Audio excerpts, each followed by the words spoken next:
Heidegger, The Question of Being and History. Jacques Derrida. Edited by Thomas Dutoit. With the assistance of Marguerite Derrida.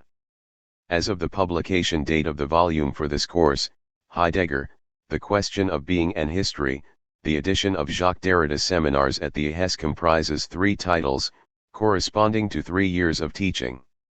1. As we wrote in the general introduction to those volumes, the aim of the publication of Derrida's courses and seminars is to give readers access to his teaching as a sort of working laboratory in which his oeuvre was developed. Here we present the new series opened by this volume, Derrida's teaching prior to the IHES, at the Sorbonne from 1960 to 1964, and at the ENS too from 1964 to 1984. Contrary to the series of IHES seminars, these courses or seminars have lengths and formats that differ, sometimes greatly, from year to year, and their material presentation handwritten until 1967, then typed until the move to computer in 1987 presents particular difficulties for those publishing them. For these reasons, the order of appearance of this part of Derrida's teaching will not necessarily follow a chronological order.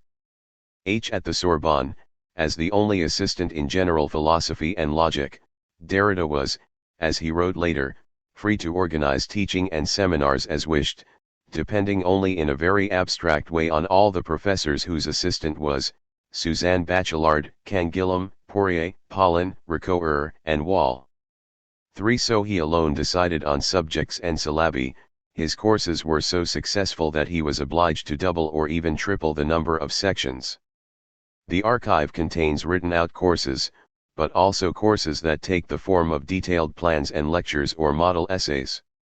The courses vary between 4 and 17 sessions, not always of the same length from one year to the next. One lecture or model essay can fit into one or several sessions. As at the ENS between 1964 and 1969, some courses were given in more than 1 year. In 1964 to 65, at the ENS, before an audience of between 20 and 40 people and students, university students and auditors, Derrida began a new stage in his teaching career, after the 4 years spent as an assistant at the Sorbonne. At the ENS, a first period, up to 1969, contains some courses aimed not at the ENS audience, but at American students in Paris, coming from the graduate schools of Johns Hopkins University and Cornell University. During this first period, for which part of the archive has lacunae 5, Derrida taught one course corresponding to the aggregation curriculum, and one course independent of that curriculum. In the second period, from 1969 to 70 to 1983 to 84, the title of the course refers to the topic specified in the aggregation curriculum for that year, although Derrida was completely free in how he chose to develop it. 6. During these same years, Derrida taught for several weeks at Yale, usually before the beginning of the ENS academic year. He would repeat at Yale the previous year's ENS teaching, but would sometimes present a new research seminar conceived especially for the Yale audience. For example, in 1979 to 80, he presented the concept of comparative literature and the theoretical problems of translation. 7. What also changes is the number of other institutions at which Derrida presents his teaching. 8. Further seminars at the ENS take place in the framework of the GRIF. 9. The period during which Derrida taught at the ENS Ulm coincides with major publications, especially in 1967, which saw the appearance of De la Grammatologie, La Voix et les Phénomènes, and L'écriture et la Différence. Even though the teaching and writing form 2 different fields, several analyses will be found in the courses taught during this period that will inform or prepare works such as Glass, La Vérité and Painter, or La Carte Postale. When it is possible to establish a link between a course, or part of a course, and subsequent publications, we systematically point this out. Geoffrey Bennington, Marc Crépon, Marguerite Derrida, Thomas Dutoit, Peggy Kamoff, Michel Liss, Marie-Louise Mallet, Jeanette Michaud, Jean-Luc Nancy. And How It Ends, in Who's Afraid of Philosophy? Trans. Jan Plug, 67, 98. Jacques Derrida's course, Heidegger, The Question of Being and History, was held in 9 separate sessions every other Monday at the Ens Ulm, from November 16, 1964 to March 29, 1965, with some Saturday discussion sessions. 1964 to 65 was the first year that Derrida occupied the post of Kamenigraj Repetiteur in philosophy, alongside a single colleague in philosophy, Louis Althusser. It must be emphasized that at that time, in that post, and in this particular place within higher education, Derrida could choose his subject freely. Heidegger, The Question of Being and History, is thus a course that emerges from his own research and teaching work, and not a course on that year's aggregation topic, for which he otherwise prepared his students. 2h The original of the manuscript is in the Jacques Derrida Papers in the Critical Theory Archive, in the special collections of the University of California, Irvine. The manuscript comprises around 400 pages of text. A photocopy is held at the Institut Mémoires de l'Édition Contemporaine at the Abbaye d'Ardenne near Caen. The transcription of the manuscript was done on the basis of a black and white photocopy I made for Jacques Derrida in the 1990s and the electronic file scanned from that photocopy in 2007. This transcription owes much to the patience and clear-sightedness of Marguerite Derrida's deciphering. We also benefited from Mark Goldschmidt's checking of our initial transcription during the academic year 2009-10, and from the help of Jean-Luc Nancy. I thank all three warmly. As the original manuscript, mainly written in blue ink, sometimes black, with additions in red or in pencil, has not yet been digitized by the special collections of the University of California, only 20 or so pages were obtained at our request in color scans. 3. The reproductions we provide, even in reduced format, give a good idea of the manuscript as a whole, the visual aspect of the page, some of the graphic effects, and show some pages on which some illegible or uncertain words remain.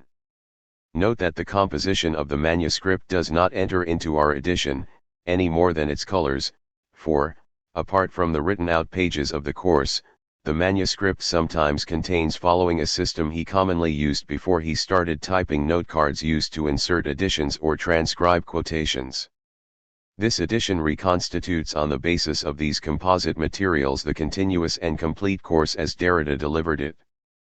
The manuscript appears to have been written rapidly, with a pen that sometimes scarcely touches the paper.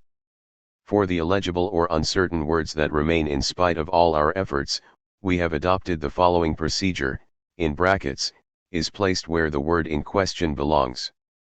If there are several illegible words, we specify the number, for example. To the extent that this is possible, we also specify whether the illegible word is added between the lines. For words whose transcription is doubtful, the indication appears in brackets immediately after the word concerned. The number of uncertain words is specified when there is more than one. It happens in the manuscript that subject-verb agreement is or seems to be incorrect, or that a sentence is incomplete.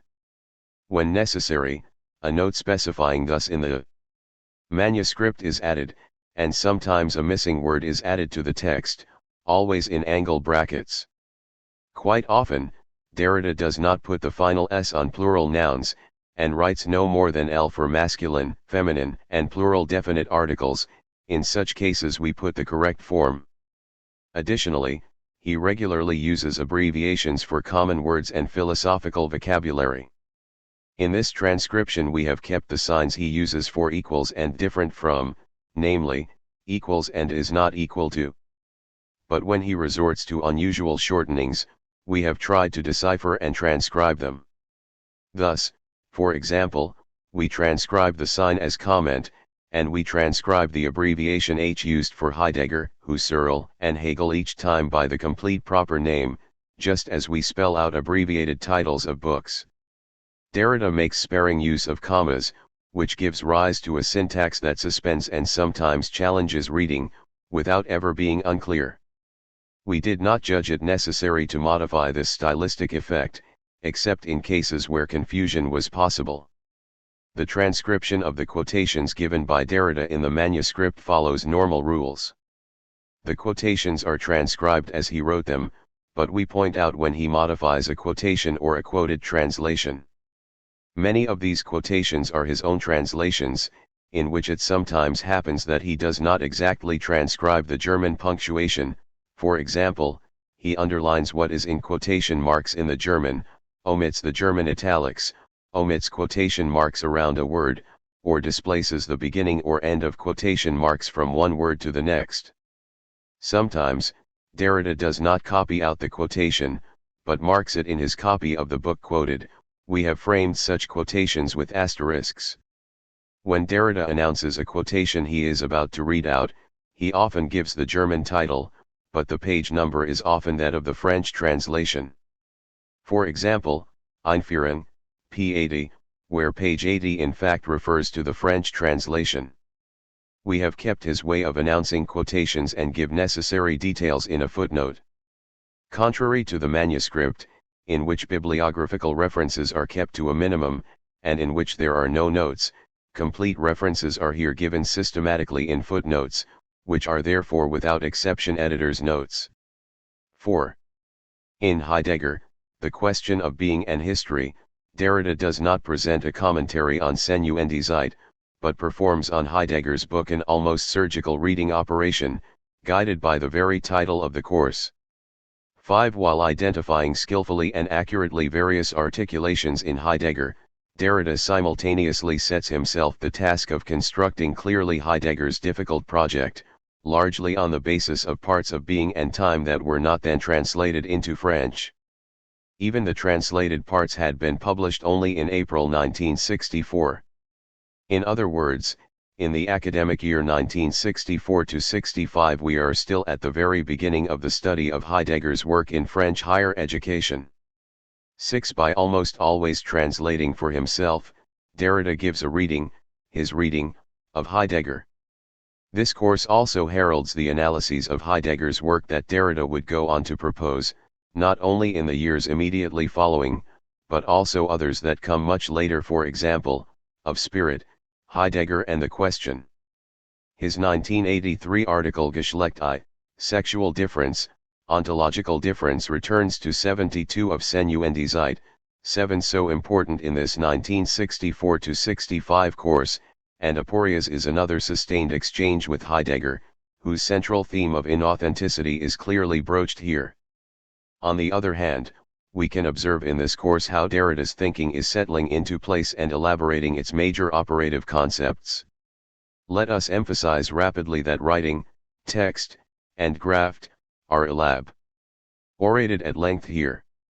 The very term deconstruction, explicitly proposed as a translation of destruction, is several times put aside here in favor of other translations such as solicitation and shaking up, which will, with a few exceptions, not be retained to describe Derrida's thinking. It is only much later that Derrida will lay claim to the word deconstruction and devote many developments to it. This publication takes its place not only in the publication project of Jacques Derrida's seminars, but also in the wake of other publications of writings from the beginnings of his career as a student and a teacher. 8. Finally, we might also be making good on a wish of Derrida's. It appears that he had conceived of a book that would take up this course again, as he explained to Dominique Janicod, when I began as a Cayman at the École, my first course, that has never been published, was on history in Heidegger. This was in 1965-66. What's more, at that time I planned to write a book on Heidegger, which was announced by the editions Diminuit. I never wrote it.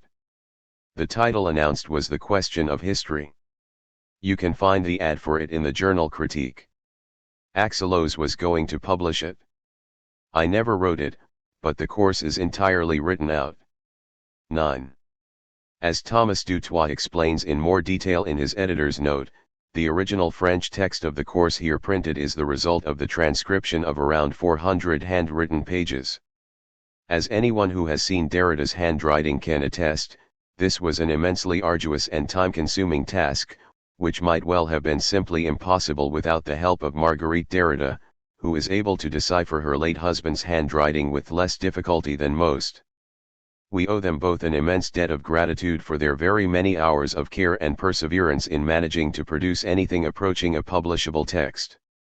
When the French edition was eventually published in October 2013, however, it rapidly became clear to me that a number of problems remained. I was able to check suspect transcriptions against the PDF file of the manuscript, which I had originally scanned for Tom and Marguerite in 2007, and after twice carefully rereading the published text against the manuscript, I was able to confirm that a significant number of errors had made their way into the French edition. These errors are of many kinds, ranging from misidentification of the H that Derrida often uses to refer to Heidegger, Husserl, or Hegel, through presentation as part of Derrida's discourse what are in fact direct quotations from Heidegger, and through omissions of legible words and misconstruals of syntax, to inaccuracies in registering Derrida's underlinings and punctuation marks, more or less adventurous conjectures as to the reading of words not flagged in the published text as uncertain or illegible, and many misspellings of German words. Pending publication of a corrected edition of the French text by the Editions Galilee, Marguerite Derrida has graciously agreed to the publication of this translation, based on the text as I have corrected it rather than on the French original. As publication of that corrected edition will make the detail of those corrections. I have used published translations of the texts Derrida discusses where these exist. I have on occasion modified these translations in light of the French translation Derrida uses or supplies himself, and I have not systematically pointed out discrepancies in the use of italics, spaced characters, and quotation marks within the quotations that Derrida gives.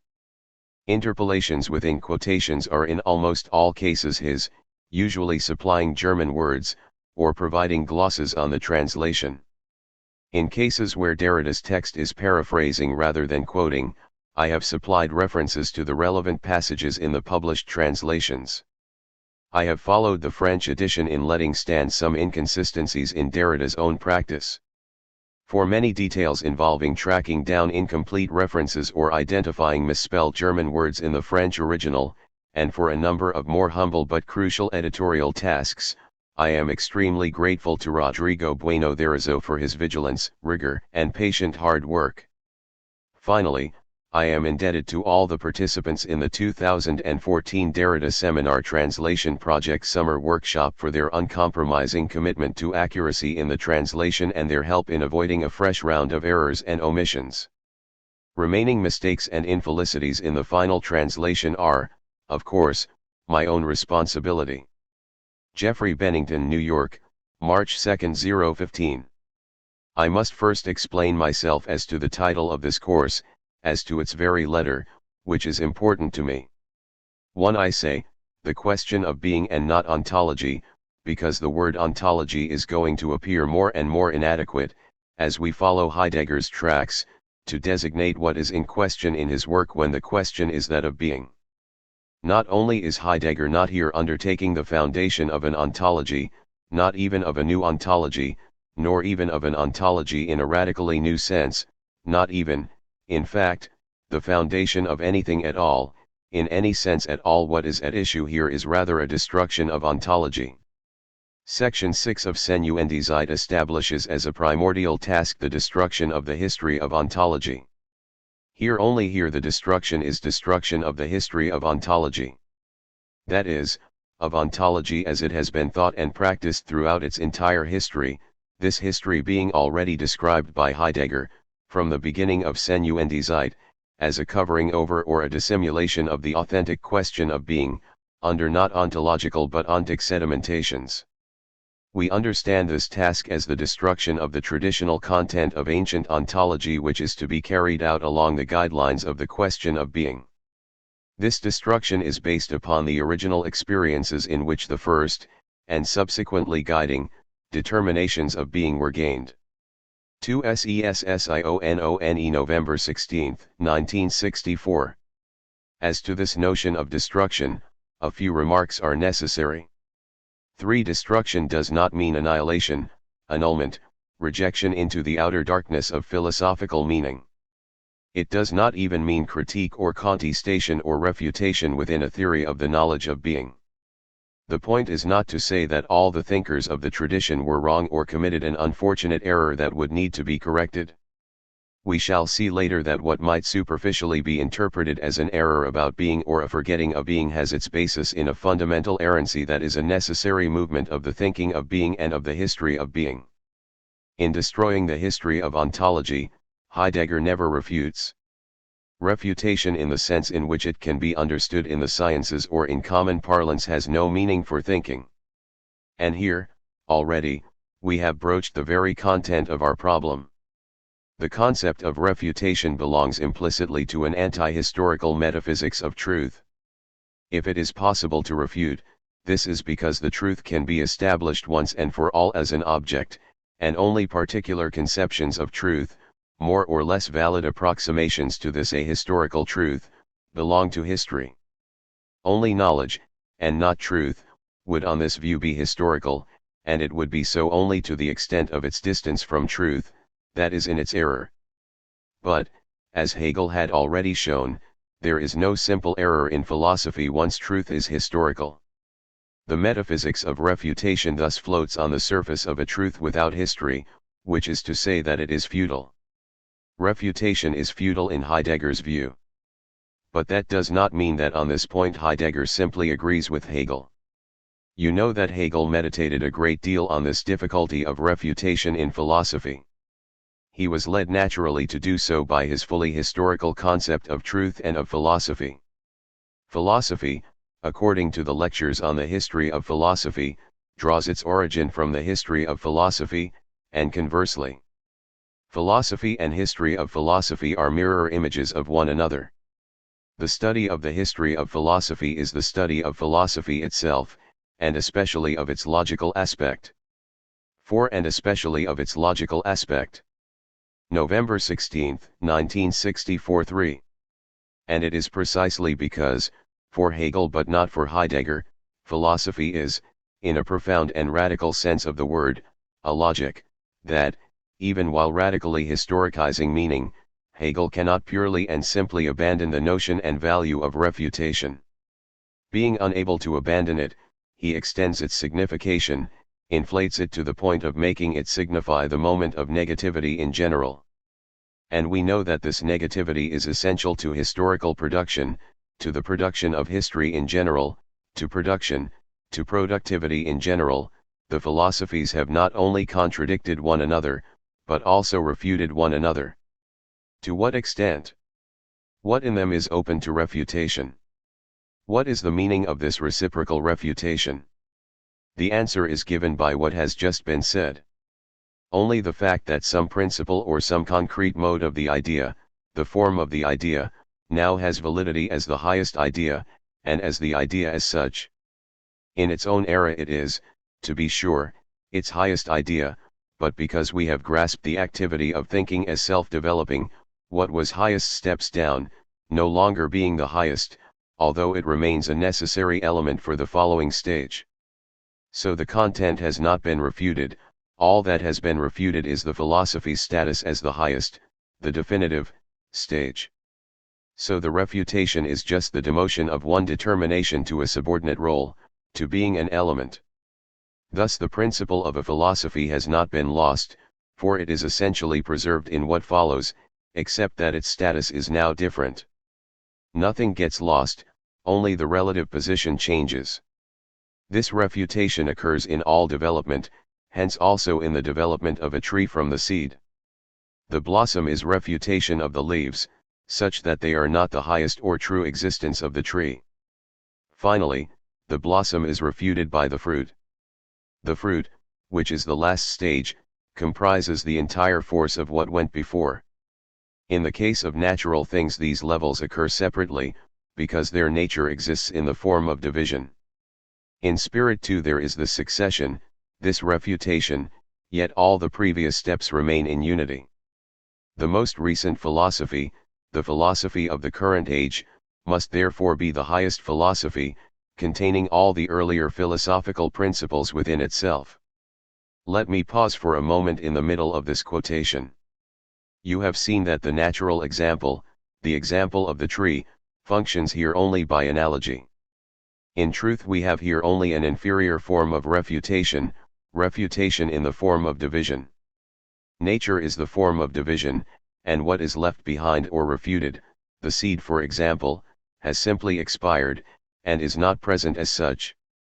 In the tree, the flower is not present in the fruit.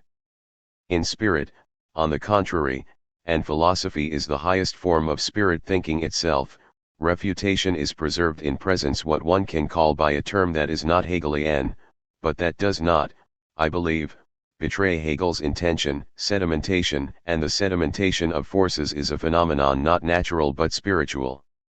It is spirit itself. With this passage from Hegel, and many other passages, the sense of what in general is meant by last philosophy is clarified. Last philosophy as highest philosophy, superior philosophy, does not of course mean the last in date in the contrived succession of systems.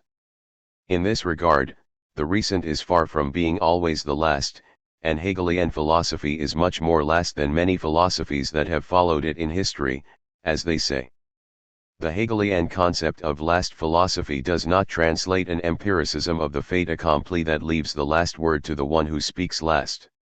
If one speaks to no purpose, or without understanding what has already happened, without following the philosophical conversation from its origin, one may well continue to hold forth, but one is not representing the last word or the last philosophy. The last philosophy, in the authentically Hegelian sense, is a philosophy that comprehends in itself the totality of its past and inquires after its origin or endlessly attempts to.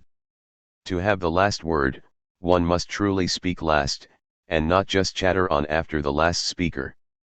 And it could well be that the philosophy that was the first to understand as such what is meant by the last, the being last of the last philosophy, it could well be that such a philosophy, that of Hegel, was not only the last philosophy in its time but the absolutely last philosophy.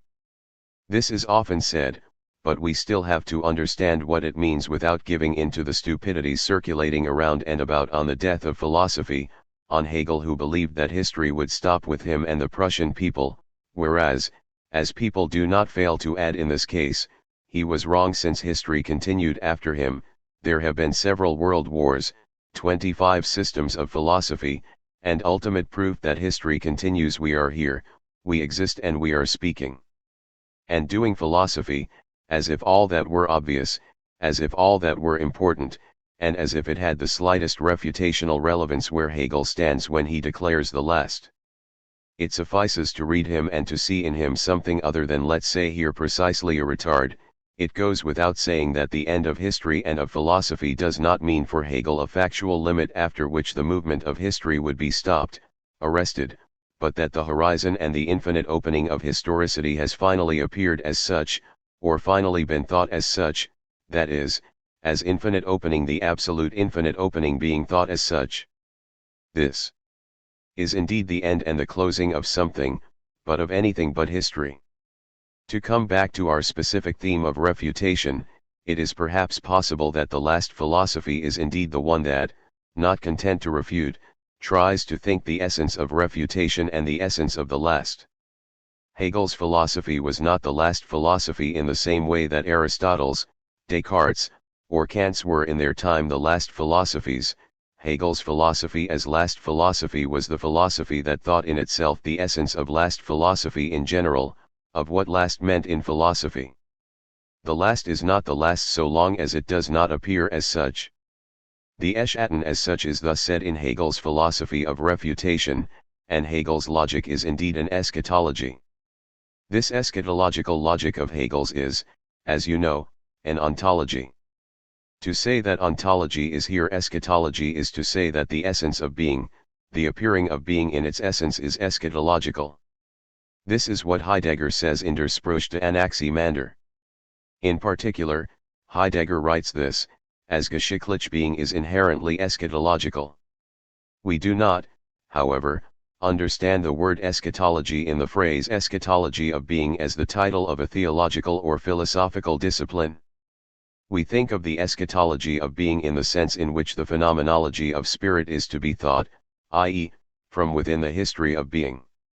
This phenomenology itself represents a phase in the eschatology of being, inasmuch as being gathers itself, in the extremity of its essence hitherto struck by the seal of metaphysics, as the absolute subjectivity of the unconditioned will to will.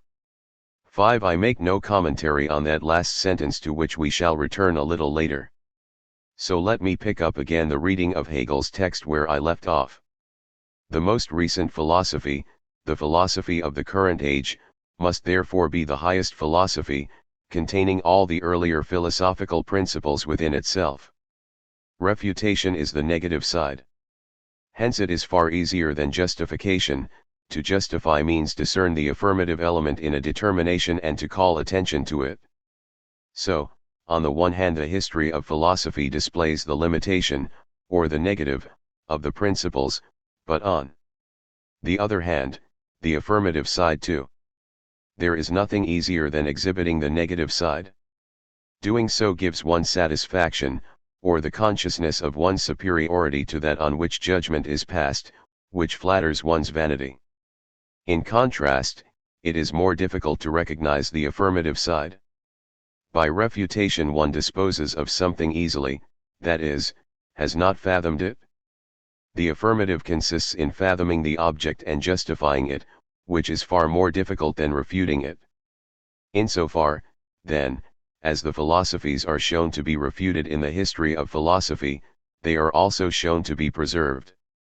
But what has been refuted is not the principle, but the fact that it is the ultimate, the absolute, and that it should have as such an absolute value. The point is to reduce a principle to the rank of a determinate moment in the whole. The principle does not disappear, but merely its form as absolute, ultimate. That is what refutation in philosophy signifies. In spite of the immense progress marked by this concept of refutation, as soon as one wishes to take seriously what a history of truth and a history of philosophy can be, in spite of the proximity between this Hegelian relation to the history of philosophy and the Heideggerian relation to the history of philosophy, there remains a decisive difference over which I would like to pause for a moment, to verify for the first time but not the last that, as is indicated by Heidegger's itinerary and the increasing number of his references to Hegel, it is in the difference between Hegel and Heidegger that our problem is situated. The destruction of the history of ontology is not a refutation even in the Hegelian sense. First of all, because the Hegelian philosophy of refutation, that ontological extension of a refutation that is usually understood as a discursive and logical operation, that extension is dictated by a logic and a philosophy of the idea or the concept in which Heidegger himself sees a moment in the history of ontology, the last moment, the moment of blossoming and of summation, but which still remains a dissimulation of being beneath beings. Already in the first paragraph of Senuende Zeit, Hegel's logic is invoked as the last moment in a tradition of classical ontology that goes back to Plato and Aristotle, but as a last moment belonging to that tradition, recomprehending it, summing it up, but not taking that step beyond it, i.e., just as much back from it that Heidegger wants to take. Speaking of the necessity of an explicit repetition of the question of being, Heidegger writes, "This question has today been forgotten, although our time considers itself progressive in again affirming metaphysics. All the same, we believe that we are spared the exertion of rekindling a gamma iota gamma alpha nu tau omicron mu alpha chi alpha pi epsilon rho tau omicron sigma alpha." But the question touched upon here is hardly an arbitrary one.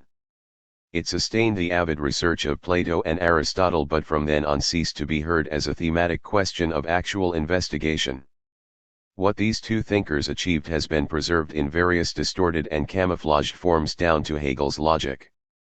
And a little later, examining the three prejudices that up until that point had obscured the question of being, he cites first the prejudice that makes of being a concept and the most general concept, and he accuses Hegel not only of having determined being as the poorest concept, as the indeterminate immediate at the beginning of the phenomenology and the logic, and as a basis for all the later developments, but even, in doing this, of having neglected or forgotten, given up, he says, the problem posed by Aristotle as to the unity of being as a non-generic generality, as transcending generality, as transcendental in the forced sense the scholastics gave to this expression to express what Aristotle understood by the analogical unity of being. And later, in paragraph 6, devoted precisely to the destruction of the history of ontology, Heidegger insists on this belonging of Hegelianism to the ontological tradition that he wishes, precisely, to destroy. The history of ontology that emerged from Greek ontology shows that the ontology that thus arises deteriorates into a tradition, which allows it to sink to the level of the obvious and to become mere material for reworking. And further on, in the scholastic mold, Greek ontology makes the essential transition via the Disputationes metaphysici of Suarez into the metaphysics and transcendental philosophy of the modern period. It still determines the foundations and goals of Hegel's logic. Why is Hegel's enterprise, so close for that matter to Heidegger's, still enclosed in the circle of classical ontology?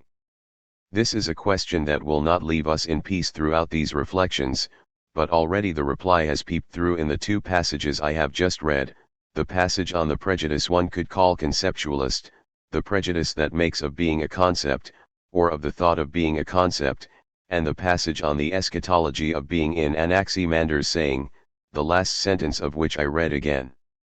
This phenomenology itself represents a phase in the eschatology of being inasmuch as being gathers itself, in the extremity of its essence. Hitherto struck by the seal of metaphysics, as the absolute subjectivity of the unconditioned will to will. What does this mean? It implies that the gathering of being, what passes itself off as the gathering of being, is still only the gathering of an ontic determination of being, in the form of the subjectivity of the will. On the modern foundation of Cartesianism, Hegel determined the absolute as subject. Substance becomes subject as he says himself and as voluntarist subjectivity, deciding, willing its manifestation. Subjectivity and voluntarism stamp with their seal Hegelian teleology, the idea wants to manifest itself, and spirit is this will to epiphany. Being is the idea, being is subjectivity, being is the will to will, being is God as totality, and the determinations of being are still epical dissimulations 6 of the meaning of being itself. Why is this seal the seal of metaphysics? Why does being gather itself in the extremity of its essence hitherto struck by the seal of metaphysics? Because metaphysics is, for Heidegger, the name of the determination of the being in general or of the excellent eminent being par excellence, that is, God.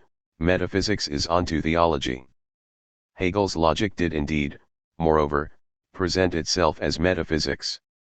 In paragraph 18 of the Encyclopedia Hegel writes, Die Logik fällt mit der Metaphysik zusammen.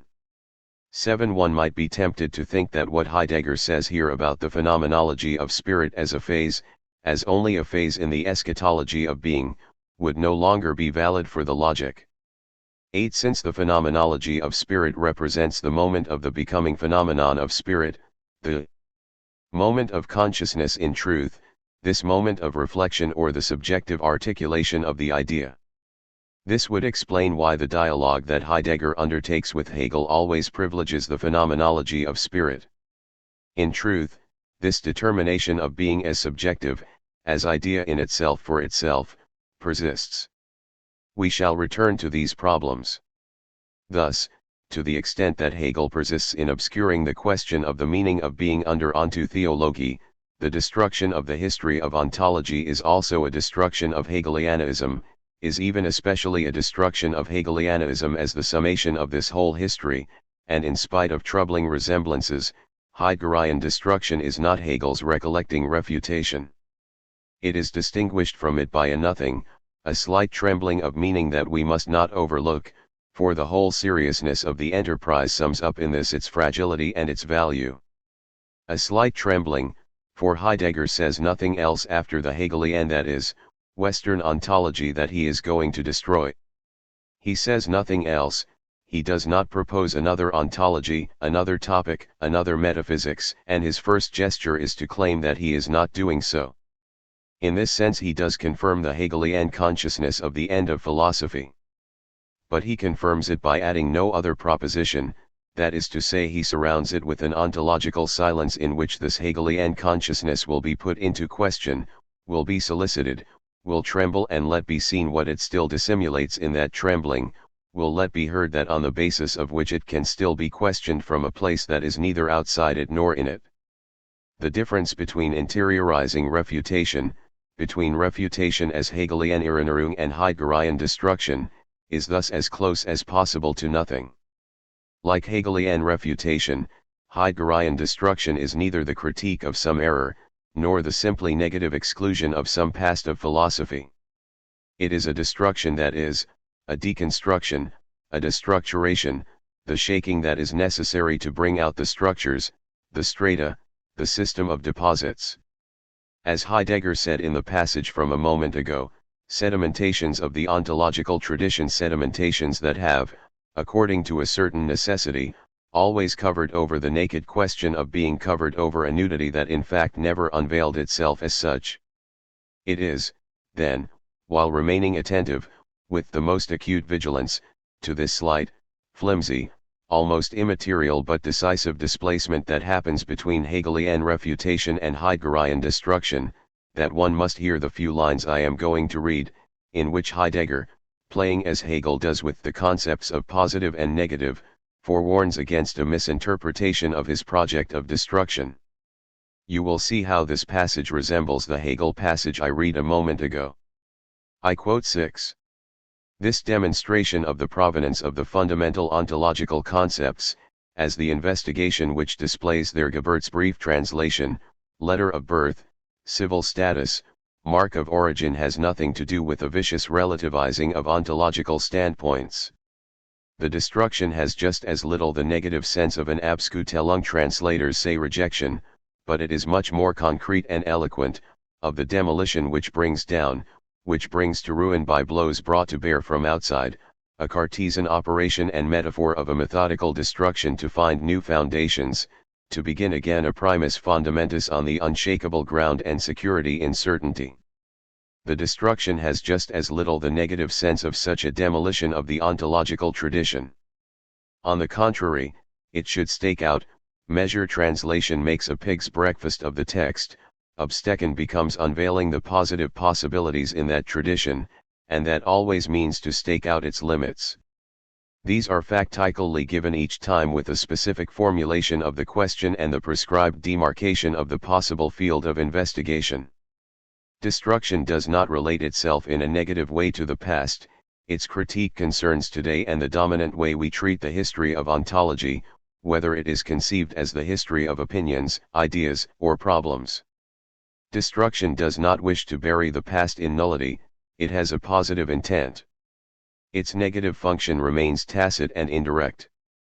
The destruction of the history of ontology essentially belongs to the formulation of the question of being and is possible solely within such a formulation. Within the scope of this treatise, which has as its goal a fundamental elaboration of the question of being, the destruction can be carried out only with regard to the fundamentally decisive stages of its history. Which means that the principles of a systematic and exhaustive destruction are here present and that Heidegger does not exclude this possibility. The development I'm bringing to an end here was supposed to explain in the most preliminary way why I had entitled this course The Question of Being and History and Not Being and History, or Ontology and History. But this explanation is only beginning. For what we have invoked to support it is the destruction of the history of ontology and not the destruction of ontology itself.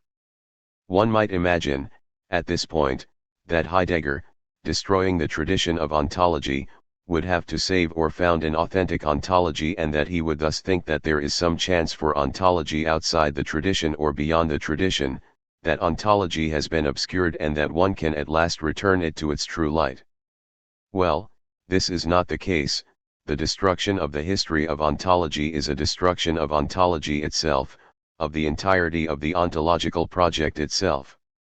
What I'm saying goes against appearances and against public rumor, and it is true that it is in the name of an ontological point of view and, especially in Senuendizeit, using the word ontological, that Heidegger destroys the tradition and conducts his analyses.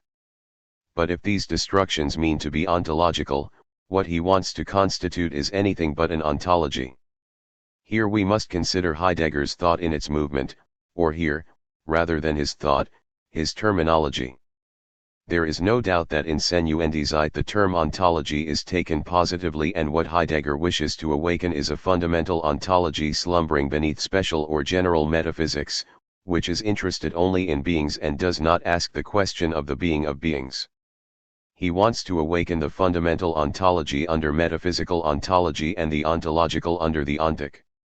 But immediately after Senuendizeit, and increasingly as he advances, the word ontology will seem more and more dangerous to him, both because of its traditional use and the meaning that at bottom legitimates this traditional use, ontology meaning not thought or logos of being but discourse on the unknown, that is, on the being in general, on the being qua being. To follow this progressive abandonment of the notion, and this destruction of the history of ontology as destruction of ontology itself, I will pick out 3 reference points in the path of Heidegger's thinking in this regard. First reference point, the opening of Senuendizeit. In 3 of Senuendizeit, Heidegger defines the primacy of the question of the meaning of being in relation to the regional disciplines, the particular regional ontologies, each of which concerns a particular type of being.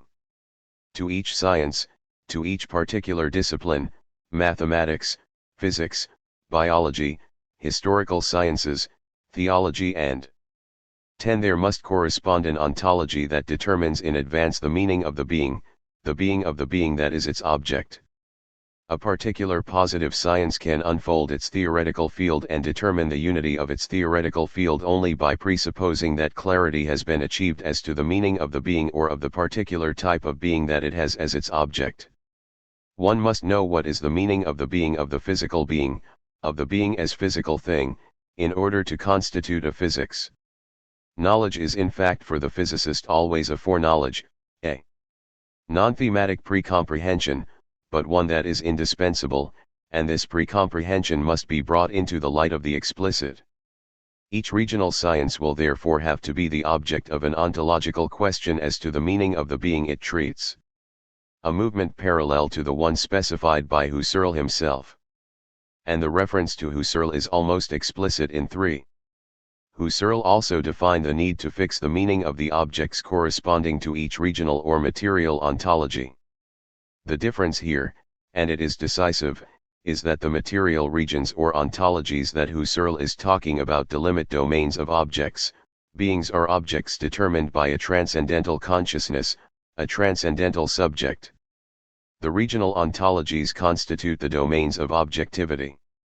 The world is the totality of regions, and thus the totality of objects appearing to a non-worldly consciousness, the region of consciousness not being one region among others but the region, the category. And formal ontology concerns not the structure of objectivity of a region but the structure of objectivity in general, referred to something like an object in general for a consciousness in general. Clearly, Heidegger claims to be more radical in refusing to take on all this transcendental idealism, the whole thematic of the reduction, and so forth, which predetermines the being in general as an object in general. For Heidegger, the object in general is merely a determinate type of being, and the same goes for its correlate, the subject or consciousness in general. We shall return to this. With the exception of this fundamental difference, the movement he effectuates here is analogous, if not identical, to that of Husserl. Once particular ontological questions have determined the meaning of the different regions of the being, it will be necessary to pose the question of being itself, of non-regional being itself. Regional ontological differences presuppose, whether they speak of the being of such and such a being or such and such a domain of beings, they presuppose the meaning of being. They have an implicit knowledge of what the word being means when they ask what is the physical being, the biological being, the mathematical, historical, being, and so on. This implicit knowledge must become explicit. This question of the meaning of being in general is what, in Senuendizeit, he calls fundamental ontology. In Senuendizeit, he accepts the word ontology to designate this endeavor. See for example the end of 3. But such inquiry ontology taken in its broadest sense without reference to specific ontological directions and tendencies itself still needs a guideline. It is true that ontological inquiry is more original than the ontic inquiry of the positive sciences. But it remains naive and opaque if its investigations into the being of beings leave the meaning of being in general undiscussed. And precisely the ontological task of a genealogy of the different possible ways of being requires a preliminary understanding of what we really mean by this expression being. And here is the articulation of fundamental ontology with the regional ontologies, and of these latter with determinate ontic sciences. Die Seinsfrage thus aims not only at an a priori condition of the possibility of the sciences, which investigate beings as this or that kind of being and which thus always already move within an understanding of being, but also at the condition of the possibility of the ontologies which precede the ontic sciences and found them. And now notice that in this first text, Heidegger, while accepting for the moment ontology and the term ontology, nonetheless begins to refer it to the higher authority that is the question or the thinking of the meaning of being. This movement, which will be confirmed later, is here only announced. I continue my translation. All ontology, no matter how rich and tightly knit a system of categories it has at its disposal, remains fundamentally blind and perverts its innermost intent if it has not previously clarified the meaning of being sufficiently and grasped this clarification as its fundamental task. Some 8 years later, and this would be our second reference point, the same movement is repeated, but this time it presents itself as a movement beyond ontology and the word ontology. In the Einführung in die Metaphysik, which is a course from 1935 that Heidegger considers as a sort of complement to Sensu und die Zeit, Heidegger again poses the question of the meaning of being, and again, this time directing his protest against Nietzsche rather than against Hegel. Nietzsche and Hegel being the two thinkers in the privileged proximity of whom Heidegger makes his own difference heard, he shows that the thinking of being is not the concept of being. Just as any general concept can be constructed and fixed only if it is guided by a pre-comprehension of the meaning of that of which one wishes to form the concept, here too the concept of being, for there is a concept of being, refers to a prior thinking of the meaning of being itself. And this is the moment at which, restricting the extension of the word ontology to its signification and its de facto usage in the tradition, he proposes to abandon it. I will read you this passage, pages 49 to 50. Of course, one can show oneself to be very clever and superior, and once again trot out the well-known reflection, being is simply the most universal concept. Its range extends to any and everything, even to nothing, which, as something thought and said, is also something. So there is, in the strict sense of the word, nothing above and beyond the range of this most universal concept being in terms of which it could be further defined. One must be satisfied with this highest generality. The concept of being is an ultimate. And it also corresponds to a law of logic that says, the more comprehensive a concept is in its scope, and what could be more comprehensive than the concept being? The more indeterminate and empty is its content. For every normally thinking human being, and we all want to be normal, such trains of thought are immediately and entirely convincing. But now the question is whether the assessment of being as the most universal concept reaches the essence of being, or whether it so misinterprets being from the start that questioning becomes hopeless.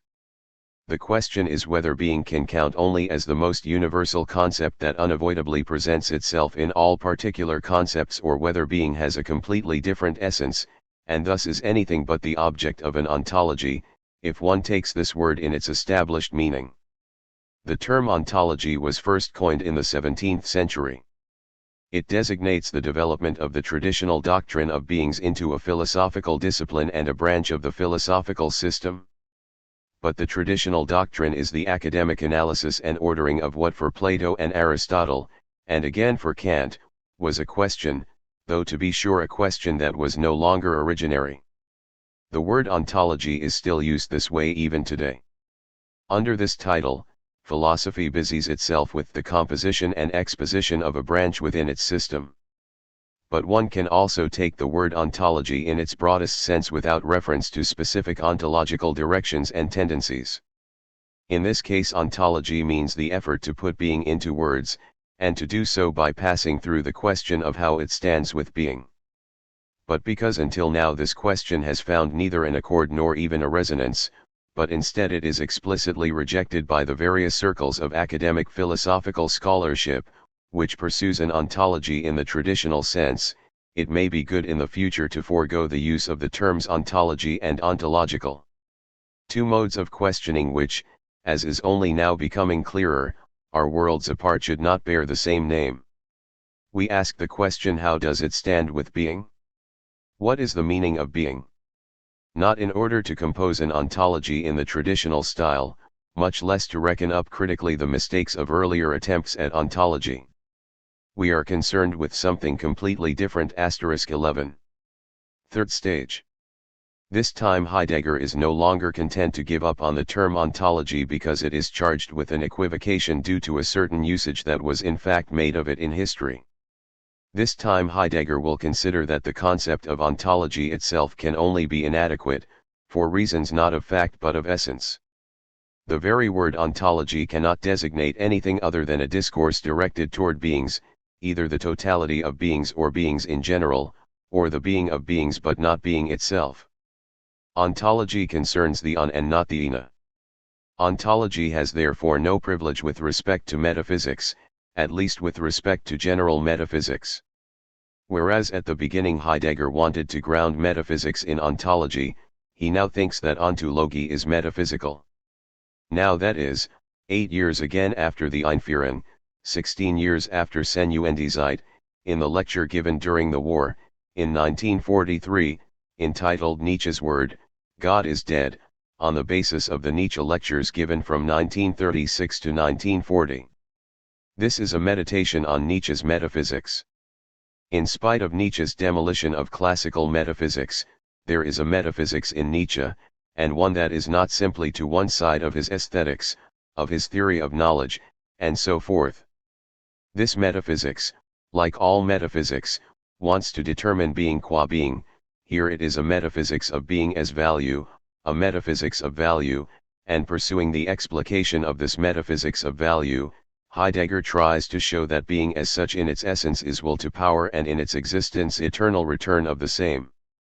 But this dissociation between essentia and existentia has not been meditated on by the metaphysics that lives off this inheritance without posing the question of the unity of the meaning of being before the rupture of the ens qua ens, of being, as essence and existence. A rupture that came about after Aristotle and his. And Nietzsche is imprisoned in this metaphysical limitation.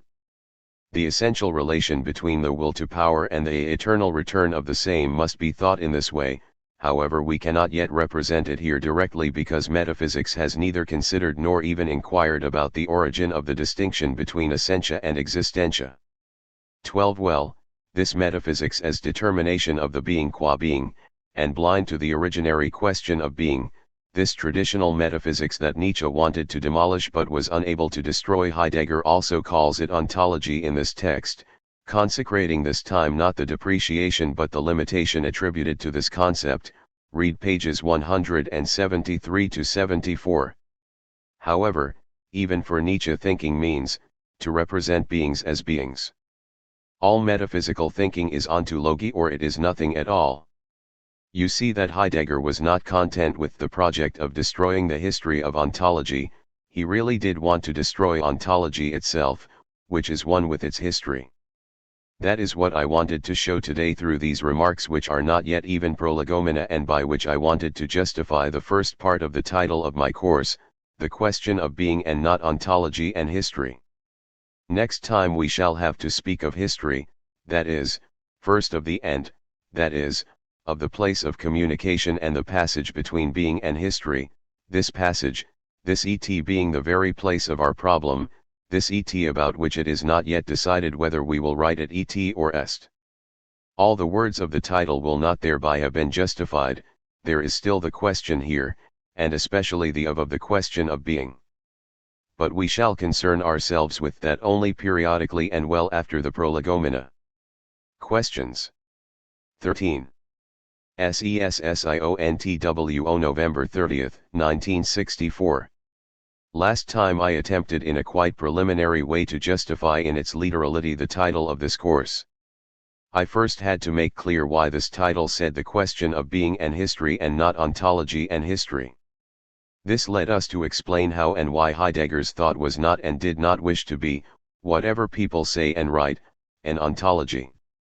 Whatever people write, because not only are people writing everywhere about Heidegger's ontology, but the author of the two fattest books written on Heidegger in French, one of these authors, who is the co-translator of Senuendizeit, writes an essay entitled Paths and Impasses of Heidegger's Ontology, one without realizing that Heidegger's path, which moreover Heidegger would not represent as an impasse, Heidegger not caring much, and for profound reasons, about the arrival of paths, those that do not arrive, like Holzwege, not being the worst paths of thought, is precisely, as we saw, the search for a way out of ontology in general.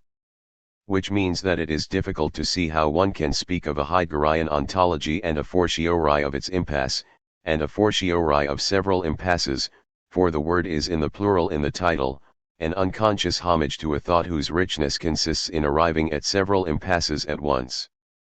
To the other, Chappell devotes 250 pages to what he calls Heidegger's phenomenological ontology. 3. It is true that this is a commentary of Senuendizeit alone, in which, as we saw, the step beyond ontology is only announced. To show that Heidegger's thought was not an ontology, we had to dwell on the problem of what Heidegger, in the opening pages of Senuendizeit, calls the destruction of the history of ontology. Destruction that meant neither annihilation nor demolition, nor critique, nor refutation of an error. Not even a refutation in the sense that Hegel gives this word. And to make this clear, we had to be attentive to the difference, which could sometimes appear to be null, between Hegelian Widerlegung with the total extension that Hegel gives this notion, which allows him to logicize the totality of the negativity in being, a difference that could appear to be null between Hegelian Widerlegung and Heideggerian destruction. Nonetheless, Hegel's definition of history as the development of spirit is not untrue. Neither is it partly correct and partly false. It is as true as metaphysics, which through Hegel first brings to language its essence thought in terms of the absolute in the system. Absolute metaphysics, with its Marxian and Nietzschean inversions, belongs to the history of the truth of being. Whatever stems from it cannot be countered or even cast aside by refutations. It can only be taken up in such a way that its truth is more primordially sheltered in being itself and removed from the domain of mere human opinion. All refutation in the field of essential thinking is torrict. For this allowed us, in passing, to perceive another covering over, and, scarcely perceptible but decisive, another displacement between the Hegelian concept and the Heideggerian concept of the last, and of the last philosophy. And why Hegel, even though he refutes it and fulfills it totally, belongs to the metaphysical ontology that Heidegger wants to destroy, that is, to deconstruct, destructure, shake, to bring out the thinking of being that is hiding under the ontic sedimentations. We followed in 3 passages this destruction of the Hegelian moment, Hegel who reduces the thinking of being to the concept of being, and Hegel who always determines being as a whole as voluntarist subjectivity, as will to will, absolute idea, God and the concept, as will to manifest itself the Hegelian ontology or the Hegelian metaphysics, which, as Hegel says himself, merges into logic and onto theology. These precautions as to the scarcely perceptible but decisive difference between Hegelian ontology and Heidegger's thinking of being allowed us to hear in its true resonance the passage from paragraph 6 of Senuendizeit, in which Heidegger defines the destruction of the history of ontology in terms that closely resemble those that Hegel uses to define the Widerlegung in philosophy in the passage we read. The scarcely perceptible character of the difference is what allows us to avoid those spectacular overturnings of Hegelian metaphysics that, as we well know, qua overturnings remain, unbeknownst to themselves, prisoners of what they would like to transgress. All of this only partially justified the fact that the course should be entitled The Question of Being and History and not Ontology and History. For the destruction that Heidegger talks about at the beginning of Senuendizeit is a destruction of the history of ontology and not of ontology. So I tried to show that this destruction of the history of ontology is explicitly the destruction of ontology itself. I could also have cited a fourth text that confirms this movement of a passage beyond ontology that does not lead to a new ontology, to a new ontological proposal or to the new proposal of an ontology. This is a passage from the Letter on Humanism in which, speaking of the relation between ethics and ontology, Heidegger affirms that, I quote, "Ontology always thinks solely the being in its being. Ontology thinks solely the being of beings or the being in its being." 5. That's a proposition that is difficult to understand and that is replete with many possible confusions. The being of beings. This expression can mean two things. One often hears tell that Heidegger is not interested in the being but in the being of beings. Yet here, he seems not to be satisfied with an ontology that only ever thinks the being of beings. What does this mean? The point is that one can understand and articulate the of in the being of beings in two ways. When he understands it in the sense of the metaphysical ontology that he wishes to überwinden, overcome, Heidegger understands by the being of beings the being a being of beings, the being of beings qua beings, if you like the beingness of beings. Traditional metaphysical ontology limits itself to what makes of the particular being or of beings in their totality, or of beings in general, a being.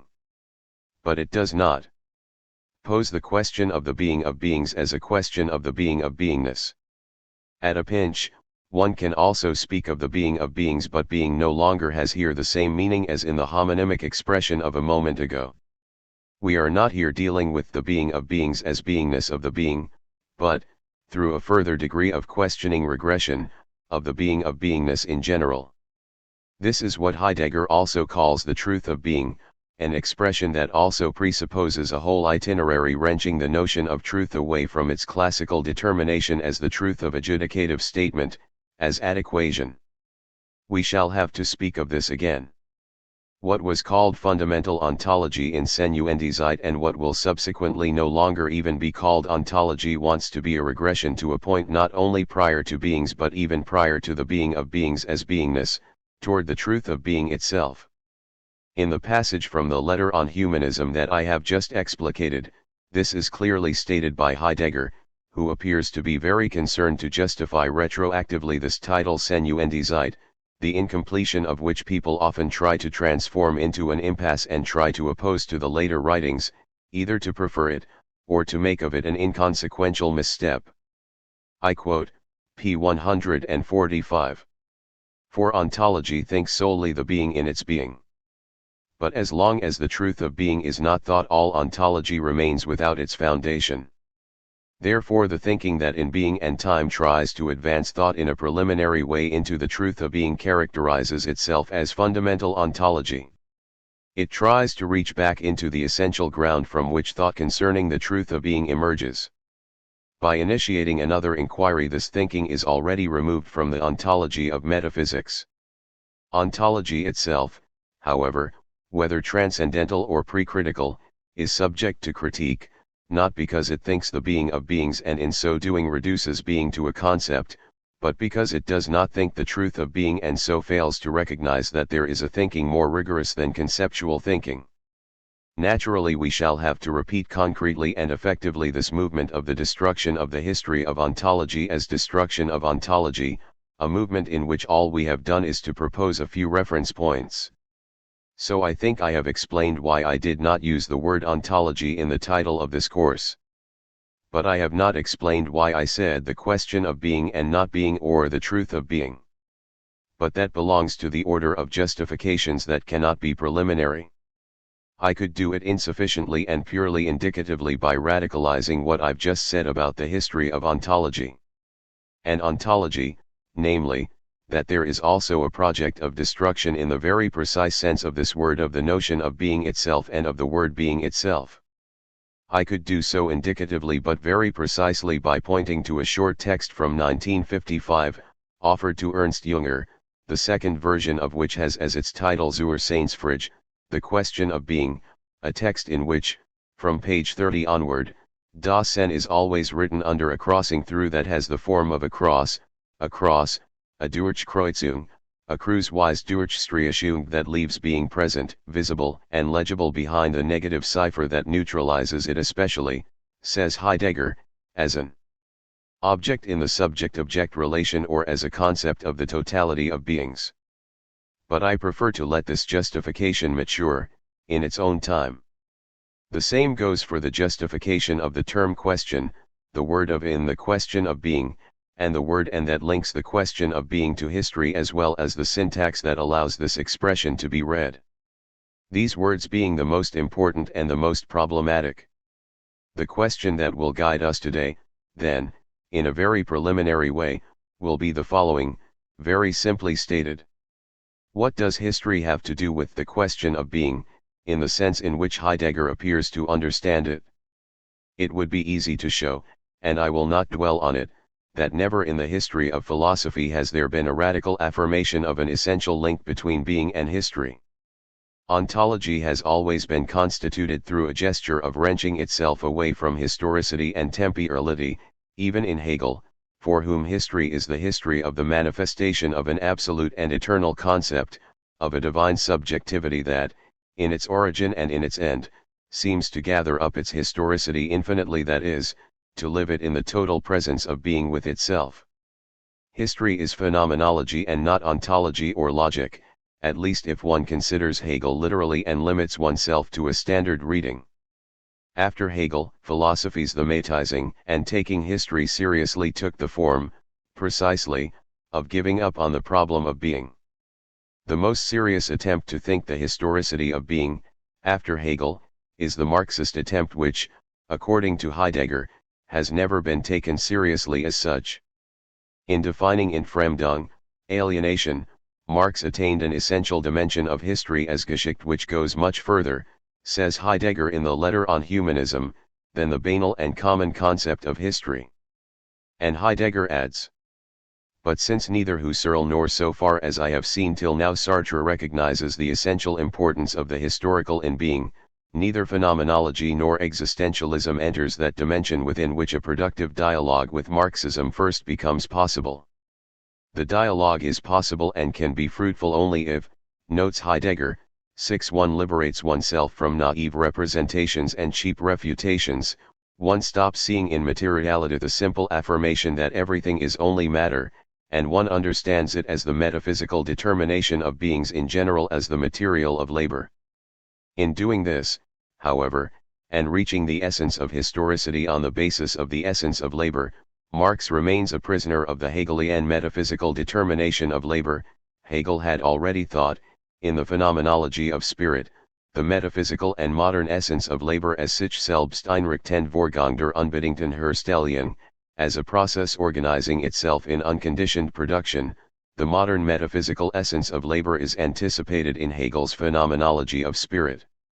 As sich selbst einrichten Vorgang der unbedingten Herstellung, as the self-established process of unconditioned production, which is the objectification of the actual through the human being, experienced as subjectivity.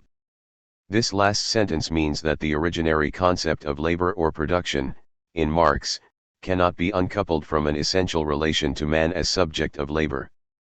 Humanism, subjectivity, and metaphysics are indissociable, as Heidegger will show later, and ultimately, on this view, Marx, in his concept of labor, however profound the penetration of historicity allowed by it, remained an inheritor of Hegelian metaphysics, in the form of the subjectivizing voluntarism we were speaking of last time, and ultimately of a humanist anthropologism.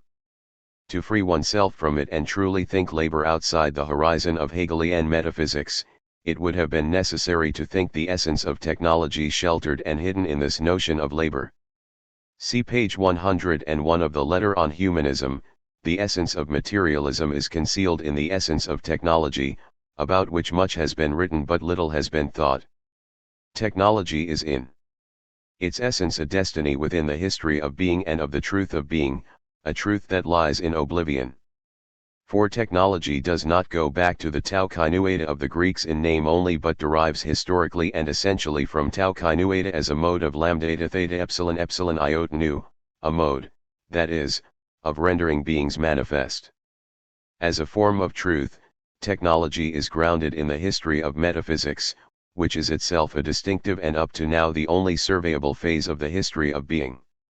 no matter which of the various positions one chooses to adopt toward the doctrines of communism and to their foundation, from the point of view of the history of being it is certain that an elemental experience of what is world historical speaks out in it. Whoever takes communism only as a party or a Weltanschauung is thinking too shallowly, just as those who by the term Americanism mean, and mean derogatorily, nothing more than a particular lifestyle. If the foundational concepts of technology or labor or production or alienation or objectification belong to the history of metaphysics, as Heidegger says here, and if this history of metaphysics or of ontology is only a phase, an important phase and the only one we can see in its entirety as a tradition, a phase of the history of being, then the profound historicity to which Marxism gains access is not yet the history of being itself, and it is this metaphysical closure that prevents Marxism's concept of history from going beyond the ontic sphere. It is this closure that prevents Marxism from radicalizing the historicity as history of being itself and of the truth of being itself. And this at bottom because, as for Hegel and Nietzsche, being is for Marx only the indeterminate object of the poorest concept. If the most serious attempt to radicalize the thinking of history was unable to escape from metaphysics and from the history of ontology, one must therefore think this and that links the question of being and history at a depth that has always been closed off, that is, presupposed but unthought. How then do matters stand between the question of being and history? We can gain an entrance for ourselves into this problem by opening up the following question, which is only apparently extrinsic or simply methodological: in which language will it be possible for the question of being in its relation with history to be expounded and treated, to the degree of absolute radically that Heidegger has chosen, that is, at the depth of the originarity that on the one hand the destruction will have laid bare, and, first of all, and on the other hand, on the basis of which the destruction itself was able to be undertaken? Whence are we to draw the concepts, the terms, the forms of linking NEC? Essary for the discourse of destruction, for the destructive discourse? Clearly we cannot borrow them simply from the tradition that we are in the process of deconstructing, we cannot simply take them up again, that much is obvious. But neither can we, because destruction is not a demolition or an annihilation, erase them or abandon them in some conceptual storage room, as definitively outdated instruments. Because destruction is in its gesture like a Wiederholung, a repetition, it can neither use, nor simply deprive itself of the traditional logos. 7. Simply to deprive oneself of it would be precisely to give to traditionalism a meaning that is exactly the one that Heidegger does not want and that belongs to a moment of metaphysics, namely, the meaning of a beginning again from zero in the ahistorical style of Descartes or perhaps of Husserl. Not that the Descartes of the discourse or Husserl in his Cartesian vein decided to create from scratch a new language to escape from the historical heritage. In any case, if that had been practically possible, one can suppose that they would have done so and that nothing in their philosophical intention was opposed to it. And when they use received words, they indeed have the certainty, no doubt a naive one in Heidegger's eyes, that the new intention animating them suffices to liberate them from their historical weight. Heidegger cannot and precisely does not want to accept the comfort of this ahistorical radicalism and, planning to destroy the history of ontology and ontology, he is always vigilant in making the most radical question of being and the most radical historicity communicate intrinsically and essentially. The problem of language that he faces is thus formidable, and it goes without saying that it has no general solution, no principial solution, no solution of principle. There is no operative schema that will allow in each case the resolution of this difficulty on the basis of a rule. At every moment, uneasily but vigilantly, in the work of analysis, in the corrections and crossings out, the crossings out of crossings out, one will proceed slowly within the received logos, sometimes modifying it by itself, correcting itself by itself, and in this sense the destruction will always be an auto-destruction of the logos of ontology, and of philosophy by philosophy. I say of philosophy by philosophy because it goes without saying that the destruction of ontology is for Heidegger the destruction of philosophy itself. Because of this problem of language, the destruction of philosophy will always be surprised in philosophy, surprised by philosophy, enveloped by philosophy at the very moment that it wants to destroy philosophy, if only because it is the philosophical logos that is undertaking its own destruction. Sometimes, one will forge new words, new concepts, drawing on the resources of the language, on certain resources of the language that ought to be younger than philosophy, later arrivals on the scene than philosophy. But the creation of new concepts, and of new concepts not as new philosophical concepts, but as concepts new with respect to any possible philosophy, this creation of new concepts, even when it is possible, will be quite insufficient to solve our problem of language. For this problem is not only a problem of concepts and words. It is not only a problem of philosophical lexicology, but it is a problem of syntax which concerns the forms of linkage of concepts. For example, hermeneutics will be unable to satisfy itself with either a purely descriptive language, with a continuous and serene explication, or with a synthetic or deductive language. Description and deduction are methods the value of which is not self-evident, and which belong to the history of metaphysics. Hyphen and rupture, 8 at certain moments of the subject attribute relations so as to link their signification. Substantivation of preposition. Double genitive. See Humanism, p. 27. Read. Thinking is l'engagement parl et rapport l'être. I do not know whether it is linguistically possible to say both of these at once in this way. Penser, say l'engagement de l'être. Here the possessive form de l is supposed to express both subjective and objective genitive. In this regard, subject and object are inappropriate terms of metaphysics, which very early on in the form of Occidental logic and grammar seized control of the interpretation of language. We today can only begin to descry what is concealed in that occurrence. The liberation of language from grammar into a more original essential framework is reserved for thought and poetic creation. This question of the language in which the destruction will operate is not a question that I am posing to or imposing on Heidegger. It is posed by Heidegger himself at the end of the introduction to Senuendizeit, which is entitled Exposition of the Question of the Meaning of Being. It is posed in an added remark, which is a little surprising, and, if I have forced Heidegger's thinking, it is by placing this added remark in the foreground. Well, Heidegger lays out a problem that is analogous, but not identical. Since this time it is a matter not of this or that concept but of the totality of the philosophical logos. I'll translate this remark and you'll see the new entry it gives us into our problem. End of 7. With regard to the awkwardness and inelegance of expression in the following analyses, we may remark that it is one thing to tell stories about beings and another to grasp beings in their being. For the latter task not only are most of the words lacking but above all the grammar.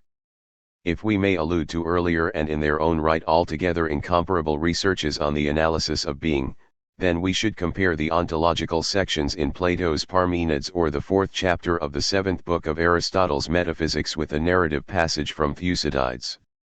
Then we can see the stunning character of the formulations with which their philosophers challenged the Greeks. Since our powers are essentially inferior, and also since the area of being to be disclosed ontologically is far more difficult than that presented to the Greeks, the complexity of our concept formation and the severity of our expression will increase. Ontic metaphor. 9. The language difficulty hangs, then, even before all the reasons for it I just gave, on the fact that for the first time we are going to forbid ourselves resolutely and absolutely from telling stories. The writing that tells stories is easy, narration is easy, and philosophy, in spite of appearances, has never deprived itself of it. The point is to break with the philosophical novel, and to break with it radically and not so as to give rise to some new novel. The philosophical novel, philosophical narration, is of course, but is not only, the history of philosophy as doxography that recounts, reports, gathers and lays out the series of philosophical systems. Telling stories, in philosophy, is for Heidegger something much more profound and that cannot be so easily denounced as doxography.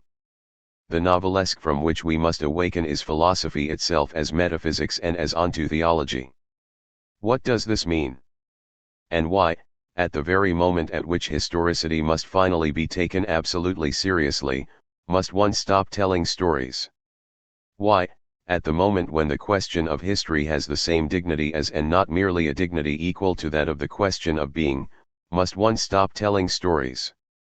And why in a certain way had Plato and Aristotle also told stories and hadn't broken radically with the narration of Thucydides? Why would narrative and mythology and the stories of metaphysics withdrawn being and history? Before attending to what in Heidegger's gesture dismissing stories at the moment he poses the question of being before attending to what in this gesture is singular and difficult, we must first recognize in what way it is classical. Heidegger is aware of this classicism.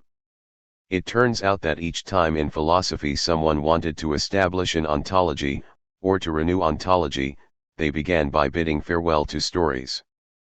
But it turns out that each time it was from historicity in general that one thus took one's leave. Heidegger gives only one reference in this regard, but one can give others, and I shall do so in a moment. Before examining this reference, I would like to say a few words about the status of historical reference to the history of philosophy in Heidegger, from the point of view that interests us. When Heidegger says that the destruction of the history of ontology essentially belongs to the formulation of the question of being and is possible solely within such a formulation, he means that references to the history of ontology are neither rhetorical or literary ornaments of the discourse elaborating the question of being, nor a methodological preamble, nor, in whatever sense, a preliminary or extrinsic phase of the elaboration of the question of being. This latter happens in the destruction of the history of ontology. What one cannot imagine, what is impossible or would have no sense, is a question of being, a positing of the question of being that would happen before or independently of a destruction of ontology, that is, which essentially, in its essence, could do without historical reference to the past of philosophy. That means that the transgression of philosophy that happens with the question of being must find and maintain its support in philosophy. The question of being beyond all regional ontologies and general ontology has no sense if it does not question on the basis of beings and the beingness of beings in their entirety, therefore the entirety of its history and in the entirety of its explication in philosophy. As being is not a being, it is nothing outside beings, it is not another being, therefore it is nothing ontically outside its ontic determinations, therefore outside its totality and the totality of its history. Thus to ask questions about being outside historical reference to the totality of its ontic determinations and their explication in the history of metaphysics is to miss the meaning of being itself. This is why Senuendizeit, in a style which is anything but that of doxography, and at the very moment when Heidegger refuses to tell stories, begins with a reference and strings references throughout the length of its journey. Closing this parenthesis on references, I come back to the first reference I announced concerning storytelling. After having defined and criticized the three prejudices that obscure the question of being, namely, the prejudice that makes of the thinking of being an absolutely general concept, the prejudice that dismisses the question of being on the pretext that being is by definition indefinable, 10, and the prejudice that dismisses the question of being on the pretext that being is a self-evident concept and that, consequently, it merits no supplementary explication. 11. So, after having denounced these three prejudices, Heidegger lays out what he calls the formal structure of the question of being. The formal structure of the question of being is what, in its structure, is analogous to the structure of any question in general. One must know what a question in general is to determine what the question of being must be. This structure cannot be drawn without the three poles of the Gefragtes, the Befragtes, and the Erfragtes. 12. What does this mean? Every question is a seeking, and as such it has an object about which it is concerned. Every question has an object asked about in general. Das Fragen hat als Fragen nach sen Gefragtes. But every question also inquires of something. Zum Fragen gehört außer dem Gefragten ein Befragtes. Besides what is asked about, what is interrogated also belongs to questioning is beings. And then the intention that guides the question, what makes one pass from the Befragtes to the Gefragtes, from what is interrogated to what is asked about, if you like, is the Erfragts, translated as what is to be ascertained. This fundamental and formal structure, which is that of any question, is further determined if one thinks that it can be a question posed just like that, in passing, in the vacuity of chatter that does not think about the word, or, to the contrary, an explicit and authentic question. It is on the basis of this fact that what is asked about comes into question. The Gefragtes, being, is always already pre-comprehended, and that is necessary for a being to appear to us and to be determined as a being. This horizon, or this opening of being in which every being whatsoever appears, can quite obviously not itself be a being. In our pre-comprehension of what is asked about, we already know that being is not itself a being, since it is that on the basis of which every being is what it is. We know, then, that the Gefragtes is not the Befragtes. Our question is launched, then, in the difference between the Gefragtes and the Befragtes, and thus already, although Heidegger has not yet used these words, it is launched in the only space that is proper to it, the difference between being and beings. Now, what is it to tell stories? To tell stories is to ignore this difference and confuse the Gefragtes and the Befragtes. It is to ignore the Erfragts. It is to assimilate being and beings, that is, to determine the origin of beings qua beings on the basis of another being. It is to reply to the question, what is the being of beings, by appealing to another being supposed to be its cause or origin. It is to close the opening and to suppress the question of the meaning of being. Which does not mean that every ontic explication in itself comes down to telling stories. When the sciences determine causalities, legalities that order the relations between beings, when theology explains the totality of beings on the basis of creation or the ordering brought about by a supreme being, they are not necessarily telling stories. They tell stories when they want to pass their discourse off as the reply to the question of the meaning of being, or when, incidentally, they refuse this question all seriousness. When the sciences or theology or metaphysics say, we're dealing with beings, with the beings in this region or beings in their totality or beingness, without needing to pose the question of the truth of being, then these discourses are content to tell stories, and those who speak them refuse to pose the question of knowing what they are talking about and to make explicit the meaning of their language.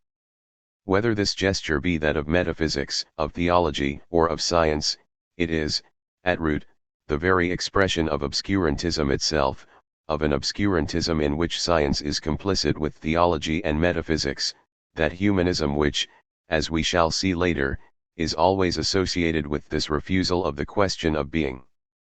Let me make clear again, for one is never prudent enough when one touches on these questions, one never sufficiently forestalls one's reflexes, even if the intentions here, Heidegger's intentions, are already clearer here. Let me make clear, then, that all this does not come down to condemning metaphysics, theology, or science under the name of obscurantism. There is obscurantism not in the ontic explanation as such, but when those who practice it refuse, refute, or repress the question of the meaning of being that is prior and not only theoretically to their activity.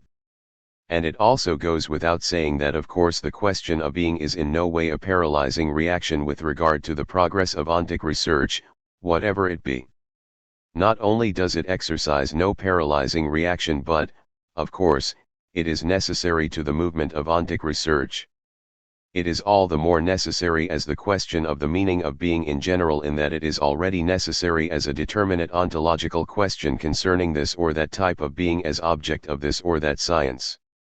See for example what Heidegger says about this in paragraph 3 of Senuendizeit. I'll read directly from the translation, pages 24 to 25.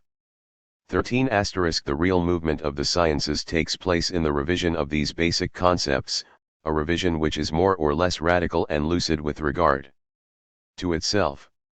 A science's level of development is determined by the extent to which it is capable of a crisis in its basic concepts. In these imminent crises of the sciences, the relation of positive questioning to the matter in question becomes unstable. Today tendencies to place research on new foundations have cropped up on all sides in the various disciplines.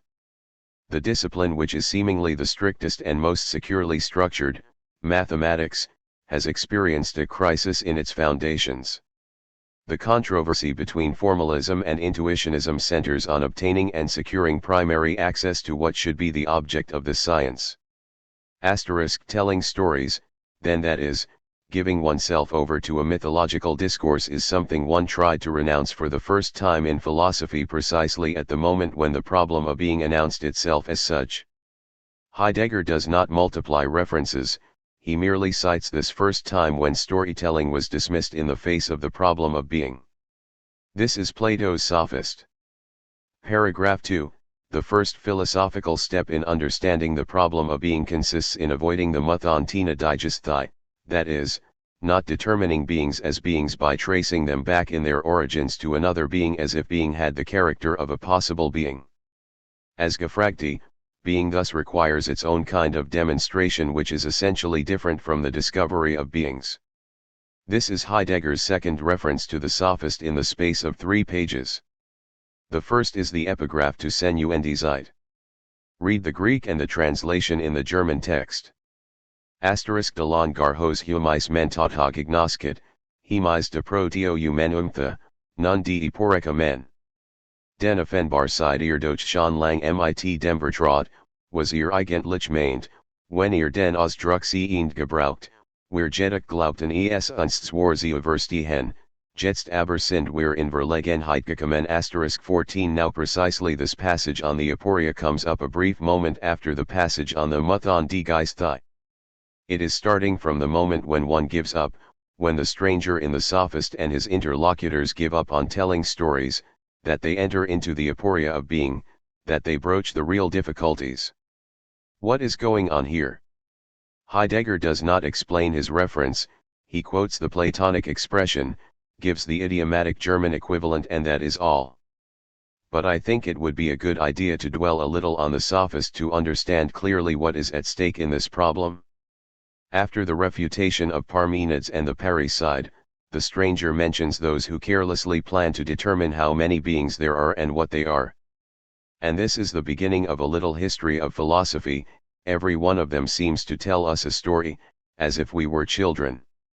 One says there are 3 principles, that some of them are sometimes waging a sort of war with each other, and sometimes become friends and marry and have children and bring them up, and another says there are 2, wet and dry or hot and cold, which he settles together and unites in marriage. And the Eleatic sect in our region, beginning with Xenophanes and even earlier, have their story that all things, as they are called, are really one. Then some Ionian and later some Sicilian muses reflected that it was safest to combine the 2 tales. 15. The stranger enumerates in this way all the past ontologies, those that say that being is one or multiple, or both, that it is heat or cold, movement or rest, and so forth, of the materialists or of the sons of the earth, of the friends of the forms, and in the midst of the gigantomachia that arises between them, a gigantomachia that is also mentioned at the beginning of Senuendizeit, there arises the aporia of being, in the form of the question of the Triton ti. The schema of the question of being here is the following: you say that being is this or that, this and that. But what is the being which you say is this or that, and what is the being of the is that allows you to say that being is this or that? What is this third term, being itself, which does not let itself be determined by a discourse but on the contrary allows all the determinations that come about in it?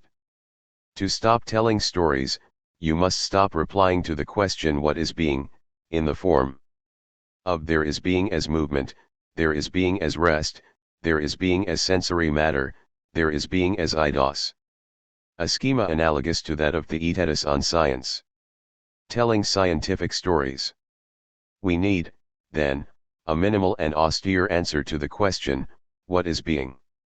Now, here are the 2 passages in which non-mythical discourse surfaces as the question of the meaning of being in the initial form of the question on the signification of the word being. Read Sophist 243a, 244b, pages 346 to 348. Stranger, when one of them says in his talk that many, or one, or 2 are, or have become, or are becoming, and again speaks of hot mingling with cold, and in some other part of his discourse suggests separations and combinations, for heaven's sake, Theaetetus, Do you ever understand what they mean by any of these things? I used to think, when I was younger, that I understood perfectly whenever anyone used this term not being, which now perplexes us. But you see what a slough of perplexity we are in about it now. Theaetetus, yes, I see. Stranger, and perhaps our minds are in the same condition as regards being also, we may think that it is plain sailing and that we understand when the word is used, though we are in difficulties about not being, whereas really we understand equally little of both. Theaetetus, perhaps. Stranger, and we may say the same of all the subjects about which we have been speaking. Theaetetus, certainly. Stranger, we will consider most of them later, if you please, but now the greatest and foremost chief of them must be considered. Theaetetus, what do you mean? Or, obviously, do you mean that we must first investigate the term being, and see what those who use it think it signifies? Stranger, you have caught my meaning at once, Theaetetus. For I certainly do mean that this is the best method for us to use, by questioning them directly, as if they were present in person. So here goes. Come now, all you who say that hot and cold or any two such principles are the universe, what is this that you attribute to both of them when you say that both and each are? What are we to understand by this being of yours?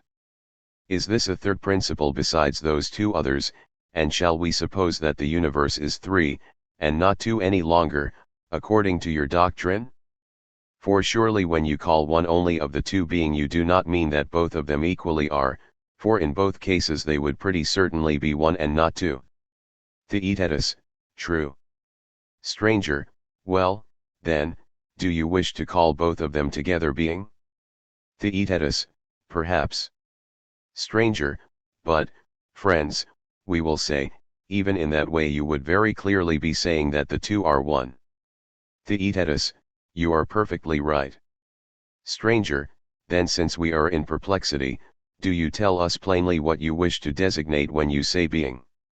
For it is clear that you have known this all along, whereas we formerly thought we knew, but are now perplexed. So first give us this information, that we may not think we understand what you say, when the exact opposite is the case.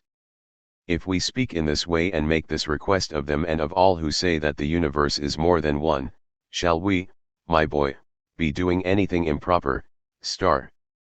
After this aporia the doxography picks up again, at a higher level.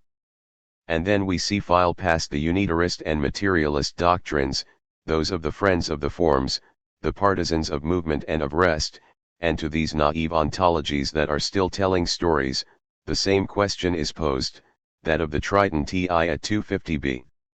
Read 359. Asterisk stranger, being, then, you consider to be something else in the soul, a third in addition to these two, inasmuch as you think rest and motion are embraced by it, and since you comprehend and observe that they participate in existence, you therefore said that they are.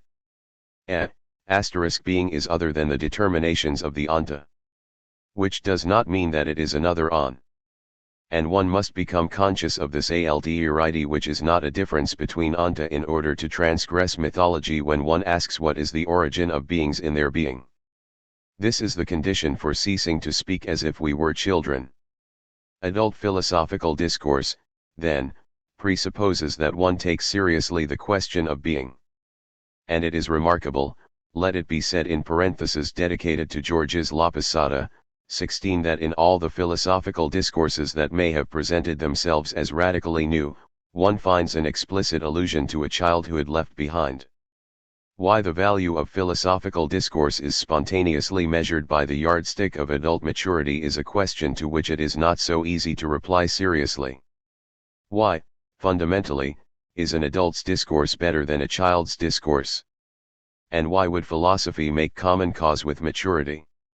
If the question interests you, well then, note the following references, apart from Plato whom we have just read, apart from the well-known texts by Descartes and Comte, one can find this critique of childhood and childishness in Bergson 17 and in Husserl 18, when Heidegger says that the question of being should impose silence on stories and he reads Plato. This does not mean that in his eyes Plato did not, at the end of the day, also tell stories. I do not wish to go down that path here, we can discuss it later if you wish. Without, for that matter, even going via Heidegger's reading of Plato, a reading according to which the eidos and above all the agathon, which were supposed to answer the question what is being, are not being but beings par excellence, beings that are truly beings, at the very moment when the agathon is presented as epikeina tesousias. Without even going via this reading, one can invoke many texts by Plato that are unequal to the breakthrough and the promise of the sophist.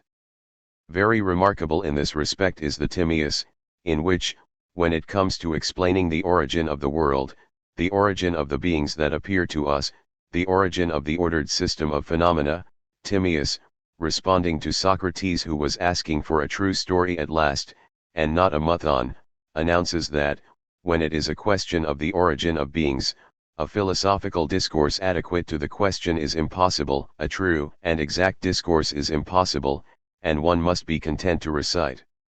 To unroll like a genesis, like a becoming real of things, something that is not becoming, but the origin of things. One must unroll the archie like a genesis.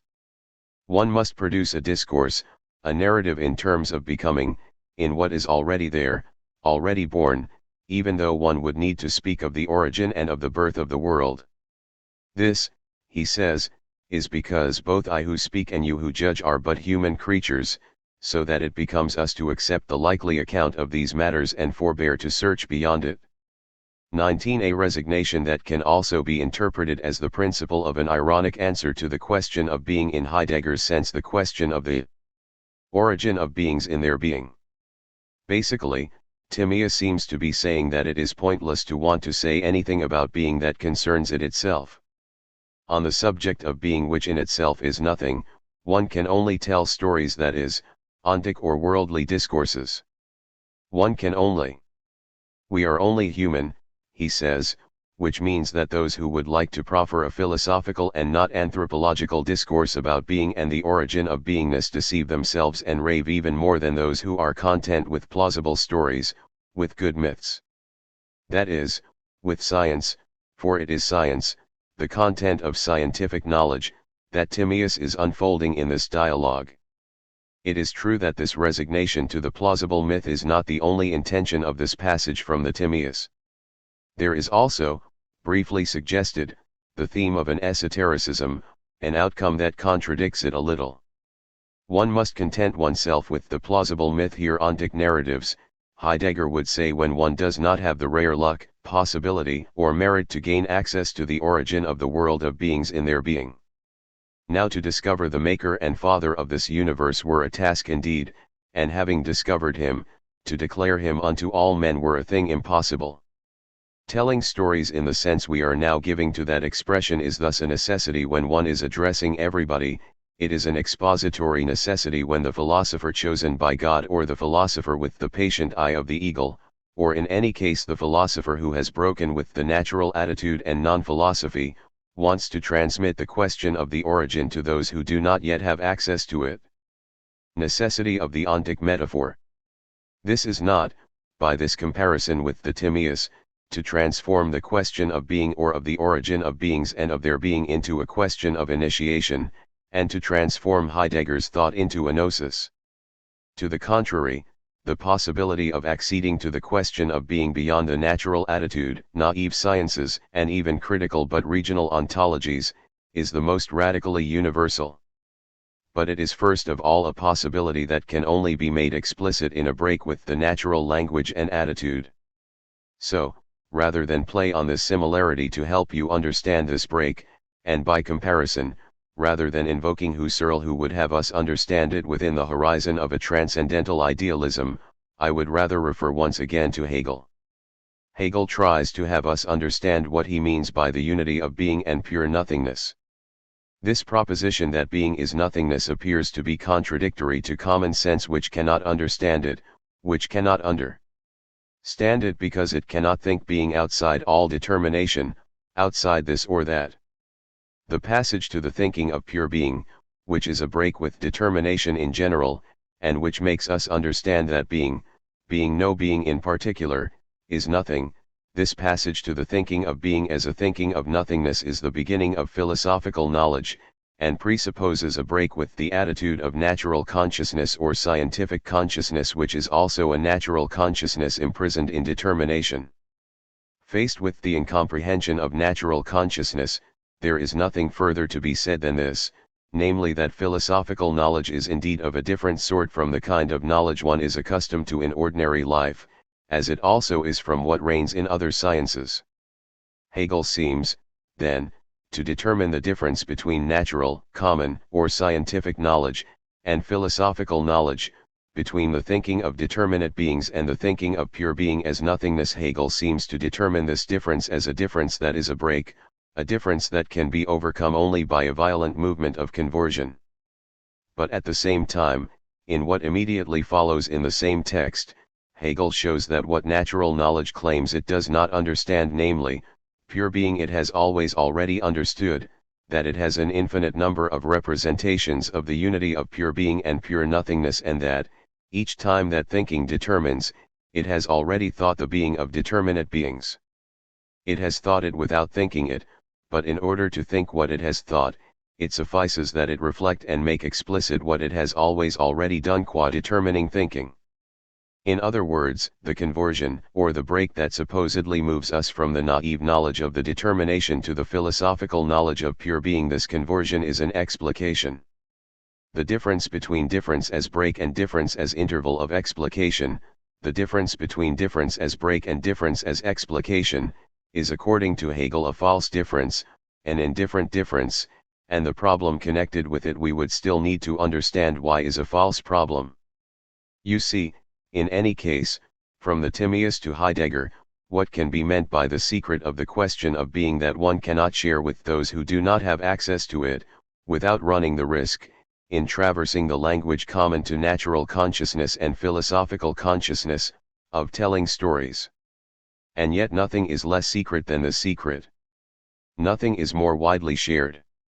Now, however close Hegel's text and intention, as I have just invoked them, may once again be to Heidegger's intention, this should not leave us with the illusion that Heidegger, who is not saying anything different, is saying the same thing. An identical thing. While one must indeed go via this identity of pure being and pure nothingness in order to understand that being is not a being, is not one being or the totality of determinate beings, in order to understand the difference between being and beingness.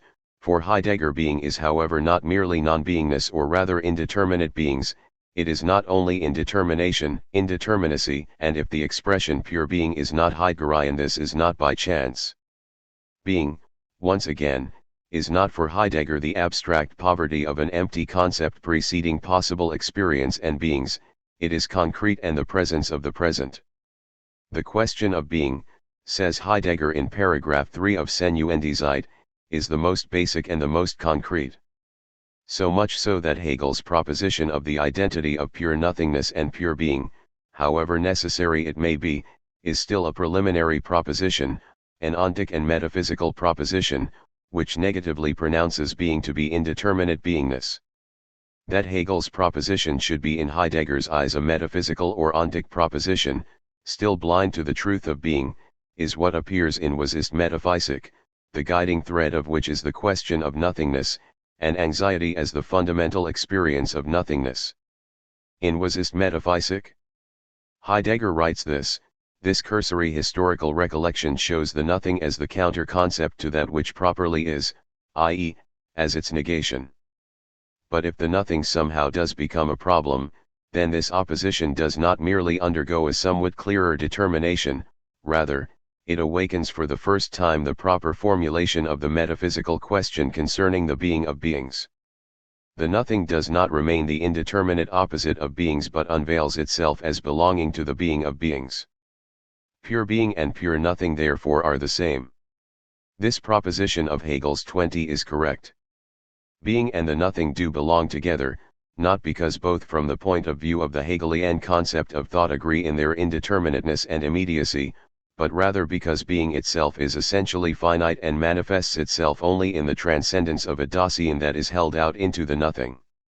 21. Not only does Hegel's proposition remain a metaphysical proposition, dominated by a logic of negation, but, even within metaphysics, Heidegger contests its scope. It is true, but not in the sense that Hegel believed. Historicizing the revelation of being within the borders of metaphysics understood in this way is thus in a certain way still to tell stories. And Hegel would in this sense have been one of the great storytellers, one of the greatest novelists of philosophy, the greatest no doubt, and you can see how the phenomenology of spirit and the lectures on the history of philosophy could come to illustrate this remark. To liberate the question of being and history, one must, then, stop telling stories, which is to say that one must take a step beyond ontic history. This step, which can look like an exit from history in general toward the ahistorical, is in truth the condition of access to a radicalization of the thinking of history as history of being itself. One must, then, constantly and firmly maintain the distrust of historicism in order to think history as the truth of being, in order truly to think history at the level of the truth of being. So there is in Heidegger, without of course everything coming down to this, but there is underlying in him the classical distrust of history and historicism, a distrust that belongs to a Cartesian vein and therefore a Husserlian vein. For his part, Husserl, without beating about the bush, thought that all Hegel had done was tell stories and that metaphysics consists in telling stories. Before even entering, as we shall have to do, into the problem of the relations between Husserl and Heidegger, from the point of view that interests us, it is certain that Heidegger's gesture is here entirely analogous, I do not say identical, to Husserl's: reduce historicity, refuse to tell stories, bracket the real ontic or practical genesis in order then to grasp in its profound originality the historicity of meaning. For it is not by chance that, in the history of thought, the only book, along with Senuendizeit, that explicitly begins with the refusal to tell stories is, not the Sophist, which does not begin with this refusal, but in fact Ideen I. The first note in the first section of the first chapter of Ideen I expresses this refusal. I'll read from Paul Ricoeur's translation. The note comments on the text's use of the word original: no stories will be told here. Neither psychological causal nor historical developmental genesis need be, or should be, thought of when we speak here of originality. What other sense is meant will not become reflectively and scientifically clear until later. 22. And what is translated here as no stories will be told here is the common German expression, we aren't going to tell stories. Husserl writes, es werden hier keine Geschichten erzählt, 23, the very expression used by Heidegger. We must now understand how, in the elaboration of the question of being by Heidegger, taking advantage precisely of the keine Geschichten erzählen, the theme of historicity is introduced. It will be difficult and slow, and one can already say that the theme of the historicity of being itself, of the historicity of the truth of being, does not really belong to Senuendizeit. The historicity that is an important theme in Senuendizeit, which provides on this subject Heidegger's fullest and most systematic developments, the historicity in Senuendizeit is the historicity of Dasein and not of Sen. The historicity is, if you will, that of the Befragtes and not of the Gefragtes. However important and revolutionary the analyses devoted to historicity in Senuendizeit are, they are preliminary, they belong to the hermeneutic of Dasein, which is only an introduction into the question of being. Historicity of Dasein and not of Sen. But we will have patiently to follow this preliminary phase, both because of its intrinsic importance and because here the preliminary is perhaps more than the preliminary, and there is not, between Dasein and Sen, between the Befragtes and the Gefragtes, a simple relation of means to end, a route accessible to all, or a move from the threshold to beyond the threshold. 24. If one wants to measure from a great distance and a great height the immensity of the itinerary that must lead to the question of the history of being itself, one must first realize that the question of the historicity of Dasein, which is only a question preliminary to that of the historicity of Sen, itself constitutes an immense step forward. An immense step forward not only with regard to anti-historical idealisms, but even with regard to what one might consider to be the question of the historicity of transcendental subjectivity in Husserl. It is at the price of an immense effort and at the end of a long path that transcendental historicity was discovered by Husserl, and even then it affected only the historicity of meaning and affected it merely with a concern. If one bears in mind that Heideggerian Dasein is a notion that takes us back before the distinctions proper to transcendental idealism, distinctions that are laden with metaphysical presuppositions, then speaking of the historicity of Dasein already goes a long way, even if only in a preliminary way. I-25. So, opening here the first major part of this course, we ask ourselves the following question. What is the necessity that links the Gefragtes to a given Befragtes? That is, in other words, why does the question of being pass through an analytic of Dasein? And, closer to what interests us, why does the question of the historicity of being pass through the question of the historicity of Dasein? I do not say of beings. This is the very general question we must try to answer before describing this historicity of Dasein. Having, in the passages I have already mentioned, destroyed the prejudices that were obscuring the question of being, having drawn out the formal structure of the question of being, Heidegger begins to open the path proper to the question of being itself. To do so, he must obviously give himself at the outset no metaphysical presupposition of any sort, no metaphysical proposition of any sort. His question must be in this regard absolutely radical and radically inaugural, de jure. But de jure already, Heidegger gives himself, thinks he has to give himself, to, let's say vaguely and in quotation marks, using a word that is improper, two assurances in which the fully historical character of the question of being appears.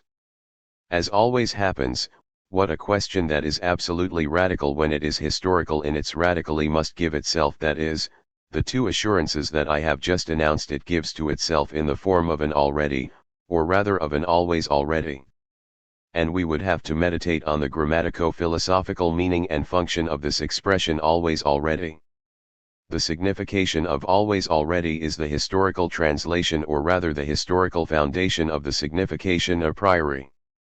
The always modifies the already in such a way that the already does not depend on this or that contingent situation, but has a value of unconditioned universality. The always wrests the historicity of the already from empiricity. Here the essential already is unconditioned, the always already is thus the form in which Heidegger must, not give himself or simply encounter presuppositions, but begin in the sense of repeating the beginning of a question which in fact has never been posed but which has always already been made possible. We will see later or next time why the presence of an already in a questioning that is claiming to be radical is not a circle, in the sense of vicious circle or faulty reasoning. What, then, are the two assurances that, far from compromising the radically of the question, make it possible qua-radically? 26. Given the formal structure of every question, the question of being must be guided by the very thing in view of which it questions. As Heidegger says, insofar as it is a suchen, the question needs to receive a prior direction from the Gesuchten. For the question of being to receive prior direction from the very thing in view of which it is questioning, it is necessary, as Heidegger notes, that the meaning of being be already in a certain sense verfügbar, accessible in the translation, which thus implies that we already know it. In fact, verfügbar means available, available in a certain way, not available like an object at our disposal but welcoming, disposed to let itself be understood, to let itself be approached in some way, close to us in a certain familiarity. Without this familiarity with the meaning of being or this pre-understanding of the meaning of being, the explicit question of the meaning of being could not even arise. So there is an already of the question of the meaning of being, a reference to an always already, to a past that is always already buried but still having an effect that allows the most radical, freest, most independent, most concrete question, the first and last, to arise.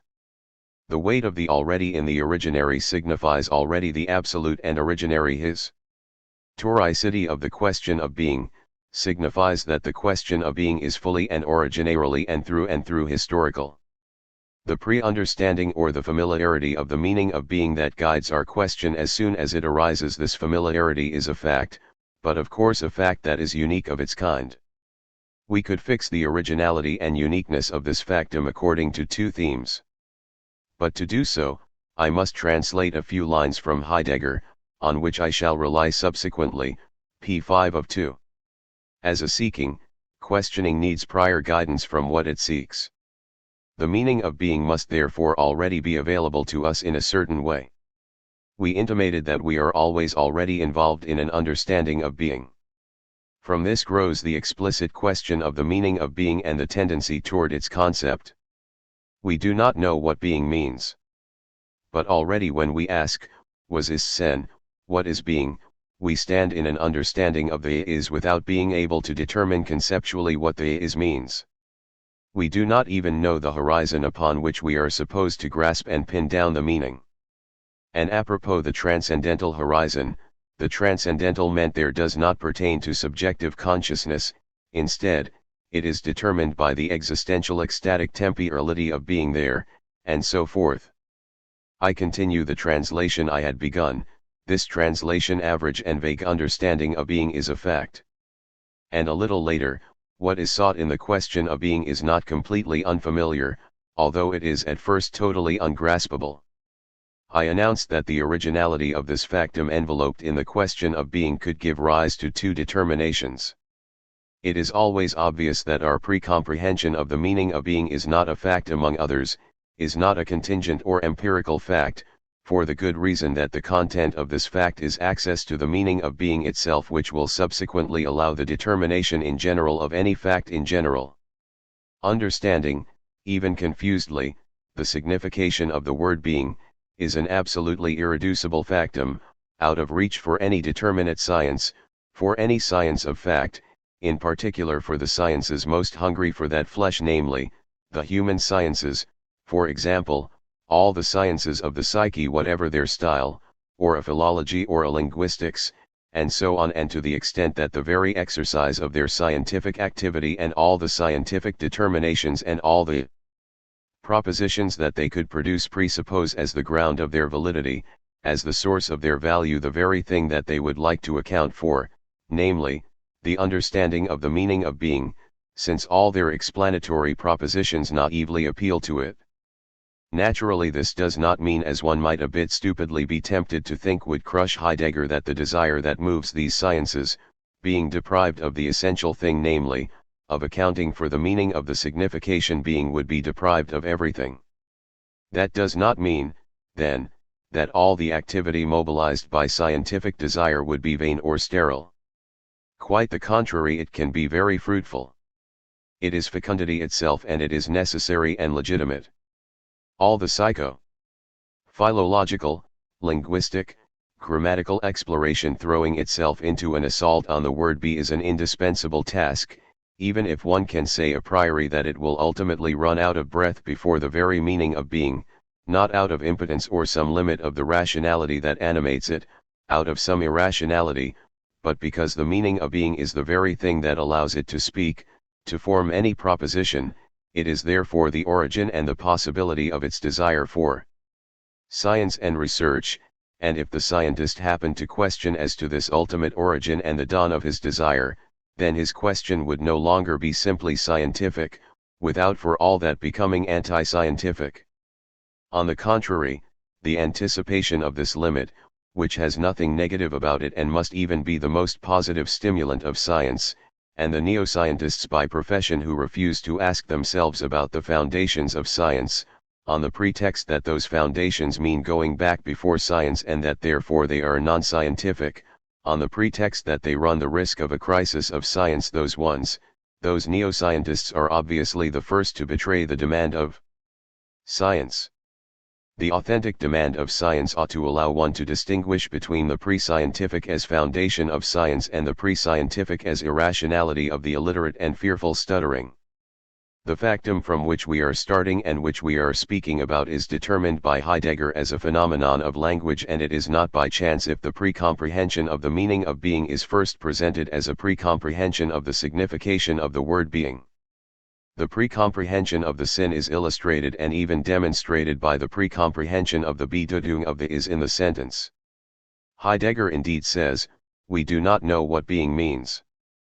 But already when we ask, was ist Sein, we stand in an understanding of the is without being able to determine conceptually was das ist bedeutet. You already see the immensity of the problems and the implications to which this gesture of Heidegger's leads back, this gesture the necessity of which we must understand, the necessity of which will never cease to be understood, and that the later developments of Heidegger's thought will, precisely, merely lay out. For it is quite obvious that, giving himself language and the possibility of a language or a tongue in which the verb to be would be de facto or de jure, virtually 27 what makes language come to its true essence 28 giving himself that, Heidegger is not simply giving himself a premise, or a principle, or a facility. He is giving himself only the possibility of a question and he ties the possibility of the question to that of language.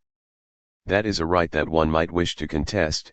For my part I believe, and I'm saying this to put this formidable problem at least provisionally aside, that this contestation has not yet been undertaken at the necessary level and with the necessary means, that it demands an immense itinerary, one scarcely imaginable, and that it will not arise seriously tomorrow, except in the mode of a vague desire that can sometimes be very talkative and voluble, and that, for my part, I prefer to hold in reserve here. We shall be encountering this problem again. For the moment, I shall be content to refer you to the Einführung. All I wish to emphasize here is that starting from the factum of language, and of a language in which the word be is heard, precise and unavoidable, Heidegger ties the possibility of his question and therefore of his whole subsequent discourse to the possibility of history. For there is no language without history and no history without language. The question of being is the very question of history. It is born of history, and it takes aim at history. It is the absolution of history itself on itself as history of being. The factum was, then, the first of the two assurances that I had announced. Assurances that are not contracted for but always already present when a discourse begins and even when a questioning discourse begins. The second is the one which, with the Gefragtes, the questioning, gives itself the Befragtes, as questioning. The being interrogated, Befragtes, in view of being, is us, namely the questioning being. And this us is determined as Dasein. Well, it is the necessity of this gesture that will interest us as we begin next time. Then we will be ready to study the structures of the historicity of the questioning Dasein, interrogated in view of the historicity of Sen, the ultimate questioned of the question. Sessiontree December 17, 1964. We shall make no progress today. We shall be marking time today, and we shall dwell almost the whole time on a problem that last time we were getting ready to leave behind us. We are going to hold ourselves in suspense between the two assurances with which I concluded last time, having explicated only one. To save time, I don't want to go too far back in what was said last time. I shall recall only that, before concluding, I announced the two assurances that Heidegger had to give himself in posing or in repeating the question of being. Two assurances that were not contracted for in a conventional or arbitrary way, and neither were they metaphysical propositions, since the question of being that they assure goes beyond metaphysics, two assurances that, although they have to do with something like language, were not for all that begged questions or logical presuppositions, since the question of being goes back before the logical itself, even the logical in the Hegelian sense, inasmuch as it merges with metaphysics. I tried to show that this double assurance was pronounced in the form of an already and of an always already, an expression the syntax and philosophical signification of which we interrogated. The envelopment of these two assurances in the completely unmotivated, ontically and metaphysically unmotivated containment of the question of being, the envelopment of these two assurances, of these two always alreadys in the question of being, appeared to us as the mark of the originary and thoroughgoing historicity of the question of being. As you will remember, the first of these two assurances was the factum of a language in general in which the signification of the word is always already pre-comprehended. I tried, via two series of considerations, to reach the originality and uniqueness of this factum. I will not go back over this, but before broaching the second of these assurances, or rather the second form of the same assurance and of the same always already, I should like to prolong a little what I said last time about the factum. One might wonder by what right Heidegger starts out from the fact of language affirms that the signification of the word being is always already pre-understood. Should not an absolutely radical question move back toward the origin of language, that is, question toward a pre-linguistic or pre-symbolic zone of the discourse of experience?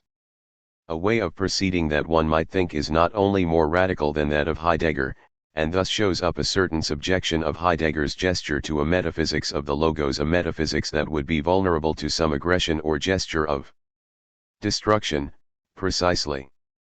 But also, thirdly, a way of proceeding that, going back up before the Bedeutung of the word be, would finally have a chance to account for its appearance, and its relation to the sin and the sen, and to the sense sin.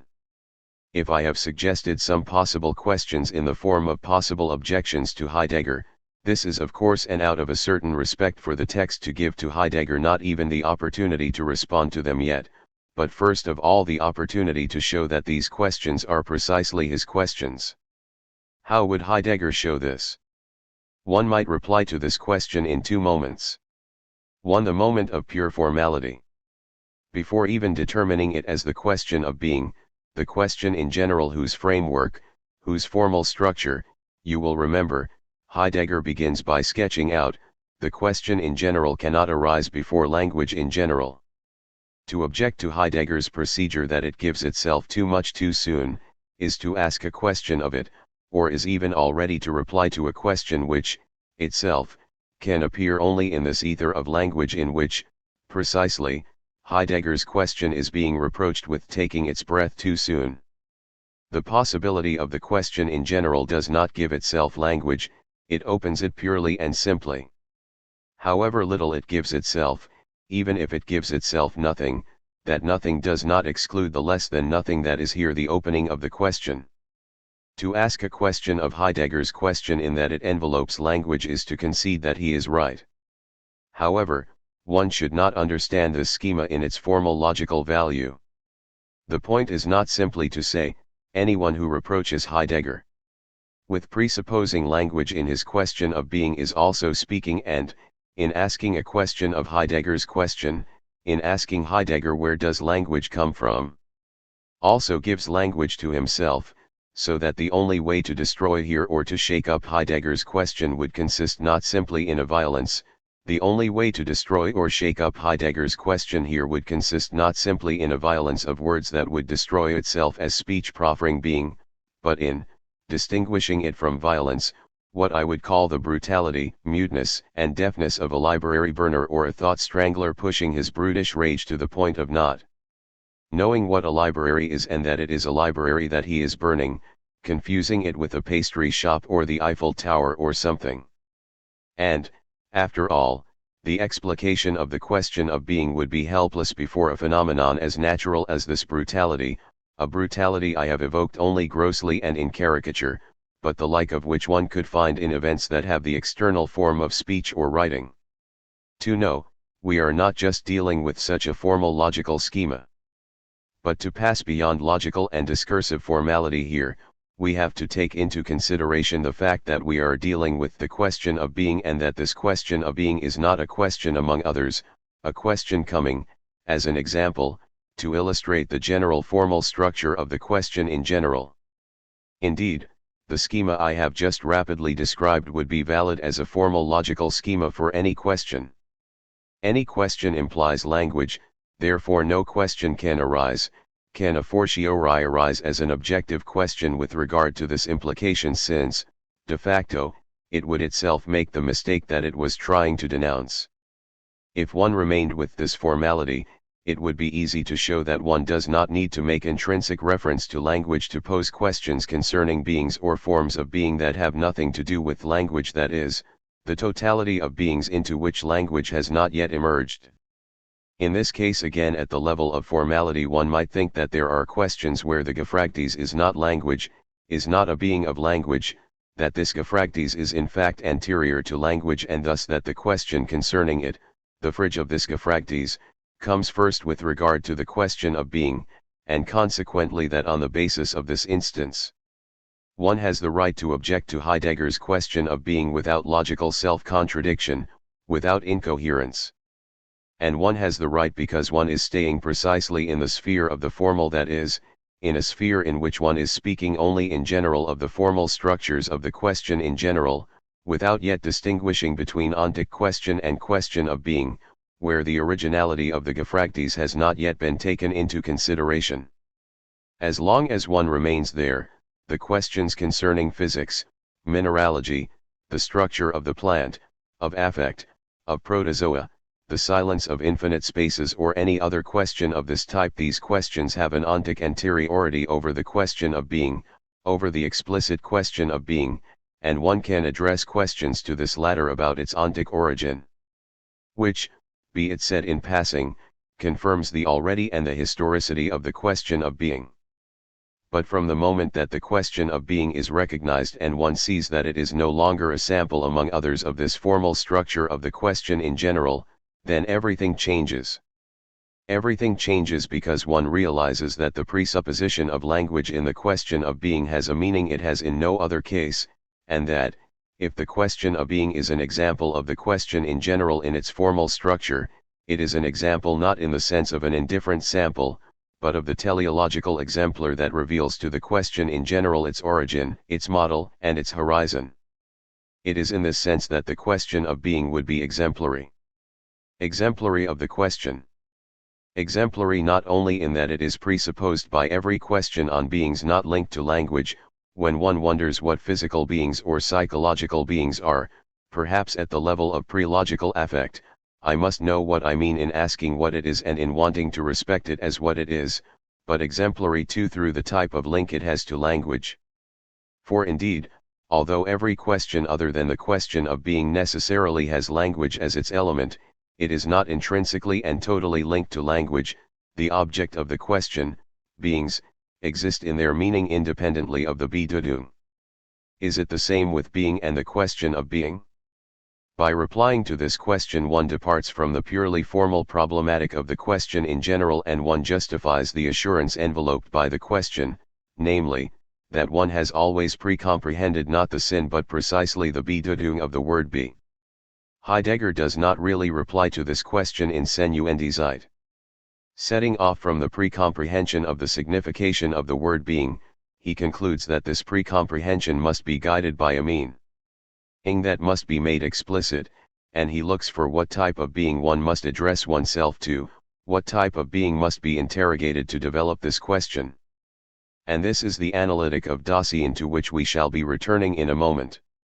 The problem of the relations between the meaning, the signification, and the word in the case of the word be is posed as such for the first time only in the Einführung in die Metaphysik, that is about 8 years later. It is this development that gives to Senuendizeit's point of departure, the point of departure in the pre-comprehension of the Bedeutung, its true justification, a justification that was not simply lacking, but was reserved and implicit. So it is appropriate to take a byway to reach this justification before moving on, the more so in that the style of this justification sends us back to the historicity that is our theme here. In chapter 2 of this book, raising the objection according to which the word be is an empty votiable and an evanescent signification, Heidegger deals with what he calls the grammar and the etymology of the word being. I am not going to follow Heidegger step by step here. I will simply take a few points of reference along his path, while inviting you to read this text. The grammar of the word being follows the process at the end of which being, tuina, esse, imposed itself in metaphysics, in the form of the infinitive, and more precisely of the verbal substantive. This grammatical process explains that the signification being should have come to make itself indeterminate, or if it does not explain it in the etymological sense of the word, it is of a piece with this process of intermination.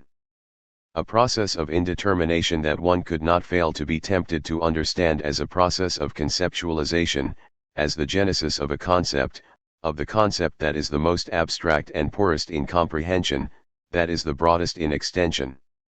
The grammatical sequence that liberates the infinitive mood from any complement, subject, and so on, makes possible, or is made possible by, is in any case of a piece with, the interpretation of the thinking of being as the concept of being.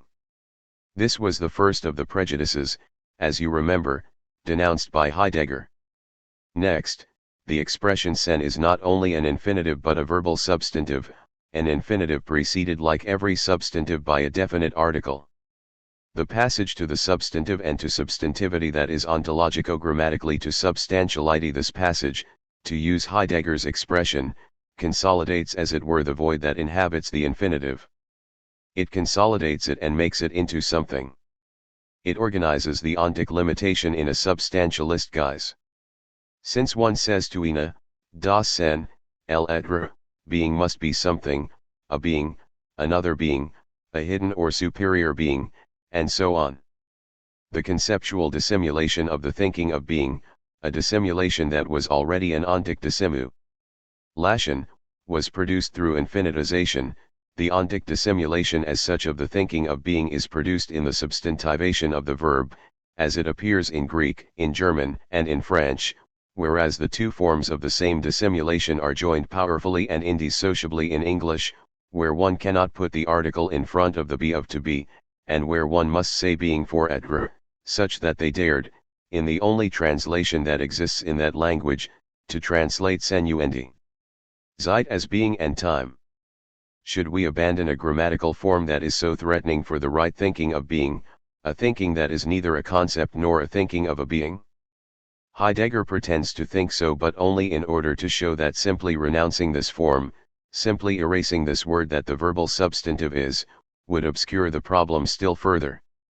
And then, in order to show that, he uses a schema that will be very useful to us in a moment, or rather next time, when we come to what I called the second assurance enveloped in the question of being.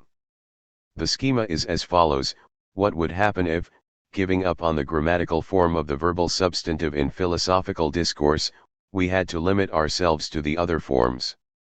That would be the very gesture of empiricism, of what is called empiricism. In that case, one would say, being. I know nothing about it. I do not know what that means, primarily because I've never come across it and no one will ever come across it. The pre-comprehension Heidegger talks about at the beginning of Senuendi Zeit is in this case merely an incomprehension. I understand what being means only when being comes to determine something or is determined by something, when I say I am, and you are, and he or it is, and so on. And the nucleus or principle of intelligibility here is the first person singular or plural. We understand fully what being means in the phrase, I am or else, says Heidegger, since today the theme of the we is in fashion, in the phrase we are. Now Heidegger makes an effort, a very brief effort in fact, to show that in that case, by abandoning all reference to being, to what being means, we hear and understand the proposition I am or we are even less clearly than before. Now what interests me here is the argumentative schema that is barely sketched out by Heidegger. What guides this very short demonstration is again, I would say, the destruction or at any rate the denunciation of the signification of proximity and self-identity, such as it might appear in the discourse of the one saying, I am is the proposition of being that is the clearest and the surest, because I know what being I'm talking about, and I know what being I'm talking about because here the proximity of the one speaking to the being that he is seems absolute, absolute to the point of being not even a proximity but an identity. Now the metaphor of proximity, which underlies the proposition of identity, is here misleading. Heidegger does not explain why, and seems certain that we will follow him without difficulty when he affirms that there is no absolute proximity of the self to its being, and that, on the contrary, here we must admit that everyone is the furthest from himself, as far as the I from the you in you are. Let me read a few lines. Read pages 79 to 80. Asterisk. Can it still be any wonder to us now that being is so empty a word when the word form itself is based on an emptying and the apparent fixation of this emptiness? This word being serves as a warning to us. Let us not be lured away into the emptiest of forms, the verbal substantive. And let us not entangle ourselves in the abstraction of the infinitive to be. If we really want to arrive at the to be along the path of language, let us keep to forms like these: I am, you are, he, she, it is, we are, and so forth, I was, we were, they have been, and so forth. But then we gain no clearer understanding of what to be means here, or what its essence consists in. On the contrary, let us simply make the attempt. We say, I am. One can speak of this sort of being only in reference to oneself, my being. What does it consist of, and where is it situated? It would seem that this should be what we can most easily bring to light, for there is no being to which we are closer than the one that we ourselves are. All other beings we ourselves are not. All other beings still are even when we ourselves are not. It seems we cannot be as close to any other being as we are to the being that we ourselves are. Actually, we cannot even say that we are close to the being that we ourselves in each case are, since after all we ourselves are this being. Here however we must admit that everyone is the furthest from himself, as far as the I from the you in you are. But today the we is what counts. Now it is the time of the we instead of the I. We are. What being do we name in this sentence? We also say, the windows are, the rocks are. We are. Does this statement ascertain the being present at hand of a plurality of I's? And how does it stand with the I was and we were with being in the past? Is it something bygone for us? Or are we precisely that which we were? Are we not becoming precisely just what we are?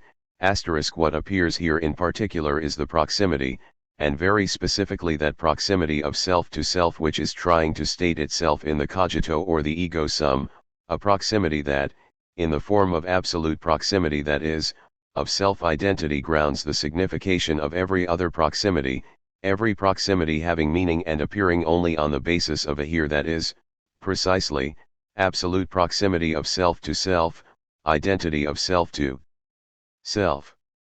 Now, what Heidegger seems to mean here is that the meaning of this absolute proximity, in the form of the I am, can only be clarified on the basis of the meaning of being which is implied in I am, because the I am is a determination of being and this determination alone grounds the meaning of proximity in general.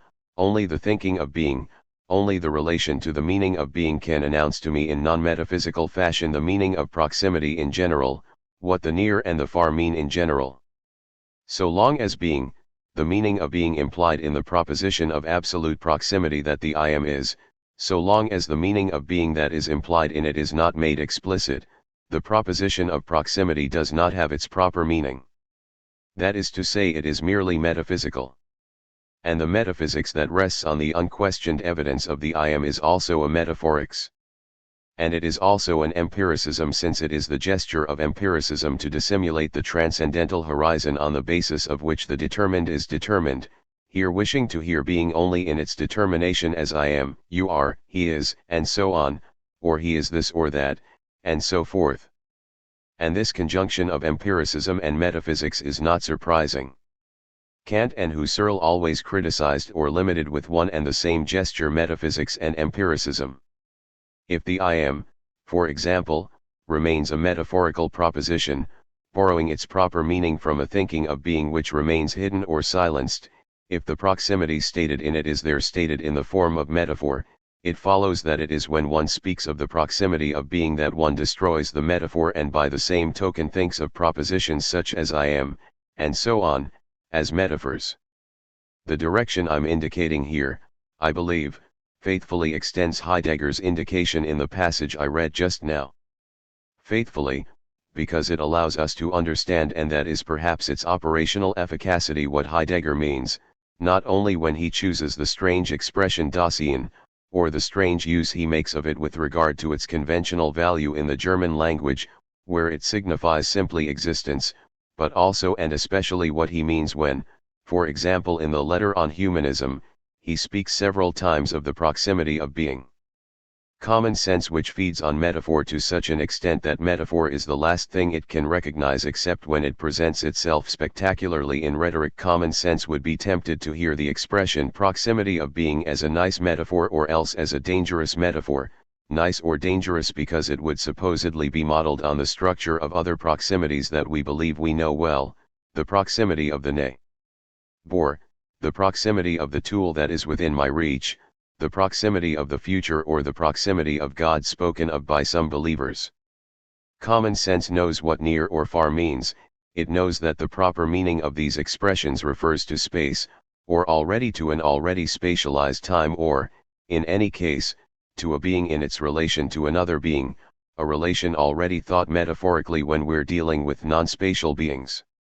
The fact that the here or the now necessary for any determination of proximity is not simply in space or in time does not bother it. How in any case could it be bothered?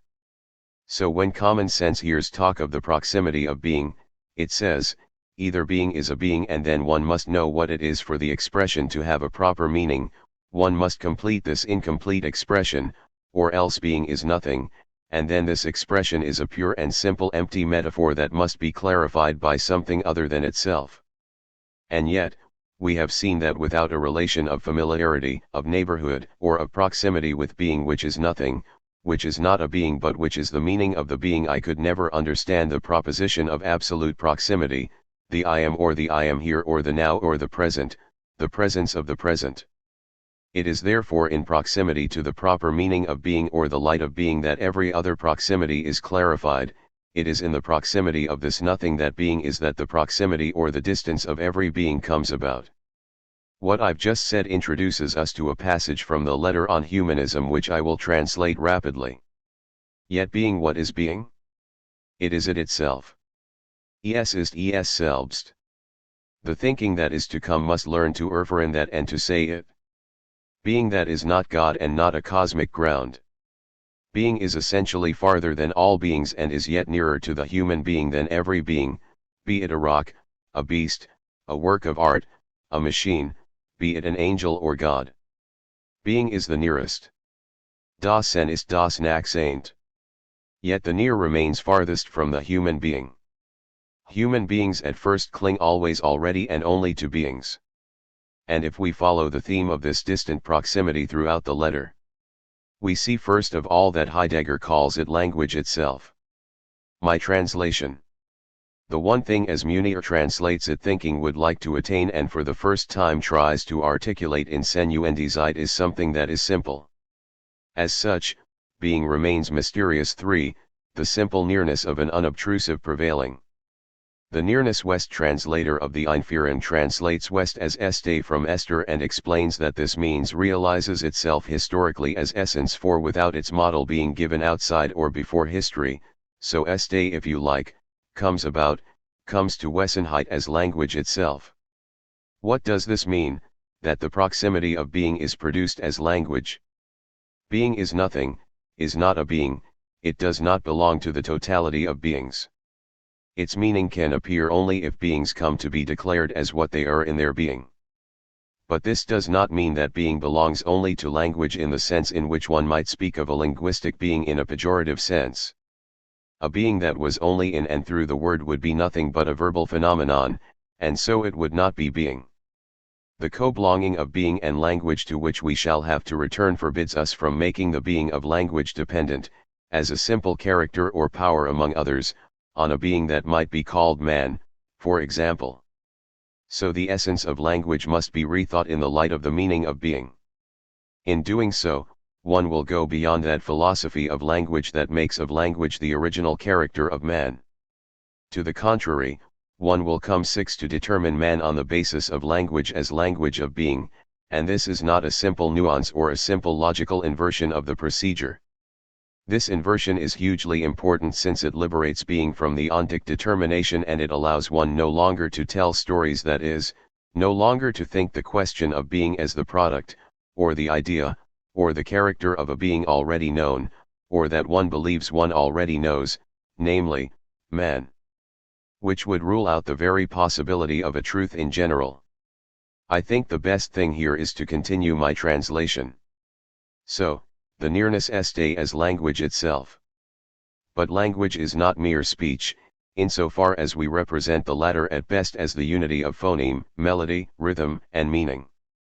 We think of the phoneme and written character as a verbal body for language, of melody and rhythm as its soul, and whatever has to do with meaning as its spirit. We usually think of language as corresponding to the essence of the human being represented as animal rationale, that is, as the unity of body soul spirit. But just as existence and through it the relation of the truth of being to the human being remains veiled in the humanitas of Homo animalis, so does the metaphysical animal explanation of language cover up the seinsgeschichtliches Wesen, the essence of language in the history of being. Comment. And now there appears what again resembles a pure and simple metaphor in the expressionist romantico-Nazi style. So, Heidegger continues. According to this essence, language is the house of being, which is propitiated by being and pervaded by being. And so it is proper to think the essence of language from its correspondence to being, and indeed as this correspondence, that is, as the Behausung of the human being's essence. But the human being is not only a living creature who possesses language along with other capacities. Rather, language is the house of being in which the human being exists by dwelling, in that he belongs to the truth of being, guarding it. Before pausing over the status of what looks like a romantic metaphor and rhetoric, I shall begin to justify it as follows. What Heidegger wants to show is that to the extent that there is language only in the clearing of being, and to the extent that being cannot be a simple product of language, failing which it would not be and thus would not be what it is, to that extent the meaning of being is, let's say without metaphor and abstraction, the condition of possibility of language on which it nonetheless depends. Given which, man cannot possess language as a simple faculty among others, for otherwise the truth of being, what allows for truth in general, would depend on the determinate faculty of a determinate being and would therefore be relative, and so forth. There is no truth in anthropology. This is a facile schema on which I do not insist. So one must think language on the basis of being and the essence of man on the basis of the possibility of language. Which has never been done explicitly by the metaphysics that determines man as being composed of a soul and a body, or as a type of being created on the basis of another being, God, or as a natural being endowed with the power of speaking the truth. Now, assuming we agree that we have to think man on the basis of language and language on the basis of the truth of being, why translate these on the basis OFS and these conditions of possibility into house, shelter, habitat, and so on? Why this operation, which seems to charge with obscure effectivities a cold necessity of thought or a simple order in the linking of implications? First, if one spoke the language of conditions of possibility, one would let it be understood manifestly against Heidegger's intention that being, as condition of possibility of language, is a formal, abstract, absent instance, the transhistorical condition of history.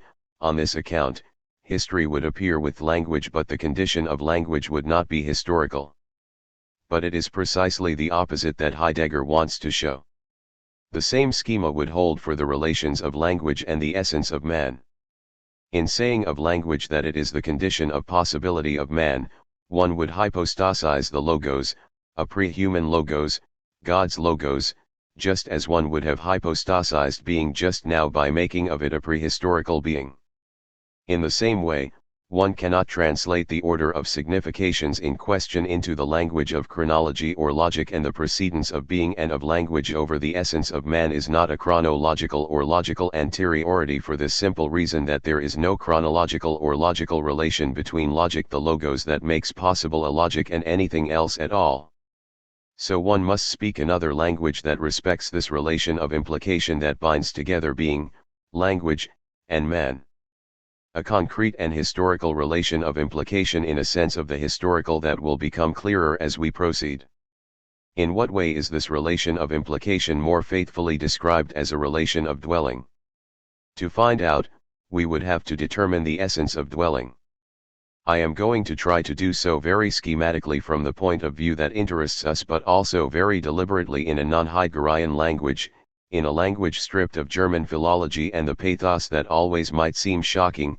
For example, in one of the texts on Hölderlin, or in that 1951 lecture called Building, Dwelling, Thinking, 7, which ends by referring the housing crisis back to a dwelling crisis for which, ultimately, metaphysics is supposedly responsible.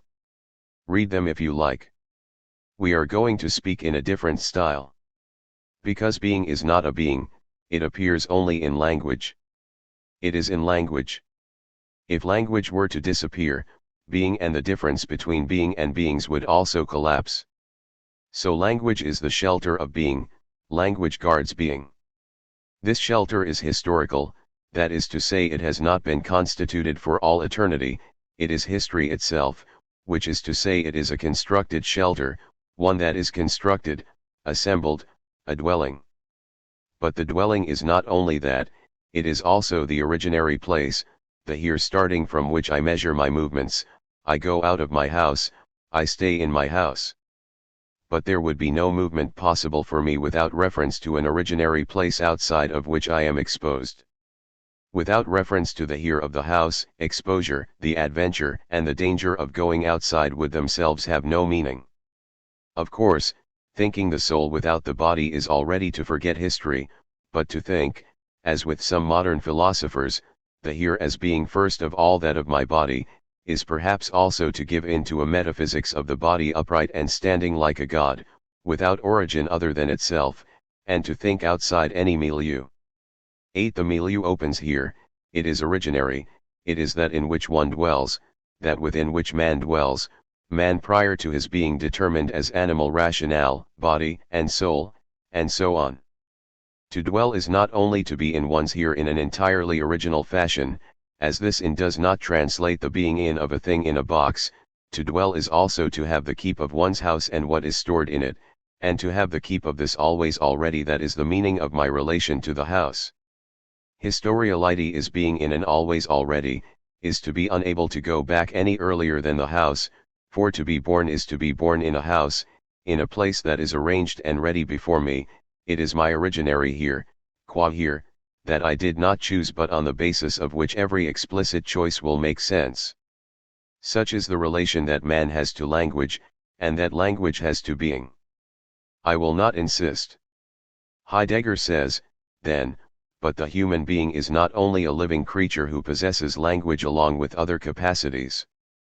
Rather, language is the house of being in which the human being exists by dwelling, in that he belongs to the truth of being, guarding it.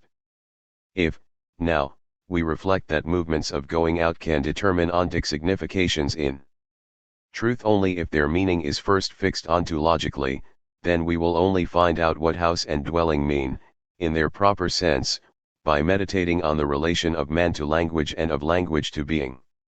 We do not know first what house means, even if this word seems very familiar to us and to refer to the most familiar thing in the world. In truth, it is what familiarity and proximity mean that we do not know, before having made explicit the relation of man to language and of language to being. So that we must reverse the terms and the direction of the metaphor. When common sense hears that language is the house of being, it understands the following: for me, the known is the house, and by referring the unknown to the known, one is trying to make the unknown known to me. In truth, it is the opposite that happens, as there is no house and dwelling without humans, no humans without language, and no language without being. It is the relation to being, to dwelling being, that teaches me truly what dwelling is and what house is, and in the house what is and will be, which I cannot learn without meditating on language. It is in the proper sense that one should say that language is the house of being in which man dwells. And one is speaking metaphorically, which tells us a great deal about the status of metaphor when one speaks the house outside of this relation to being. The housing crisis, one could say, jumping over many intermediate steps, is the expression of this deportation in a metaphor that is no longer even thought as such.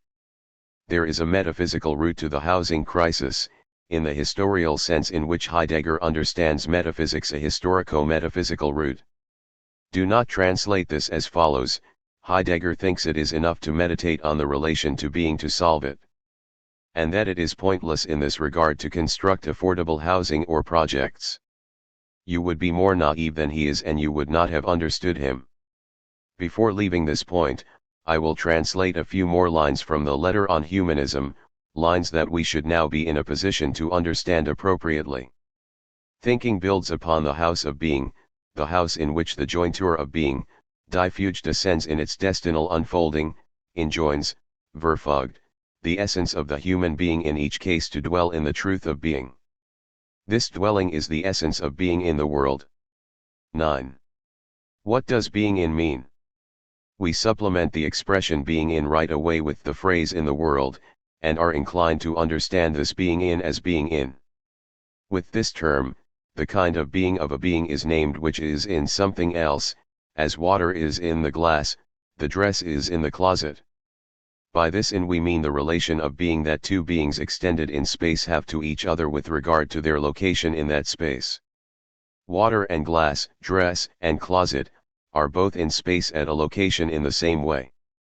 This relation of being can be expanded, that is, the bench in the lecture hall in the university in the city, and so on until, the bench in the cosmos. These beings whose being in one another can be determined in this way all have the same kind of being, that of being present as things occurring within the world.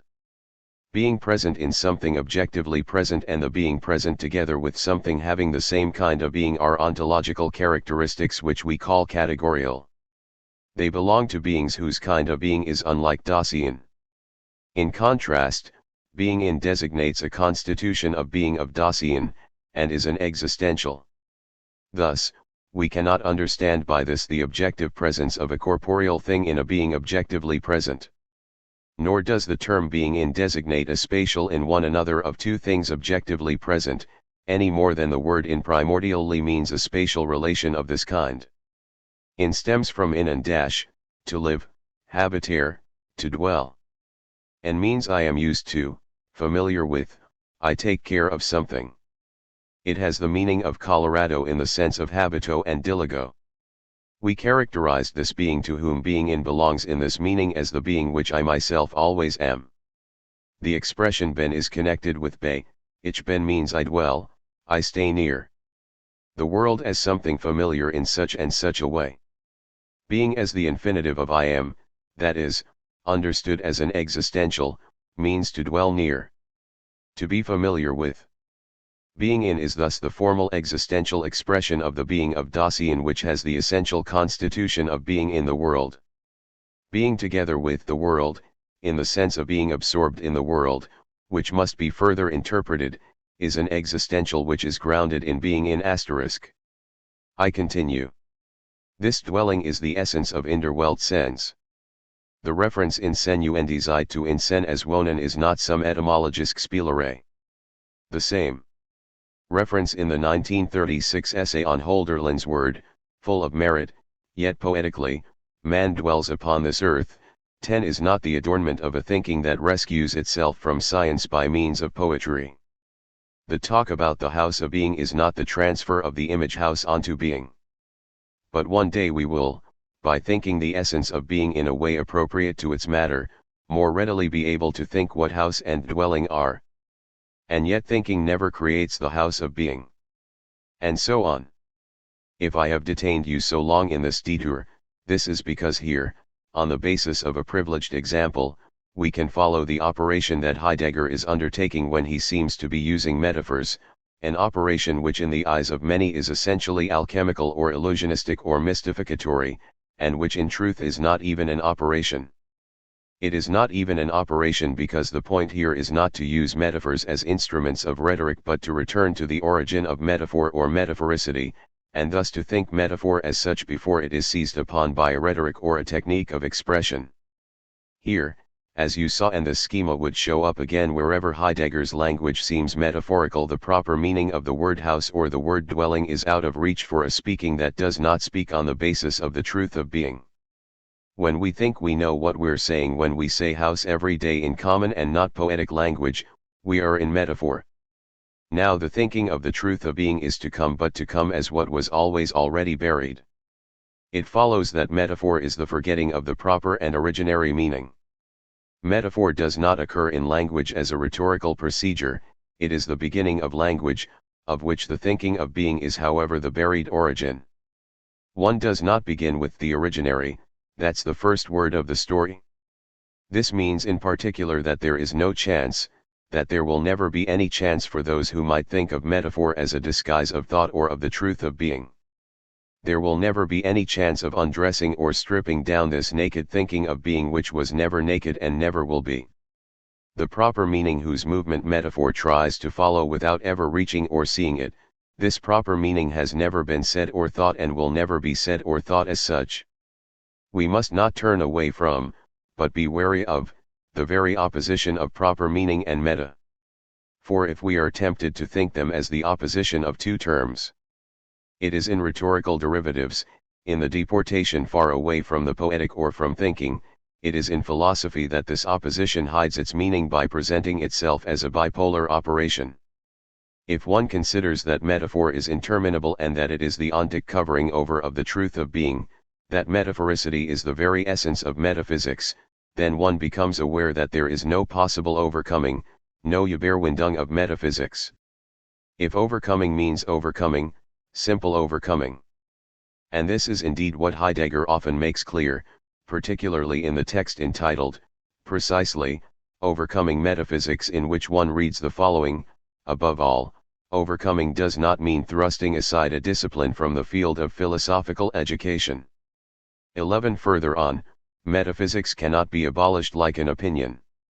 One can by no means leave it behind as a doctrine no longer believed and represented. Further on, we may not presume to stand outside of metaphysics because we surmise the ending of metaphysics. For metaphysics overcome in this way does not disappear. It returns transformed, and remains in dominance as the continuing difference between being and beings. It is therefore because what is absolutely fundamental is neither being, which is nothing, nor beings, but the ontico-ontological difference, because metaphorical inauthenticity cannot be overcome and does not figure, any more than does inauthenticity in general for Heidegger, as a regrettable and avoidable accident. Dissimulation is as originary and essential as unveiling. Cf. Vom Wesen. If this were not so, then the historicity of being would be derivative and secondary. How did we get to this point? We came to these anticipations, and Heidegger shows that the thinking in transcendence toward the truth of being is anticipation on the basis of the grammar of the word be and of the thematic of proximity that Heidegger was developing at some point. The grammar of the word be, which we interrogated in order to clarify the first of the two assurances taken by the question in language, left us in perplexity. The form of the verbal substantive being at once seemed to lend its form, to lend itself as form to the dissimulation of the truth of being, and yet seemed as though it should be saved, preferred to the empiricism of the non-infinitive forms, I am, you are, and so on, he is. For now at least, grammar alone cannot help us. We must, then, move on to the material consideration, if you will, of the origin of the word be. Pages 80 to 81. The examination of the definite verbal forms of to be yields the opposite of an elucidation of being. What is more, it leads to a new difficulty. Let us compare the infinitive to say and the basic form I say with the infinitive to be and the basic form I am. In this comparison be and am show that they have different stems. Furthermore was and been in the past form are different from both of these. We stand before the question of the different stems of the word to be.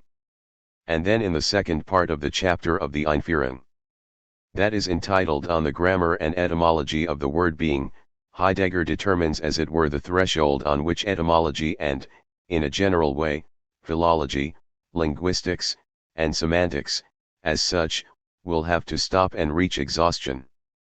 The word be in Greek, Latin, or Germanic has three Indo-European roots. Not having time to dwell on this here, I refer you to pages 81 and 82 of the Einführung. The three roots refer to different significations which are live, blossom, dwell. The significations have been erased, and the history of the word be is the history of this erasure. Linguistics can take note of this erasure, and we attach the greatest value to everything that linguistics can tell us, can bring us by way of certainty concerning the history of this erasure. But as to what it signifies, linguistics is necessarily mute. This erasure inscribes the difference between being and beings. What happens in this erasure is that being will liberate itself from the metaphysics of living, of blossoming, of dwelling, to such a point that it will be able to mean the non-living, the non-blossoming, the non-dwelling. The possibility of a liberation with regard to any possible metaphor, that is, any determined ontic signification, that's what semantics as such cannot account for. This liberation, this indetermination, is the originary historical phenomenon of what one might call, in depth and in general, freedom. That which allows one to let beings be what they are, is also what allows them to appear as what they are in the truth of being. Once our signification being is no longer predetermined and constrained by an ontic limitation. This is why in Vom Wesen de Groen's Heidegger links the ontico-ontological difference to freedom as transcendence. The philosopher-philologist is too hasty to register the results of philological science and believes he is merely registering them when he says, "Here's what being meant at the origin," and refers us to the roots in order to understand what it truly means. The erasure of this first signification is an abstraction, and as Nietzsche in particular will say, it is by banking on this semantic grammatical abstraction that Western philosophy, since Parmenides, embarked on the aberrant path with which you are familiar. 12. This theory of conceptual abstraction is very widespread, but it is particularly interesting in these philologists Renan and Nietzsche, precisely because they were philologists and because they thought that by speaking of abstraction they were shielded from any metaphysical interpretation coming in along with the simple philological deciphering of the facts. I will, then, pause for a moment in the margin of the reading of Heidegger, who does not allude to these texts, especially not to that of Renan. The conjuncture of these two texts, I am referring to Renan's On the Origin of Language and Nietzsche's 1872 fragment Philosophy in the Tragic Age of the Greeks, the conjuncture of these two texts is all the more enigmatic for the fact that, as you are going to see, similar conclusions are reached from diametrically opposed premises. In Chapter 5 of On the Origin of Language, 13, Renan begins by advancing the following propositions that I can only sketch out here. At its birth, language was as complete as the human thought it then represented, which means that there is no precession of thought over language. Language is not an instrument that adapts itself more or less well by running after a thought that is already formed. Sound psychology guiding the state of languages attributes a major role to sensation in the origin of language. Which means that the primitive language knew nothing of abstraction, and whereas the grammatical system of ancient language contains, says Renan, the highest metaphysics, one sees everywhere in its words a material conception become the symbol of an idea. There is here a first alienation that Renan describes by citing Maine de Byron and Leibniz. But precisely, Renan makes a clear distinction between grammar and lexicology. Only grammar is purely human and rational, it alone is not subjected to sensibility, and the logicity of language is the purely grammatical. And you will see what the status of metaphor is in this interval between the lexicological and the grammatical, which is the interval between matter and form, nihilism and rationalism. Before posing this question of the status of metaphor, let me read a few lines from Renan where he defines the interval and the transcendence of the grammatical with regard to the lexicological, a transcendence that is really that of reason as an attribute of man, and the logicity of language, the logos itself. P. 63 of Volume 8 of the Ouvres completes. Primitive language was therefore the joint product of mind and world, envisaged in its form, it was the expression of pure reason, envisaged in its matter, it was but the reflection of sensory life. Those who derived language exclusively from sensation were mistaken, as were those who gave to ideas a purely material origin. Sensation furnished the variable and accidental element, which could have been quite otherwise than it is, i.e., the words, but the rational form without which the words would not have been a language, in other words grammar, is the transcendent element which gives the work a truly human character. The error of the 18th century was to take too little account of grammar in its analyses of discourse. Sounds do not form a language, any more than sensations make a man. What makes language, just as what makes thought, is the logical link that the mind establishes between things. Once one has reserved this superior element for experience, which constitutes the originality of the human mind, one can without scruple abandon to the lower world everything that, as it were, merely pours matter into the pre-existing molds of reason. The most immediately perceptible consequence of this metaphysics of grammar and lexicology is that the grammatical is ahistorical, as are the pre-existing molds of reason, and that the historicity of language, on the one hand, is only the movement of matter, and on the other is oriented by grammatical rationality or teleology. The history of language is the history of words progressively liberating themselves from matter or the secret mire, to be purified and spelled out and adapted to the purely rational categories of grammar. Now the force of this history, what gets it moving, that is, what makes possible the passage from verbal matter to grammatical form, what makes possible desire, the place and the name of desire as historicity of language, is metaphor. Or else, as Renan would say, transport. It is transport that little by little delivered words from their determinate sensory origin, literally made them travel, uprooted them, and thus made them more and more diaphanous and ready to be informed by pure grammatically. Following immediately from the passage I read a moment ago, Renan indeed continues, transport or metaphor was thus the great procedure in the formation of language. One analogy led to another, and thus the meaning of words traveled in apparently the most capricious manner. There follows a series of extreme, interesting examples, for the most part drawn from Hebrew. And in the middle of this cohort of examples, the word be. Being is simply a word, a verbal material for Renan. And here is what he says about it on the basis of the same philological content that Heidegger refers to, but adding a Hebraic or Semitic note. In all languages breath has become synonymous with life, for which it serves as a physical sign. It is something well worthy of reflection that the most abstract terms used by metaphysics should all have a material root, whether it be apparent or not, in the first perceptions of a highly sensitive race. The verb be, of which Monsieur Cousin said boldly in 1829, "I know of no language in which the French word be is expressed by a corresponding term that represents a sensory idea," the verb be, say I, in almost every language is drawn from a sensory idea. The opinion of the philologists who assign as first meaning to the Hebrew verb haya or hawa that of breathe, and seek signs of onomatopoeia in this word, is not without plausibility. In Arabic and in Ethiopian, the verb kana, which plays the same role, has as its primitive signification to stand upright. Kum in Hebrew also passes in its derivatives into the meaning being. As for the Indo-European languages, they composed their substantive verb from three different verbs, 1, as, 2, bu, 3, sta, become part of the verb be, at least as an auxiliary, in the modern languages of India and in the Romance languages. Of these three verbs, the third is notoriously a physical verb and signifies to stand upright. The second very plausibly had the primitive meaning of breathe. As for the first, it appears to be attached to the third-person pronoun, but this pronoun itself, however abstract it be, seems to refer to a primitively concrete meaning. This passage calls for several remarks.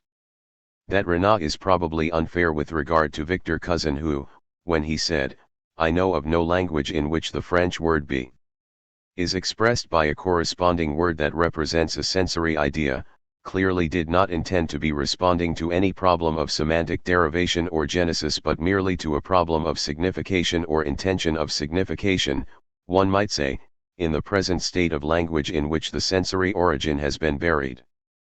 A remark that no doubt comes from Victor Cousin's Hegelian vein here, latching onto, as did Hegel in a text I mentioned last time, the radical indetermination of the signification of being. Renan does not pose the question of the absolute liberation of the signification being with respect to these metaphorical anchoring points, that is, the question of the meaning of being as history of the truth of being. By making the word being a word, a verbal material excluded as such from pure grammatically and pure rationality, he doubtless recognizes that its signification, that the signification of this word has a history, but precisely an empirical history, external to the movement of rationality which is itself not historical. Empirical history of the signification of being. But what can a rationality and a grammar without being be? It goes without saying that this theory of metaphor is essentially of a piece with a metaphysics, a dualistic metaphysics that in particular determines man as animal rationale. Metaphor rests in its possibility on the parallelism, of which man is the link, between the physical world and the psychic or rational world, between the outside and the inside, and so forth. It is in particular through this metaphor and this analysis between two domains that Renan explains the possibility of writing. Read quickly. The parallelism between the physical world and the intellectual world was the distinctive feature of the first ages of humanity. Whence those symbols, transporting into the domain of religious matters the procedure that had served for the development of language, whence that ideological writing, giving body to thought and applying to the written representation of ideas the same principle that presided over their representation by sounds. Indeed, is the nomenclature that we have described anything other than a symbolism, a continual hieroglyph, and do not all these facts come together to bear witness to the close union that originally existed between soul and nature?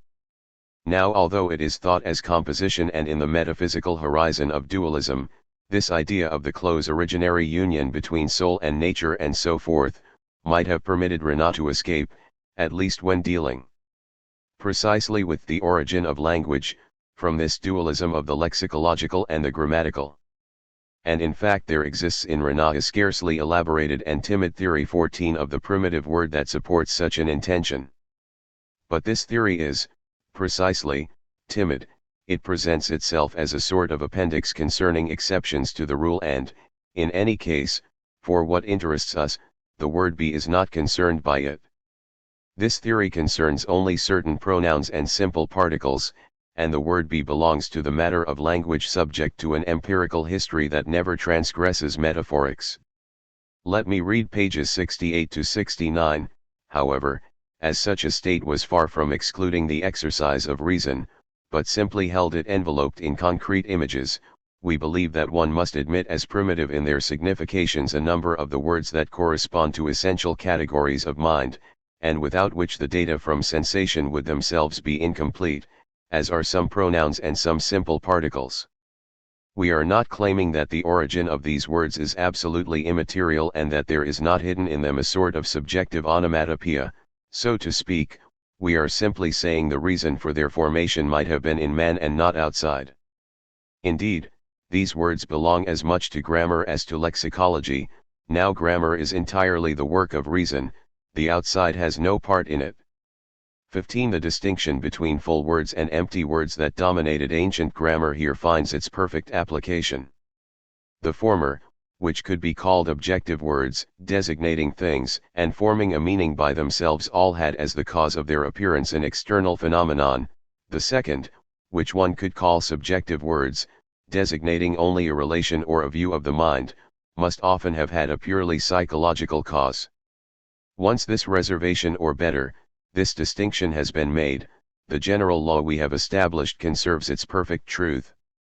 In spite of its naivete, this theory of primitive words points the way in which Renan might have posed the question of the word being, wresting it away from pure natural lexicology.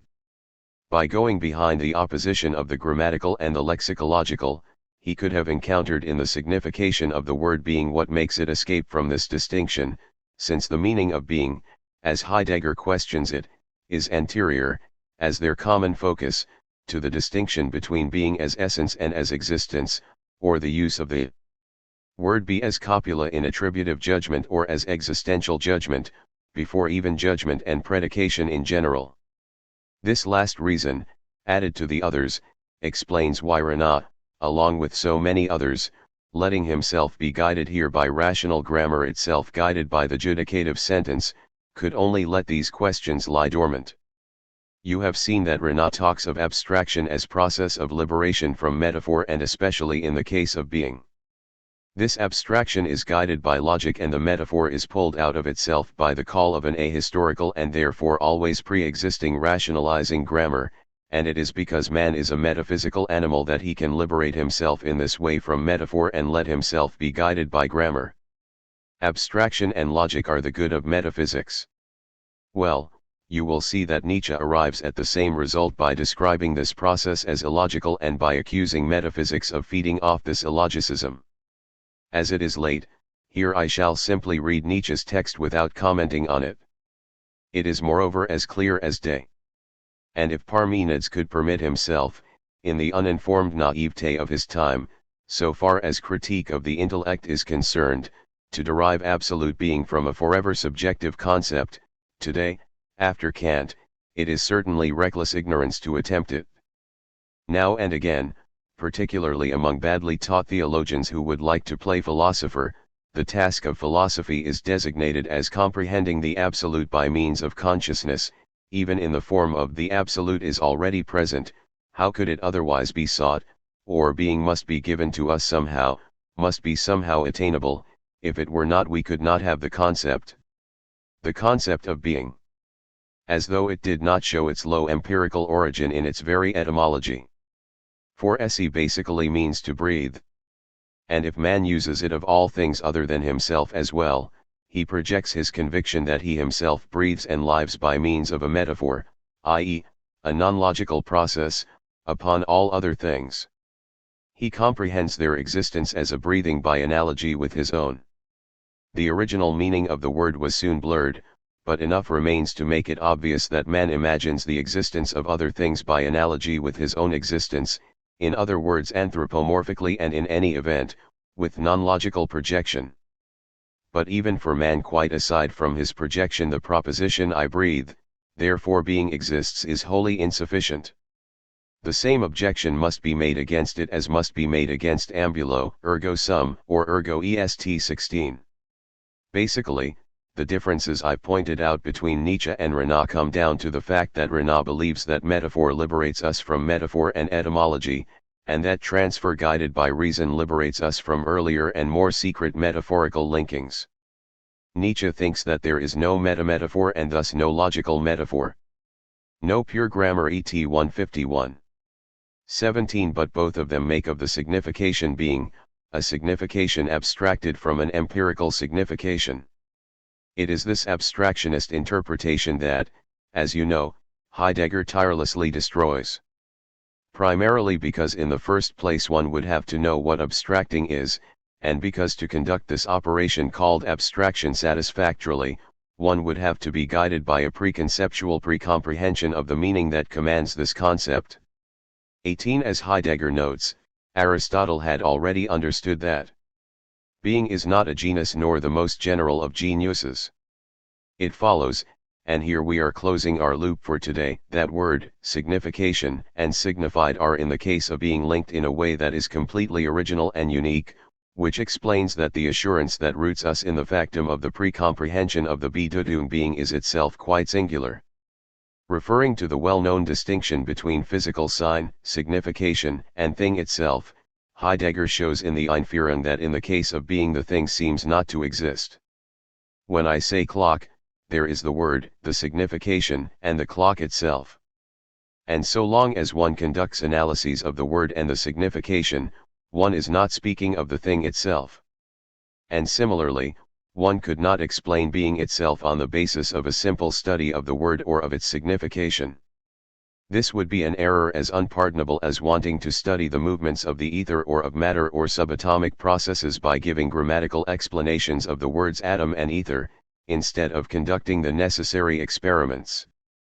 But the fact is that here the thing itself is not a being, even if by being one designates the being of this or that being. The being of the building is not the building or a part of the building, the roof, or the cellar. And a fortiori being in general is not the totality of beings. Must one conclude from this that being consists in the signification and in the word? No, for this would be as inept as saying that the being of the building consists in a signification of the word.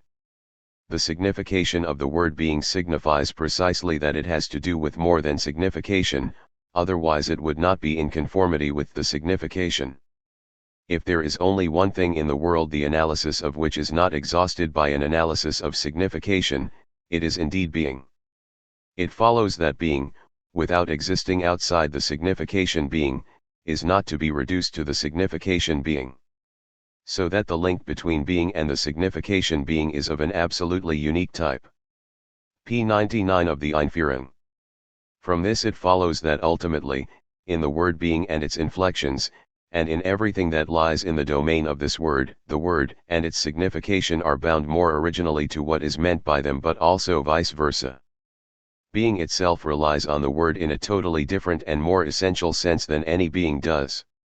The word being, in every one of its inflections, relates to the being itself that is said, in a way that is essentially different from the relation of all other nouns and verbs in language to the beings that are said in them. This is what justifies, after the fact and retroactively, the assurance and the factum that, Insinuendizeit, install the question of being in the element of language and the pre-comprehension of the Bedeutung ist. This is a retroactive justification because these themes are only implicit in Insinuendizeit. We will never finish justifying this factum in which we recognized last time the sign of the historicity of the question of being. For beyond etymology and grammar and historical linguistics, it will turn out in particular that our pre-comprehension of the meaning of being, in so far as already it escapes from the hold of historical or structural sciences of language, at this point where it resists them, is nonetheless already marked, limited by its already historial provenance, a historial provenance from which one must not liberate oneself as from a simple metaphor, but that one must repeat and understand as such. Heidegger does indeed show, still in the Einführung, that our current pre-comprehension of the meaning of being still privileges, deep down, the third-person singular, the is. And that this privilege is Greek. This limitation, which will bring with it a whole other cortege of limitations, must be, if not criticized, at least shaken, solicited in its historial import. Which one can do only by posing historially the question of being. This announces the Durchstreichung of the notion and of the word being that I was speaking about last time. Before concluding, I shall read, then, a few lines from the Einführung, in which this crisis of limitation is announced. The definite and particular verb form is, the third-person singular of the present indicative, has a priority here. We do not understand being with regard to the thou art, you are, I am, or they would be, although these all represent verbal inflections of being that are just as good as is. We take to be as the infinitive of is. To put it the other way around, we involuntarily explain the infinitive to be to ourselves on the basis of the is, almost as if nothing else were possible. Accordingly, being has the meaning we have indicated, which recalls the Greek conception of the essence of being a definiteness, then, which has not come to us from just anywhere, but which has long ruled our historical Dasein translation. At one blow, our search for the definiteness of the meaning of the word being thus becomes explicitly what it is, a meditation on the provenance of our concealed history. The question, how does it stand with being, must maintain itself within the history of being if it is, in turn, to unfold and preserve its own historical import. I think we are now better prepared to pose the question of the second assurance, i.e., to repeat the question I posed in closing last time. Why does the question of the history of being begin with the question about a specific Befragtes, i.e., with the exploration of a specific being, in the form of Dasein, i.e., of the being that we are insofar as we are questioning? And what is the value of this second assurance, which is justified by this proximity of ourselves to ourselves, of our question to itself, of our speech to itself? Taking into account that we have questioned, with Heidegger himself, this enigmatic, metaphorical, signification of proximity of speech to itself so long as it is not yet thought on the basis of the essence of being. So long as the of Dasein is not thought on the basis of sen. How to justify anticipatorily the argument of proximity that risks being based on metaphor, i.e., metaphysics, so long as the essence of being has not clarified it in return. In other terms, is setting off into the analytic of the historicity of Dasein and the of sen not justified by Heidegger in the style and within the limitations of metaphysics still? Heidegger would no doubt not deny it, and would not deny that the of Dasein has a certain metaphorical meaning, and when the is metaphorical, when absolute proximity is metaphorical, Of what can it be a metaphor? Of another proximity? Or of a distancing, and is not the other proximity, the other de, a fort? Is not the difference between fort and de the first metaphor of sen, the first metaphysical occultation of the question of being? Heidegger would no doubt not deny it, but then what? Then we can do nothing other than keep talking about it and talking within it. Last time we dwelt at length in the problematic field of what I called the first assurance of the question of being, namely the factum of the pre-comprehension of the signification of the word be. The original factum of a language, in which the presence of being has always already operated if this language is a language. Along the way, and especially in conclusion, we wondered about the enigmatic signification of proximity, proximity to self in the I am, proximity of the de in de sen, everything we said about this and that I cannot go over again here, even schematically prepared, as I announced, the problem of the second assurance that we are broaching now. Second is not equal to other assurance / common root of the two assurances. Let me recall briefly however that we are developing this question of the two assurances under the aegis of the general question I posed during the session before last, namely, what necessity justifies that the question of being as history, of being / history should pass via the preliminary moment of an analytic of the historicity of de sen? And what does this preliminary signify here? The factum of language sketched out the response with the difficulties that we encountered. Since being is not, nor comes forth, nor appears, outside language, it is history, yes, but it comes forth through a speaking being who poses or to whom or by whom or through whom the question of being precisely poses itself. And posing itself thus immediately constitutes thereby the originality of the being to which or through which or for which it poses itself. The reflexivity of poses itself, here, which seems to make being the subject of the question, must not be, through another falsification, a pretext to think that being is another being, a subject, a God who addresses it to such and such a being, as it happens the being in the form of Dasein, and that in so doing it constitutes it as de sen. Because being is not a being, there is no chance for such a meta-physical hypostasis of the initiation of the question to come about, except of course if it is given the opportunity by some misrecognition function. Other ways of proceeding that one would not expect to see here compared to those that are occupying us at the moment and that I mention only for amusement are indeed threatened by metaphysical hypostasis, just when one would expect it least, and this is because of a failure to pre-criticize philosophically the notions in question. These ways of proceeding are familiar enough to us for me to be content with three quotations in which the grammatical function of what Heidegger would call the language of being is occupied in these propositions by symbol or myth, and in which the Dasein becomes man, as if one knew at that point already what one was speaking about under these three names. I believe I read the first two quotations very rapidly last time. So let me reread these sentences. The symbol's order can no longer be conceived of as constituted by man but must rather be conceived of as constituting him. Man thus speaks, but it is because the symbol has made him man.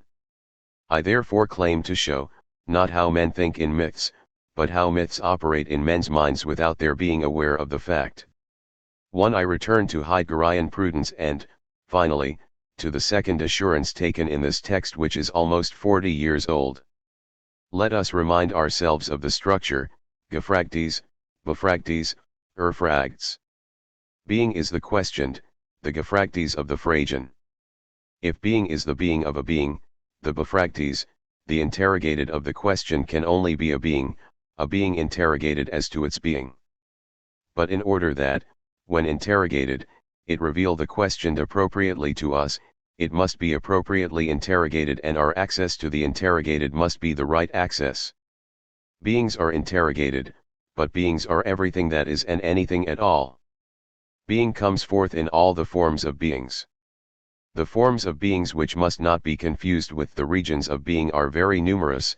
There are beings in the form of what is called existence, the fact that something is, the that, beings in the form of essence. In the form also of the res, in the form of permanent object being before us, 2 in the form of content, or constancy, in the form of being there, in the form of value, in the form of the there is.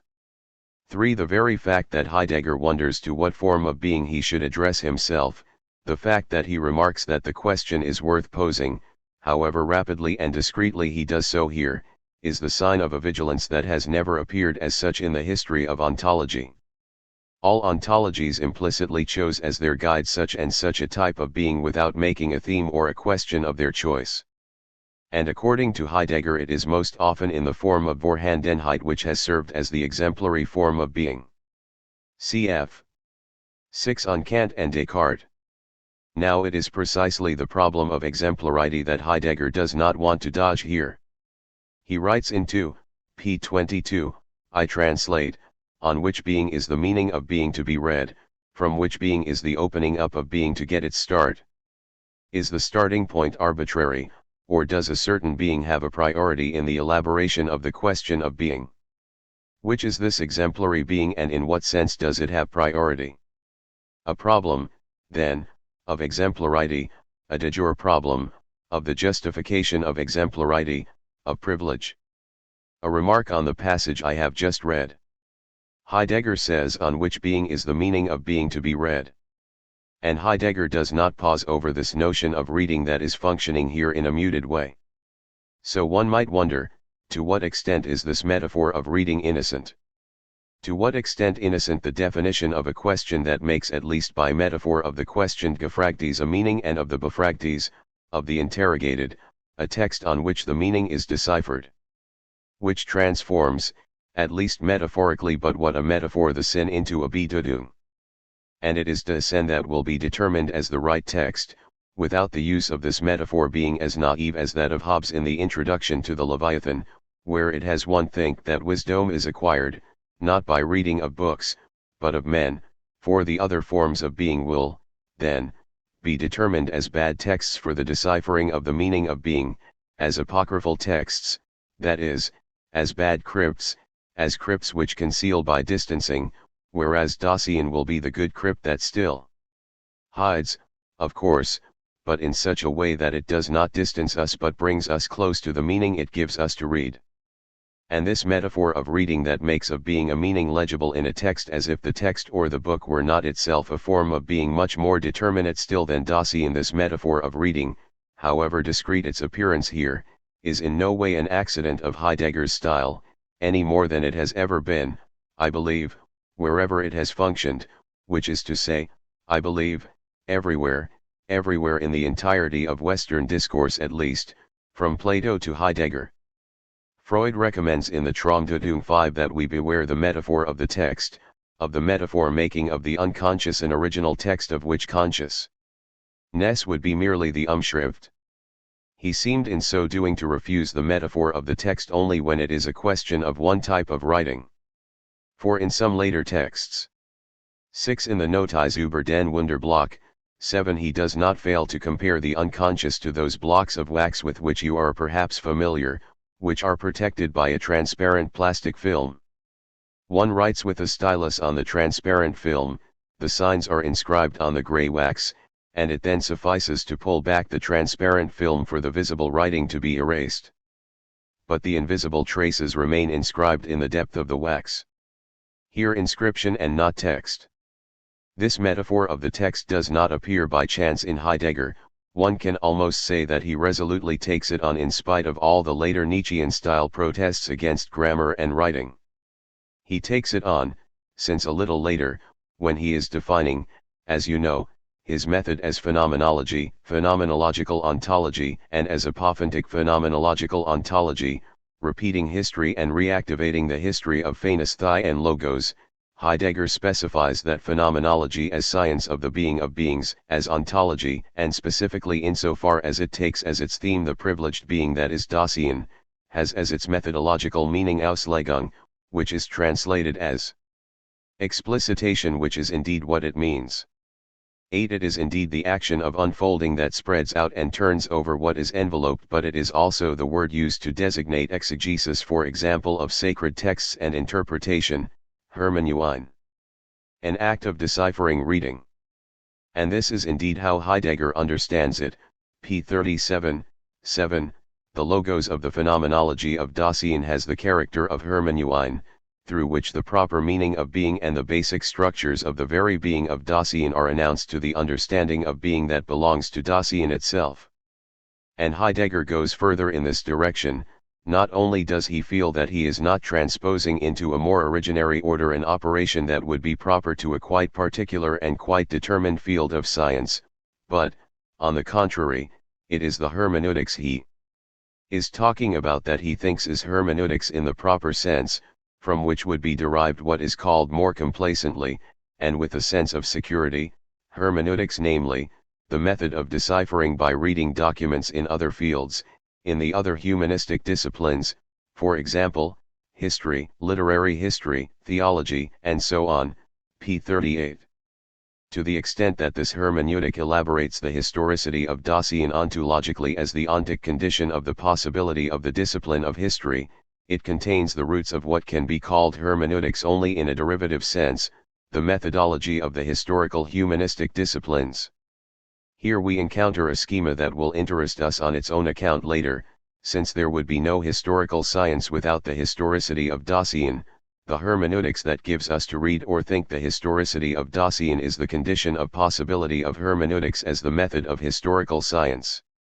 Of course, this gesture is very heavy with consequences, and it is a discrete if not fragile link in the chain of Heidegger's propositions, and one on which those interested in anti-Heideggerian strategy or tactics would have every reason to put some pressure.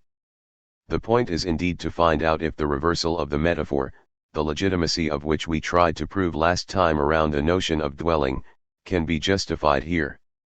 Is hermeneutics as reading of a text, in the sense in which this operation is familiar to us, a gesture that not only can be transposed when we are dealing with the meaning of being, but one that is itself rooted in the first reading of that same text? Dasein, first letter to being.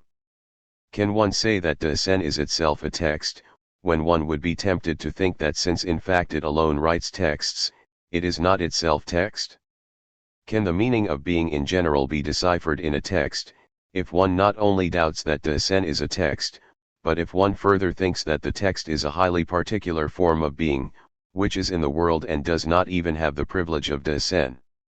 Even supposing that the analytic of Dasein is legitimately a phenomenology and an apophthegms legitimately because Dasein is language, has as its proper essence the fact of being structured as the possibility of language, it still remains to be ascertained if from speech to text the consequence follows, and whether this passage poses no problem as to the method of reception, and whether one can speak without risk of a reading of spoken meaning.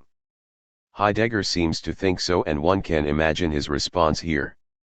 On the one hand, he would judge us unduly sure of our knowledge of what a text is, and what a reading is, when we say that the text in general is in the world, that it is a highly determinate and derivative form of being, and that it calls for a quite particular operation. He would also say that we do not know what a text is without reference to the possibility of speech. Then, Heidegger would add that to speak of a writing independent of speech is to think it independent of voice and not of speech in general, which designates the possibility of signification and of language in general. Gesagts is not equal to Gesprochens. So much so that one could not speak of deciphering a text, however determinate this notion may be, without the possibility of deciphering, of the hermeneutics of signification in general already having conditioned it. Finally, for Heidegger, the passage from vocal speech to inscription is not the emergence of an essentially new mode of language. For two reasons. Because Heidegger, in a very traditional manner, here I mean Platonic, thinks that the emergence of writing, the modification of speech into writing, is more of a degradation, a lethargy, and thus already a dimming, a forgetting of living speech. And already the beginning of chatter. For example, in Was heißt denken, p. 47 of the French translation, Heidegger mentions the becoming chatter that threatens Nietzsche's scream once it has to become written. Even so, a man who teaches must at times grow noisy. In fact, he may have to scream and scream, although the aim is to make his students learn so quiet a thing as thinking. Nietzsche, most quiet and shyest of men, knew of this necessity. He endured the agony of having to scream. but riddle upon riddle. What was once the scream the wasteland grows, now threatens to turn into chatter. Script easily smothers the scream, especially if the script exhausts itself in description, and aims to keep men's imagination busy by supplying it constantly with new matter. The burden of thought is swallowed up in the written script, unless the writing is capable of remaining, even in the script itself, a progress of thinking, away. About the time when the words "the wasteland grows" were born, Nietzsche wrote in his notebook, a man for whom nearly all books have become superficial, who has kept faith in only a few people of the past that they have had depth enough not to write what they knew. But Nietzsche had to scream. For him, there was no other way to do it than by writing. That written scream of Nietzsche's thought is the book which he entitled Also Sprach Zarathustra. 9. To think writing as a chattering degradation of the scream or of speaking thought is thus to be wary of grammar and the grammatical model. And this is indeed what Heidegger does. Heidegger, who, just like Nietzsche, here, accuses, reawakens the quasi-somnambulistic gesture by which Western metaphysics let itself be guided without knowing it by the grammatical model, that is, by what it gave, in the strong sense of the words, to living speech, its status, its station, its stance, while attempting to listen without body and without substance. The fixity of grammar has fascinated philosophy, which has thought the possibility of language on the basis of the possibility of grammar, and therefore the possibility of thought on the basis of the possibility of grammar. Whence the tendency to think being in grammatical categories, and you know this problem. CP 74 of the translation of the Einführung. We said that language, too, is conceived by the Greeks as something in being, and thereby as something in keeping with the sense of their understanding of being. What is in being is what is constant, and as such, something that exhibits itself, something that appears. This shows itself primarily to seeing. The Greeks examine language optically in a certain broad sense, namely, from the point of view of the written word. In writing, what is spoken comes to a stand. Language is, that is, it stands in the written image of the word, in the written signs, in the letters, grammata. This is why it is grammar that represents language as something in being, whereas through the flow of talk, language drains away into the impermanent. And so the theory of language has been interpreted grammatically up to our time. The Greeks, however, also knew about the oral character of language, the phone. They founded rhetoric and poetics. The standard way of examining language is still the grammatical way. This wariness with regard to the written and to grammar often shows up elsewhere in Heidegger, in prefaces where he says, for example, that what was spoken no longer speaks in what is printed, and so on. With this wariness, Heidegger is more than Platonic. I said a little while ago that he was Platonic. In fact, it would be easy to show that Plato, like all the Greeks that the Heidegger text I just quoted talks about, submits in spite of the protestations of the Phaedrus to the model of writing. He submits to it without realizing it, and here too in the metaphorical register, since he says he prefers to sensory writing, to the invention of the God thought, the writing of the truth inscribed in the soul. True discourse is, he says at 276a, a discourse that is written with knowledge, in the soul of the learner. 10. Now Heidegger here indeed seems to be wary of the grammatical model in general. Through this wariness, one might believe that Heidegger ought to abstain also and especially from the idea of hermeneutics, which appears to be rigorously dependent on it. But the second reason I announced will remove this objection. Writing is indeed not the irruption of something new in speech, it is not a mode of essential rupture with speech, even if it is its first degradation, because living speech, legain, saying, was always already a text, even if it was not an inscribed text, engraved in solid exteriority. A text, as its name indicates, is a tissue, written or not, printed or not. A tissue means a synthetic multiplicity that holds to itself, retaining itself. There is text as soon as there is phrase, that is, a synthetic and significant unity of several organized words. The logos is thus always a text in this sense, it links and gathers significations and retains them. Retains them. What does that mean? It means first of all holds them together, gathers them. And there would be no phrase, thus no discourse, without that. The text, here, is the tissue of the symploke, of the interweaving of nouns and verbs, that Plato says is the constitution of the logos. But retain them also means, and by the same token, retains them in a memory, in a retention that properly constitutes the condition of the text. There would be no sentence if at the end of the spoken sentence I did not retain its beginning, and the anticipation thus made necessary would not be possible without this retaining and gathering of past meaning. This essential and originary necessity of the trace, of the engram, one might say, in non-written language itself, this necessity of the trace means that speech is always already writing, always already text, that the text does not make an eruptive appearance, does not surprise speech, and thus may possibly also translate and express it in writing properly so called. If speech were not already text, no text could transport any speech. What I am thus calling the second reason does not contradict the first and does not disallow the initial wariness with regard to Graphein. It simply signifies, and this is coherent with all of Heidegger's thought, that degradation, forgetting, chatter, the moment of the text, are all essential possibilities that are always already present at the heart of speech, that inauthenticity does not supervene on authenticity, does not surprise it from the outside but is its essential, permanent, and necessary accomplice. It is the complicity or the duplicity that is fundamental, difference, and not virgin and mythical authenticity. This second reason that could, then, come to ground and legitimate the hermeneutical scheme, also explains the occasional praise of the letter that one can find here and there in Heidegger, and which one might think at first blush contradicts the passages I read a moment ago. So, in the letter on humanism, speaking of the chatter that threatens language on the truth of being and on the history of being, Heidegger, apparently contrary to what he seems to say elsewhere, sees in the return to a craftsmanship, to a patience of writing, a guardrail against over-hasty expression. The truth of being, he says, would in this way be withdrawn from mere opinions and conjectures and be handed over to the craftsmanship of writing become so rare today. Or else again, at the end of the letter on humanism, appealing to the humility of the slow-footedly traced furrow, Heidegger writes: "What is needed in the present world crisis is less philosophy, but more attentiveness in thinking, less literature, but more cultivation of the letter."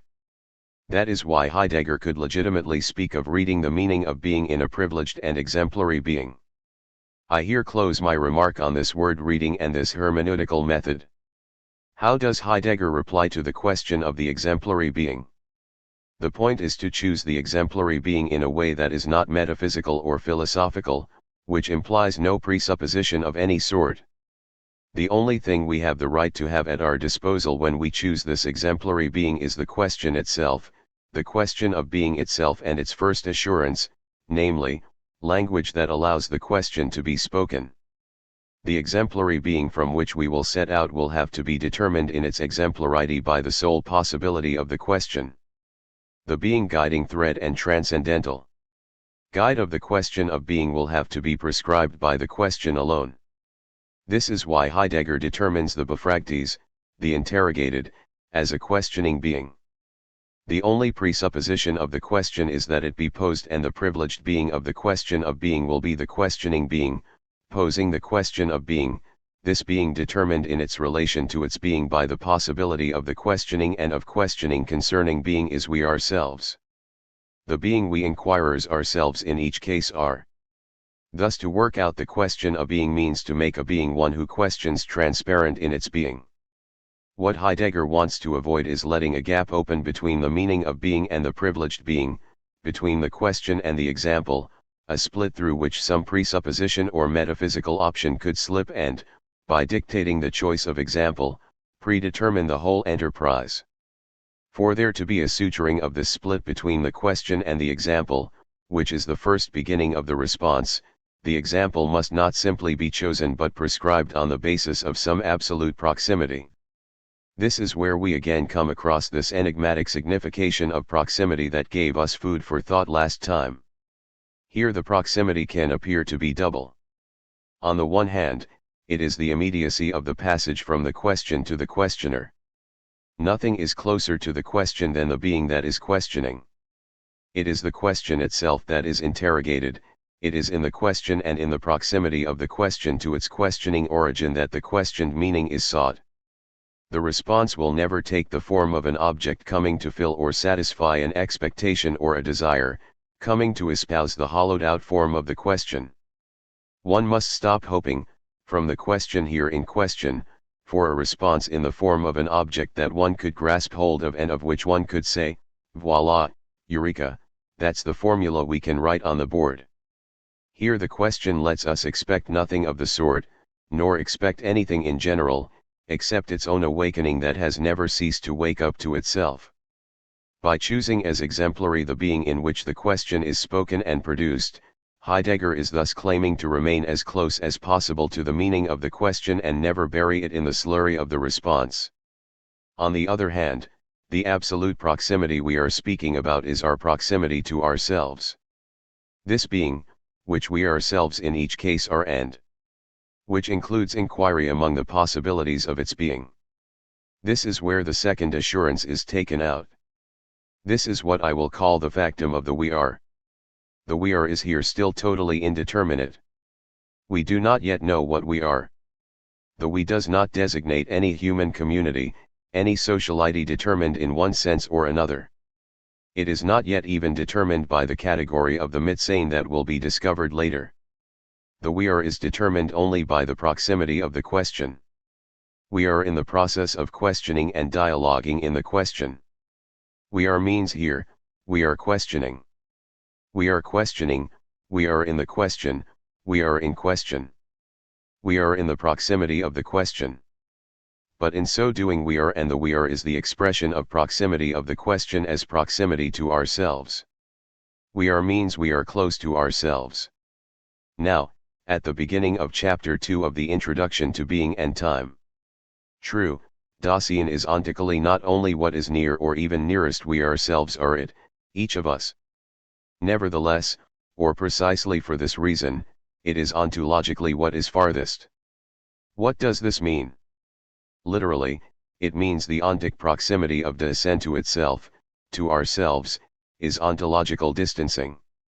Comment. This identity in a different relation of distancing and proximity, introduces us to the problem of the hermeneutic circle. I would not fix on the hermeneutic circle, whose problematic accompanies what we are here calling the second assurance, if it were not to install us definitively in the heart of that historicity of the question of being that is here our theme. The hermeneutic circle could by this fact take for us the following form: I can access the meaning of being history only by setting off from the structures of historicity of a being determined as Dasein. But I can determine these structures only on the basis of the meaning of being and the anticipation of this meaning of being.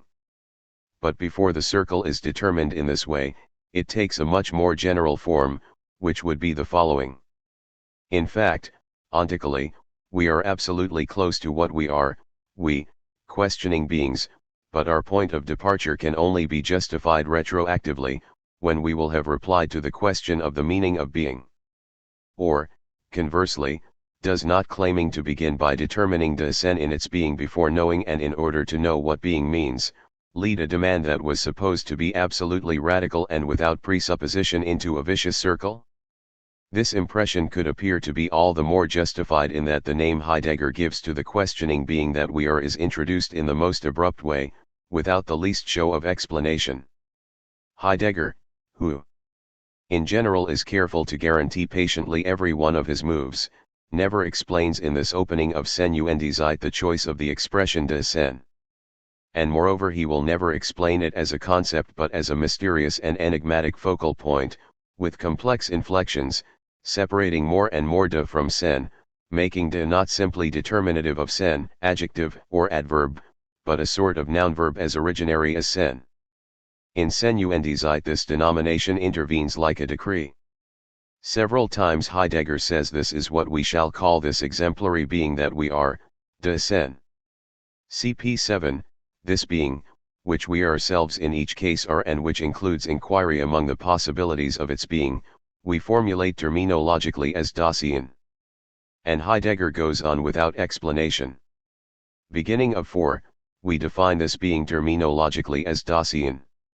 This apparent arbitrariness hides a profound necessity even if the necessity does not absorb into itself all the arbitrariness. A necessity not to determine being there too soon by another category. No arbitrary idea of being and reality, says Heidegger, no matter how self-evident it is, may be brought to bear on this being in a dogmatically constructed way. No categories prescribed by such ideas may be forced upon Dasein without ontological deliberation. The there of Dasein would be the only difference between an X and the first category of Dasein.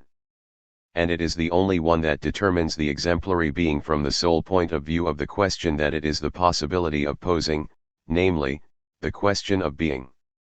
In this question, being comes forth, is there, in the being that we are, being comes forth as such, enigmatically, it is there, without the there yet being clearly understood, without it being decided whether this there of the being that we are is a proximity or a distancing, it being highly probable that this da, which does not have any spatial sense, designates rather a movement, the transcendence that, moving from the being to the being of the being, delivers the meaning of being itself.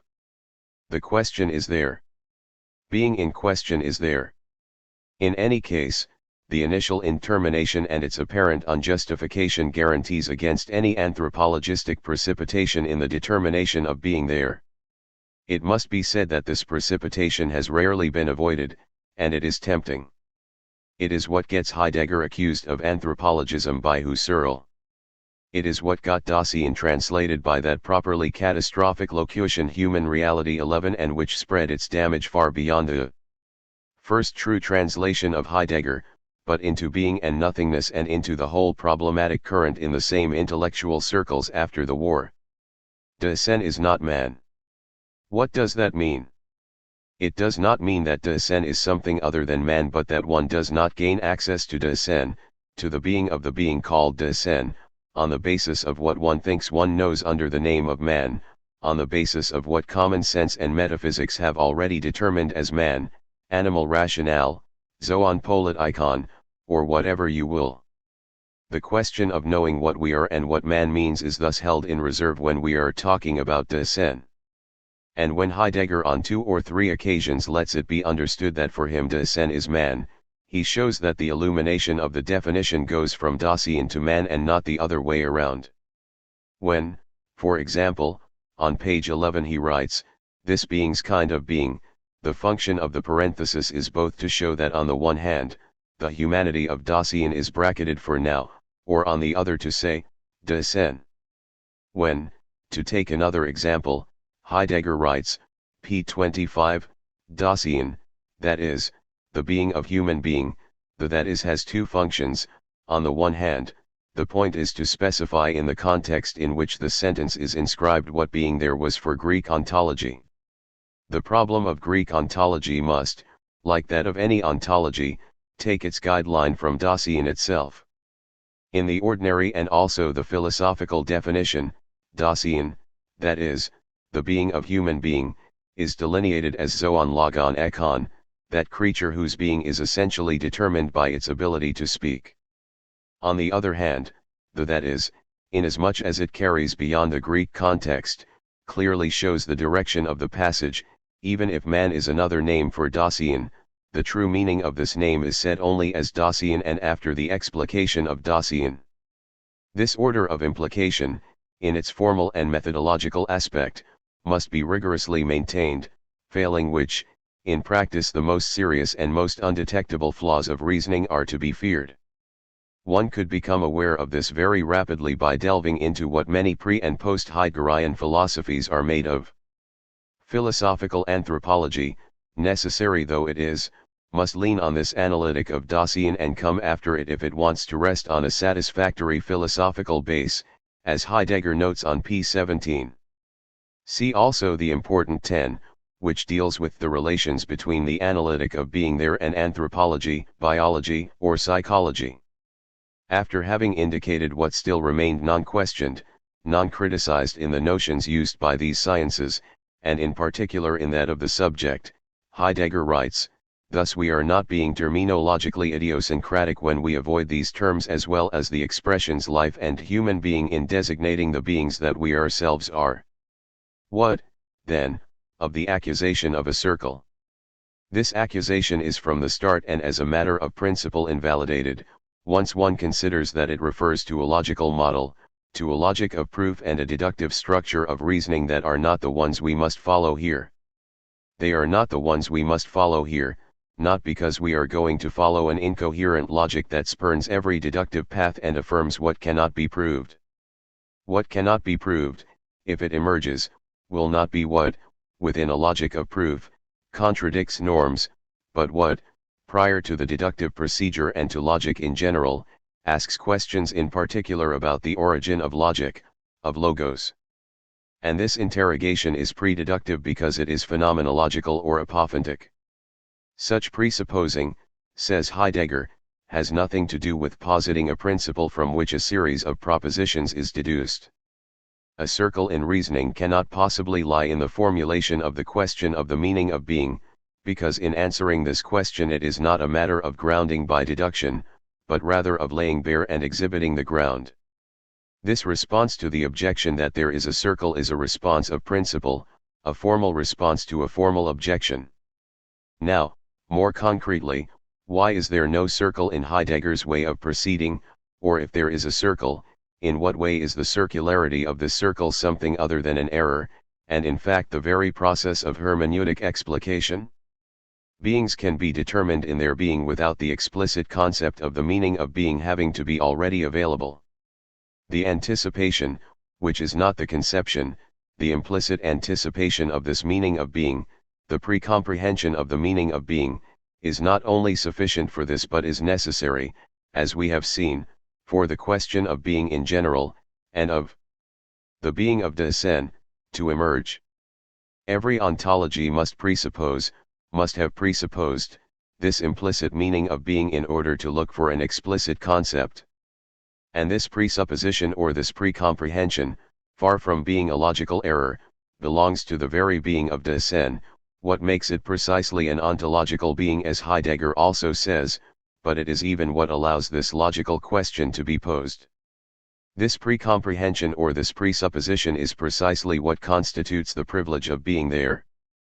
Being there is to have already begun to understand the meaning of being and thus to be able to pose the explicit question of the meaning of being. That is a clarification, at least, of the expression being there. In being there, the meaning of being is already there, announces itself in the possibility of the question that concerns it explicitly. If there is a circle, this circle is thus not the iterative sterility of going round in circles in a syllogism, but the very movement whereby we are already caught, surprised, drawn into the question of the meaning of being. Given this, as Heidegger says elsewhere, I forget where, 13 one must not try to break the circle but try to find out how best and precisely to enter into and move in it, to situate oneself in it and get one's bearings in it.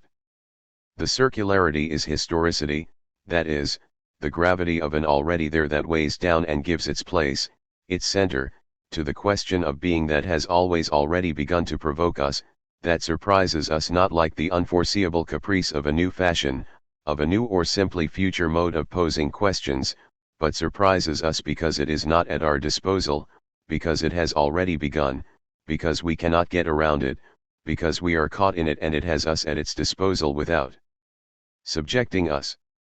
This circle and this commencement in the pre-ontological, which is neither the nonsense of being nor the explicit concept of the meaning of being, account for this unity of the near and the far, of a do which is a here and an over there, and first of all the movement that gathers them, and of what metaphysical logic can no longer think as other than contradictions. The contradictions are historicity, that is, the impossibility of a pure point of departure in the absolute proximity of the ontic or the ontological, the impossibility of such a point of departure and the necessity, therefore, of setting off from the pre-ontological. This apparently methodological necessity of setting off from the pre-ontological indeed refers to, and confirms, the ontico-ontological difference, the difference between being and beings as more fundamental than being and than beings, more fundamental than both. Proximity and distancing. There is proximity and distancing only through difference. Which is why, before leaving this question of the circle, I am going to translate two brief passages from Senuendizeit. First this, 5. The ontocontological priority of Dasein is therefore the reason why the specific constitution of the being of Dasein understood in the sense of the categorical structure that belongs to it remains hidden from it. Dasein is ontically nearest to itself, ontologically farthest away, but preontologically certainly not foreign to itself. That is the circle, and that is why there is no logical circle. And now here is the second passage. End of 2, p. 8. Circular reasoning does not occur in the question of the meaning of being. Rather, there is a notable Ruck oder Vorbezogenheit, a retro or pre-reference of what is asked about to asking as a mode of being of a being. The way what is questioned at essentially engages our questioning belongs to the innermost meaning of the question of being. But this only means that the being that has the character of Dasein has a relation to the question of being itself, perhaps even a distinctive one. I'm closing here the development concerning the second assurance, namely, the point of departure in Dasein. It is time now, since we must begin with the analytic of Dasein, to wonder what the historicity of Dasein signifies and how it introduces us into the meaning of being history. Well, following the thread of this question, we are going to see reappear, in an apparently surprising way, at a certain decisive turn in our path, grounded in necessity, a connotative signification of what a moment ago I called the text or the originary texture. Texturology, as J. Dubuffet says. We are going to wait for it and see it coming back. The historicity of Dasein appears as a theme in Senuendizeit at only 2 points, of unequal importance. First of all, very rapidly and quite briefly in 6. Then, taking up again systematically and at length the introductory outline, throughout the whole of Chapter 5 of Division 2 of Being and Time in its 5 sections, Chapter 5 entitled Temporality and Historicity.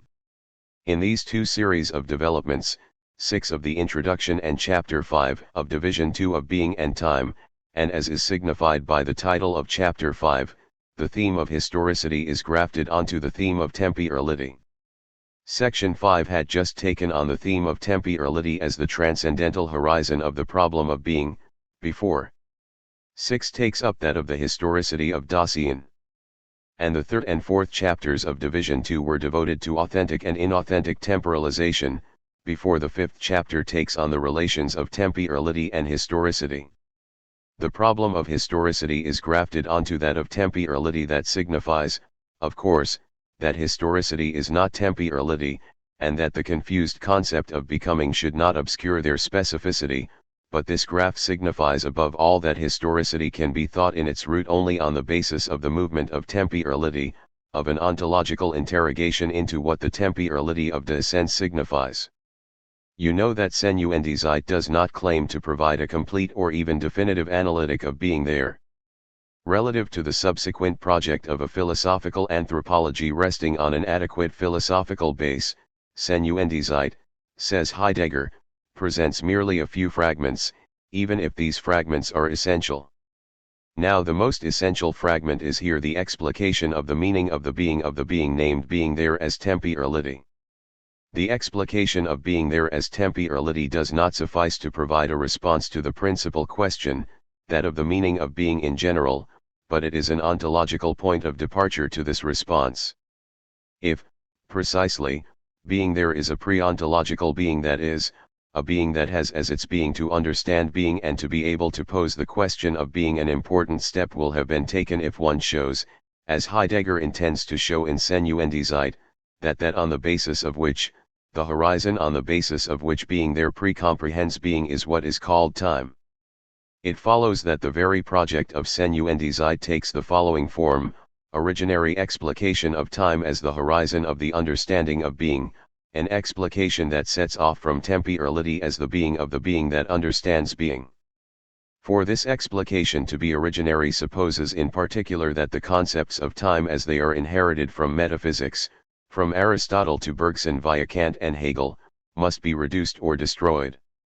This is what, directly or indirectly, through historical references or through descriptions, the first part of Senuendizeit, the only one published, tries to do. For reasons of economy and by reason of our initial choice, we are going to have to operate an abstraction. Our attention is going to have to extract from Senuendizeit this theme of history that I said was grafted. Naturally, the image of the graft would be very infelicitous if it made you think of an implantation or an importation, of the domestication of a foreign concept. By graft, we here must think of a secondary branch that has grown with a relative autonomy and that we are here obliged to consider a little to the side. But we shall see how the graft necessarily sends us back to the root. The root is the condition of possibility. The being of Dasein has its meaning in temporality. Temporality is, I quote 6, the condition of the possibility of historicity as a temporal mode of being of Dasein itself. That means historicity is a mode, a certain mode of temporality, which explains in particular that this mode is modified, modalized according to structures that are those of temporality itself, in particular that the significations of authenticity and inauthenticity will be found again in it. And then, here is the first gesture that appears necessary when one wants to gain access to the originary historicity of Dasein. This gesture is one of reduction or regression to a point earlier than two histories, than two significations of the concept of history that are too often considered as primary and foundational, whereas they are derivative and ought to refer to the historicity of Dasein as their condition of possibility. These are, first, universal history, the history of the world. One can speak of a history of the world only if one already knows what history and world mean and on what conditions a history and a world are possible and can appear. Now, one of the essential features of the most important analyses of Senuendizeit is to show what world means, what the being of world is, the worldhood of the world which is constituted in Dasein's relation to being in the world. I cannot get into those important analyses here. I simply point out that on the pretext of describing historicity, one is describing the history of the world, the history of the universal totality of the events of the world. One is already presupposing knowledge of what totality and world and the being world of the world mean. This presupposition is never criticized by universal histories or philosophies of history that claim to say the whole of what is happening in the world before even having asked questions about world being. Now, this question about Weltlichkeit can be developed only on the basis of an analytic of Dasein guided by the question of being. Now, this analytic of Dasein shows that the world is not, that it is not a container or a total content, but that it worlds on the basis of the transcendence and freedom of Dasein in its power of projecting itself toward the whole, of anticipating beyond the totality of beings, therefore toward the nothing, this movement of anticipation being linked to the very movement of temporalization. You can find this linking in Senuendizeit as well as in Vom Wesen de Gruens, an essay translated by Corbin and collected in Chu Scek la Metaphysique. The historicity of Dasein is also prior to history in the sense of historical science. It is pointless to go to the historian qua historian and ask him what historicity is. The historian is the scholar who is already dealing with a delimited scientific field that is, precisely, called historical reality, history as a field that is Geschichte, and the historian has an object he deals with and that he calls the historical object. But as to the origin and the conditions of possibility of this field of objectivity, the historian qua historian, in his historical practice, can tell us nothing. But that does not mean that it is enough to take a simple reflective and critical step back, a transcendental regression in the classical sense toward the conditions of historical objectivity in order to discover this origin of historicity toward which Heidegger is trying to bring us back. Indeed, Heidegger is not here following everything one could call the critiques of historical reason, such as flourished in Germany before and around Heidegger, in Dilthey, in Simmel, in Rickert, critiques of historical reason that wanted, as it were, in neo-Kantian style, to reawaken the question, on what conditions is historical science possible? Reawaken it in a neo-Kantian style, that is, not by asking in the scientifically dispiriting form that is Kant's in the conflict of the faculties, but how is it possible to have a history a priori? The answer is that it is possible if the prophet himself occasions and produces the events that he predicts. 14. But in a more fruitful form, one more in tune with all the progress and historical optimism of the 19th century, on what conditions have historical knowledge and objectivity been possible, with people like Dilthey, Rickert, Simmel, and so forth, being or believing themselves to be with respect to historical science in the situation of Kant with respect to physico-mathematical science. But these questions, which are of the order of historical epistemology, and which are marked by the stepping back of a theory of historical knowledge, leave us as helpless as is the historian before the question of historicity itself. For these questions, qua epistemological questions, are guided by the idea of science and of scientific object. They emerge when the historical can begin to be thematized by science. One could say, to take up the Husserlian schema used in formal and transcendental logic, and that seems to me to function here in a perfectly analogous way, history and the epistemology of history deal with the objective thematic face of science, but they do not think to go definitively searching for the pre-scientific origin of science. In the same way, to take up again another analogous schema, just as Husserl wants to redo a transcendental aesthetic that does not let itself be guided by already constituted science, by geometry and mechanics, as was the case with Kant, but to come back to the space and the perspective time of perception. In the same way, Heidegger wants to get back before the question of historical objectivity that would already give itself the historical object and that predetermines the historical as object. On page 375-72, he plays on the difference between object and Gegenstand in order to sketch the interval that separates his questions from those of history and epistemology. These latter, in their Phlogistellion, concern themselves only with the object qua accessible to a science, qua theme. But in dealing with the object, they do not ask themselves how history can at a certain moment, for it is not so from the outset, and always become what stands opposite, the Gegenstand, the objective thematic face of science. They cannot ask themselves this, and they cannot reply to it, for the response can only come from the side of a pre-scientific, pre-epistemological analytic of the historical and of historicity and of its rootedness in temporality. There is in the structure of historicity something that allows it at a certain moment to become a scientific object, and one must descend below the scientific project to know this. We have just distinguished two levels of superficiality, or rather of derivation, with regard to what is in question for Heidegger. The level of Weltgeschichte, or of the philosophy of history, and the level of historical science, which itself was differentiated into the scientific activity of the historian and the critical reflection of the epistemologist. Let's note that the level of Weltgeschichte and the philosophy of history is that of the greatest naivete, since they both rely, or at least claim to rely, on a historical truth delivered by science. They are both certain that something like historical truth is possible, that an opening that gives us access to the historical past is possible, whatever the critical work one then proceeds to carry out on documents, signs, monuments, archives, and so on. The critical work presupposes the very thing it is trying to protect, namely, the possibility of historical truth. What is being aimed at here is the type of construction or reconstruction of the historical world carried out by Dilthey. Using the very words of the title of a book by Dilthey, Heidegger writes that thematization, that is, historical unveiling, unveiling by historical science of history, is the presupposition of any possible Aufbau der Geschichtlichen Welt in den Geisteswissenschaften 15.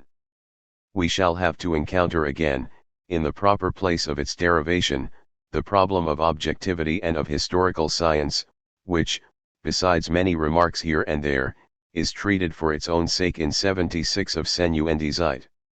For the moment, we have to come back to the historicity of Dasein as a structure grounded in temporality as the meaning of the being of Dasein.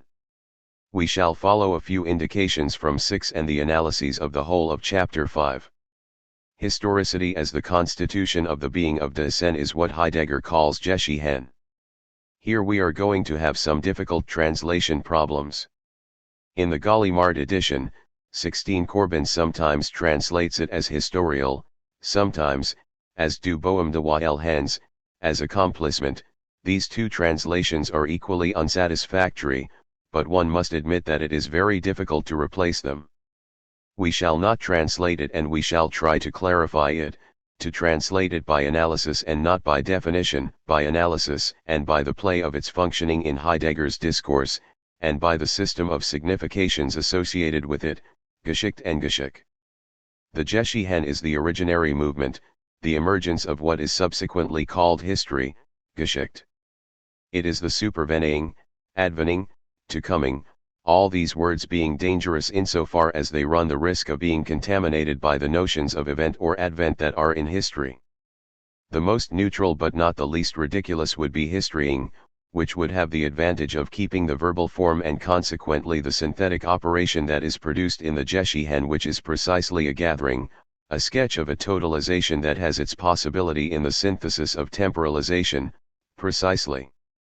The Geschichte as structure of Dasein is recognized by the following fact: in its facticle being Dasein always is how and what it already was. This formula of Heidegger's, Das Dasein ist je in seinem Faktisken Sein, wie und was es schon war, this formula, which the translators are right to suggest is trying to allude to the enigmatic past that inhabits Aristotle's definition of quid deity, needs to be understood prudently.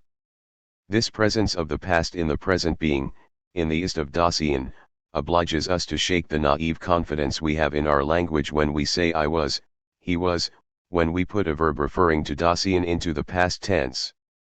Unless we recomprehend what past means in this case, we would be closing off for ourselves the possibility of history itself.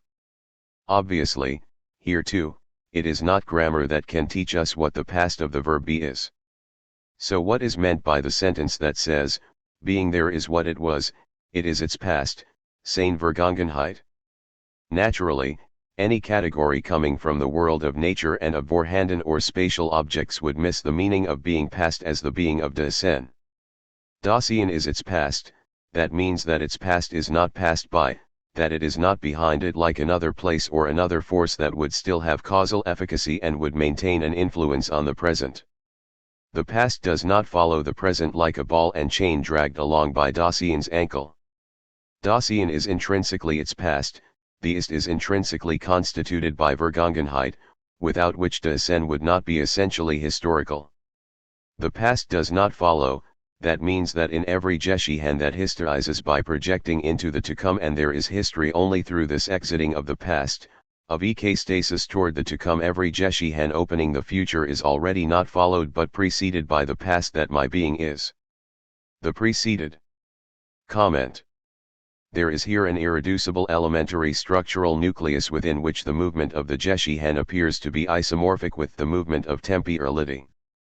Irreducible nucleus because if one undid its synthesis, Zusammenhang, tissue, one would lose all chance of understanding history other than as an empirical accident foreign to the movement of truth.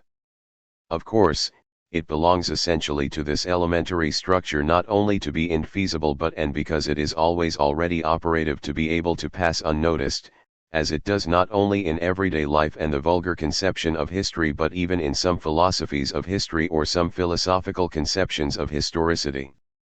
What does this mean and what can one be thinking in saying this? Before giving examples which Heidegger does not give, I am first going to translate two subparagraphs of 6.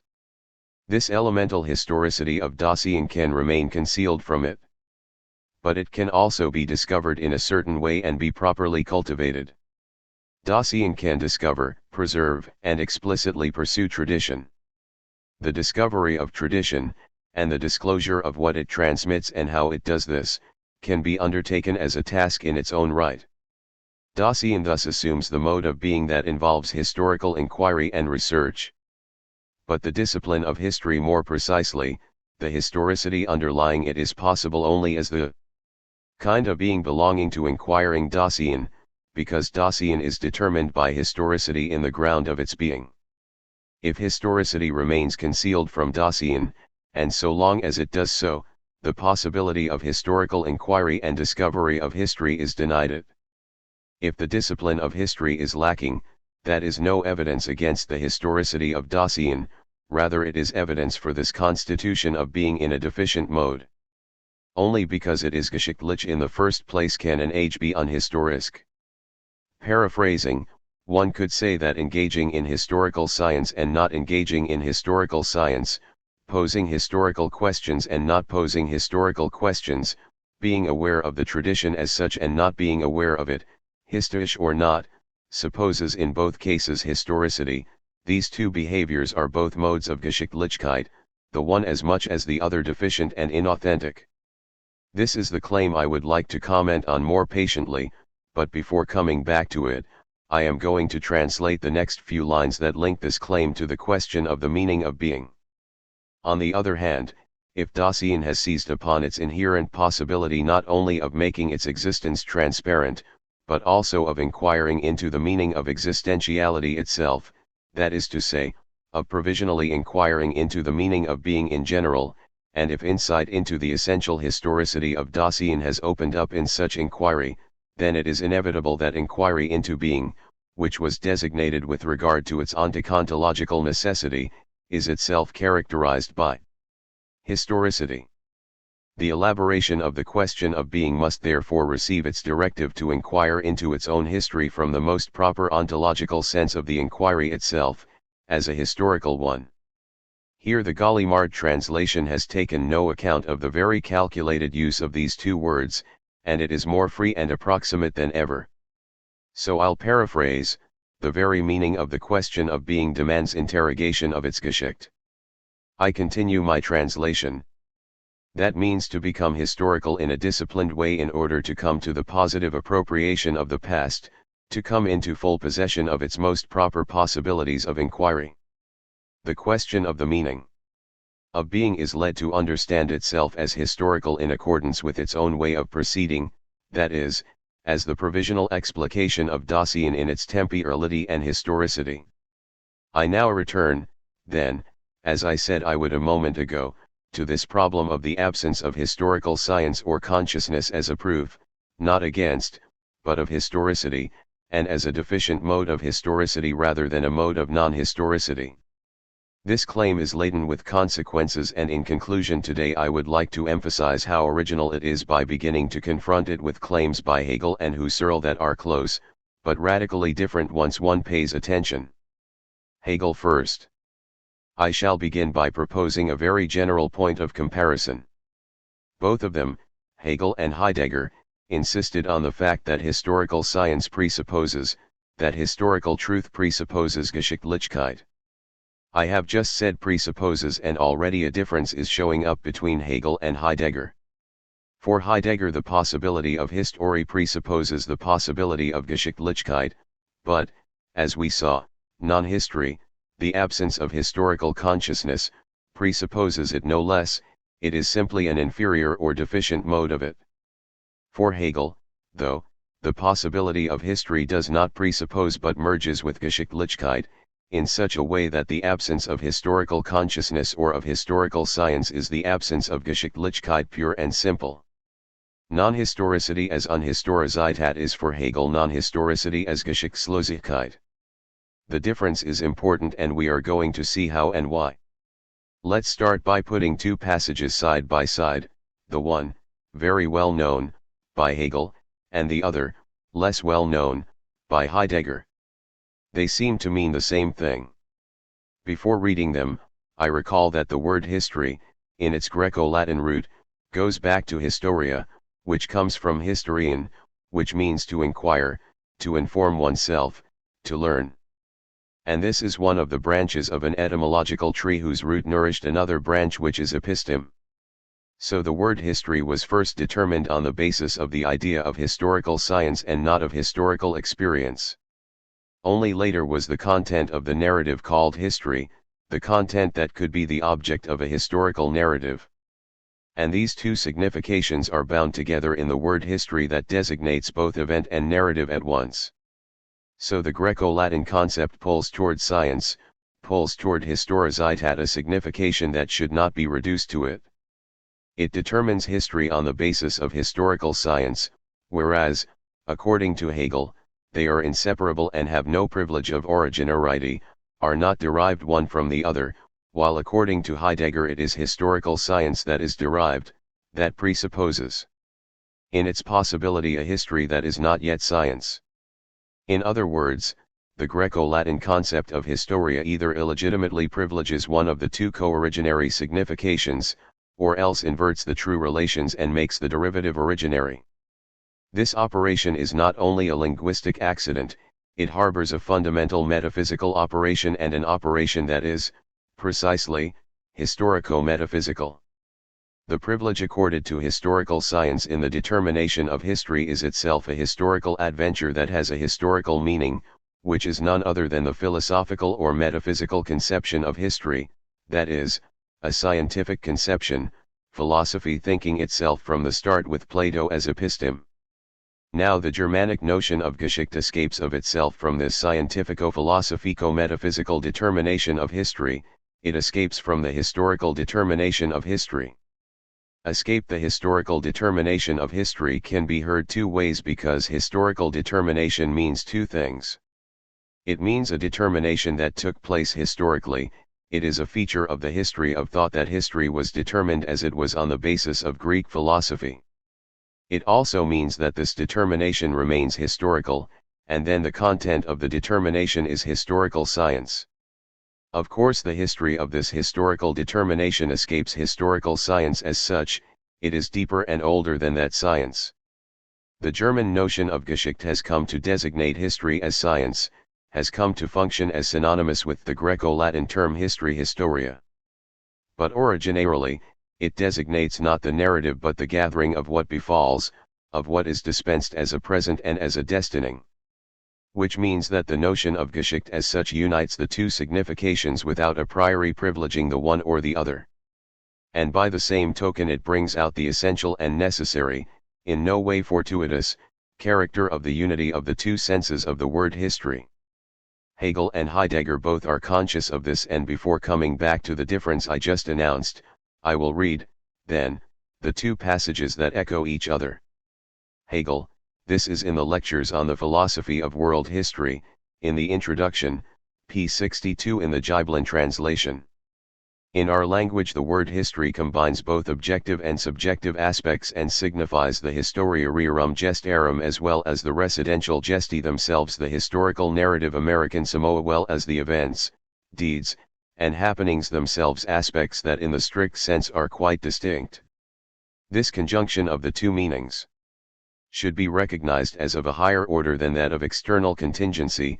We must assume that historical narrative appears simultaneously with the actual deeds and events of history, that they are set in motion together from an inner common foundation.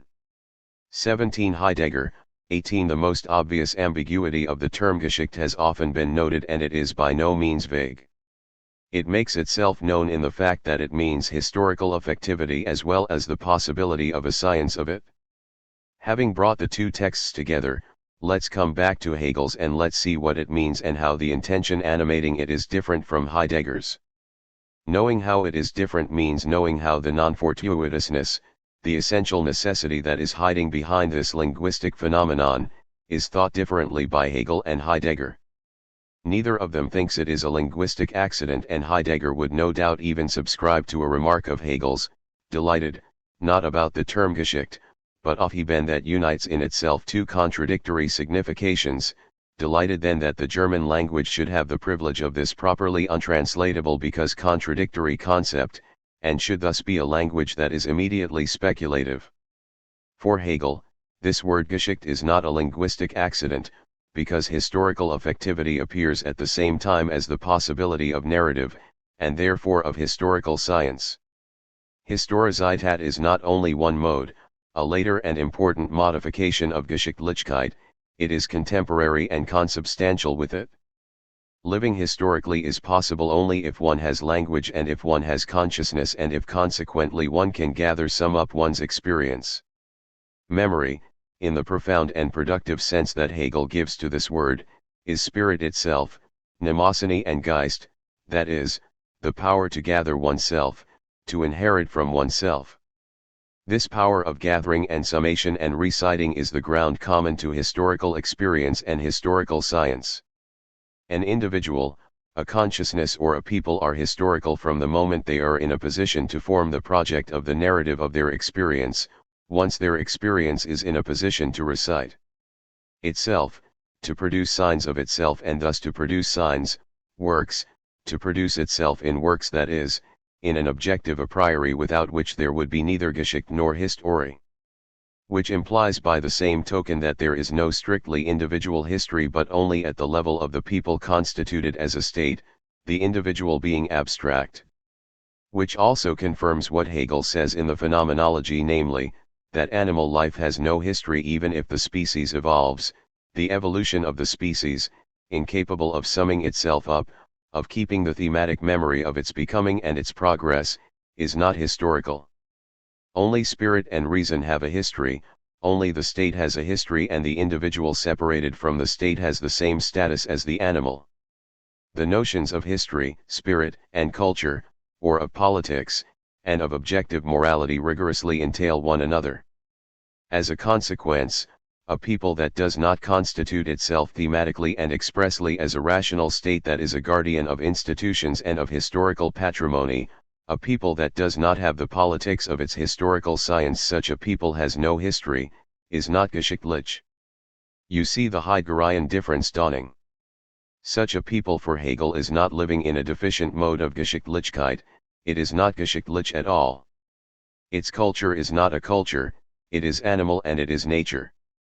In order to show this and make it more specific, I shall rely once more on the introduction to the lectures on the philosophy of world history. First point, the origin of history as origin of the state. Family memorials and patriarchal traditions are of interest within the family or tribe. Their repetitiveness is no object worthy of memory. Here, no memory at all, since on the one hand the course is uniform, and on the other hand, no project arises to carry through to rational universality, in the eyes of the world, the testimony of this becoming. Memories are still habits, that is, animal sedimentations not thinking themselves as such. Hegel continues. Although distinct deeds or turns of fate may inspire mnemosyne to retain those images, just as love and religious feeling impel the fanciful imagination to confer shape upon such initially shapeless urges. But it is the state that first supplies a content that not only lends itself to the prose of history but also helps to produce it. This means that the state furnishes a material that is already universal and objective in its signification, and to this extent already able to nourish the universal form of narrative and historical science. Not only is the state able to gather up signs in monuments, libraries, depositories, not only does it organize rationally the circulation of signs and historical works, but it produces these signs and signs able to circulate in a fashion that is rational, transparent, and universal and univocal. I continue.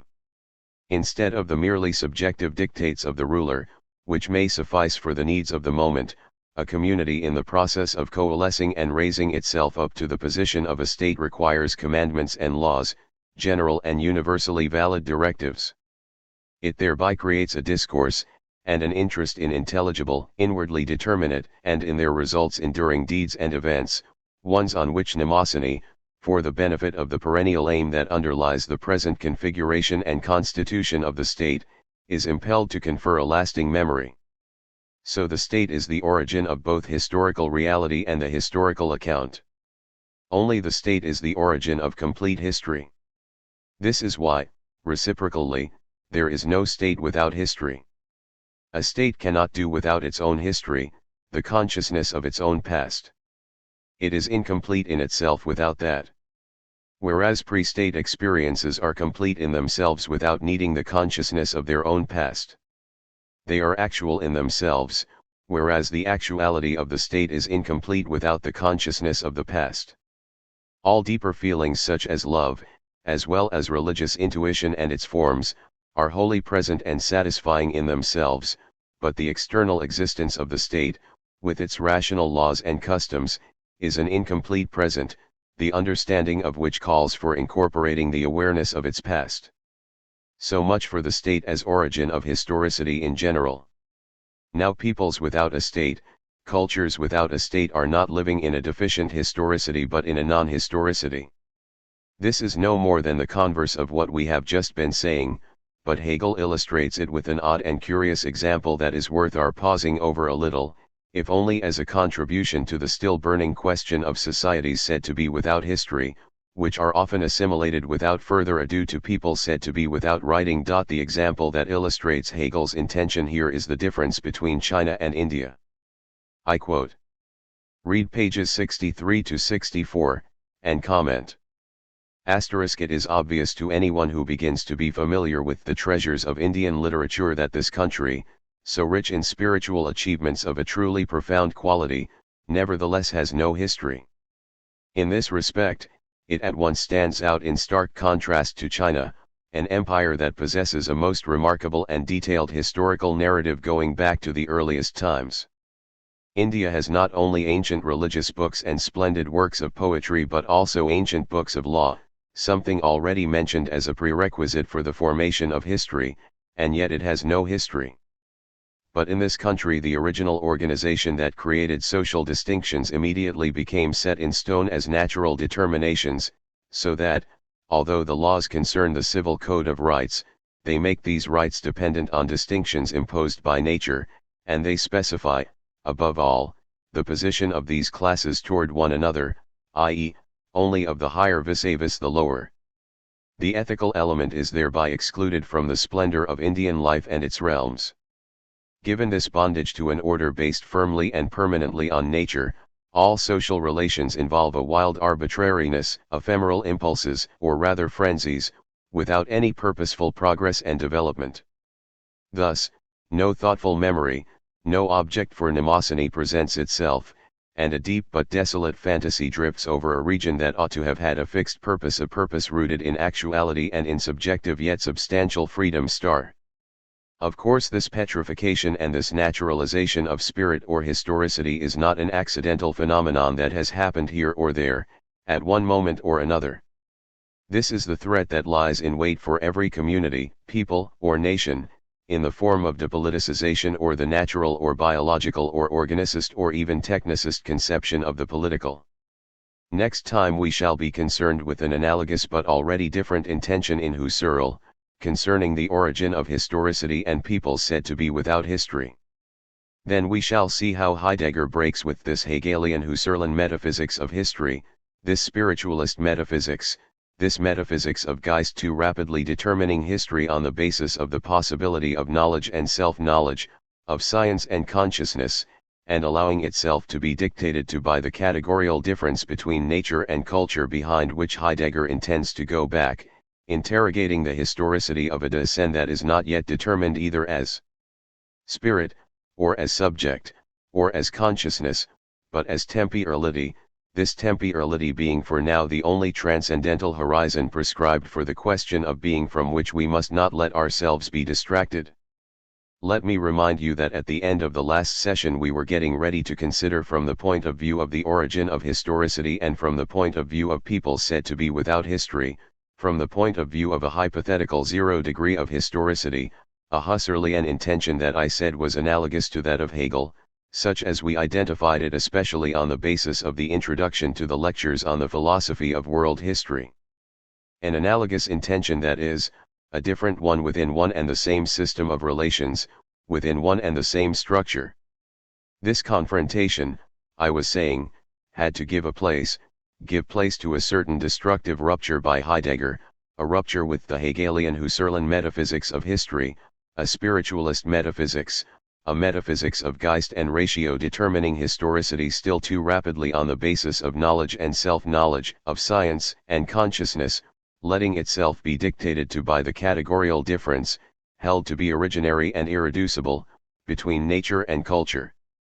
That difference has, however, supervened as an event in metaphysics, and Heidegger intends to go back behind it when he interrogates the historicity of Dasein at a depth of originality at which it has not yet been determined as spirit or reason, subject or consciousness, but as temporality, this temporality being in Senuendizeit, as we saw, the only transcendental horizon prescribed to the question of being.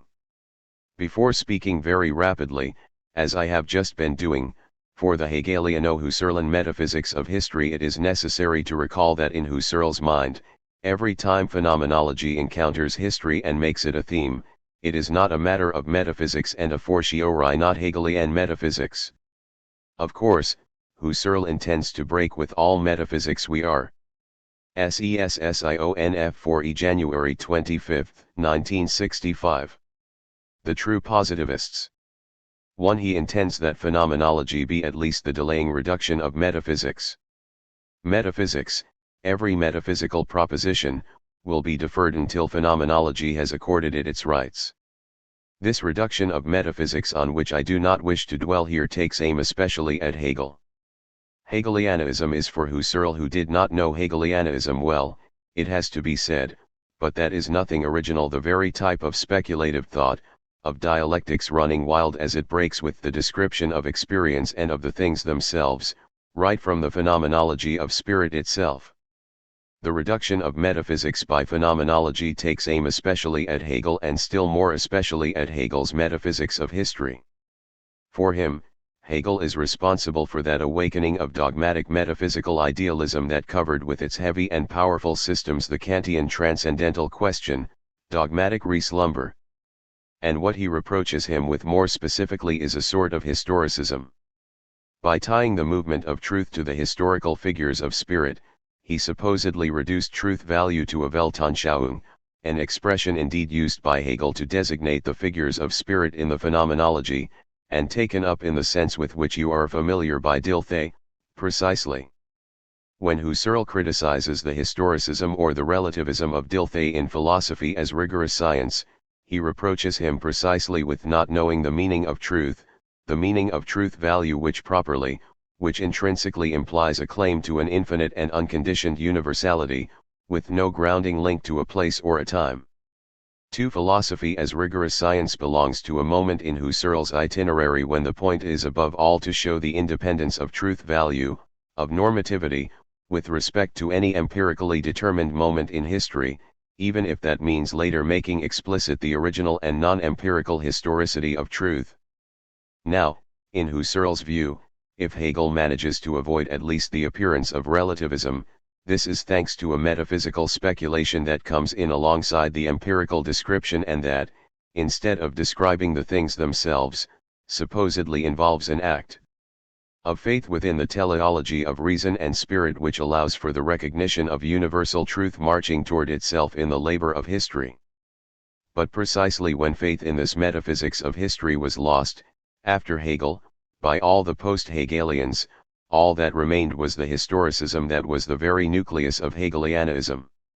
So it is of course out of the question to make Husserl purely and simply an inheritor of the Hegelian metaphysics of history.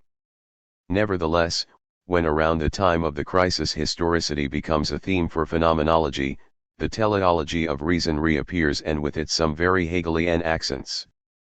I do not want to go here into the heart of this problem, and repeat everything that has been said about the crisis and about history in Husserl.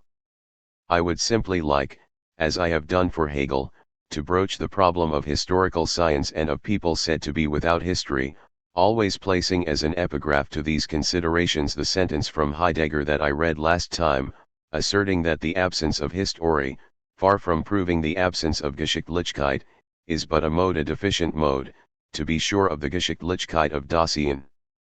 In the crisis, as you know, Husserl begins by asserting that the peoples and civilizations in which the idea of science or philosophy has not emerged have only an empirical historicity. Why empirical historicity? And what does that mean? It means that so long as the idea of science as idea of an infinite tradition, of an infinite opening of the horizon in the acquisition and transmission of truth, so long as this idea or this task has not emerged, a community cannot think of itself as historical. It cannot think of itself as historical because it does not form the project of a tradition, of a pure, univocal, transparent transmission, as ideally speaking a scientific transmission must be. There is no pure historicity without consciousness of that pure historicity, that is, without the conscious ideal of this pure traditionality, which can be nothing other than the traditionality of truth, since truth in its being meaning implies unconditional and infinite universality. Now, so long as a society is not inhabited by this project, a project that has determined the Greco-European eidos, it is merely an empirical aggregate. This is what Husserl says of China and India, for example. It is merely an empirical aggregate because it does not think its unity on the basis of the idea of a universal project and on the basis of a pure historicity. It still thinks its unity as an accidental, fortuitous, natural unity, a geographical, political, social unity, and so on. Naturally, all the peoples touched by the European idea of science and philosophy are also finite empirical unities, but their spiritual essence has been marked in its interiority by the idea of science as infinite task, and Europe thinks itself in the horizon of a historicity without limit, in the ideal of a pure historicity and traditionality. Conversely, once this idea of the infinite task, which is not European in the empirical sense but which is universal, is open to so-called non-European peoples, they gain access to this ideal of pure historicity. The empirical historicity I have just been talking about is also designated by Husserl, notably in a letter to Lévi-Bruhl, as non-historicity. In it, he speaks of so-called primitive societies with which ethnology was then concerned. Non-historicity meant here, finite historicity, made finite by closed-off horizons, says Husserl. In other words, and this is the first point I wanted to emphasize here, the possibility of historicity depends on the possibility of science or philosophy, and these latter are themselves possible only if the idea of the infinite has appeared, the idea of the infinite as indefinite opening. There is no pure historicity before reason and the ideal possibility of the infinite transmissibility of meaning. There is no pure historicity, that means that there is no properly historical becoming and no properly historical object for a science of history. In other words, reason and the infinite are here on the side of history. As in Hegel and, it would seem, against the great pre-Hegelian metaphysics, for which there was no historicity other than empirical and for which the movement of truth, if there were one, was anything but historical.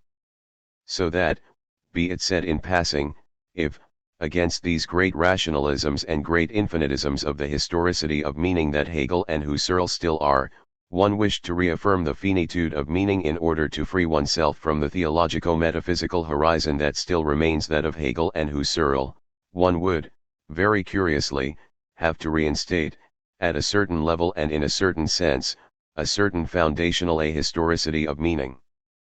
I say very curiously because one might seem thus to be going back to ahistoricisms of a classical type, those of the 17th century, at the very moment one was supposedly shaking in this way the very foundation of metaphysics.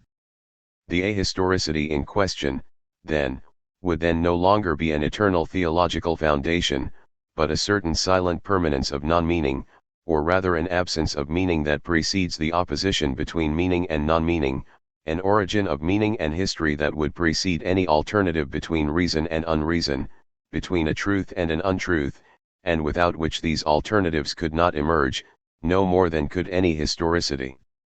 I close this parenthesis here. Perhaps we will need to reopen it on another occasion. It is not necessary to dwell for long on Husserl's teleology to perceive its Hegelian resonance. This resonance would appear still more clearly if one were to note that, like Hegel and like Heidegger later, Husserl refuses historicism, that is, the reduction of meaning and truth to their empirical becoming the historian any privilege in determining the meaning of historicity and the origin of the historical truth about which he is speaking. I do not want to get too close to Hegel here. These are texts we'll be commenting on in the second semester seminar on Hegel. 3. But I shall show how these two gestures come together in Husserl, on the one hand his refusal of historicism, and on the other his withdrawing from the historian the right to define the origin of historicity and historical truth. Historicism in its essential schema consists in saying that every epoch, every community, in its originality and its irreplaceability and its historical irreversibility, has its truth, its logic, its norms, and so on. So there is no universal meaning, and so forth. I shall not insist. To which Husserl retorts that of course all that is true and that it would be absurd to deny it. But that very affirmation, precisely because one takes it seriously, presupposes the following. That in truth, historico-empirical, ethnologico-empirical facts can, precisely, be legitimately invoked only if they are determined by a science that establishes them in truth. Which supposes that a science of these historical facts is possible. Historicism is an attribute of the historian who believes in the possibility of his science and therefore in the opening and the horizon of a historical truth. This historical truth must itself escape from the historicist reduction for historicism itself to be possible and at a certain level legitimate. Thus there is a layer of truth that it cannot contest without contradicting itself. We have a scientific project that is called history or ethnology, and so forth, which presupposes that different epochs and communities can open themselves to the truth of other epochs and other historical or ethnic communities. This presupposes, then, secondly, that the historian or the ethnologist has some a priori certainty concerning the possibility of this truth and the universality of the structures of historicity or culture or being in community that allows him to define his own field and undertake his inquiries. He already knows what history means, just as he knows what human community means, what language and historical fact mean, when he enters into contact with other epochs or communities, however different they may be from his own. Without the apodictic and unconditional unity of this a priori field and of these universal structures, he could not even point out the differences and the relativity in the name of which he is taking an empiricist and historicist position. By definition, this field, and these universal structures of historicity, this origin or this essence of historicity, cannot be the object of a historical science or of the historian's work. First because they are in no case objects, and then because this essence and this origin are always already presupposed by the historian. So Husserl can say in the crisis that he does not even need to seek to oppose historical facts to the facts invoked by the historicist historian. The very assertion of the facticity of these facts by the historicist historian proves the historical a priori Husserl is talking about. Given this, one can say both that historicism, as an unconditional systematic proposition, as claiming to be an unconditional systematic proposition, is thus untenable, and at the same time that the historian and historical science cannot, as such, determine the meaning and the origin of historicity. These affirmations are common to Hegel, Husserl and Heidegger. Rather than develop banalities about this, I prefer to determine the point where a decisive break already takes place between Hegel and Husserl. Heidegger's break with both of them will be all the more decisive. We saw last time that, for Hegel, a society without historical science was purely and simply a society without history. Now Husserl, in particular in one of the texts appended to the crisis, a text entitled, precisely, Stufendergeschichtlichkeit. Geschichtlichkeit, tries to distinguish between several levels of historicity. And this distinction is going to allow him to recognize a historicity in cultures to which the idea of science and notably the idea of historical project have yet remained foreign. The lowest level is that of the historicity common to every society, every speaking community in that case, the simple bond of the generations, community activity, the unity of the surroundings as informed by culture and empirical techniques, the transmission of tools, the oral traditions of important events, all that ensures that there is a certain historical signification to community life. Historicity is here synonymous with community of culture and humanity. Historicity in this most universal sense, says Husserl, has always already begun. It is a universal that belongs to the menschlichen Dasein. It is the unity of a personal becoming and, as Umwelt, what can be considered as the unity of an organism. Naturally, as Husserl makes clear, insofar as humans participate only in this first level of historicity, they do not yet have the idea or the project of a historicity that goes beyond the finitude of their group or of a certain finite number of generations, and so forth. But without this first level or this first stage, the idea of the infinite task itself could not emerge. Now, the lower limit toward which this first historicity as finitude of meaning tends is the non-historicity of which Husserl speaks in his letter to Levi-Bruhl. The second level is marked by the emergence of philosophy or science and of the humanity capable of the idea of philosophy or science, and thus of the project of the infinite task. There, reason as power of universality has emerged, but it could not have emerged if it were not already slumbering in inferior historicity and even in non-historicity, in nocturnal obscurity, as he says elsewhere. In philosophy as mankind's self-reflection, the self-realization of reason, he writes, thus philosophy is nothing other than, through and through, but it is rationalism differentiated within itself according to the different stages of the movement of intention and fulfillment. It is ratio in the constant movement of self-elucidation, begun with the first breakthrough of philosophy into mankind, whose innate reason was previously in a state of concealment, of nocturnal obscurity. 5. You can see where the difference between Hegel and Husserl is situated, against the same background of rationalist teleologism. Husserl recognizes that there is a historicity in communities in which universal reason and the project of the infinite task is still sleeping, has not yet happened, in which it is still only a possibility. At the first level, there is historicity without rationality or any project of scientific rationality. Whereas for Hegel, so long as rationality is only a possibility, there is not yet any history worthy of the name. On page 61 of the Lectures on the Philosophy of World History, he writes, the only fitting and worthy mode of philosophical reflection is to take up history at the point where rationality begins to appear in worldly existence, not where it is first merely an implicit possibility. So you see that from the first to the second level there is indeed a rupture, the eruption of something radically new and the appearance of another type of historicity, and a historicity that is more historical, closer to its full essence, since it includes the idea of an infinite growth, and therefore the transmission of meaning as truth. It is the culture of truth that appears, whereas before there was only culture without universal truth. And in another Beelage. I'll translate the last lines of this very short fragment.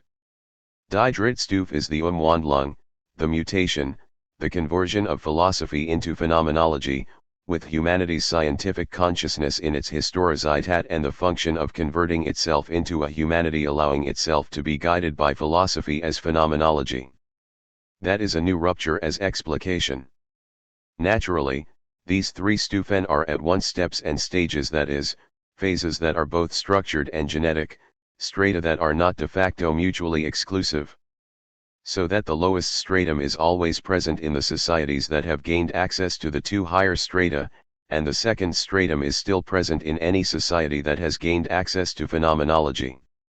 In any case, you see that by the determination of the first stratum, the lowest stratum as an already historical stratum, even though scientific reason has not yet appeared in it, Husserl takes his distance from Hegel and looks forward to Heidegger, who will say, as you remember, that the absence of history, of science, and of historical consciousness, is not the sign of non-historicity but only of a deficient mode of historicity. And we shall have to ask ourselves whether, speaking of a deficient mode, Heidegger does not also imply a teleology, all the while denying it. To tell the truth, my language is improper. The texts on which I have just been relying to talk about Husserl and to show that they supposedly look forward to Heidegger by taking their distance from Hegel, these texts all date from later than 1934, and thus significantly later than Senuendizeit. Without wishing to decide the question of a possible retro-influence of Heidegger on Husserl, and without denying, any more than does Heidegger himself, the impetus that Husserl gives to Heidegger's thought, here in any case it is on the theme of historicity that Heidegger owes least to Husserl. This is what I need to show now. I need to show in what way the point of departure of Heidegger's reflection on historicity, at the precise place where we are at this moment, is radically discontinuous with Hegelianism and Husserlianism and entails their prior destruction. This will not be easy to show. I am going to insist primarily on the relation to Husserl, because the destruction of the Husserlian metaphysics of history will imply a fortiori the destruction of Hegelian metaphysics for the reasons I was just giving, because, quite simply, I intend to return at another time to the relationship of Heidegger to Hegel around the introduction to the Phenomenology and Heidegger's text entitled Hegel's Concept of Experience. 8. By what right, then, first of all, and in spite of Husserl's precautions with respect to metaphysics, can one speak of a Husserlian metaphysics of historicity, and how does it lend itself to a destruction in the Heideggerian sense? To reply to this question I shall try to tie into a bundle 5 themes, it being understood that their unity, what allows them to be gathered into a bundle, is not an external ligature but a common origin. 9. Husserlian teleology is a transcendental idealism. That means it presupposes, it gives itself notions, significations, forms of egoity and subjectivity as its ultimate foundation. Even if in some fragments, in meticulous, ambitious and difficult analyses, in more or less completed projects, Husserl promises himself that he will go back down before the ego or the subject to have us see its genesis and its history. That is not a fundamental and systematic theme of phenomenology. Of course Husserl, as I pointed out at one of our Saturday sessions, does not avoid, as Heidegger reproaches Kant with doing, the problem of the link between temporality and the I think. But even when in the last texts he follows through to the end his respect for historicity, even when he rediscovers historicity in the depths of meaning, his final affirmation consists in recognizing that subjectivity is historical, and historical through and through. For example, in a letter of 1930, he writes this: "For, with the transcendental reduction, I attained, I am convinced, concrete and real subjectivity in the ultimate sense in all the fullness of its being and life, and in this subjectivity, universal constituting life, absolute subjectivity in its historicity." 10. Radical historicity is thus that of subjectivity, transcendental subjectivity. It is true. Now you know I have already said so, and many texts by Heidegger develop this theme, that for Heidegger this notion of subjectivity remains a metaphysical notion, designating not the being of beings in general, but the being of a highly determinate being. The subject is a type of being that is determinate. Of course when Husserl speaks of transcendental subjectivity, he does intend to designate by that not a determined being in the world, but the absolute origin of the appearing of the meaning or the being of every being in general. The dimension of transcendental subjectivity designates that without which no meaning of being in general, no being of beings, could appear, could phenomenalize itself and give rise to a discourse. Every meaning of being in general, must, if one wishes to speak of it, appear, and this appearing is appearing to, appearing for, and that is what Husserl calls consciousness.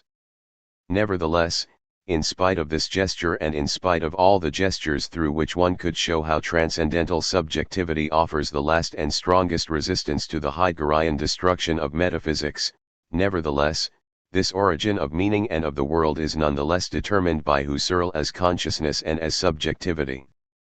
And the choice or acceptance of these traditional notions of metaphysics is not fortuitous. These words are not algebraic XS. In claiming to designate the absolute origin of the meaning of being in general, they designate at the same time, at least by metaphorical adherence, a determined form of being, namely, substantiality. And the history of meaning that links the phenomenological notion of subjectivity to Hegelian subjectivity, to Cartesian substantiality, to Aristotle's hypokaimenon, is, precisely, never interrogated by Husserl. You know that in many texts Heidegger brings out the fact that the notion of subjective substantiality as ground responds to a project of security or certainty that was first made explicit by Descartes and brought to its full accomplishment by Hegel, but which inhabits, animates, the whole of Western philosophy, that determines being as a being present, as a being before me, subsisting in its firm stability, lending itself to a mastery, remaining the same, like the Platonic eidos or the Aristotelian hypokaimenon, as a thing at my disposal, as zuhanden, handy, and vorhanden, objectively present. The notion of vorhandenheit is justifiably translated as subsistence by Boehm and de Wael Hens. The hypokaimenon, subsistence, what holds steady under the becoming of accidents and attributes, is not first of all the subject, the subjectum as self or as man, but it is precisely the sense of the Cartesiano-Hegeliano-Husserlian gesture to transform substantiality into subjectum, this transformation keeping within itself, in spite of the protestations that have gone along with it, something of the hypokaimenon as thing in front of me, as subsistence and Vorhandenheit, as object. The complicity between the notions of subjectivity and objectivity is irreducible. We are going to pause a little on this point, but before that, I am going to read a few lines from the 1938 text called Die Zeit des Weltbilds, collected in Holzwege. During a characterization of what he calls modern times, Heidegger writes this: "Of the essence here is the necessary interplay between subjectivism and objectivism. But precisely this reciprocal conditioning of the one by the other refers us back to deeper processes. What is decisive is not that humanity frees itself from previous bonds, but, rather, that the essence of humanity altogether transforms itself in that man becomes the subject. To be sure, this word subject must be understood as the translation of the Greek hypokaimenon. The word names that which lies before, that which, as ground, gathers everything onto itself.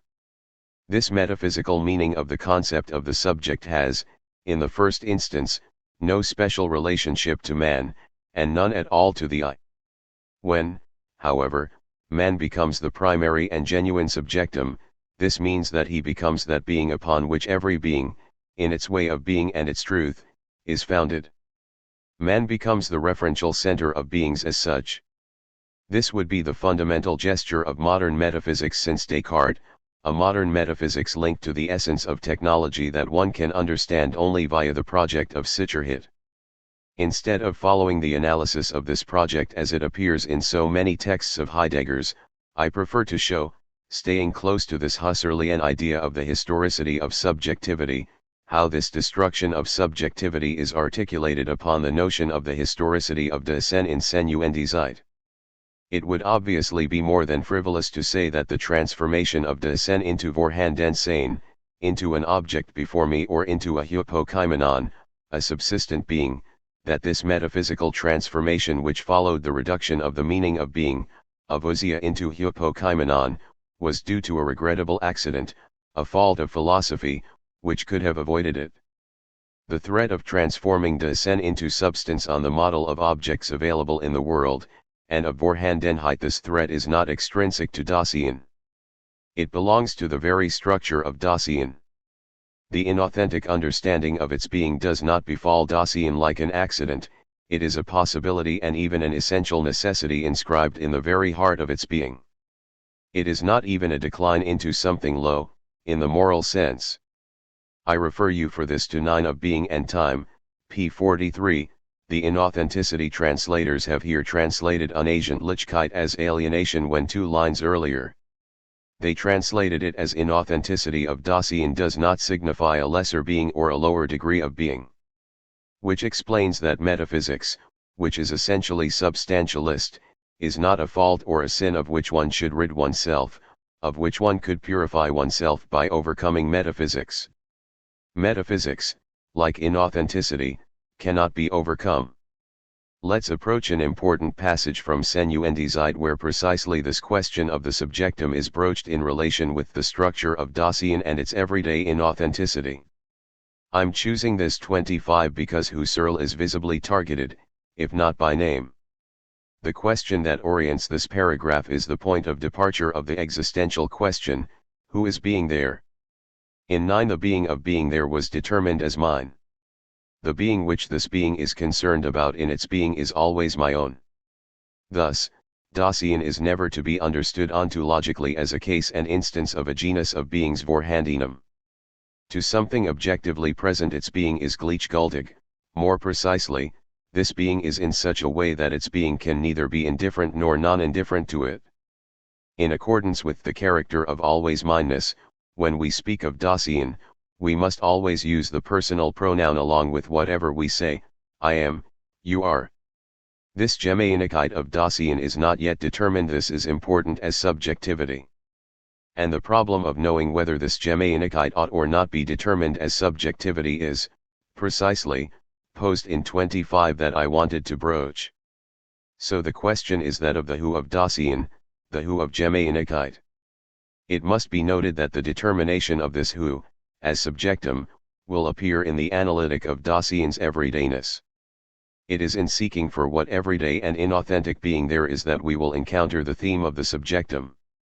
It will be brought out then that the inauthenticity of everydayness consists in understanding Dasein on the model of Vorhandensein, in understanding the origin of the world, the transcendence of existence of Dasein which makes the world world, in understanding this origin of the world, then, on the model of the things that are in the world and that offer themselves, in everyday life, to my activity as subsistent things and causes. Which, once again, is not a sin but a structural necessity of Dasein as being in the world, a necessity that pushes it to act in the world and to transpose illegitimately the model of the beings it deals with in its labor. And Heidegger is concerned to show that in spite of the deep protests of all the philosophers of subjectivity who, from Descartes to Husserl, obstinately try to mark the difference between subjectivity and objectivity, obstinately try to avoid any thingification of consciousness and so forth, any naturalization of lived experience, in spite of that, the very idea of subjectivity remains in its principle contaminated by the schema of Vorhandenheit. And indeed to the question, who is this being named Dasein, the I itself replies, the subject, the self. Heidegger says, the who is answered in terms of the I itself, the subject, the self. The who is what maintains itself as an identity throughout changes in behavior and experiences, and in this way relates itself to this multiplicity. Let me pursue my translation. Ontologically, we understand it as what is always already constantly present in a closed region. So, let me take up my translation again. Ontologically we understand the selbst as something subsistent, as what is always already constantly present in a closed region, as that which lies at its basis in an eminent sense, as the subjectum. As something self-same in manifold otherness, this subject has the character of the selbst. And here are the allusions to the protestations of the subjectivists against substantiality. Even if one rejects a substantial soul, the thingliness of consciousness, and the objectivity of the person, ontologically one still posits something whose being retains the meaning of Vorhandenheit, whether explicitly or not. Substantiality is the ontological clue for the determination of beings in terms of which the question of the who is answered. Dasein is tacitly conceived in advance as Vorhandenes. In any case, the indeterminacy of its being always implies this meaning of being. However, Vorhandenheit is the mode of beings which are not Daseinsmäßig. It will be protested that this identity of the subjectum is not a metaphysical thesis and that, by referring to it, one is merely describing what is given. That's what Heidegger is trying to do, describe what is given as it is given. And Heidegger addresses to himself for a whole paragraph a Husserlian type objection to which he wishes to respond. Here is the Husserlian type objection. I'll read it quickly in the Boehm-Weilhans translation. But does it not go against the rules of a sound method when the approach to a problematic does not stick to the givens that are evident within the thematic realm? And what is less dubious than the givenness of the I? And, for the purpose of working this givenness out in a primordial way, does it not direct us to abstract from everything else that is given, not only from an existing world, but also from the being of other is? Perhaps what this kind of giving gives this simple, formal, reflective perception of the I is indeed evident. This insight even opens access to an independent phenomenological problematic which has its fundamental significance in the framework known as formal phenomenology of consciousness. Such would be the objection. To which Heidegger replies that the Gegenheit is perhaps here the Verführung itself, that the being given is perhaps the ruse, the seduction that seduces, that leads off the path, that seduces. The so-called self-evidence of what is given is perhaps here the dissimulation and the evasion itself. An essential evasion that has its basis precisely in the being of Dasein as the power to hide or alienate itself, to say I even and perhaps especially when it is not the I that has itself in its sights or is speaking itself. Let's translate. In the present context of an existential analytic of fact Eichel Dasein, the question arises whether the I's mode of givenness which we mentioned discloses Dasein in its everydayness, if it discloses it at all. Is it then a priori self-evident that the access to Dasein must be a simple perceiving reflection of the I of acts? What if this kind of Selbstgebung of Dasein were to be a Verführung of the existential analytic and to do so in a way grounded in the being of Dasein itself? Perhaps when Dasein addresses itself in the way which is nearest to itself, it always says I am it, and finally says this most loudly when it is not this being. What if the fact that Dasein is so constituted that it is in each case mine were the reason for the fact that Dasein, initially and for the most part, is not itself? What if, with the approach mentioned above, the existential analytic fell into the trap, so to speak, of starting with the Gegenheit of the I for Dasein itself and its obvious self-interpretation? What if it should turn out that the ontological horizon for the determination of what is accessible in simple giving should remain fundamentally undetermined? We can probably always correctly say ontically of this being that I am it.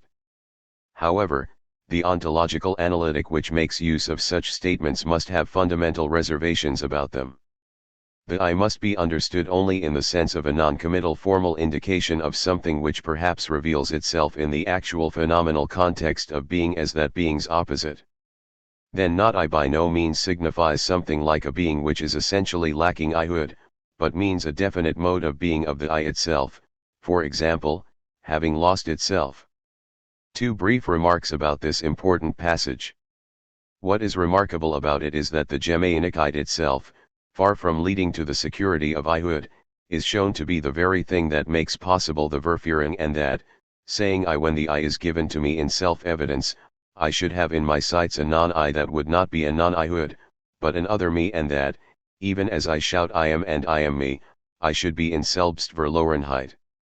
It is quite clear that this is the precise place of the precise question that what is called psychoanalytic theory must pose to the whole of classical metaphysics in its most modern and highest form, namely, transcendental phenomenology, if at least psychoanalytic theory wishes to or must dialogue with philosophical thought at long last. I'll break off here the reading of this passage, after which Heidegger shows that the reduction to the pure ego and to the solipsistic sphere of the mind, in the sense that Husserl, who is still not named, understands it, is forbidden by the very structure of Dasein, that an ego without world and without others is never given to us, and that my relation to the other is not established by an Einfühlung bridging two subjectivities but has always already come about. These are difficult problems that perhaps presuppose a simplification of Husserl's intentions and especially of the methodological meaning of the reduction and of the non-worldliness of the ego. But I cannot and do not wish to get into that here. Moreover, I spoke about this at some length 2 years ago in the course on the fifth Cartesian meditation, 11, and last year around a presentation on Mitsein. What I wish to hold onto for the moment, while inviting you to read the whole of 25 at least, is only this: the notion of subjectivity is still thought on the model of substance. As regards Husserl, this means that Heidegger reproaches him as it were with things that are only apparently contradictory. He reproaches him for the method of transcendental reduction and the transcendental idealism that supports it, since the reduction claims to give access to an egological lived experience that is absolutely independent, in its essence, from the existence of the world. This absolute independence of subjectivity, says Heidegger, is never given. On the one hand.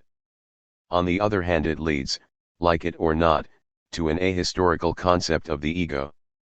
Whence all the difficulties that Husserl indeed has in doing anything more than affirming the historicity of the ego. An ahistorical concept of the ego, and even an atemporal concept of the ego. And although Husserl recognizes very rapidly that the ego is temporal, that pure subjectivity is pure temporality, he has the greatest difficulty in thinking the unity of cosmic time and lived time in the problematic of the reduction. Whence the admirable but so very awkward efforts in texts most often later than Senuendizide to describe the temporal or constitution of the ego. Ego, eternal and temporal, intemporal and temporal. First reproach, then, an ego uprooted from the world, therefore not historical. Non-historical because abstract. But at the same time, an apparently contradictory reproach, the transcendental reduction is not radical enough, not transcendental enough. Why? Because the lived experience which is claimed to be not of the world but origin of the world is still determined as subjectal, that is, as substantially substantial, as a substrate, as Vorhandenheit. Given this, the transcendental sphere of lived experience, instead of being faithfully described and made explicit, is determined by the speculative concept of subjectum. That skews the description of the transcendental and subjects it to a worldly model.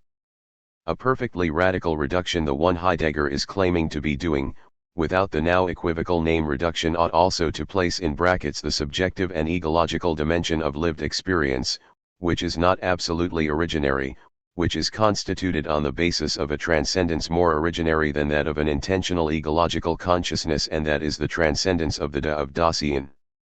There is something of this gesture in the text by Sartre I was talking about the other Saturday, in which he makes of the ego a transcendental object in the world, constituted on the basis of a transcendental field that is originally without subject. 12. In thus radicalizing the transcendental reduction, Heidegger is claiming to reduce even what Husserl calls the irreducible, namely, the egological form of experience, the form of the living present, and everything that I have on occasion called transcendental archifacticity. Comment. Once phenomenology determines a transcendental source supposedly outside the world according to an intra-worldly model, it cannot rigorously think transcendental historicity. Vorhandenheit pure and simple can no more have a history than can a being foreign to the world. Neither the intra-worldly nor the extra-worldly can have a history. History is situated in the world, that Inderweltsen of Dasein, an Inderwelt that is not an immanence of the Vorhandenheit type.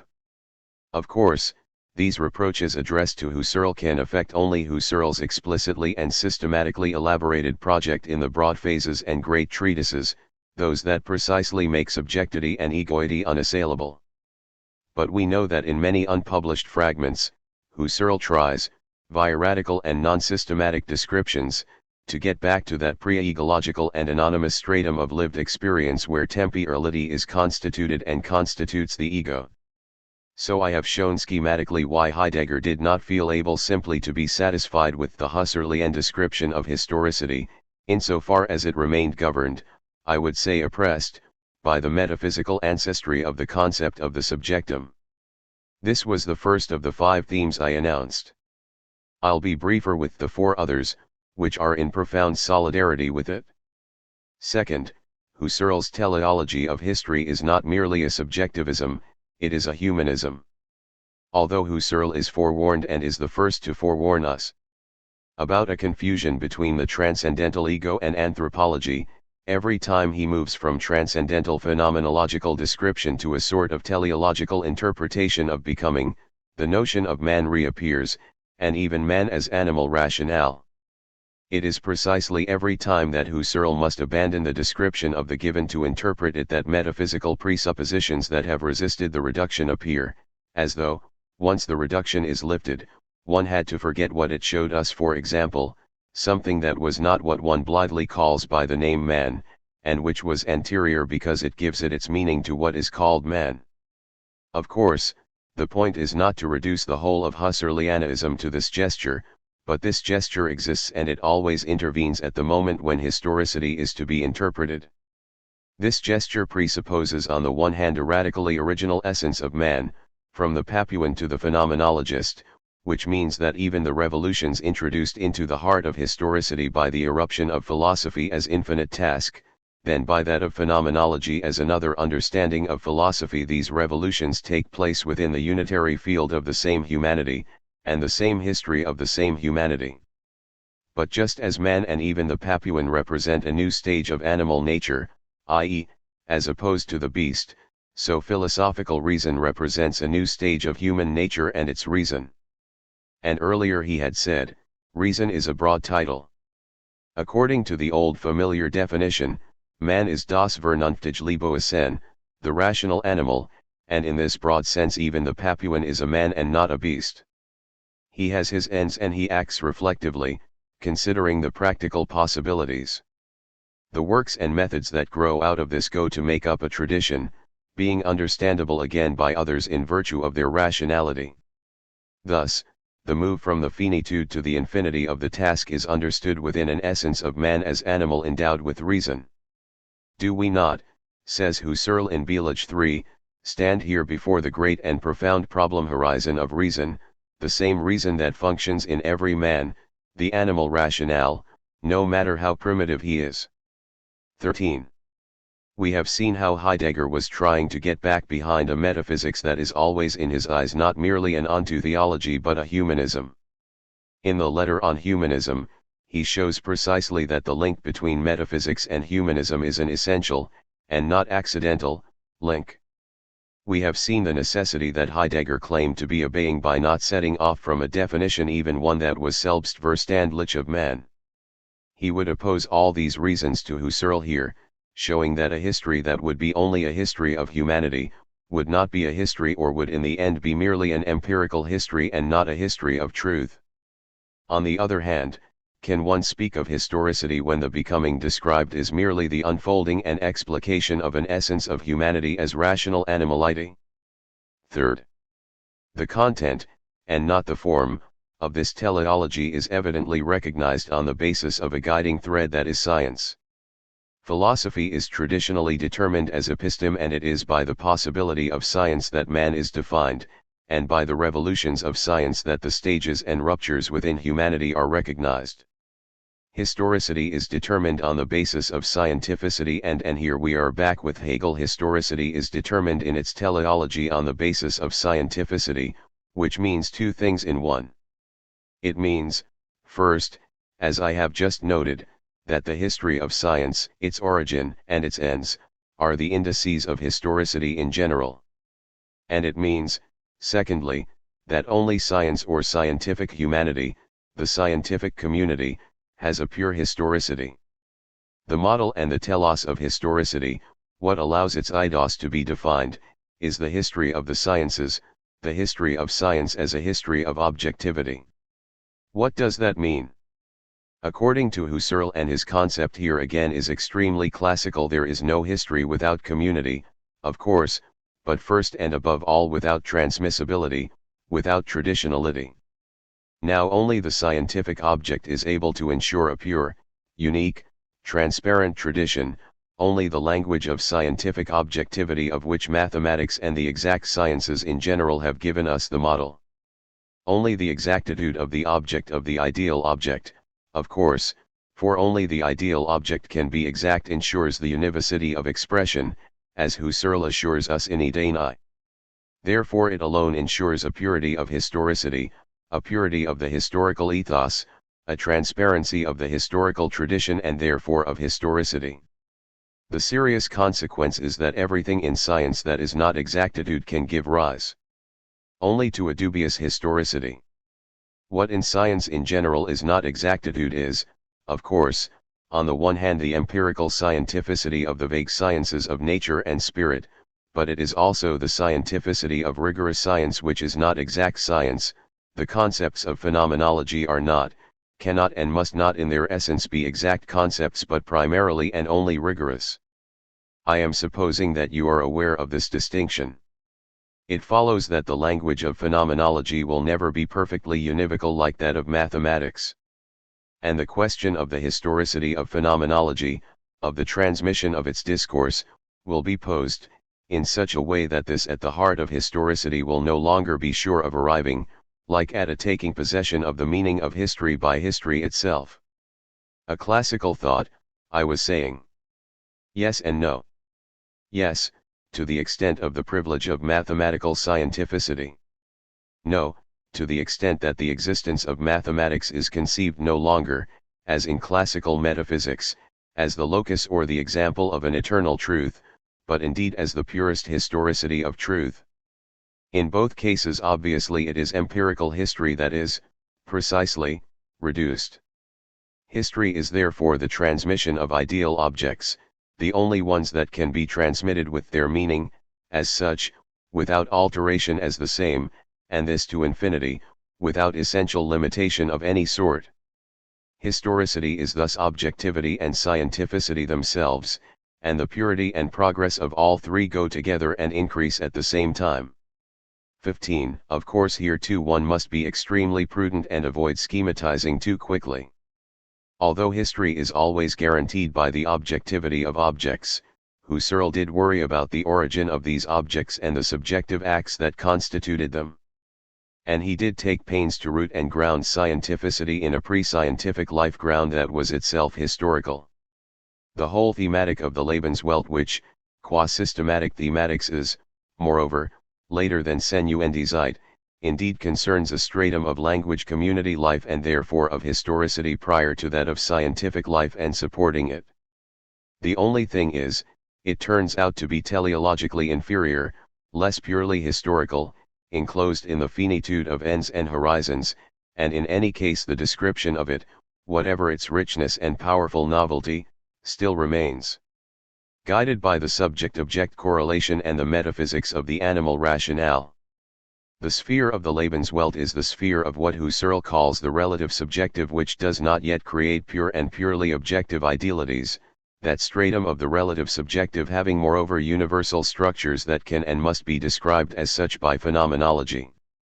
This is what Husserl explains in particular in a short passage from the Cartesian Meditations that I will read because it appears to allude to Heidegger's analyses of Innerweltsein in order to show their dependency and filiation with regard to Husserlian phenomenology. It is in 5916. One consequence of the beginning phase of phenomenology was that its method of pure but at the same time eidetic intuition led to attempts at a new ontology.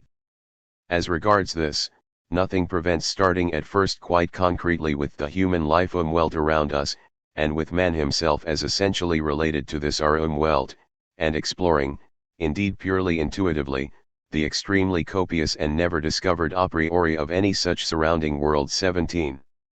If the discipline of history is lacking, that is no evidence against the historicity of Dasein, rather it is evidence for this constitution of being in a deficient mode. Only because it is historic in the first place can an age lack the discipline of history.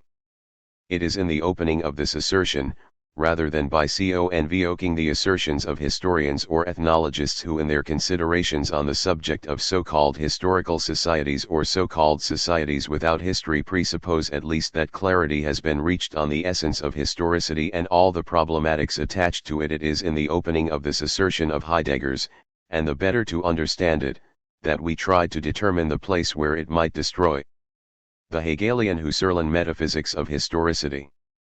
This last expression merited the precautions and the scare quotes I spoke of last time, before tying together 5 Husserlian themes about which, each time, the Heideggerian difference was repeated.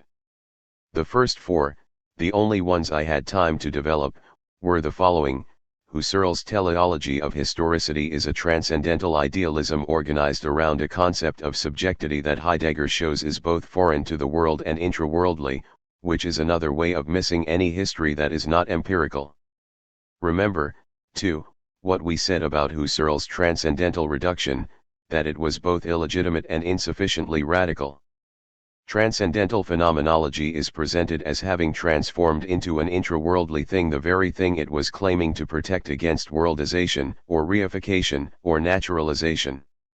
I forgot on this subject to point out the fact that the word consciousness is not used in Senuendizeit.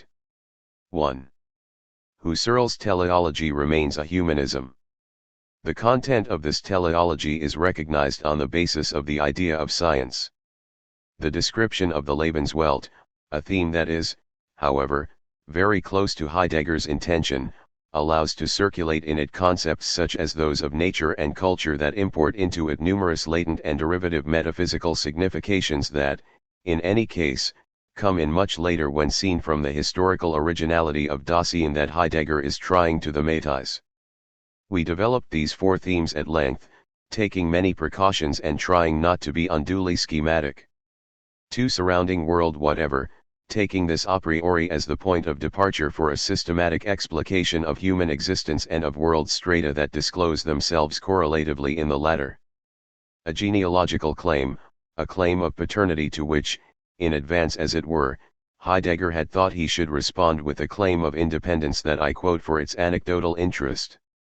In the section devoted to the everydayness of the Umwelt, on page 72, Heidegger writes in a note, the author would like to remark that he has repeatedly communicated the analysis of the surrounding world and the hermeneutic of the facticity of Dasein in general in his lecture courses ever since the winter semester of 1919-20. That is an element in the historico-politico university background of our problem. In any case, to close this third point, 3. You see that for the very reasons that push Heidegger to go back behind the subject-object correlation and any history that would stick with it, he cannot be satisfied with the thematization of history that takes science as its guiding thread and scientific knowledge as its telos. Not that he judges Husserl-type descriptions to be false and useless. Quite the contrary.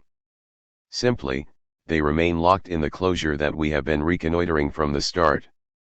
The other form of the same closure on which I shall not linger is, this time even if one stays within the descriptions of the Lebenswelt, the slightly precipitate opposition, of uncertain origins, between nature and culture. Not that this opposition is useless, but it is so derivative, so laden with historical and metaphysical alluvia that one cannot seriously claim to discover the originary historicity of Dasein by using these tools. Finally, and here I think we are getting to what is most important and most difficult, Husserl's thematics of historicity remains, to put it bluntly, a worldview. The accusation is serious and it has a meaning that does not immediately betray itself. What does it mean? To understand the gravity and the scope of the accusation, one must keep clearly in mind the whole Husserlian critique of the idea of worldview, of Dilthey's theory of Weltanschauung. This critique is developed in philosophy as rigorous science and it is a centerpiece of phenomenology. In a word, Dilthey affirmed that each epoch has its worldview, that is, an idea that unified the organic and structural totality of its world, a sort of gestalt in which art, religion, mythology, political and philosophical conceptions all held together. This theory of Weltanschauung thought of itself as taking the historicity of meaning seriously. Husserl protests vigorously against the imperialist claims of this theory. Not that he denies the existence of such Weltanschauungen, such ideological Gestalten, but in his view trying to make the whole of science and philosophy, the idea of science and of philosophy as science, enter into them is to miss the very meaning of truth, and first of all the meaning of the truth claimed by the theory of Weltanschauung. The idea of truth, the idea of science, the project of science have as their meaning the claim to escape relativity. Truth is not historical in the Dilthean sense, insofar as it is truth, precisely, only if it is universally valid, ad infinitum, and so forth. During this period, Husserl is above all concerned to mark the independence of truth with regard to history. And the history of truth that he will later make into a theme presupposes this reduction of the empirical historicity of truth. Consequently, to make of Husserl's philosophy of history a Weltanschauung or a Weltbild is a particularly heavy and at first blush unsustainable accusation. It looks like a shocking assimilation of Husserlianism and Diltheism. For it to be something else, a certain path must be followed, a path along which I'll merely point to certain path marks. This path is followed in Senuendizide, one can recognize its trace everywhere, but it is in a 1938 text, Die Zeit des Weltbilds, that it is most clearly summed up. Heidegger wants to show here that the very concept of world picture belongs to a picture of the world, to an epoch. Not to a world picture among others but to the world picture. What does this mean? There are not world pictures in history, there is one epoch that had a world picture, and it is the very one that forged the concept of world picture and wanted every epoch to have its own. Before the epoch of metaphysics inaugurated by the Cartesian moment, there was no world picture.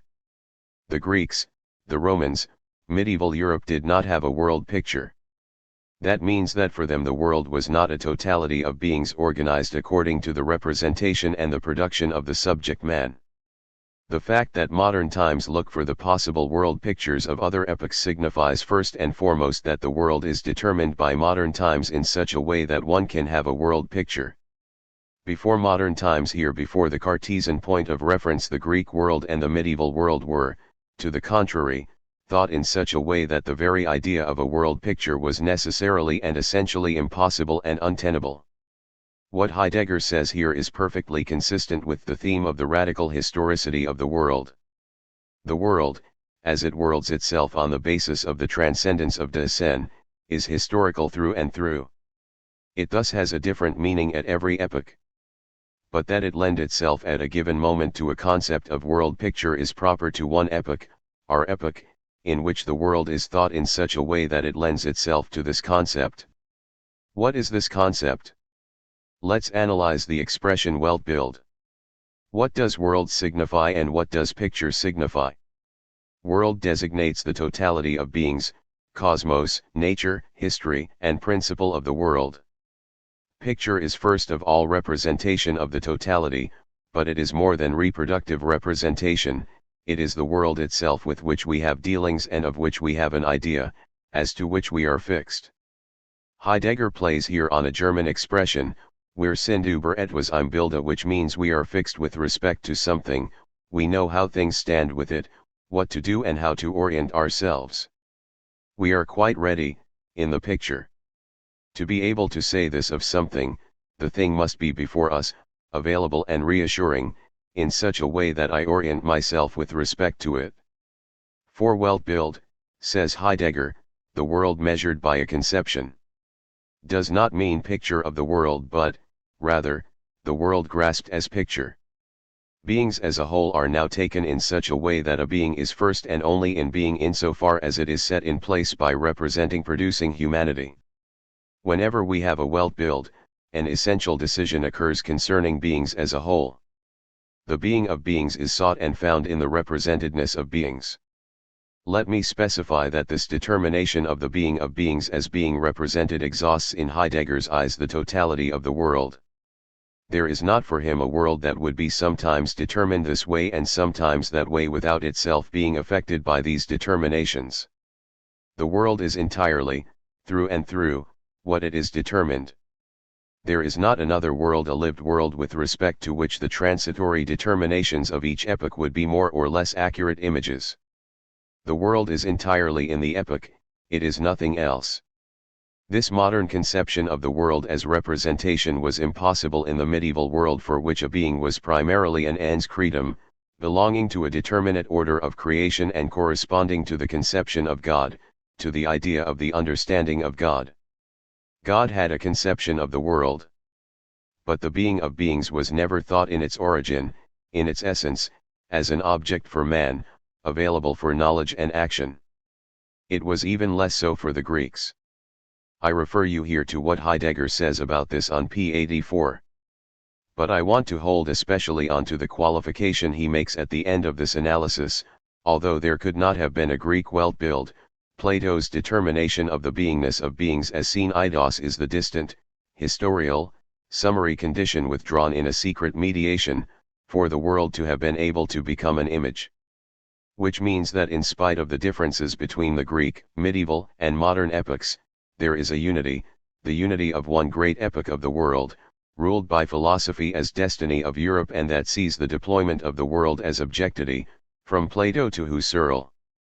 What was announced with Plato becomes more specific with the God of the philosophy of the Middle Ages, comes to its accomplishment after Descartes, Kant, and Hegel, and modern science and technology. Metaphysics and technology in their radical complicity determine the world as an object and thus as available for an action and a conception. And Heidegger's entire analysis of this mediation, to which I must refer you, has Descartes' search for Sicherheit, the primary motif of Cartesianism that itself represents and inaugurates an epoch, and that one would have no difficulty also finding in Husserl. Heidegger has the motif of Sicherheit communicate with the transformations of science and technology, especially in the 20th century, with the modification they entail in the structure of science, of the university, of literature, of aesthetics, and so forth. The move to the value of research which takes the place of classical science is an important theme. Why does the concept of research rule the university today when it would have seemed very strange only last century? The idea of calculability is also at the center of this analysis. Calculability is the perfection of objectivity. and the privilege accorded by Heidegger to journalists in the possibility of historicity could come along to illustrate this theme perfectly. And you can see clearly that to the extent that Husserl's attempt remains Cartesian, that it determines historicity on the basis of the telos of philosophy as science, that it accords the purest historicity to the exact sciences, that it remains a philosophy of the constituting subject, and so on, it indeed does belong to the age of the world picture. It is enclosed in it. And to the extent that it does not think this closure as such, the historicity it is talking about is not historicity itself but a determination, an epoch of historicity itself, however immense and present this epoch might be. It was during this Weltbild that Husserl was able, in a necessary but limited gesture, to criticize Dilthey's thesis of Weltanschauung. This was the fifth point of rupture with Husserl's phenomenology of historicity. The end of the text to which I have just referred and in which, for that matter, Husserl was not named, warns us against the reactionary interpretation. The point is not at all to try to condemn modern times, to turn away from them, to want to escape from them toward another world and another epoch, to deny the progress of science and technology, and so forth. Quite the contrary. Simply, the fact that modern times, our epoch, could think its meaning, appear to itself as what it is, for example through the voice of Martin Heidegger, this fact presupposes that it escapes from itself, that it is not simply one with itself and that already a shadow divides it from itself, through which its present meaning appears to it and its future is announced. A certain relation to the incalculable is the shadow that allows the motif of calculability to be thought as what it is. That is where the question on the essence of metaphysics and of modern times takes off. This question, a question without a response for the moment, as the response will have to be an epoch. This question as the in-between epochs of being opens onto a historicity that is no longer enclosed in one epoch, onto historicity in general, the historicity of being, as the movement and linking of epochs. This question is possible only if the one posing it no longer simply belongs to an epoch, but to the difference between being and the totality of beings. Comment. Historicity of being itself equals life. Before concluding on this necessary break with those two representatives of the metaphysics of history that Hegel and Husserl still are, a break that is necessary to gain access to the question of historicity itself before all epochal determination, before beginning to follow the henceforth unencumbered analysis of the historicity of Dasein, I will end by reading these few lines that all but close die Zeit the Weltbilds. Read p. 86, This incalculability becomes the invisible shadow cast over all things when man has become the subjectum and world has become picture. Through this shadow the modern world withdraws into a space beyond representation and so lends to the incalculable its own determinateness and historical uniqueness. This shadow, however, points to something else, knowledge of which, to us moderns, is refused. Yet man will never be able to experience and think this refusal as long as he goes around merely negating the age. The flight into tradition, out of a combination of humility and presumption, achieves, in itself, nothing, is merely a closing the eyes and blindness towards the historical moment. Man will know the incalculable that is, safeguard it in its truth only in creative questioning and forming from out of the power of genuine reflection. Reflection transports the man of the future into that in-between in which he belongs to being and yet, amidst beings, remains a stranger. We shall soon come back to this in-between, in a slightly modified sense. The stage we have just completed was, then, negative and critical.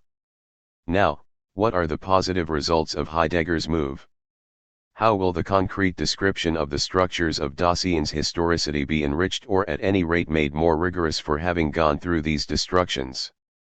As I have already said, although Dasein is originarily historical, and historical through and through, the description of its historicity, the theme of its historicity is not primary in Senu and Zeit.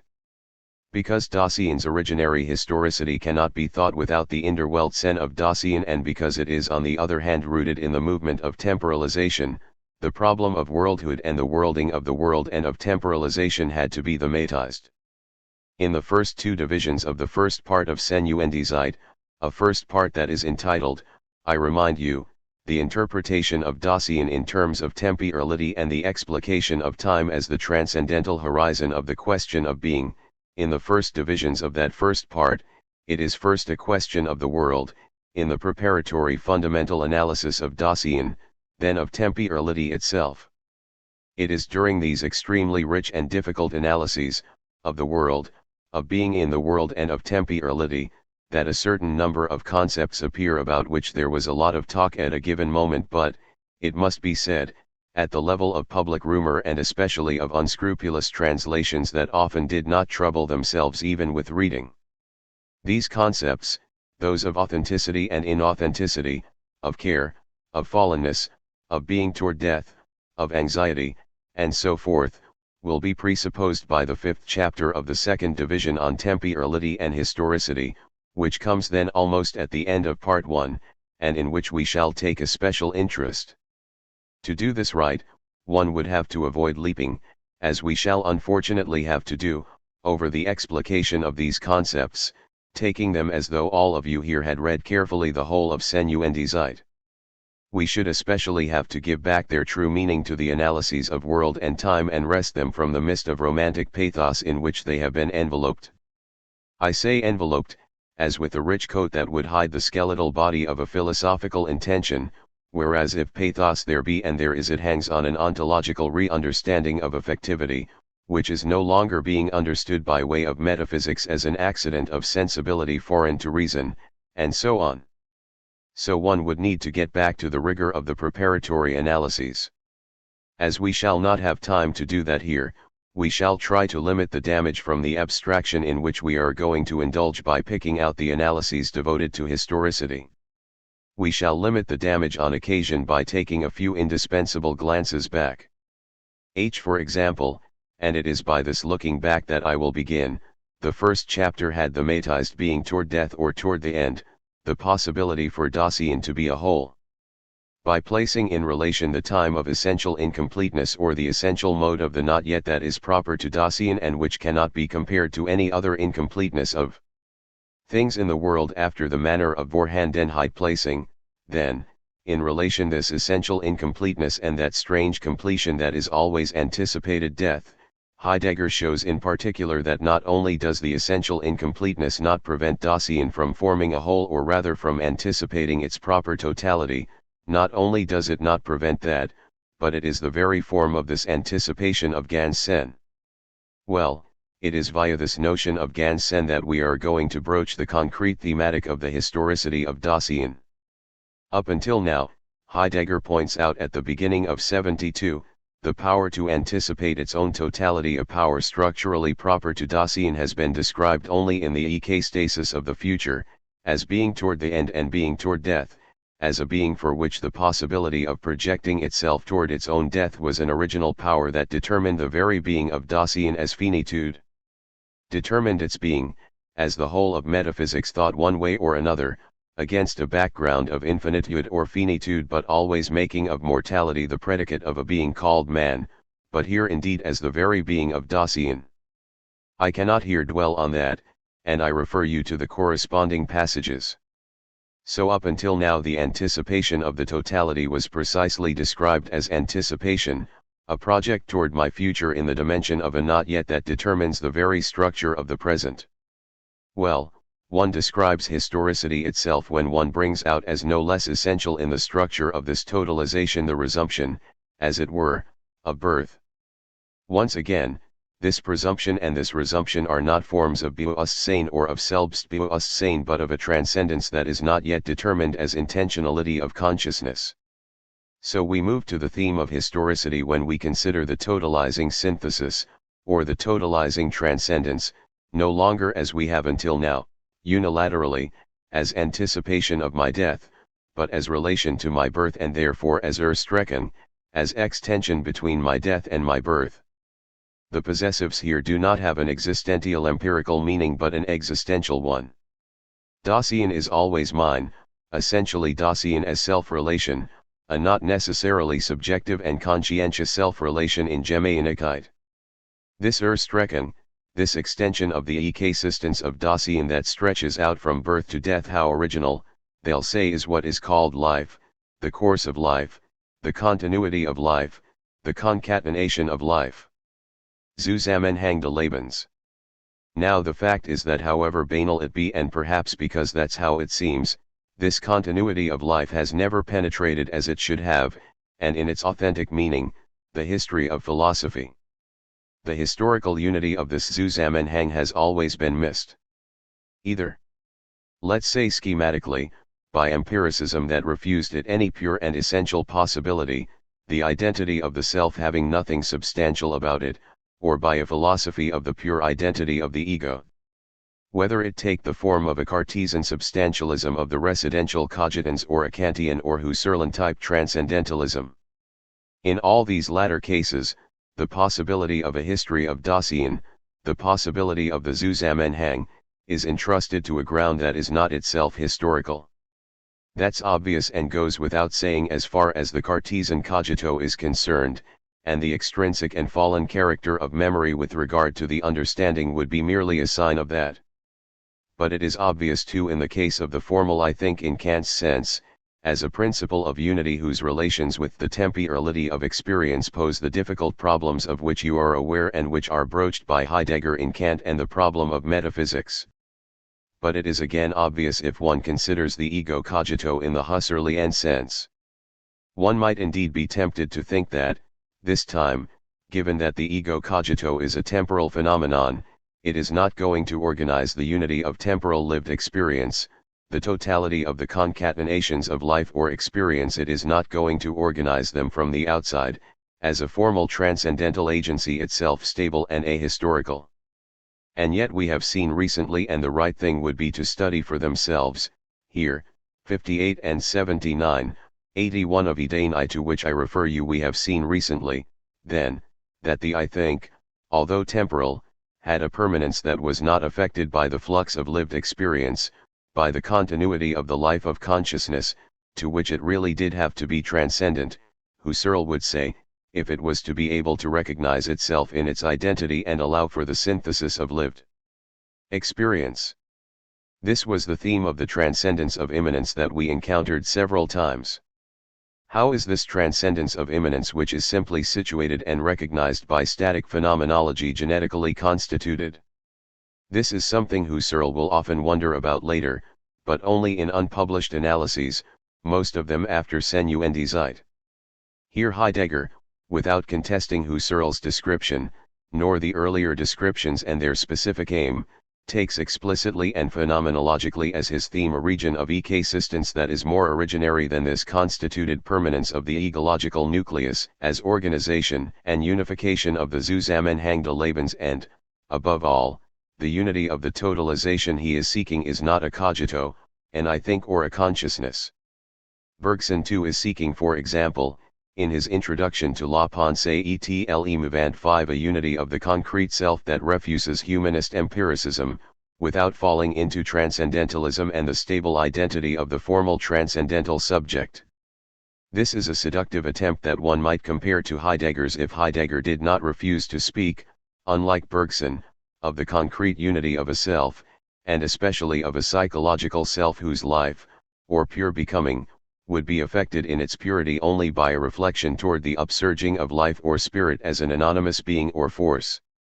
So we encounter again here the necessity of thinking the continuity of life, the Urstrecken, or the synthesis that makes of the time of Dasein a history, the necessity of thinking this synthesis without rushing toward the horizon of a consciousness or a cogito, or conversely, of an unconscious or a force simply borrowed from the model of Vorhandenheit.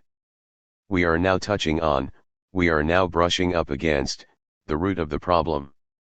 Everything, that is, not only this or that gesture of the destruction of metaphysics, but the totality of the destruction and the meaning that directs it as a whole, everything is played out around the meaning of the present and the privilege accorded by the whole of philosophy to the present. Philosophy, what Heidegger wants to transgress, is in its entirety a philosophy of the present, privileges the present. First we are going to see, via a narrow access point, how this theme functions at the point we have reached. Let's begin by reading a few lines from 72 in which Heidegger puts in question the classical philosophical descriptions of the continuity of life, that thing that is so banal and supposedly so trivial. My translation, p. 373. Must we not take back our point of departure of temporality as the meaning of being of the totality of Dasein, even though what we addressed as the Zusammenhang between birth and death is ontologically completely obscure? Or does temporality, as we set it forth, first give the foundation on which to provide a clear direction for the existential and ontological question of that continuity? Perhaps it is already a gain in the field of this inquiry if we learn not to take these problems too lightly. To take them too lightly is just as much to refuse the problem on the pretext that we are dealing with something trivially self-evident. What is better known than that, the continuity of life, the passage from life to death, and so on? It is thus just as much to refuse the problem as to pose it in empiricist terms and appeal to what people think they know under the name memory, habit, the social frameworks of memory and all the other notions that govern empirical genes, while presupposing the given self-evidence of the very thing for which they are to account. For what does memory or any concrete nation of experience whatsoever mean so long as the existential ontological problem of temporality has not been posed as such? But at a more critically elaborated and more vigilant level, the problem is also taken lightly when one speaks of a transcendental, formal, or concrete, intemporal or temporal, Kantian, or Husserlian permanence supposedly responsible for this continuity of life. It is this superior form of taking lightly that Heidegger especially has in his sights in the text, the translation of which I will pursue. You will see appear in it the link between the permanence of the identity of the self and the privileging of the present.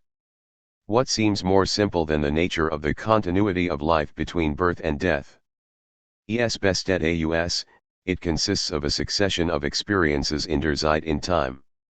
If we pursue this characterization of the continuity in question and above all of the ontologische Vormening, the ontological assumption behind it in a more penetrating way, something remarkable happens.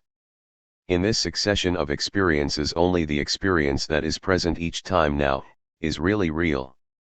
What Heidegger is describing here is not only the point of view of common sense but also that of existentialism or transcendental idealism, for which presence and the present lived experience, or in Husserlian language the living present, are the very form of real, authentic, effective, full experience.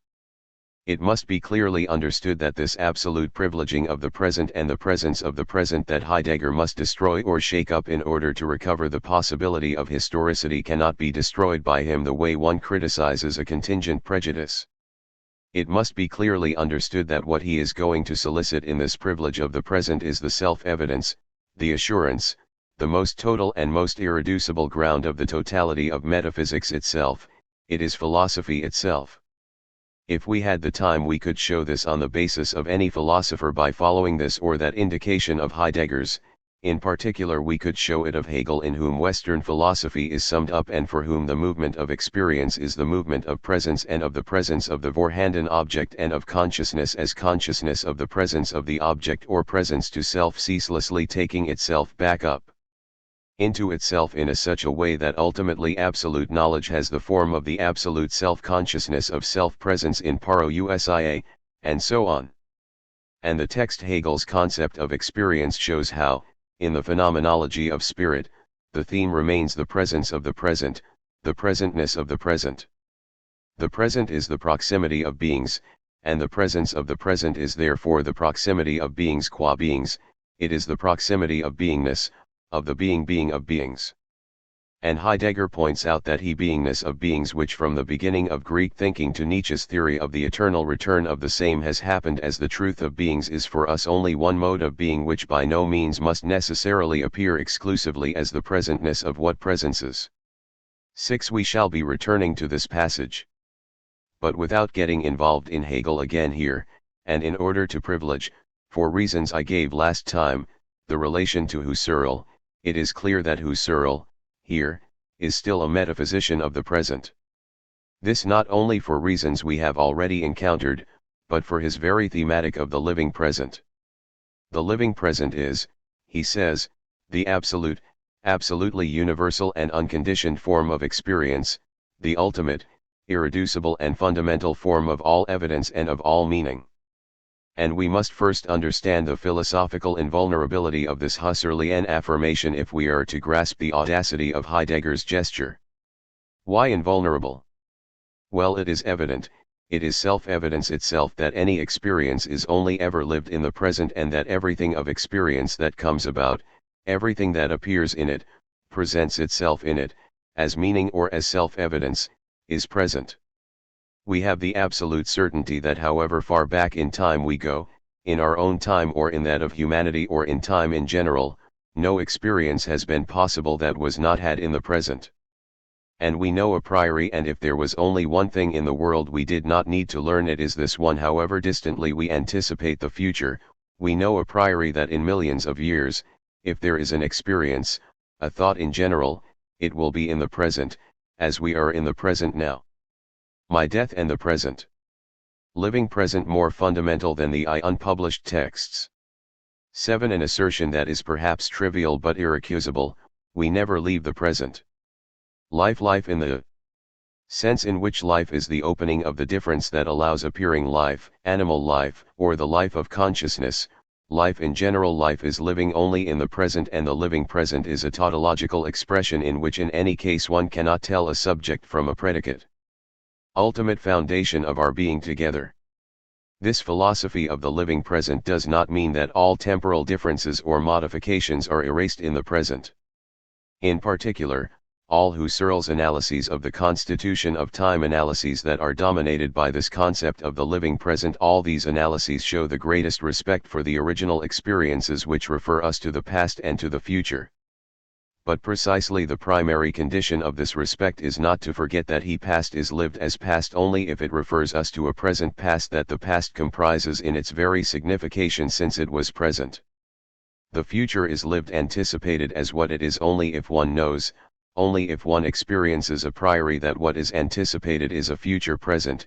There would be no anticipation if the very thing anticipated were not a present to come. What is anticipated in anticipation is a present.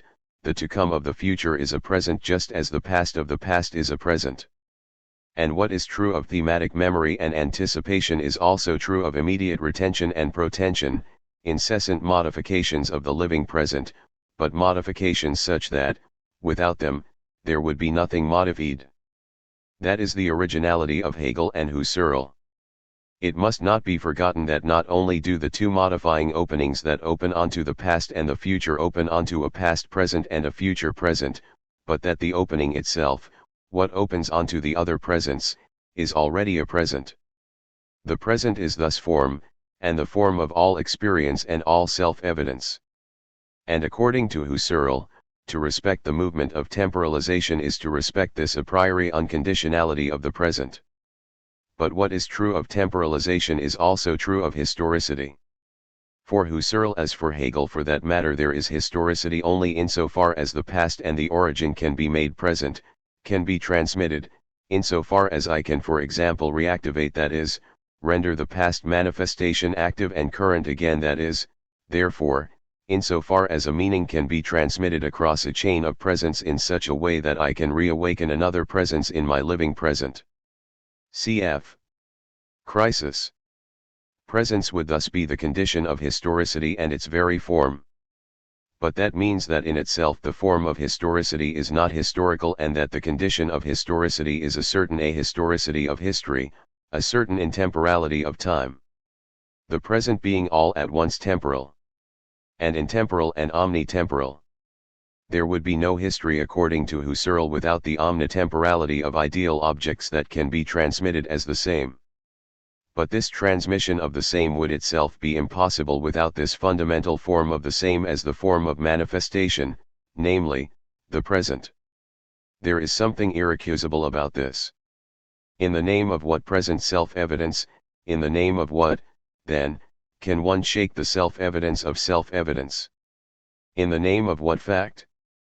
One might, for example, appeal to some psychopathological experiences, some cases, some experiences in which this supposed norm of norms would supposedly be contradicted, by the fact of an anomaly, the anomaly of the patient who does not live in the present, of a fixed experience like a schema of repetition in which a past scene supposedly imposes its meaning on the so-called present experience. You see where this is going? Well, it goes without saying that presented in such a way, an argument of this type that appeals to facts is far from being probative.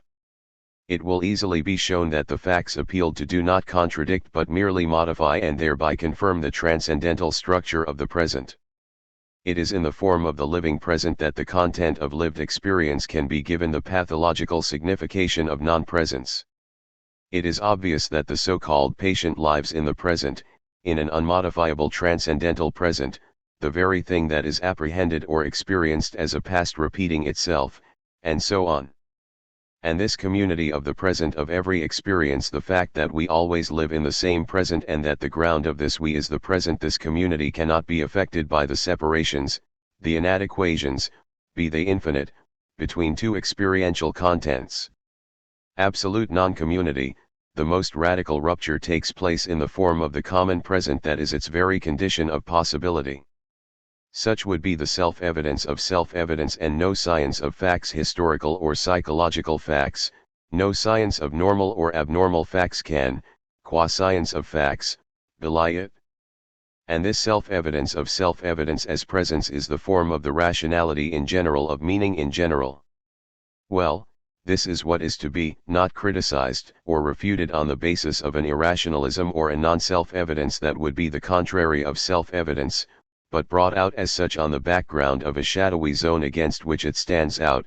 This, the self-evidence of self-evidence, is what is to be solicited as a determination or as a historical epoch, that is to be subjected qua epoch to an epoch, epocha that is to be subjected as epoch of ratio to the epoch of thinking, to subject that epoch to this epoch in order to bring out neither as a present self-evidence, nor as another form of evidence, for there are not two forms of evidence, bring out in the sense of giving to think.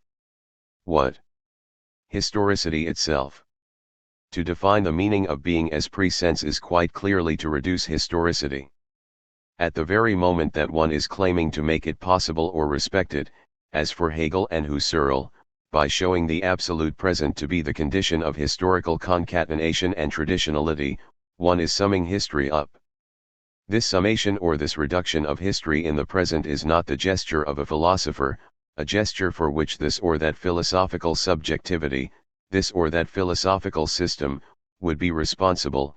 It is the very form of historialization that is constituted by dissimulating itself in the very presence of appearing.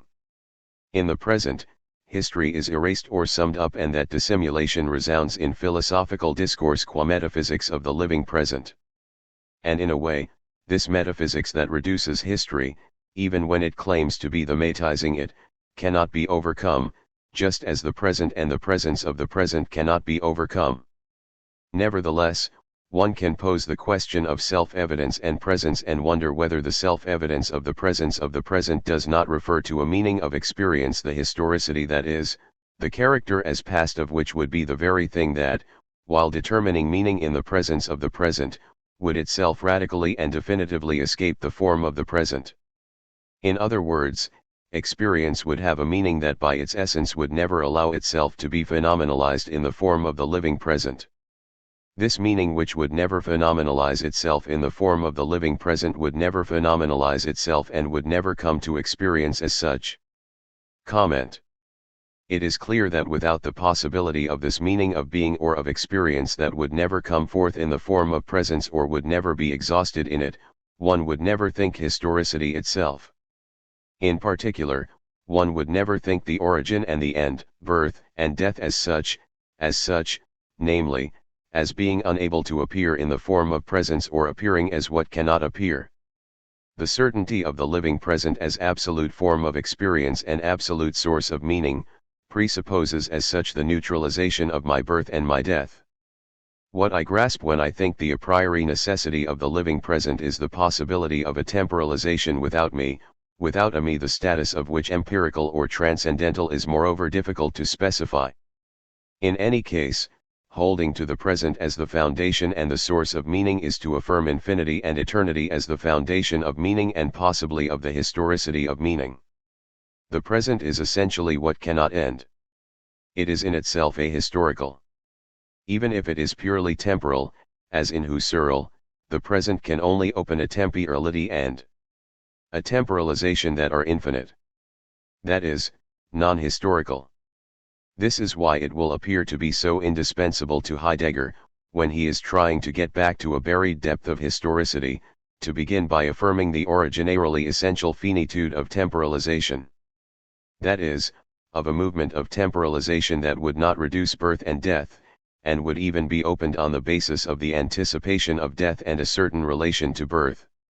In a passage we shall study later, Heidegger writes, only authentic temporality that is at the same time finite makes something like destiny, that is, authentic historicity, possible, and later, authentic being towardeth, that is, the finitude of temporality, is the concealed ground of the historicity of Dasein. One sees why the analytic of historicity comes in Senuendizeit after that of temporality, and why the being toward death structure of Dasein was the first chapter of the second division, devoted to Daseinuendizeitlichkeit. One cannot gain access to authentic temporalization outside the horizon of death and of freedom for death, that is, one can gain access to authentic temporalization only in the horizon of finitude, and one gains access to authentic historicity only on the basis of a finite temporality. There is no history if temporality is not finite. Hegel and Husserl were in a certain way saying the opposite. So one might be tempted to say, and this is the path Heidegger will take, that the philosophy of the presence of the present misses history. The immense difficulty here is that the philosophies of the present, philosophy itself, can very well and with very good reasons claim for itself access to historicity. Here, the pause we are going to make around this formidable and decisive point will allow us to open by anticipation the question of being and history, will allow us to perceive the place in which ultimately everything is played out between Heidegger and philosophy, and above all allow us to understand why Senuendizeit is still on the threshold of this question in spite of the immense amount of work done in it. Let's move forward patiently. Philosophy, I shall now say philosophy to designate metaphysics, ontotheology, or phenomenology, which are all ways of thinking the present and the presence of the present. Philosophy, especially in its Hegelian Husserlian form, can then legitimately show that it alone lets history be what it is and respects it in its meaning. There would be no history without the present, without the chain of transmissibility ensured by the formal identity of the presence of the present. I will not go over this again. Phenomenology of spirit and Husserlian phenomenology. In a way that is perhaps less immediate, philosophy could show that to ground everything on the presence of the present is to affirm or recognize finitude, and that there is no historicity without a passage via finitude. Which is, moreover, obvious. How does the affirmation of ground as presence recognize finitude? Because it also consists in affirming the impossibility of getting out of the present history being born of this impossibility of living, this impossibility for an experience to happen other than in the form of the present, such that it does not reach the past as present but as past. It maintains this, while knowing a priori that it is dealing with a past present, but it does not grasp it in itself insofar as it is only ever in the present that one could be in the past. Here the finitude and infinitude of memory coincide to define the historicity of experience. And this is why theological infinity is on the horizon, especially of the Hegelian Husserlian thinking of history. And this is why Hegel can affirm in his most profound texts the unity of the finite and the infinite. And it is incontestable that a certain historicity is thus respected and correctly described by philosophy. But and this is what Heidegger begins to say in Senuendizeit, although he does not yet articulate it, cannot yet articulate it clearly, for an essential reason. But, then, the historicity described by philosophy is not the historicity of the being of beings, it is the history of beings in their beingness and, more narrowly still, so to speak, of beingness determined as presence and appearing since the Greeks, and still more narrowly since Descartes, as presence in the form of consciousness. In the form of representation. In other words, historicity is described in the closure of beings and even of a determinate form of beings that is the present being, the presentness of the being, experience or experience of consciousness. Outside this closure, the being of beingness and consequently the being of consciousness is not thought in its truth, and still less thought in its historicity. The hidden horizon of being which allows beings to appear as what they are, in their beingness, this horizon is withdrawn from history. Although the origin of the meaning of experience is historicized by Hegel and by Husserl, the origin of this origin, the origin qua being of the beingness of presentness, escapes Hegeliano-Husserlian history. It escapes the history of philosophy, the history of philosophy. The history spoken of by philosophy, in the final analysis and even when it speaks best about it, is the limited history of one epoch of being. An epoch in which being is determined in absolutely general fashion as a being, in more determinate fashion by one epoch in the epoch as presence, and in still more determinate fashion as presence in representation. Epoch of being, which means both period and suspension, epoche, suspensive withdrawal through which being, in its epoch, withdraws and hides, brackets itself in a historial movement, under its determination, ontic determination in general, and, following that, other more determinate determinations. In this sense, Senuendizeit announces the end of this epoch but still belongs to it in that the historicity it describes, it doubtless indeed describes in the now explicit horizon of being and that's progress. The question of being is posed as such from the opening pages of Senuendizeit. But and in this respect it still remains within the epoch of metaphysics. The description of historicity in Senuendizeit still concerns the historicity of one form of beings, beings qua Dasein. It is still in a way history as experience. It is still, as he says himself, a phenomenology. And no doubt, in order to begin to understand Heidegger's path, one must think together and clarify, one for the other, the abandonment or the incompletion, I do not say renunciation, of Senuendizeit, and a text such as Hegel's concept of experience, in which the idea of phenomenology and the theme of the presentness of the present as determination of the beingness of beings, dissimulating the truth of being, are recognized and repeated, destroyed. And it is not by chance that the word phenomenology, which, with something of a new inflection, remained a watchword in Senuendizeit, and the rule of its methodology, is progressively abandoned by Heidegger. The history of being cannot be thought in a phenomenology, which can only think an epoch, and I would say the epoch itself, the dissimulation and the greatest epoch itself of being. Having resituated Senuendizeit in this way, let's come back to it. In spite of the limitation I have just indicated, Senuendizeit begins, then, to shake up, to solicit the epoch that dissimulates the history of being under the history of beingness determined as presentness. It begins to do this precisely in this 72 from which we started out. You will remember that, in the passage I broke off translating at a given point, the point was to show how the unity of the Zusammenhang des Lebens had always been delegated as much by metaphysical idealism as by transcendental idealism to an ahistorical agency. And precisely this ahistorical agency is both not by chance subjectivity and present, subjectivity as unalterability of the presence of the present. It is this ahistorical agency that for classical metaphysics ensures the unity of the totalization, that is, of the history, this ahistorical agency that is at bottom without a past because it is the present of the present, the nowness of the now. So let me pick up my translation. What seems more simple than the nature of the continuity of life between birth and death? It consists of a succession of experiences in der Zeit, in time. If we pursue this characterization of the continuity in question and above all of the ontological assumption behind it in a more penetrating way, something remarkable happens. In this succession of experiences only the experience that is present each time now, im Juligen jetzt vorhanden oral benis, is really real. I emphasized a moment ago that present is vorhanden. One now sees the same intention of Heidegger as egoical on the basis of this notion. Philosophy as philosophy of the present in the sense defined just now is a philosophy predetermining being as Vorhandenheit. I continue my translation. The experiences past and just coming, on the other hand, are no longer or not yet wirklich, real. Dasein traverses the time span allotted to it between the two boundaries in such a way that it is real only in each now, and durchhupfeet, hops, so to speak, through the succession of nows of its time.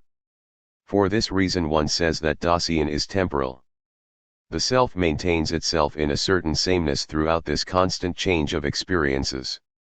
Opinions diverge as to how this persistent self is to be defined and how one is to determine what relation it may possibly have to the changing experiences. This polemic opposes interpretations of this descriptive schema that is itself, according to Heidegger, never called into question, is itself the common and intangible axiom of objective rationalism, of empiricism, and of the transcendental idealisms. I think that this affirmation of Heidegger's does not have to be commented on or illustrated, it is entirely self-evident. So the origin of this descriptive schema, and the being meaning of this structure, are not interrogated, they remain indeterminate. Heidegger continues.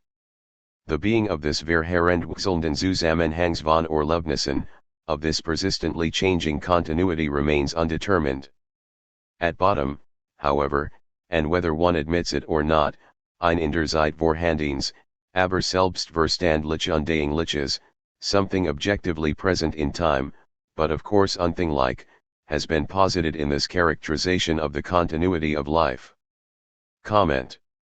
Now, so long as one holds onto this Vorhandenheit, not only, as Heidegger will say later, does one have no chance of describing ontologically, of finding an ontological sense to the Erstrecken, to the extension of Dasein between birth and death, but one even has no chance of posing the ontological problem of this extension. This extension is nothing, then, it is merely the empirical and fallen and inessential multiplicity of a presence, of a persistent Vorhandenheit. Philosophy, as philosophy of the presence of the present, cannot therefore take seriously the Erstrecken, the totalizing extension between birth and death. I note, no doubt needlessly but as a supplementary precaution, that with the theme of this Erstrecken between birth and death we are not in the field of an individual description, of something that would be an individual Dasein. First, because we never have been. The notion of individuality was never used by Heidegger.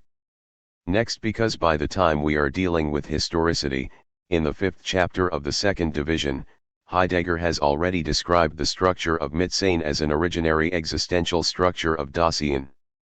So we are dealing just as much with the birth and death of what we call an individual as of a community or the totality of beings in the form of Dasein, the totality of Dasein even before its possible determinations as individuals, as more or less broad groups and communities, as humanity, from birth to death, and so forth. The question of knowing whether Erstrecken as historicity is the Erstrecken of this or that example of Dasein is for the moment quite irrelevant, it is a derivative question with regard to the originarity of the analysis. When this analysis is complete, perhaps we will know what an individual is, what an intersubjective community, or humanity is. For the moment we do not know. I close this parenthesis. The point, then, is to pose the ontological question of the Erstrecken on the basis of this destruction of presence. Dasein exists. But, says Heidegger, it does not exist as the sum of Momentanwerklichkeiten, the momentary realities of experiences that succeed each other and disappear. Nor does this succession gradually fill up a framework. For how should that framework be present, when it is always only the experience that one is having right now that is real, and when the boundaries of the framework, birth that is past and death that is yet to come, are lacking reality? At bottom, even the vulgar interpretation of the continuity of life does not think of a framework spanned outside of Dasein and embracing it, but correctly looks for it in Dasein itself. When, however, one tacitly regards this being ontologically as in der Zeit vorhandenen, something present in time, an attempt at any ontological characterization of the being between birth and death gets stranded. At bottom, as we shall see, it is in the passage, the in-between, in that nothing that the present in-between seems to be, that the movement of historicity must be recognized. This is what Heidegger does now in the first finally positive gesture of this passage, in order to define what the Geschichten is. Dasein does not first fill up a vorhanding path or stretch of life through the phases of its momentary realities, but stretches itself along, streckt sich selbst, it stretches itself along in such a way that its own being is constituted beforehand as the stretching along. The between of birth and death already lies in the being of Dasein. So the in-between is not an empirical transition, a transitory modification of a presence of the first and the last, such that the first can coincide substantially with the last, the principle with the end once the transition has passed, as is the case in Hegelian speculation. Here the in-between belongs to the being of Dasein.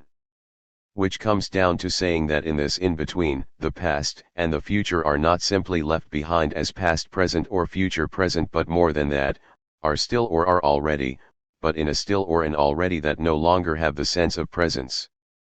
Dasein is its past and is its future, is its birth and its death. But the is here designates a being that can absolutely not have the form of presence or phenomenality. We are dealing here with an essence of being that does not have the form of consciousness. And really to understand this, and really understand the passage I shall translate in a moment, in which Heidegger shows that Dasein is its past and its future without summing them up in presence or in consciousness, to situate clearly the originality of this proposition we must once again recall Hegel. Hegel too says that the in-between, the movement of passage, defines historicity. The dia and the dialectic as experience of consciousness itself is the historicity of consciousness.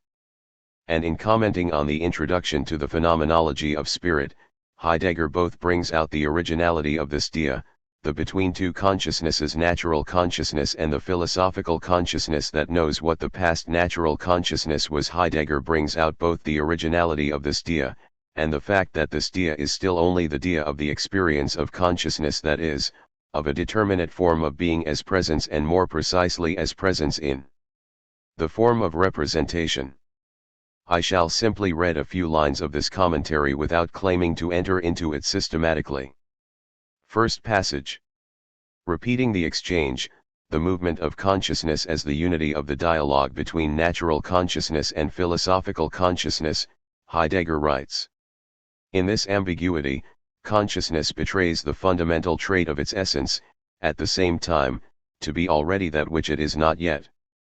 Being in the sense of being conscious, consciousness, means, to reside in the not yet of the already, and to do this in such a way that this already presences in the not yet.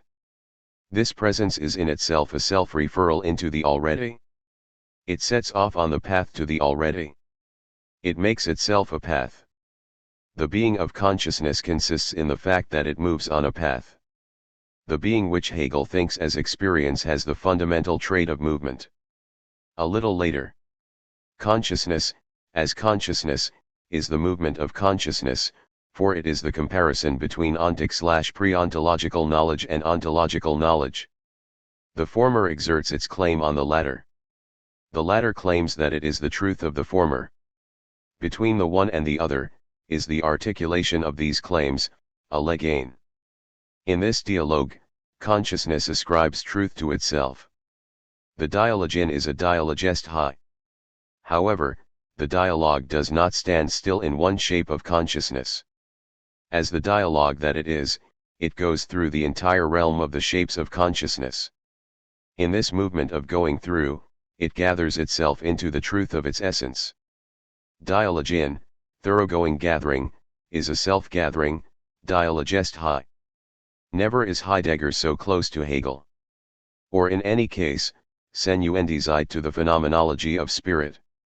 One could almost literally inscribe what Heidegger is describing here and is describing without interpreting. One could almost literally, at the point in senuendizide where the in-between is mentioned as the already of the not yet and the not yet of the already that are the very structure of the movement, of an existence that is its own path and does not follow a path assigned in advance, one could almost transcribe, I was saying.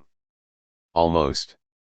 For the difference appears precisely when Heidegger says existence instead of experience. No longer saying experience, that signifies refusing to make of consciousness the form of this progression, and refusing to make consciousness the form of this progression is refusing to see it occur in the form of presence and as a prescribed progression, a progression to which is prescribed that it progress toward absolute presence, toward the parousia of absolute consciousness.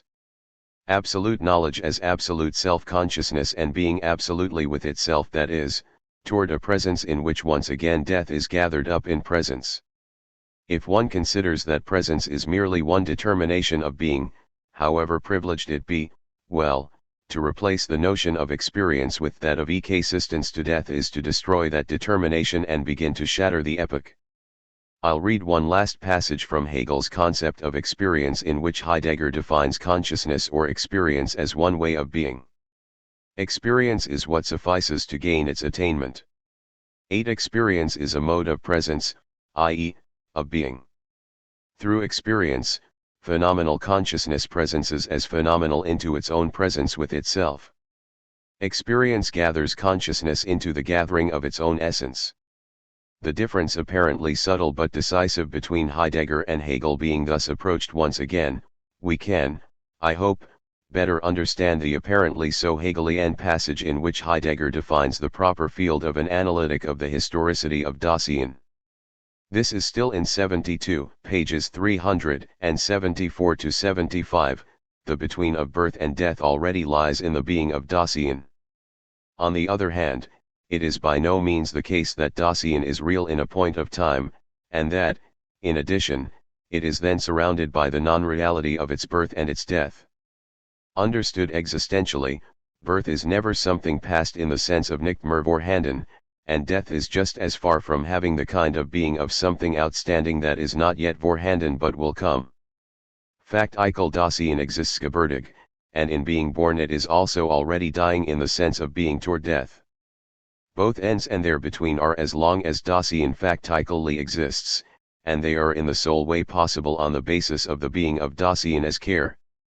In the unity of Geworfenheit and the fleeting, or else anticipatory, being toward death, birth and death zusammenhängen in the way appropriate to Dasein. As care, Dasein is the between.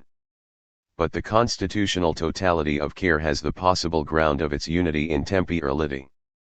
The ontological clarification of the Lebenszusammenhang, that is, of the specific way of stretching along, movedness, and persistence of Dasein, must accordingly be approached in the horizon of the temporal constitution of this being. The movedness of existence is not the movement of a vorhandenen.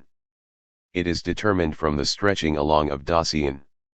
The specific movedness of the erstreckten Sicherstrecken, stretched out, stretching itself along, we call the Geschichten of Dasein, the historicity of Dasein. The question of the Zusammenhang of Dasein is the ontological problem of its Geschichten. To expose the structure of Geschichten and the existential and temporal conditions of its possibility means to gain an ontological understanding of historicity. 3 remarks in conclusion. We have seen that the condition of this bringing out of Geschichten presupposed a solicitation or a destruction of the privileging of the present in a philosophy or a metaphysics or an ontotheology that had even become the practice of this privileging. We are dealing there, then, with a privileging that is not a contingent, avoidable privilege, corresponding to an error of thought. We are dealing there with an inauthenticity the necessity of which is inscribed in the very structure of Dasein, in particular in the historicity of Dasein and, as we shall see, in the history of being.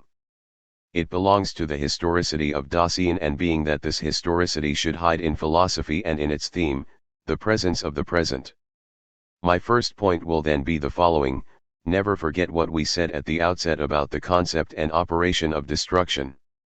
Destruction is neither a refutation nor an annihilation. The destruction of metaphysics, here the destruction of the privilege of the present, could never erase them. There is an unsurpassable necessity in the dissimulation of the meaning of being in presence and thus in the phenomenality of consciousness. The best proof of this is that one cannot avoid making non-phenomenality appear in order to speak it and to say of it that phenomenality and presence dissimulate it. At the very moment when Heidegger destroys metaphysics, he must confirm it, destroy it in its language, since he is speaking and is making appear in the present the very thing he is saying cannot be gathered up in presence. And so on. Second, let me point out the attempt made by Levinas, claiming to go against Heidegger but in many respects still in his wake, to destroy this privilege of phenomenality and the present. I do not want to get into this here.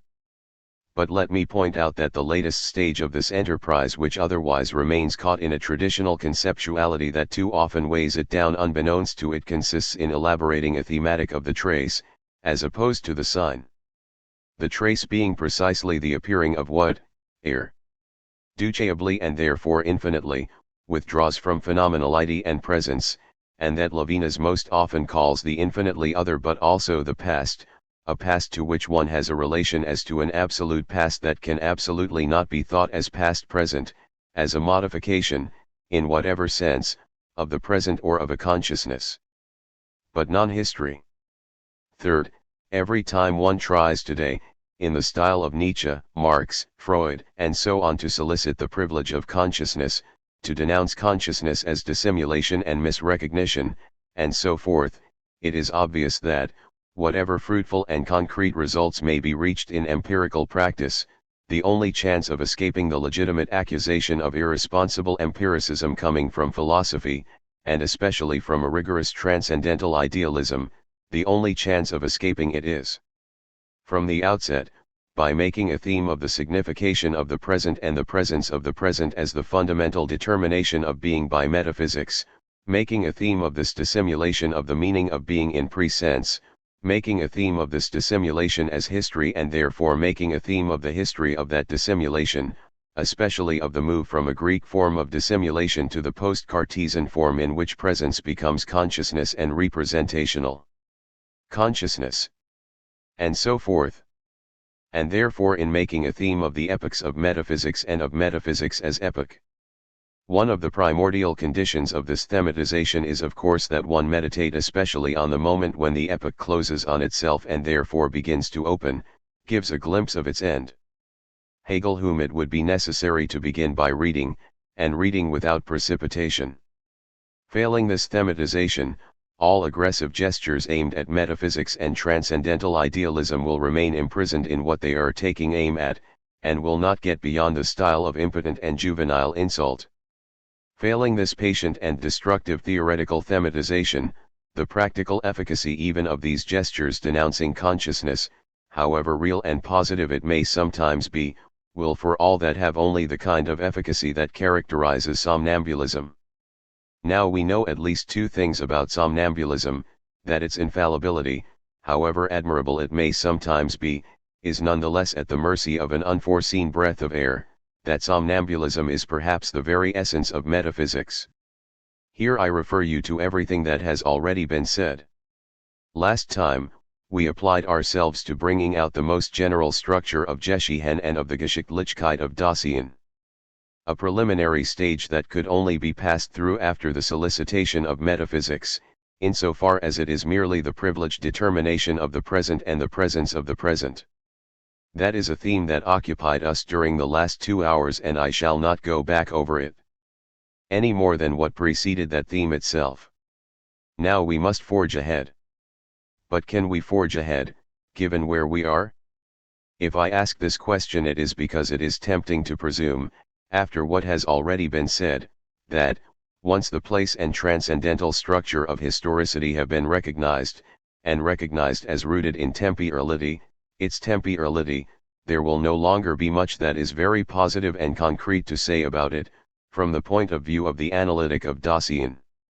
Before going through this analytic of the historicity of Dasein to the end, I would like to spend some time wondering about this phenomenon of running out of breath that happens in this analytic at the end of Senuendizeit. This running out of breath shows up in a certain number of signs, and it has a certain number of essential reasons. 2 signs that can be reduced to 1, and 2 reasons that can be reduced to 1. The first sign is, as we shall verify in a moment, that Heidegger never goes beyond the critical phase of the analysis. He operates a sort of ground clearing, he clears the space to bring out the proper place for an analysis of the historicity of Dasein.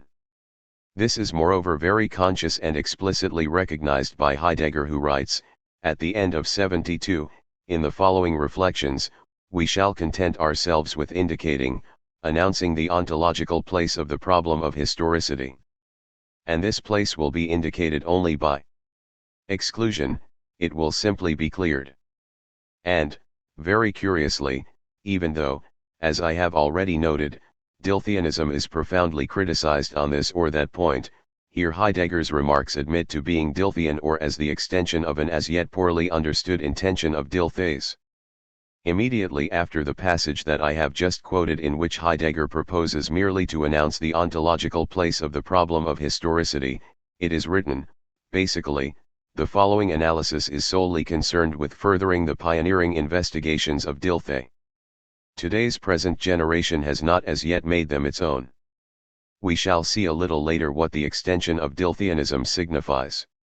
The second sign of running out of breath is the basically quite remarkable fact that the chapter entitled Temporality and Historicity is, with the exception of one chapter, the last chapter of the only part of Senuendizeit to have seen the light of day.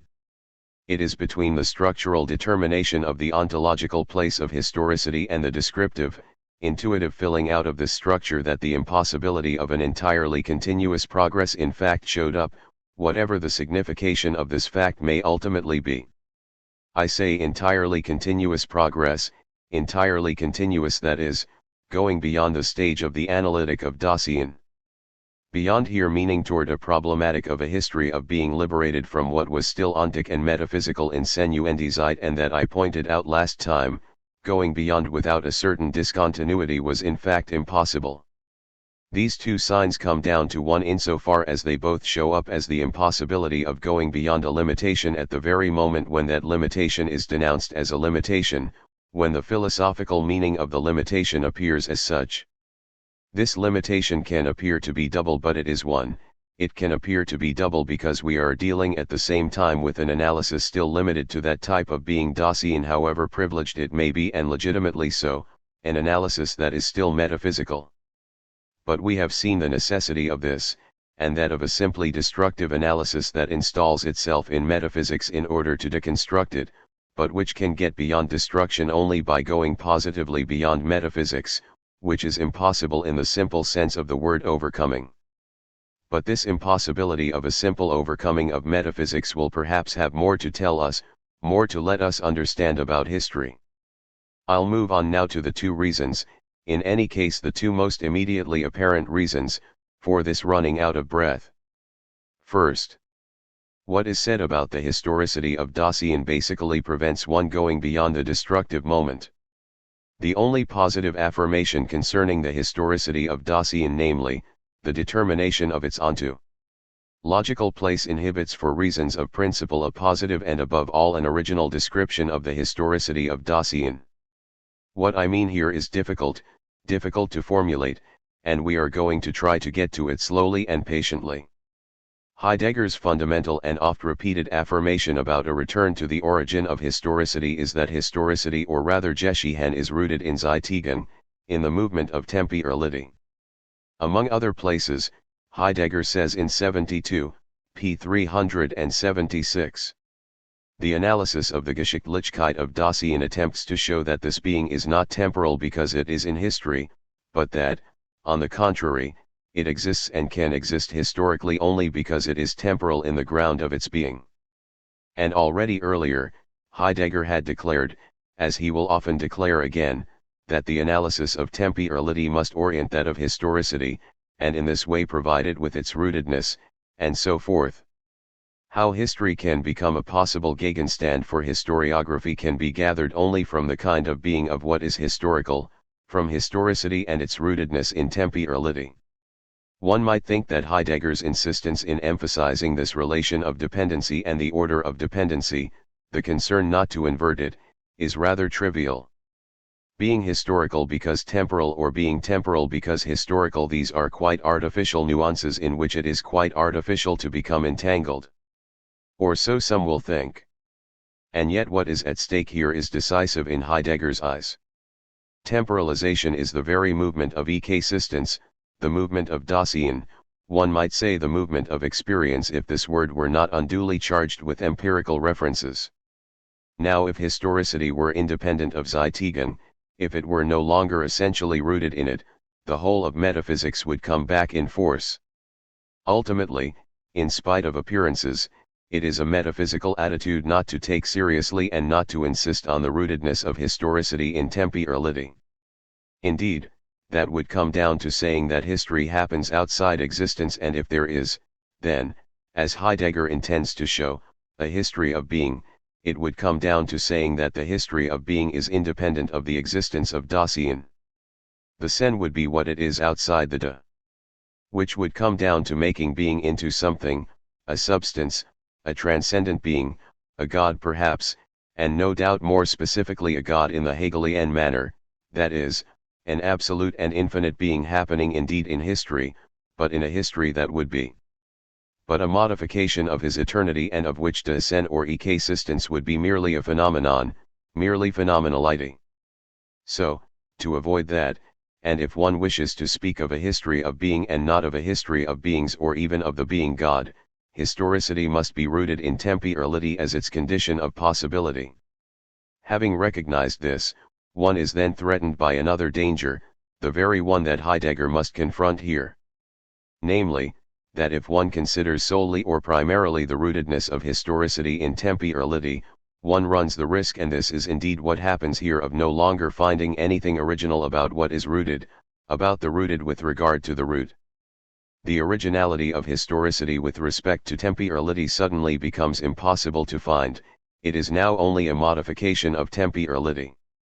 The analysis of Jacques introduces the problems found in a thematic investigation into temporalization as such.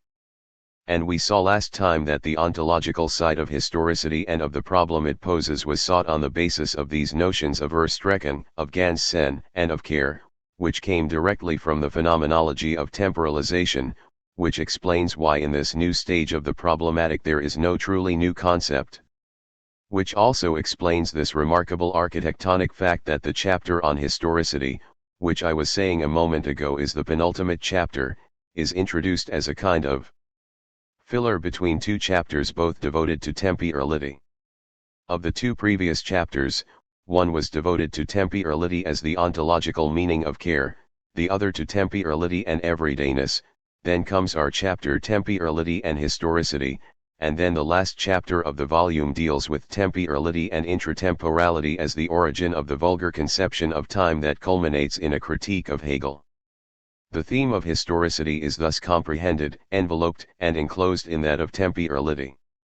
Its originality is still suppressed, it is carried, it is held back in an embryonic and fetal stage, and its displacements are bound to those of the thematic of temporality that bears it. Now, finally, what becomes of this thematic of temporality, precisely, in Senuendizeit? You know, and I have often reminded you of this, that temporality in Senuendizeit has the meaning of the transcendental horizon of the question of being. And we must never forget this. We have read Heidegger's explanations about this, and we have seen what that meant. Time is the way into the question of the meaning of being, but it is only a way in because in return the meaning of being ought to reveal to us the meaning and being of time. The necessity of what one could call, in equivocal and dangerous terms, the impasse of the end of Senuendizeit and the overturning, the Umkehrung. That it calls for this necessity, which imposes itself on the subject of the relation between time and being, imposes itself, then, ipso facto, for the reasons we have just given, as regards the relations between history and being. The running out of breath whose signs we are pointing out with reference to historicity is the same running out of breath as the one whose signs we could point out on the subject of temporality. And the difficulty in going further into the problematic of historicity is itself a sign, a phenomenon of the difficulty in going further into the problematic of temporality. To show this, I cannot do better than quote Heidegger from the Letter on Humanism. You will see that what I have just pointed out is not interpretation on my part but translates Heidegger's clearest awareness of this signification. So let's see what Heidegger says about this on page 67 of the Letter on Humanism. I'll take it from a little earlier than the passage that interests us directly, because it will be clearer. Read pages 63 to 67. To the sentence "the human being exists" is not an answer to the question of whether the human being actually is or not, rather, it responds to the question concerning the essence of the human being. We are accustomed to posing this question with equal impropriety whether we ask what the human being is or who he is. For in the who, or the what, we are already on the lookout for something like a person or an object. But the personal no less than the objective misses and misconstrues the essential unfolding of existence in the history of being. That is why the sentence cited from Being and Time is careful to enclose the word essence in quotation marks. This indicates that essence is now being defined neither from esse essentiae nor from esse existentiae but rather from the static character of Dasein. As existing, the human being sustains Dasein in that he takes the clearing of being, into care. But Dasein itself occurs essentially as throne. It unfolds essentially in the throe of being as a destinal sending. But it would be the ultimate error if one wished to explain the sentence about the human being's existent essence as if it were the secularized transference to human beings of a thought that Christian theology expresses about God, for existence is not the realization of an essence, nor does existence itself even affect and posit what is essential. If we understand what Being and Time calls projection as a representational positing, we take it to be an achievement of subjectivity and do not think it in the only way the understanding of being in the context of the existential analysis of being in the world can be thought, namely, as the ecstatic relation to the clearing of being. The adequate execution and completion of this other thinking that abandons subjectivity is surely made more difficult by the fact that in the publication of Being and Time the third division of the first part, Time and Being, was held back. Here everything is reversed. The division in question was held back because thinking failed in the adequate saying of this turning and did not succeed with the help of the language of metaphysics.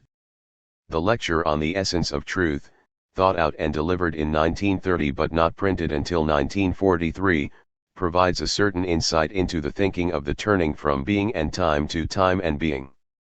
This turning is not a change of standpoint from Being and Time, but in it the thinking that was sought first arrives at the locality of that dimension out of which Being and Time is experienced, that is to say, experienced in the fundamental experience of the oblivion of being. By way of contrast, Sartre expresses the basic tenet of existentialism in this way: existence precedes essence.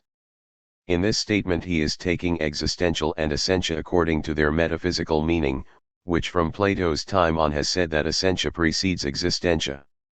Sartre reverses this statement. But the reversal of a metaphysical statement remains a metaphysical statement. With it he stays with metaphysics in oblivion of the truth of being.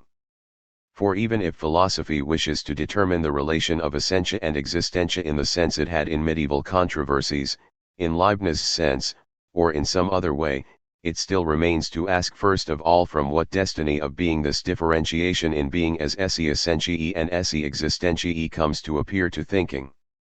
We have yet to consider why the question about the destiny of being was never asked and why it could never be thought. Or is the fact that this is how it is with the differentiation of essentia and existentia not a sign of forgetfulness of being? We must presume that this destiny does not rest upon a mere failure of human thinking, let alone upon a lesser capacity of early Western thinking. Concealed in its essential provenance, the differentiation of essentia and existentia completely dominates the destiny of Western history and of all history determined by Europe. Comment. 3 remarks. You see that the interruption in the drafting of Senuendizite does not intervene between the first and a second part, but within the first part and before a last division that was to be entitled, according to the very plan and the very letter of what Heidegger indicates on page 39 of Senuendizite, Time and Being. 3. Second, this is not the sign of an impasse or a renunciation. Read pages 107 to 9. It is everywhere supposed that the attempt in Being and Time ended in a blind alley. Let us not comment any further upon that opinion. The thinking that hazards a few steps in Being and Time has even today not advanced beyond that publication. But perhaps in the meantime it has in one respect come further into its own matter. However, as long as philosophy merely busies itself with continually obstructing the possibility of admittance into the matter for thinking, i.e., into the truth of being, it stands safely beyond any danger of shattering against the hardness of that matter. Thus to philosophize about being shattered is separated by a chasm from a thinking that is shattered. If such thinking were to go fortunately for someone, no misfortune would befall him. He would receive the only gift that can come to thinking from being. But it is also the case that the matter of thinking is not achieved in the fact that idle talk about the truth of being and the history of being is set in motion. Everything depends upon this alone, that the truth of being come to language and that thinking attain to this language. Perhaps, then, language requires much less precipitate expression than proper silence. But who of us today would want to imagine that his attempts to think are at home on the path of silence? At best, thinking could perhaps point toward the truth of being, and indeed toward it as what is to be thought. Third remark, which immediately links to this allusion to silence and which touches on the second reason I announced. As Heidegger says in the second passage from the letter that I read just now, if one cannot go further, this is because in the language of metaphysics what is now announced cannot be said. The categorial system of metaphysics can no longer serve us to speak that on the threshold of which we have arrived.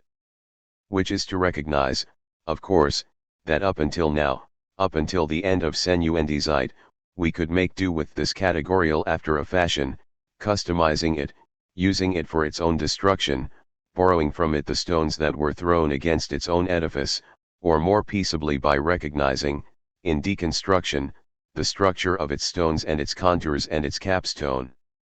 So Senuendizeit in this sense is still a metaphysical gesture, however self-destructive it be.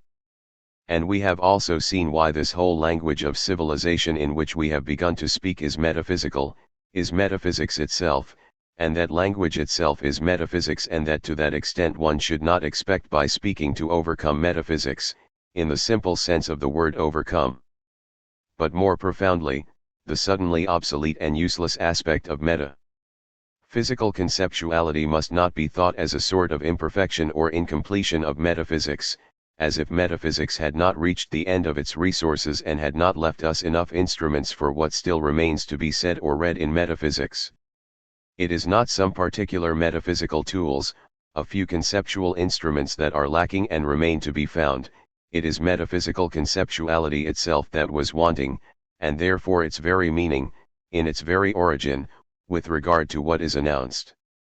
One can understand this, when reading Senuendizeit, only if at every moment one transposes the proper that is properly metaphysical, therefore metaphorical meaning of the word toward what is announced beyond it. This is why, since this transgressive intention is at work on the part of the writer of Senuendizeit, it had to be at work on the part of the reader who must simultaneously understand the beyond of metaphysics, the beyond of the conceptuality of Senuendizeit, and the necessity for which Heidegger accounts of continuing to dwell in or to pass through metaphysical inauthenticity. This schema explains why sometimes, in a style I find here a little disappointing because it is a bit ethico-psychosociological, Heidegger explains the unfinished nature of Senuendizeit partly by his disappointment faced with the lack of understanding and the passivity of the reader who understands the words in their habitual signification, the words of Senuendizeit. Read Letter on Humanism, pages 145-47, but as long as the truth of being is not thought, all ontology remains without its foundation. Therefore the thinking that in being and time tries to advance thought in a preliminary way into the truth of being characterizes itself as fundamental ontology. It strives to reach back into the essential ground from which thought concerning the truth of being emerges. By initiating another inquiry, this thinking is already removed from the ontology of metaphysics. Ontology itself, however, whether transcendental or precritical, is subject to critique, not because it thinks the being of beings and in so doing reduces being to a concept, but because it does not think the truth of being and so fails to recognize that there is a thinking more rigorous than conceptual thinking. In the poverty of its first breakthrough, the thinking that tries to advance thought into the truth of being brings only a small part of that wholly other dimension to language. This language even falsifies itself, for it does not yet succeed in retaining the essential help of phenomenological seeing while dispensing with the inappropriate concern with science and research. But in order to make the attempt at thinking recognizable and at the same time understandable for existing philosophy, It could at first be expressed only within the horizon of that existing philosophy and the use of its current terms. In the meantime I have learned to see that these very terms were bound to lead immediately and inevitably into error.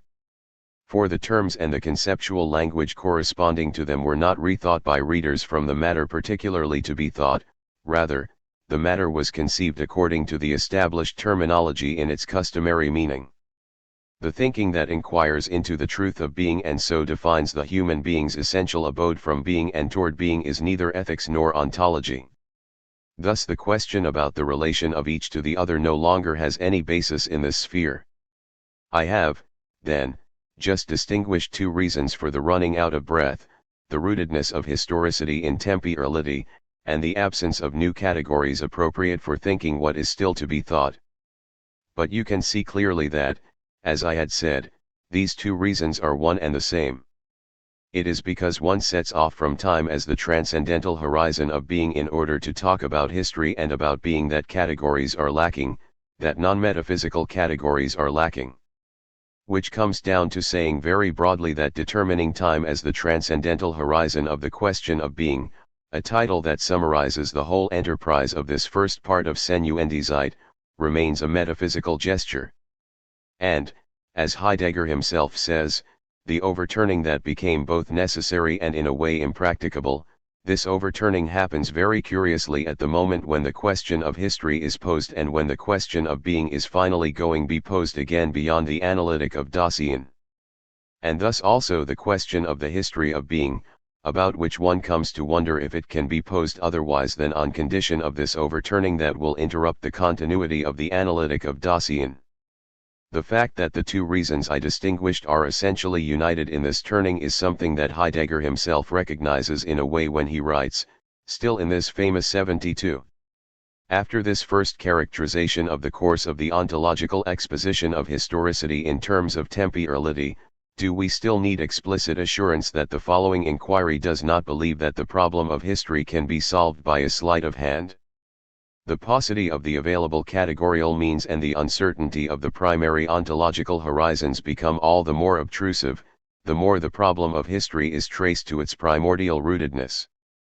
The two reasons unite, then, in that the more the problem of historicity is brought back to its root, the more the categorial means and the security of the horizon become elusive. But the fact that this eluding is denounced as such suffices to make Senuendizeit, this book that is still metaphysical, take a step beyond metaphysics. And especially here is the preliminary point I wanted to get to this morning, and especially one has a clearer sense of the scope and the meaning of what will happen after Senuendizeit in the relations between time, history, and being. On the one hand, the theme of temporality will slowly disappear from Heidegger's discourse. Which does not mean that it will be cancelled out or contradicted. Simply, it will no longer be the privileged transcendental horizon of the question of being. A remarkable phenomenon, this kind of neutralization of temporality in the strict sense that happened after Senuendizeit, and which a statistical analysis at least could already show to be. This means then that the analytic of the structure of Dasein as care and temporality will no longer be privileged as a way into the question of being. Not that Dasein will now be considered superfluous and accidental as to the truth of being, on the contrary. But a new inflection is placed on the da of Dasein that spares us, in a way, from the thematic of temporality. On the other hand, the second phenomenon worthy of note from our point of view here is the following. One might have expected, given that the theme of historicity in Senuendizeit is rooted in that of temporality and comprehended in it or on the basis of it, that it would follow temporality in its effacement and even that it would be effaced a fortiori. But it is precisely the opposite that happens. The theme of historicity is going to be liberated from that of temporality by the overturning we are talking about. Of course, it is no longer just a matter of the historicity of Dasein but of that of being. Besides, the history of being would not happen without the da of sen. Simply, something remarkable nonetheless happens in the fact that now the historicity of sen, even given that it presupposes the da of sen, is no longer described as the temporality of being. This I will not say substitution but the slippage in thematic insistence, which moves us from the temporality of Dasein to the historicity of being, is a move that might seem surprising if one thinks of the insistence of Senuendizeit in rooting and enveloping the theme of historicity in that of temporality.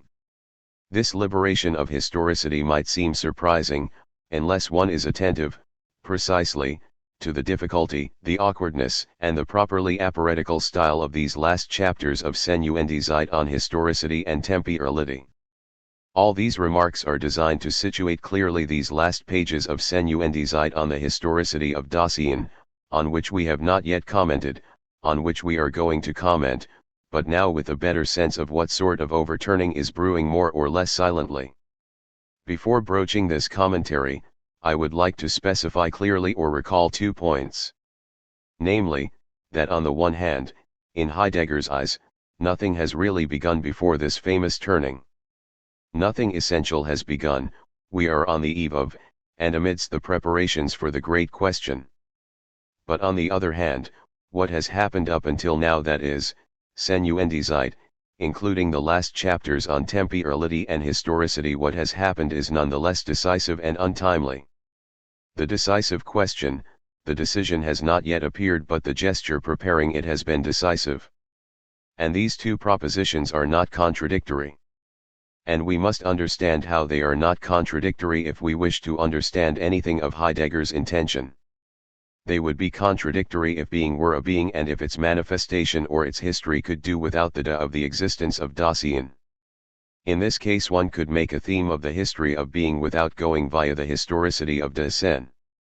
But being itself is not a being, and there is no history of being without the history of its manifestation. That is, the de.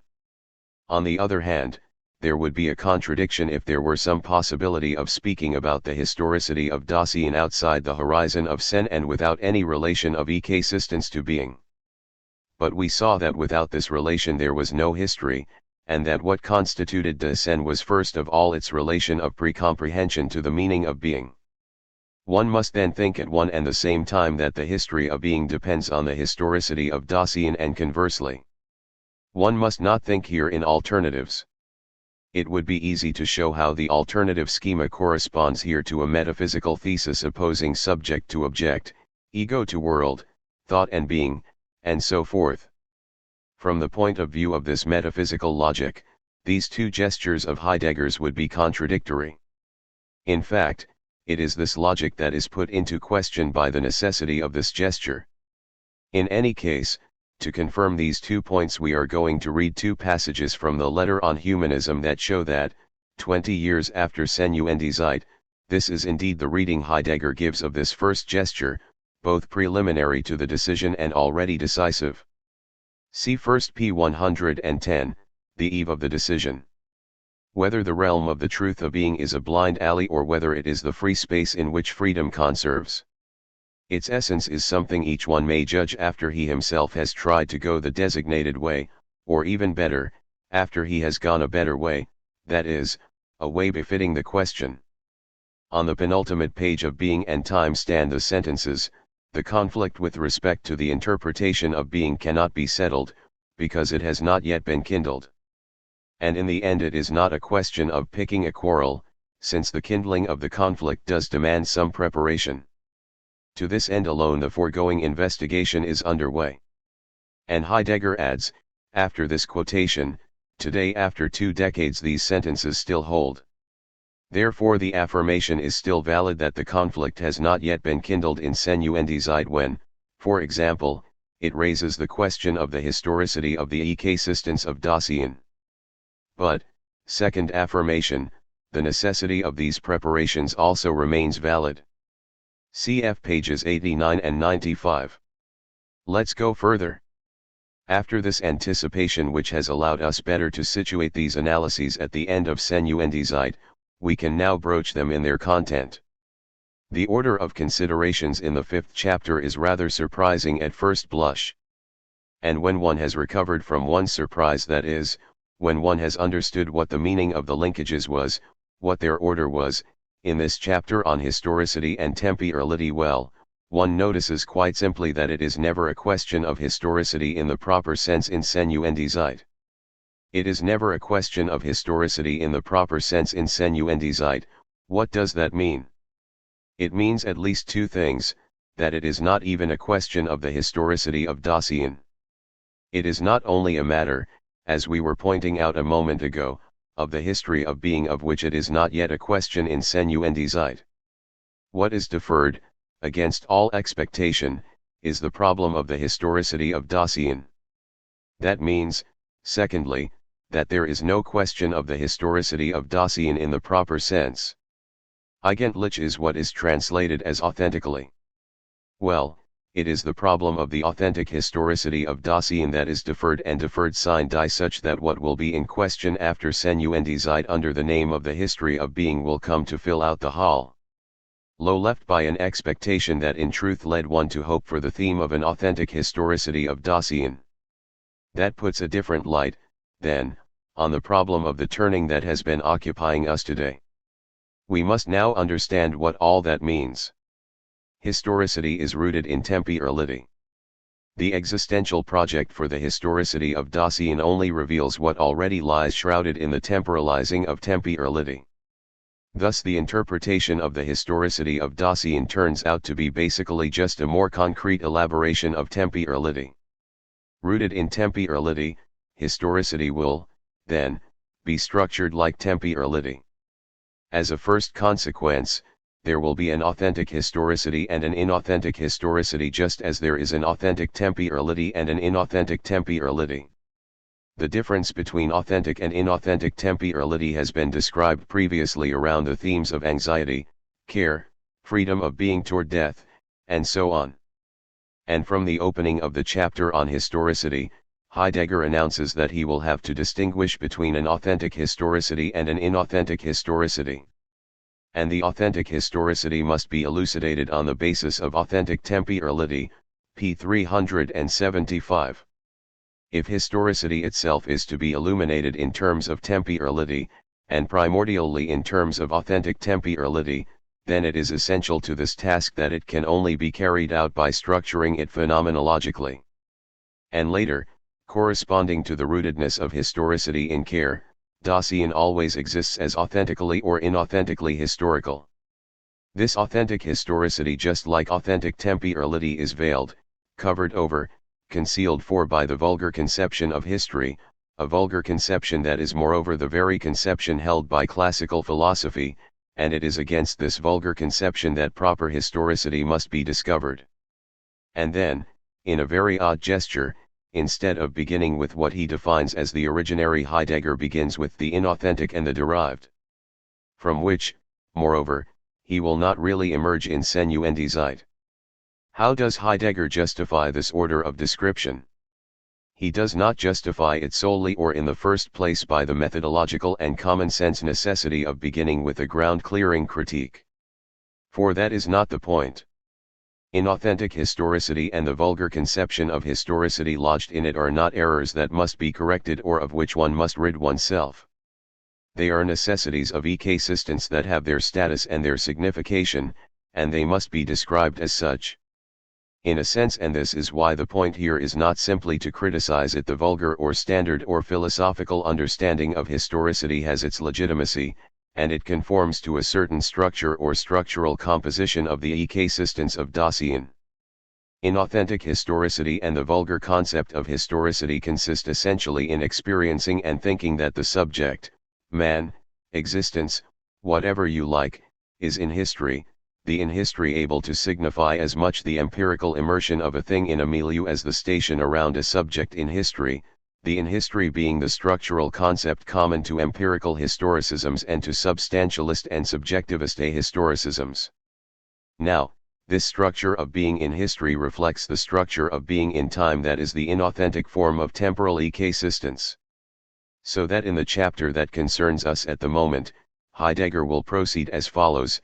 He will describe the vulgar concept of historicity and inauthentic historicity, showing that they are rooted in Innerseitigkeit. And in the last chapter, he will be exclusively and expressly dealing with this intratemporality. The last chapter will be entitled Temporality and Intratemporality as the Origin of the Vulgar Concept of Time. This chapter will culminate, as I have said, in a critique of the Hegelian concept of time.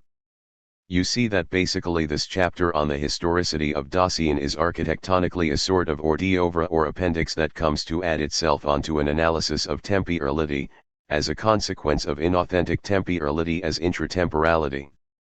The only section that will attempt to speak of authentic historicity will be 74. We shall see a little later that it says nothing other than what is said elsewhere about authentic temporality. We can now translate more clearly a few lines from the end of 72 that will pin down what I have just suggested. Nevertheless, Dasein must also be called temporal in the sense of its being in time. Factical Dasein needs and uses. The calendar and the clock even without a developed historiography. What occurs with it, it experiences as occurring in time. In the same way, the processes of nature, whether living or lifeless, are encountered in time. They are within time. So while our analysis of how the time of intratemporality has its source in temporality will be deferred until the next chapter, it would be easy to put this before the discussion of the connection between historicity and temporality. What is historical is ordinarily characterized with the aid of the time of intratemporality. But if this vulgar characterization is to be stripped of its seeming self-evidence and exclusiveness, historicity is to be deduced beforehand purely from the primordial temporality of Dasein. This is required by the way these are objectively connected. But since time as intratemporality also stems from the temporality of Dasein, historicity and intratemporality turn out to be equiprimordial. The vulgar interpretation of the temporal character of history is thus justified within its limits. So you follow Heidegger's strange procedure here. By rights one should begin from originary temporality to gain access to authentic historicity and from derived or inauthentic temporality to gain access to the vulgar interpretation of historicity. So everything demands that we defer totally the analysis of historicity and in order to that of temporality. But as historicity in the vulgar sense is understood on the basis of intratemporality or else is co-originary with it, one can start from this historicity in the vulgar sense, in order then to return to its true motif, intratemporality. So that the theme of historicity is not only broached here from its inauthentic side but even on that side it is broached obliquely. This is a detour to get back to temporality as inauthentic, as intratemporality. If you will, considered in itself, this analysis is only a detour, considered from the point of view of that to which it is referred, it is a guiding thread. But as inauthenticity is not an accident, as it has its structural necessity, the vulgar conception of historicity has its legitimacy since inauthentic historicity exists, as intratemporality exists.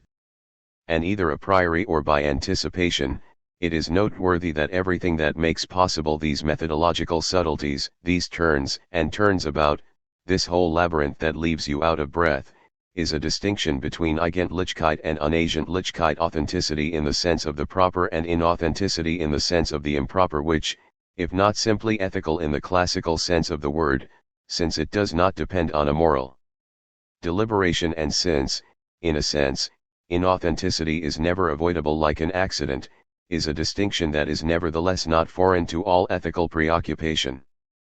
Let's think of Entschlossenheit that continues to draw on a metaphysics of proper subjectivity. Now it is not by chance if among all the movements of transgression of Senuendizeit that I mentioned a moment ago, we must also include an erasure of the reference to the authenticity or inauthenticity of existence. To move from the historicity of Dasein to the history of being will be in particular, in one and the same gesture, on the one hand to repress the ethico-metaphysical reference to Eigentlichkeit and Unagentlichkeit and to Entschlossenheit, and on the other, in what corresponds to it under the guise of the revelation and the dissimulation of being, no longer to establish the privilege, ontological or otherwise, nor even, at the limit, the distinction between the two terms, revelation being dissimulation and vice versa. This impossibility, on the basis of this first fundamental couple dissimulation, revelation of preventing significations from signifying the opposite of what they signify, sums up the sense of Heidegger's itinerary, from Senuendizeit to the last writings. If dissimulation of being means revelation of being, and reciprocally, it follows that all concepts derived from those two mean the same thing and its opposite. From that point on, one will no longer be able either to say or to live any simple signification, and in Entschlossenheit, the condition of authenticity, will be just as much precipitation toward inauthenticity. Whence the move from the initial Entschlossenheit to the Gelassenheit of the texts at the end. These two notions are each as difficult to translate as the other. Entschlossenheit is the decided project, the resolute decision as it is usually translated.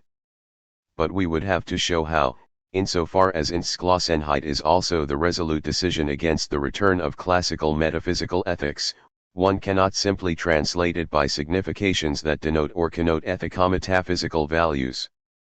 Nevertheless, one cannot simply erase these connotations or denotations, and that is not a random accident. In the same way, Gelassenheit, which has never yet been translated 5, could be translated by serenity, peaceful waiting, letting be, and so forth, but all of these translations would be going in the wrong direction insofar as they are, when not taking into account the Heideggerian contexts of this notion, loaded with resonances that are still ethico-metaphysical, which are not simply absent from them, but whose presence consists in being annulled, present in order to be destroyed. A last word before returning to Senuendizeit. One can consider that so long as the ethico-metaphysical horizon remains dominant, so long as truth in the renewed or rediscovered sense of this word depends on an Entschlossenheit, then history, the historicity of history, will remain concealed from us. If there is an a priori signification that cannot be erased from history, and that Heidegger is moreover the last to want to erase, it is a certain irreducible passivity of existence and de sen. Passivity, nucleus of passivity, which must not be understood on the model of thingly intraworldliness or as sensibility, but at the very least as auto-affection of time by itself. Now it is this originary passivity that Entschlossenheit runs the risk of dissimulating, and, having recognized at the outset the signification of this passivity of being in history or of being in the world, Heidegger was bound to seek further than Eigentlichkeit and Entschlossenheit. It is difficult, in spite of Heidegger's express intention, to reduce all reference to a free subject both in the notion of Entschlossenheit and in that of Eigentlichkeit.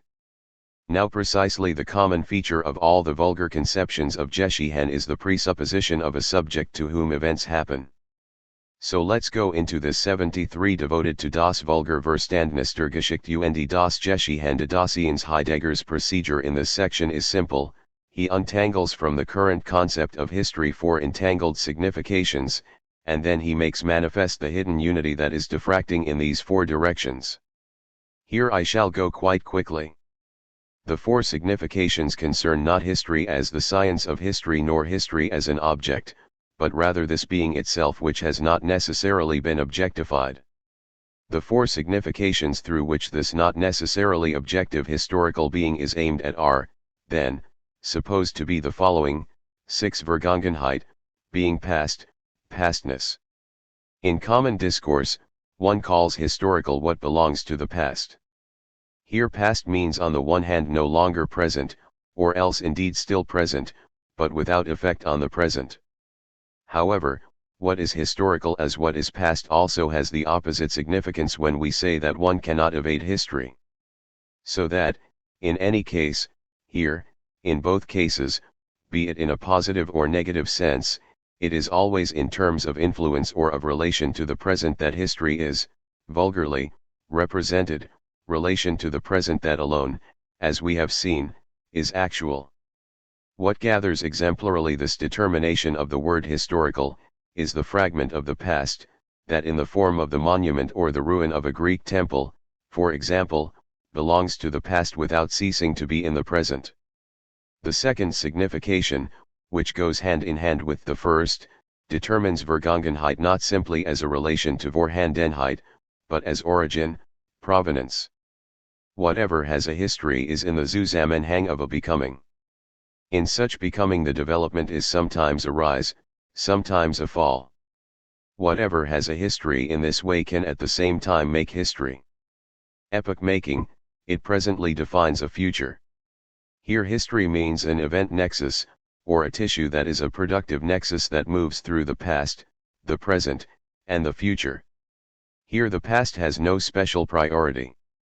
Third signification, history signifies beyond this the totality of beings that change in time. Here, history does not embrace what we call nature, but only culture, the Jeshihen of that region of beings that distinguish themselves from nature by existence and spirit. Finally, fourth signification. One calls historical in everyday language what is transmitted, tradition as such, whether it be recognized as such by historical science or remain hidden in its provenance.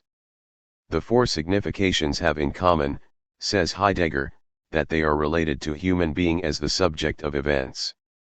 It is this affirmation, more or less implicit depending on the discourse, that animates every common conception of history, and that Heidegger properly wants to destroy. Destroy because it is true that man is flux in a certain sense, subject, and that history gets related to a subject. But the point is to destroy this affirmation for the question that it encloses and that Heidegger formulates thus at the end of 73.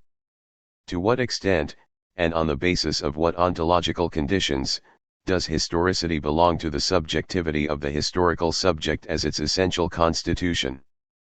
The path that leads from the discovery of the signification subject implied in the four common significations of the concept of history to the question soliciting the subjectivity of the historical subject, this path of destruction passes through a number of stages. First of all, we must begin by inverting the naive order of the classical vulgar or metaphysical discourse. The subject is subject to events, it is historical in the sense of being subject to events only because it is itself historical. In other words, the Jeshihen is not a sequence of events, an appearing and disappearing flux of givens. What is designated by the name subject is not a vorhandines, a present or a presence factually given to which occasionally and, in addition, accidentally, a history would supervene. The descent that is designated by the name subject does not become historical by getting entangled in sequences of givens, in circumstances, that would come to surround it, press in around the subject who would on this view be the present, the upright presence, the status and subject of history. On the contrary, but here Heidegger says it in interrogative form to shake up naive certainty. Is it not because, in a sense to be elucidated, Dasein is already historical in its very being that circumstances, umstände, givens, a destiny can concern it? Which would mean, once again, that the present, and the presence of the present, is not the origin of the historical meaning of Dasein but what is called, always so enigmatically, the past, and a past that could never, in principle, if Dasein is historical in its being and not in its accident and its circumstance, be summed up in the form of a past present or another present other becoming the accident and the epithet of present. In this sense, at least, the da of Dasein no more lets itself have its meaning determined on the basis of the now than earlier it let it be determined on the basis of the here. Now if one persists in considering Dasein according to the vulgar conception as in der Zeit, one will have to wonder where this betont function of Vergangenheit, this privileged function of pastness, of the being past of the past, comes from. What must past signify in order no longer to be able to be recuperated in the form of consciousness?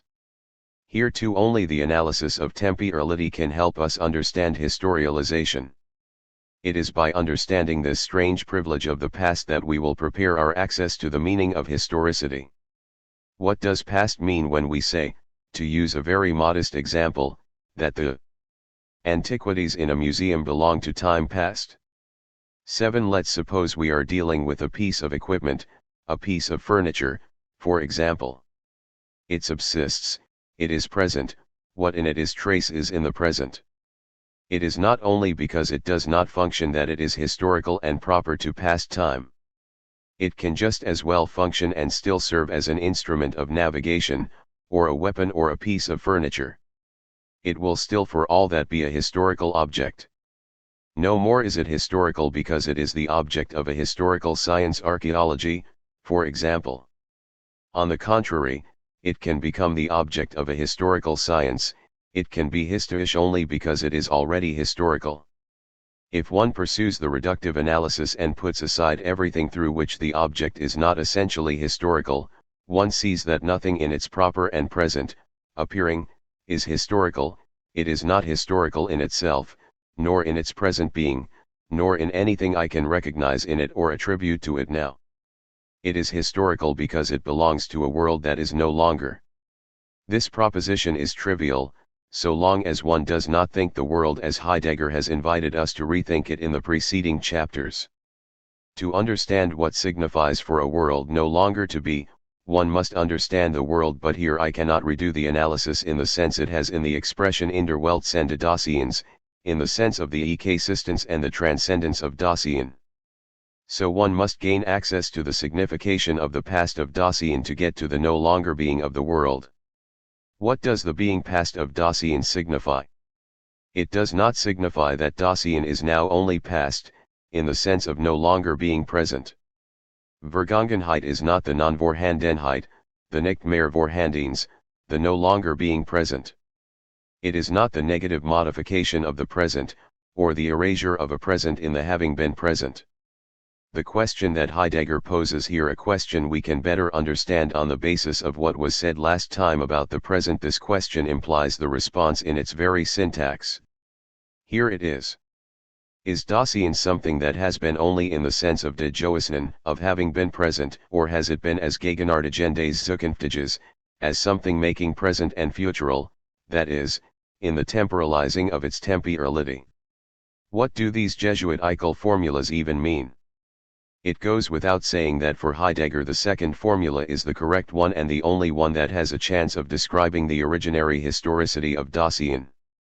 If the past of Dasein signifies a having been present, that would mean that the present is the fundamental form that is modified, that temporalization is a modification, a modalization of a fundamental and absolute present.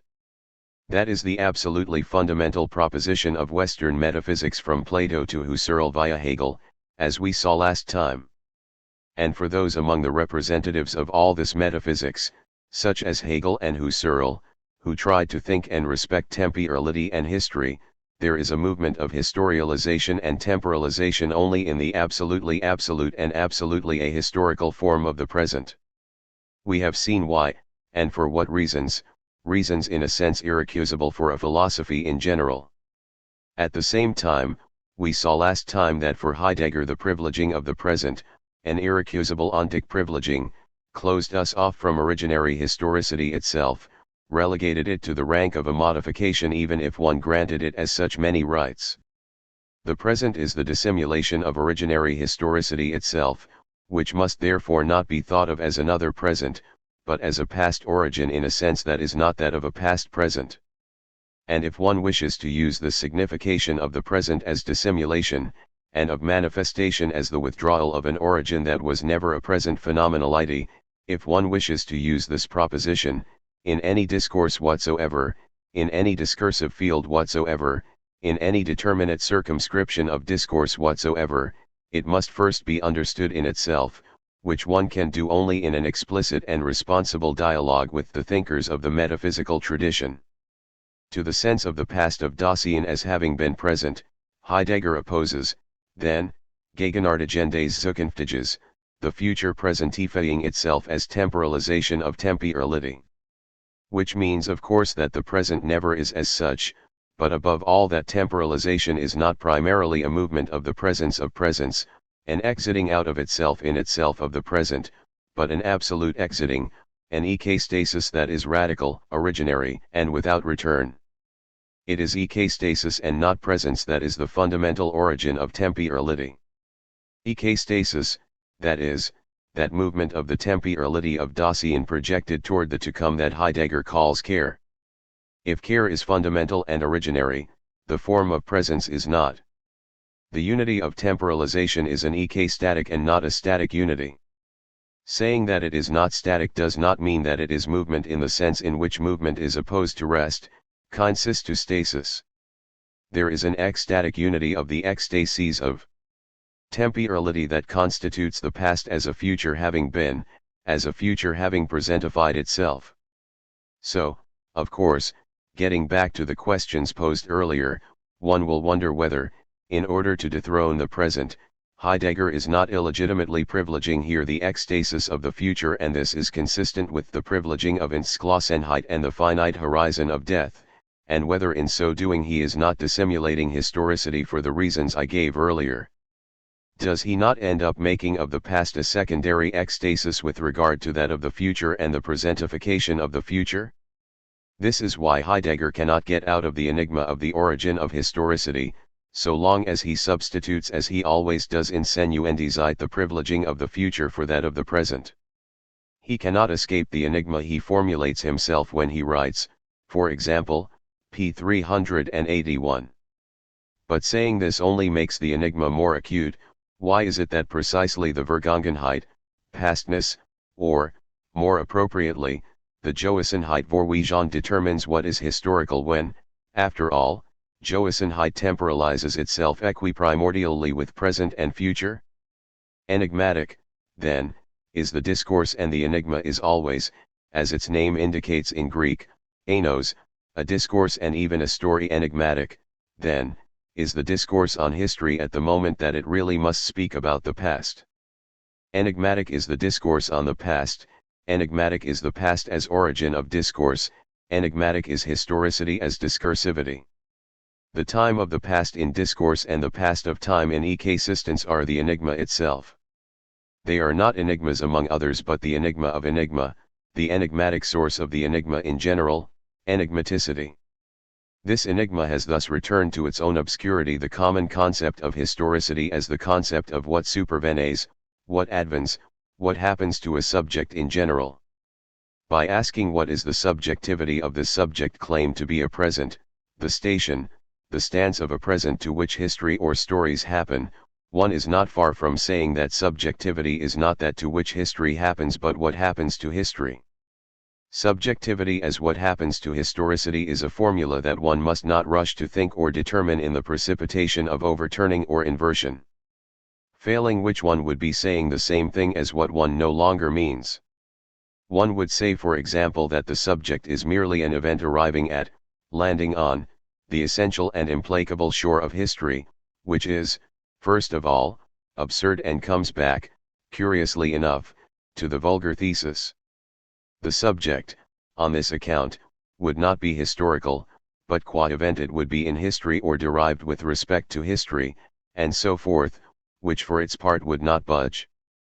Subjectivity having happened to historicity, that needs to be thought otherwise without making of historicity a sort of substance of things existing in itself without.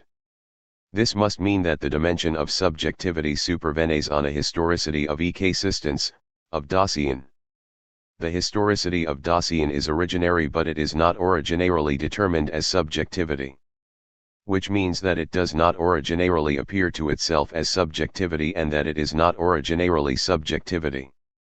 Dasein is originarily history, and it happens in the course of its history that it constitutes itself and appears to itself as subjectivity, for essential and necessary reasons. In the course of its history, that means here, as we are dealing here with essential structures of Dasein in general, that, for example, in the course of an individual, human, history, or, for example, in the course of the history of what is known by the name humanity, or for example in that remarkable form of the history of humanity that is the European form, or for example that remarkable form of European, ideological, political, economic, aesthetic, history, and so on. Once again, in spite of appearances, we are not here speaking a Hegelian language. The point is not to say that substance becomes subject, that there is a becoming subject of a substance that for Hegel is absolute substance, the absolute being, God, which from being a substance becomes a free subject.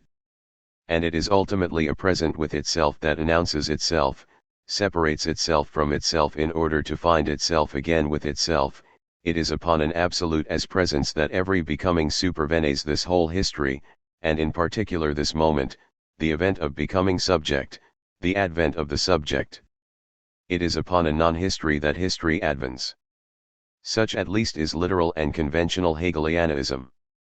If now we were to hear in Hegel something else that would cancel the difference with Heidegger, that would mean that something has been thought perhaps by those who heard it, and among them, at least, Heidegger something has been heard and thought as such in the destruction, that was only murmured by Hegel, the difference between what is implied and what is heard being perhaps the whole difference in their thought.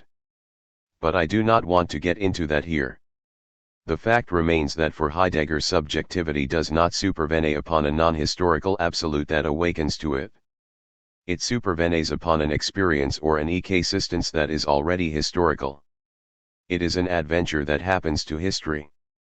Now, this does not mean that it is one history among others, one event among others that happens to history. This is almost the whole of metaphysics.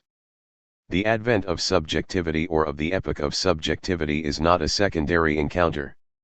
It modifies primary historicity, it is an epoch of primary historicity.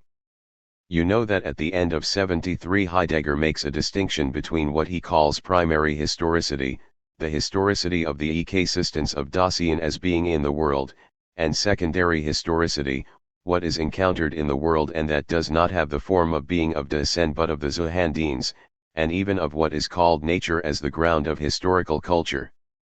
In other words, primary is the historicity of Inderweltsein in the form of Dasein with the precise sense we have recognized in the in of Inderwelt. Secondary would be the historicity of beings that are in the world in the banal sense of the word in. Heidegger's only effort at describing concretely this primary historicity of Dasein in Senuendizeit is to be found, then, as I said, in 74, entitled Die Grundverfassung der Geschichtlichkeit, the fundamental constitution of historicity. I have already said that this effort to grasp authentic historicity here brought nothing new, no new concept with respect to the ones from the analysis of authentic temporality, those of care, the anxiety of being toward death and Entschlossenheit. The only new concept that properly belongs to a historicity that does not simply merge with temporality is the concept of inheritance and tradition or transmission, of Erbe and Überlieferung, the more important, structuring concept of Sich-Überlieferung, of the self-tradition of an auto-transmission, that is, originary historical synthesis of existence in its ecstasies. But this Sich-Überlieferung, this passage from self to self that constitutes the nuclear synthesis of historicity and is, properly speaking, the first tissue, the first text, that text that I was saying a few sessions back we would see appear, or reappear at the point where it would ground in return the hermeneutic intention, this first tissue, this first text is authentically historical only if it is constituted, I would almost say written on the basis of an Entschlossenheit, a resolute anticipation and a freedom for death. I have already given a glimpse of what the consequences of this proposition should be. In conclusion, I will translate a passage from 74 that sums up this movement. We'll comment on it next time. Nerscenes, das Wesenschaft in seinem Senzukунftig ist, only a being that is essentially futural in its being, so dass es free für seinen Taten ihm zerskellend auf sein faktisches des sich zurückwerfen lassen kann, so that it can let itself be thrown back upon its factical there, free for its death and shattering itself on it, das heißt Nerscenes, das als zukünftiges Gleichersprunglich Joesend ist, that is, only a being that, as futural, is equiprimordially having been, can, sich selbst die Erbmöglichkeit überliefernd, can hand down to itself its inherited possibility, die Eigengeworfenheit übernehmen und die Augenblicklich sein für seine Zeit, can take over its own throness and be in the moment for its time. Nur eigentlich Zeitlichkeit, die zugleich endlich ist, macht so etwas wie Schicksal, das heißt eigentlich Geschichtlichkeit möglich. Only authentic temporality that is at the same time finite makes something like fate, that is, authentic historicity, possible. Session 8 March 15, 1965. For 2 sessions now, we have been lingering on these last chapters of Senuendizeit, without denying ourselves anticipations and references to much later texts.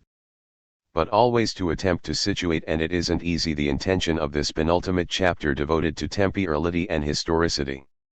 2 sessions ago we tried, following Heidegger, to bring out the most general structure of the Geschichten and the Geschichtlichkeit of Dasein. And this preliminary stage could only be passed after the solicitation of metaphysics and onto theology insofar as they are but the determination of being as present and presence of the present. Thinking the always on the basis of the now. Historicity cannot be thought so long as presence is the absolute form of meaning. And we have seen what that means, and that it is precisely the metaphysically and philosophically irreversible and profoundly invulnerable character of this metaphysical proposition determining being as presence that had to be destroyed, solicited. I will not go back over this. In this vein, we wondered last time about what I called the phenomenon of running out of breath that happens at the end of Senuendizeit. I tried to analyze the signs of this, two signs coming down to only one, and the reasons, two reasons coming down to only one. I cannot take them up again, any more than I can take up everything we said about the strange architectonic procedure that gives the last 3 chapters of Senuendizeit their rhythm. We drew some anticipatory conclusions from this concerning the meaning of the abandonment of Senuendizeit and the future treatment of the theme of the history of being, the erasure of the theme of Entschlossenheit and even of temporality in the texts to come. And above all we recognized this noteworthy phenomenon, that at bottom it is never really a question of historicity in the proper sense in Senuendizeit. Not only is it not a question of the historicity of being, but it is also not even a question of the historicity of Dasein in the proper sense. And I showed this by explaining what I meant here by proper sense.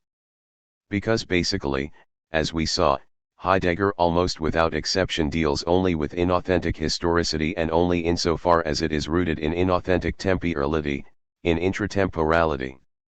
As to all that, I firmly insisted, referring to later texts, on the necessity of what is more a decisive turning than an impasse.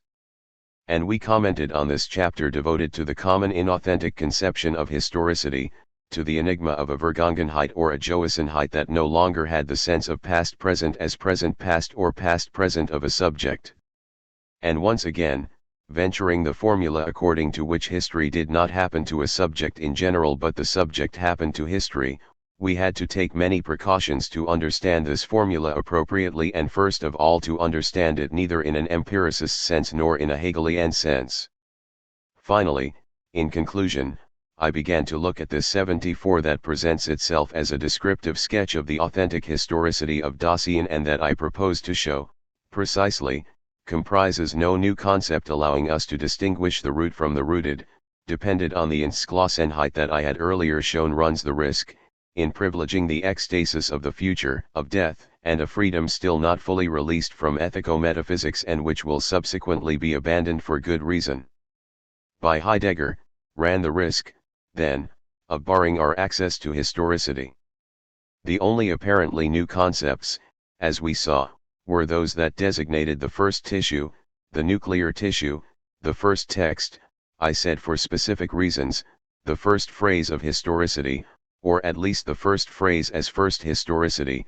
These were the concepts of heritage, of transmission and, especially and first of all, of auto-transmission, auto-tradition, a tradition of self that, for the moment, obviously, has no intraworldly or intratemporal meaning. No intraworldly or intratemporal meaning since we are dealing with the originary synthesis, with traditionality and the originary trajectory that allows temporalization and thus worldization in general to happen. So one must not understand these words heritage and tradition in the everyday sense. On the contrary, there is heritage and tradition in the common sense only if this originary synthesis is possible and if it is possible first of all as self-tradition of experience or rather of existence, this being no longer the experience of a subject. This Sichtüberlieferung auto-transmission is analogous to the synthetic movement of protensions and retentions described by Husserl, only with these two decisive differences, that here it is no longer a matter of the movement of a consciousness, but of an existence that is not determined at the outset as consciousness, that the absolute form of transmission is ecstasis, going outside oneself and not present, self-presence, a present only modified and originarily and ceaselessly modified by protensions and retentions. Sichtüberlieferung is therefore, if you will, a complementary concept or, if you prefer, the other side of the concept 2 of pure auto-affection that describes time in Kant and the problem of metaphysics. And if we could do so, this is the book we would need to delve into here. Auto-affection and auto-tradition, such is the movement of the temporalization of time. Setting off, for example, from the theme of Kantian affectivity and receptivity, Heidegger shows how Kant does not limit himself to saying that time, like space, is the universal form of sensibility, but that time itself affects, must always affect, says Kant, the concept of the representation of objects. 3. Comment. Now every affection is a manifestation through which an already given being announces itself. A rigorously Kantian proposition. Being affected, spirit, is the form of appearing, the phenomenalization of a being that appears to me, that touches me, that affects me precisely because I have not created it. Intuitus derivativus. Now, how is one to maintain this definition of affection as an affection already given to me? How to maintain it when it is a matter of time? What does being affected by time mean, given that time is nothing, is not an already given being, is nothing external to us? 4. Idea. Comment. To clarify what he calls Kant's obscure assertion that time affects a concept, in particular, the concept of the representations of objects, Heidegger shows what time as pure intuition must signify. Originarily, it can in no way signify affection of something by something, affection of a being by another being, affection of an existing subject by something outside it, because time is nothing, as such it cannot affect anything. It is affection of self by self. Auto-affection, a concept that is as incomprehensible as is, in truth, the movement of temporalization. This auto-affection as temporality is not a characteristic affecting transcendental subjectivity, one of its attributes. It is, on the contrary, that starting from which the self, the selbst, the I think constitutes itself and announces itself to itself. Heidegger writes, p. 244, as pure self-affection, time is not an acting affection that strikes a self which is at hand. Instead, as pure it forms the essence of something like self-activating. However, if it belongs to the essence of the finite subject to be able to be activated as a self, then time as pure self-affection forms the essential structure of subjectivity. Only on the grounds of this selfhood can the finite creature be what it must be, dependent upon taking things in stride. It follows that it is only by referring to inauthentic temporality, to intratemporality, that Kant would have been so determined to separate the I think from temporality, to make it into an intemporal subject. The I think is intemporal only with regard to intraworldly intratemporality, but, if one gets back to originary and authentic temporality, the I think is temporal. The separation of the I think from temporality is in the end nothing other than the difference that separates originary temporality from constituted and intraworldly temporality. You know that this theme of pure auto-affection is merely the opening in Heidegger's thought to the theme of the transcendence of Dasein and to the question of being, beyond the metaphysics of subjectivity. The notion of affection or of affectivity is at bottom as is time, precisely, of which auto-affection is the name. The notion of affectivity is at bottom merely the name of the transcendence of Dasein toward the being of beings, and as time, the meaning of the transcendental horizon of the question of being. Affectivity is in this sense transcendence. Well, let it be said in passing and elliptically, it is in this proposition that according to M. Henry, the author of The Essence of Manifestation, 5, that book of rare power and depth in its movement, but, it seems to me, totally pointless in its result. It is this proposition, affectivity as transcendence or transcendence as essence of manifestation, that would sum up today the history of Western philosophy, whether it be summed up in Hegel, Husserl, or Heidegger. It is this proposition that M. Henry wishes in turn to try to destroy in order to restore a concept of affectivity that has supposedly been dissimulated, affectivity as pure subjectivity, without transcendence outside itself, auto-affection of being for itself, as spirit. So that at the end of a very strong, very meticulous, and very profound critique of Hegel in particular, strictly Hegelian or even infra-Hegelian conclusions are formulated. This is not the first and no doubt is not the last time this will happen. This detour, which I cannot extend here, via Kant and the problem of metaphysics, was supposed to bring us back to this notion of Psychüberlieferung, of self-transmission, that Heidegger makes, as it were, the originary synthesis and the nucleus of historicity, and that I would say is basically the other side of what will be called auto-affection in Kant and the problem of metaphysics. This reference and this detour were already necessary for two reasons. By reason of the fact that Kant and the problem of metaphysics occupies with respect to Senuendizeit a situation that is not without interest from the point of view that is ours here. For, on the one hand, the essential content of this book was presented in lectures in 1925 to 26 and so not long before the writing of Senuendizeit and before its publication. On the other hand, Heidegger tells us in the foreword to the first edition of this book that the explication of the critique of pure reason that is proposed in it has its origin in a first working out of the second division of Senuendizeit, the very one that was never definitively worked out and published. Kant and the problem of metaphysics thus gives us an idea of the path into which Heidegger ventured and gave up finding his footing after Senuendizeit, and this becomes very illuminating if one thinks of what we said about the impossibility of a continuous progress from Senuendizeit. A risky path, full of pitfalls, as Heidegger recognizes himself, since he writes in the foreword to the first edition, 70 instances in which I have gone astray and the shortcomings of the present endeavor have become so clear to me on the path of thinking during the period referred to above that I therefore refuse to make this work into a patchwork by compensating with supplements, appendices, and postscripts. Thinkers learn from their shortcomings to be more persevering.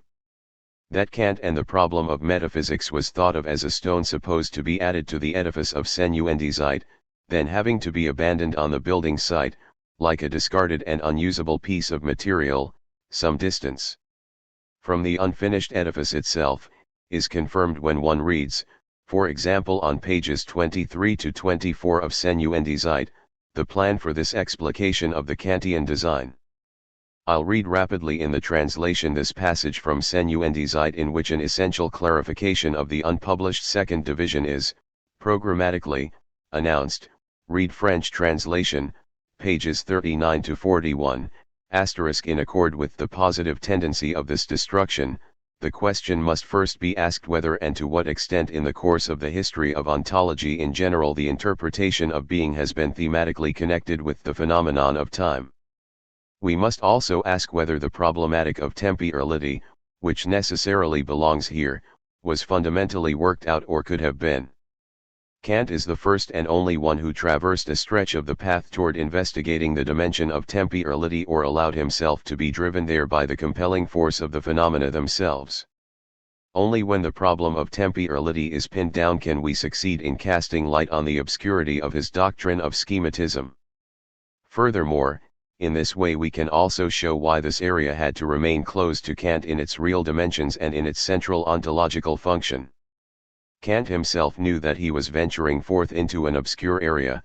This schematism of our understanding as regards appearances and their mere form is an art hidden in the depths of the human soul, the true devices of which are hardly ever to be divined from nature and laid uncovered before our eyes.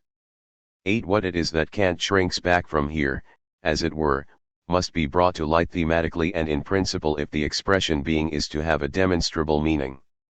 Ultimately the phenomena to be explicated in the following analysis under the rubric of temporality are precisely those that determine the most covert judgments of common reason, the analysis of which Kant calls the business of philosophers. In pursuing the task of destruction along the guideline of the problem of temporality, the following treatise will attempt to interpret the chapter on the schematism and the Kantian doctrine of time developed there. At the same time we must show why Kant could never gain insight into the problem of temporality. Two things prevented this insight: first, the neglect of the question of being in general, and second, in conjunction with this, the lack of a thematic ontology of Dasein or, in Kantian terms, the lack of a preliminary ontological analytic of the subjectivity of the subject. Instead, despite all his essential advances, Kant dogmatically adopted Descartes' position.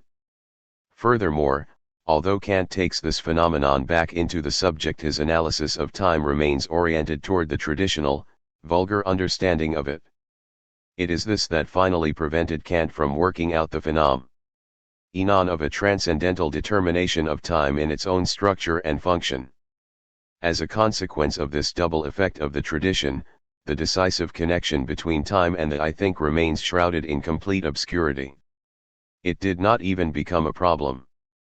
By taking over Descartes' ontological position, Kant neglects something essential, an ontology of Dasein. In terms of Descartes' innermost tendency, this omission is a decisive one. With the cogito sum, Descartes claims to prepare a new and secure foundation for philosophy. But what he leaves undetermined in this radical beginning is the manner of being of the residential cogitans, more precisely the meaning of being of the sum. Working out the tacit ontological foundations of the cogito sum will constitute the second stage of the destruction of, and the path back into, the history of ontology. The interpretation will demonstrate not only that Descartes had to neglect the question of being altogether, but also why he held the opinion that the absolute being certain of the cogito exempted him from the question of the meaning of the being of this being *. Such then was the first reason for this detour via Kant and the problem of metaphysics. The second reason is, then, more immediately, this notion of auto-affection as the other side of the Psychüberlieferung that interests us here directly. Thus, for example, on page 244 of Kant, describing time as pure auto-affection, Heidegger writes, according to its essence, time is pure affection of itself. Furthermore, it is precisely what in general forms seeing which, setting off from itself, heads for something like the from out itself toward there. So that the upon which looks back and into the previously named toward there. Read the German, pages 180 and 181 9, asterisk die Zeit ist ihrem Wesen nach rein Affection ihrer selbst. Ja, noch mehr, sie ist gerade das, was überhaupt so etwas wie das, von sich aus hinzu auf. Bildet, der Gestalt, das so sich Bild und worauf sie zurückblickt und hierin in das Vorgenannt hinzu. 10 Well, this exiting from self that rebounds onto self and holds itself in the exit from self, gives itself and transmits itself so as to keep it, its own ecstatic movement, in itself, and that is auto-transmission, taking rigorously into account the fact that the absolute form of this movement, of this self-keeping, is not the present or the now. For the reasons we know. I think we can now broach the commentary announced last time on the sentence I translated at the very end of the session. Let me read it again.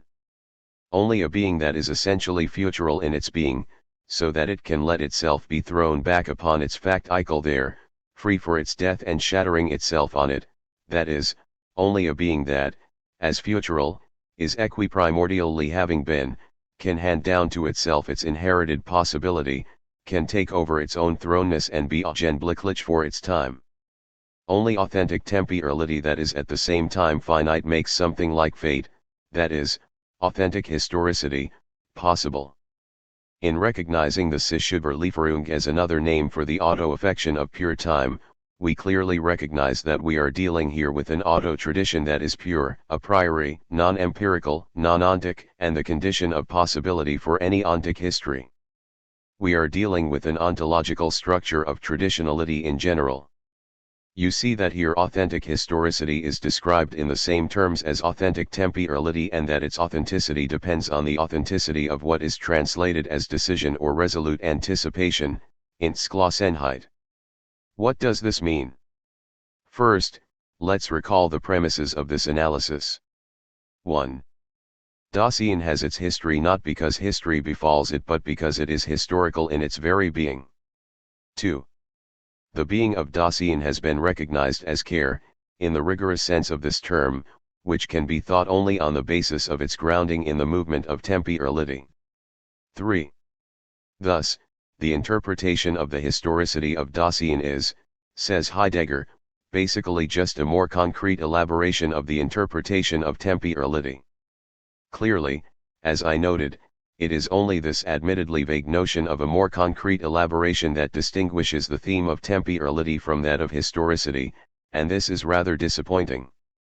In any case, since the analysis of historicity is rooted in that of temporality and of care, authentic historicity will have to depend, as does authentic temporal existence, on Entschlossenheit. We will have, then, to retain from the analyses of Entschlossenheit, which we obviously would need to reread patiently here, something we cannot do, only what pertains directly to this problematic of historicity. The translation of the notion of Entschlossenheit is difficult and heavy with philosophical decision. We will keep the translation resolute decision, making quite clear that this is not the decision of a consciousness that deliberates, initiates absolutely, decrees, is decisive, all these significations designating precisely the interruption of historicity, the progress of a voluntarist radicalism, a philosophy of consciousness deciding and tearing the tissue and the text of history with its verdicts and its absolute beginnings. If that is what resolute decision means, then we should not translate Entschlossenheit as resolute decision. Entschlossenheit, as Heidegger reminds us here, has been determined as Verschwiegen Angstbereitzichentwerfen auf das eigene Schuldigsein, 11 as secret and anxiety-laden self-projection toward one's own Schuldigsein. Schuldig here means neither simply guilty, nor simply responsible, here it is a matter of a non-empirical debt of which I am the debtor, as if I were always already bound by a contract, and that's historicity, a contract that I did not sign, that I did not have to sign, but that obliges me ontologically. This means both that I never had to sign in the present and in consciousness this contract. So I never had in the present and in consciousness to sign this contract, but its terms and content obligate me anyway, that is, do not affect me empirically, do not fall upon me like falling roof tiles, but to the contrary constitute my own freedom, like the possibility of death and the anxiety that constitute my own freedom. So the proper debt, the Schuldigsein, with respect to the very thing to which I have not simply chosen to obligate and bind myself, the Schuldigsein is that toward which the self projects itself. That the self projects itself does not mean that the self exists first and then projects itself or not, but that the self constitutes itself in projecting itself. The self is this projection. Authenticity is this projection when it is taken up and vorlaufend, anticipation. In this Entschlossenheit, says Heidegger, Dasein understands itself with regard to its potentiality of being in a way that confronts death in order to take over completely the being that it itself is in the Geworfenheit of its thrownness. Resolutely taking over one's own Faktikulda implies at the same time decision in the situation. In other words, the taking up of the Faktikulda, the taking charge of facticity and the factical conditions of my existence, that is, of the de, of my historial relation to being, and we know, and Heidegger in any case will say so later on, it is being that destines the de, and the history of being that destines the de. Which means that human existence does not purely and simply produce, does not at every moment invent, the conditions of its existence. Not empirically. So, the taking up of the Faktikulda, the resolute taking charge of the factical conditions of the de and of existence, will be simultaneously the decision of the situation, which means that the taking up will be neither conformist acceptance nor fatalistic resignation but decision in the situation. The freedom of the decision and the taking up of the facticity of existence will be one and the same thing, and they constitute and unite with each other through this double limitation that they seem to oppose to each other. In fact, they do not each exist authentically before their mutual opposition. There is not, strictly speaking, a mutual opposition, for that would suppose the prior existence of separated terms, but the freedom and the taking up of the situation constitute each other in and by the other, before having to oppose each other or come to an agreement in the form of paradox, as in the degraded form that these themes took in the heroic voluntarism which, in the early Sartre, was externally associated with a kind of mechanism of contingency. Cartesian regression of Heideggerian themes. Naturally, here, Heidegger does not provide, and does not have to provide, an ethics or a politics. Insofar as he is analyzing the essence of the decision in the situation, the decisionality and being of the structure in general, he does not have to tell stories and say what must be done, in fact, here or there, in this or that situation. He does not have to propose a morality as he has often been asked to do. That the constitution of a morality or a politics on the basis of these originary structural analyses might be simply derivative or simply impossible is a matter of consequences that should not inflect the ontological analysis. Nonetheless, not to have to decide here about what ought to be decided in Entschlossenheit does not totally eliminate the question of knowing in general. In an absolutely general way, at the level of principles, the place from which the possibilities that are projected in the decision are to be drawn. Whence to draw them? That is, on what basis to create them, since possibilities cannot be drawn like water from the spring, but rather open up, are invented. It is obvious that one must respond to this general question of the resource of possibilities, and that one cannot respond by simple resolute anticipation of death or anxiety before death. Heidegger is the first to know and say this, and it is in knowing and saying it that he is, precisely, led to pose the problem of traditionality. In particular, he writes this, German p. 383, Wo sich das Dasein je faktisch entschließt, vermag die Existentialanalyse grundsätzlich nicht zu irritieren. Anticipatory self-projection upon the insuperable possibility of existence. Death guarantees only the totality and authenticity of Entschlossenheit. But the factically disclosed possibilities of existence are not to be learned from death. All the less so since anticipation of that possibility is not a speculation about it, but rather precisely means coming back, a recourse to das Faktische, the Facticalde. Is not equal to contemplation of the possibility of death. Among many others, such a declaration would confirm, if it were still necessary, that what Heidegger is calling us to Insenuendizeit is not a philosophy of death, a piercing of the self by rending anxiety that paralyzes us in a kind of fright and romantic seizure. As he says elsewhere, 12, the point is not to speculate on death or on what is beyond death, nothingness, or survival. The point is not to resign oneself to one's mortality as though to a castration that is a relief for the master or the disciple, but to constitute the present as the past of a future, that is, to live the present not as the origin and absolute form of lived experience, but as the product, as what is constituted, derived, constituted in return on the basis of the horizon of the future and the ekastasis of the future, this latter being able to be authentically anticipated as such only as finite to come, that is, on the basis of the insuperability of possible death, death not being simply at the end like a contingent event befalling at the far end of a line of life, but determining at every, let's say, moment the opening of the future in which is constituted as past what we call the present and which never appears as such.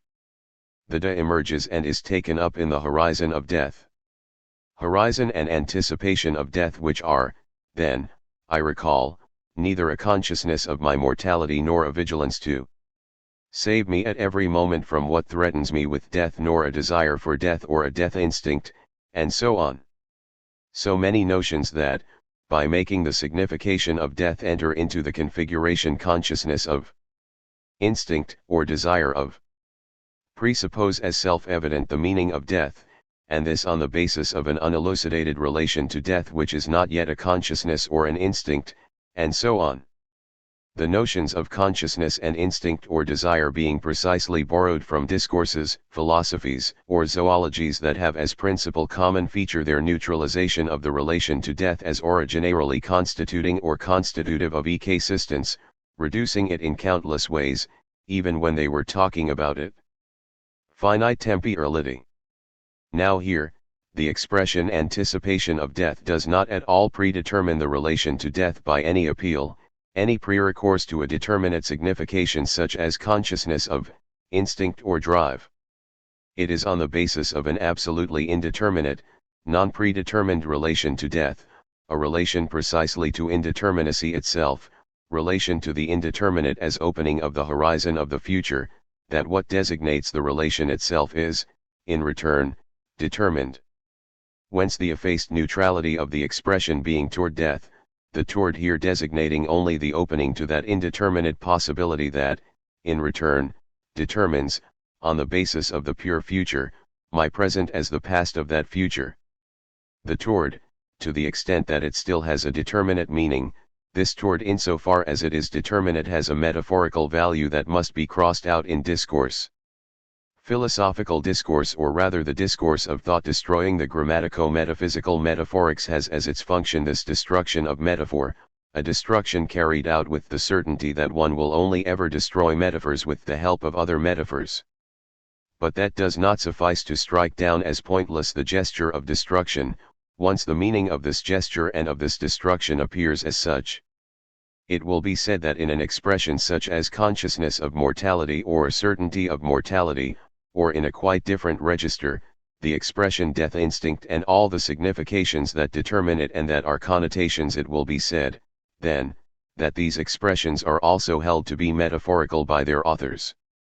But, supposing that that is the case, it is clear that so long as the metaphorical dimension is not destroyed as such expressly or systematically, even gestures that are the most scientific in intention and the most faithful in their description cannot fail to import a whole latent metaphysics at the very moment when one believes oneself and plans to be placing the whole of metaphysics into parentheses. I do not need to insist here to show what this presence of metaphysics, this adherence of metaphysics to the skin of language, can in fact import in the way of metaphysical thesis or presupposition when one pronounces the words consciousness, certainty, drive, and so on, in Heidegger too, for that matter. The work of philosophy in general, or rather, let's say, of thinking, far from simply consisting in crowning scientific work from the outside, in reflecting on it or criticizing it from the outside, in working on it, the work of thinking is basically nothing other, in what is called science or elsewhere, than this operation of destruction of metaphor, of determined and motivated reduction of metaphor, whenever and wherever it happens. Which does not mean that one leaves the metaphorical element of language behind, but that in a new metaphor the previous metaphor appears as such, is denounced in its origin and in its metaphorical functioning and in its necessity. It appears as such.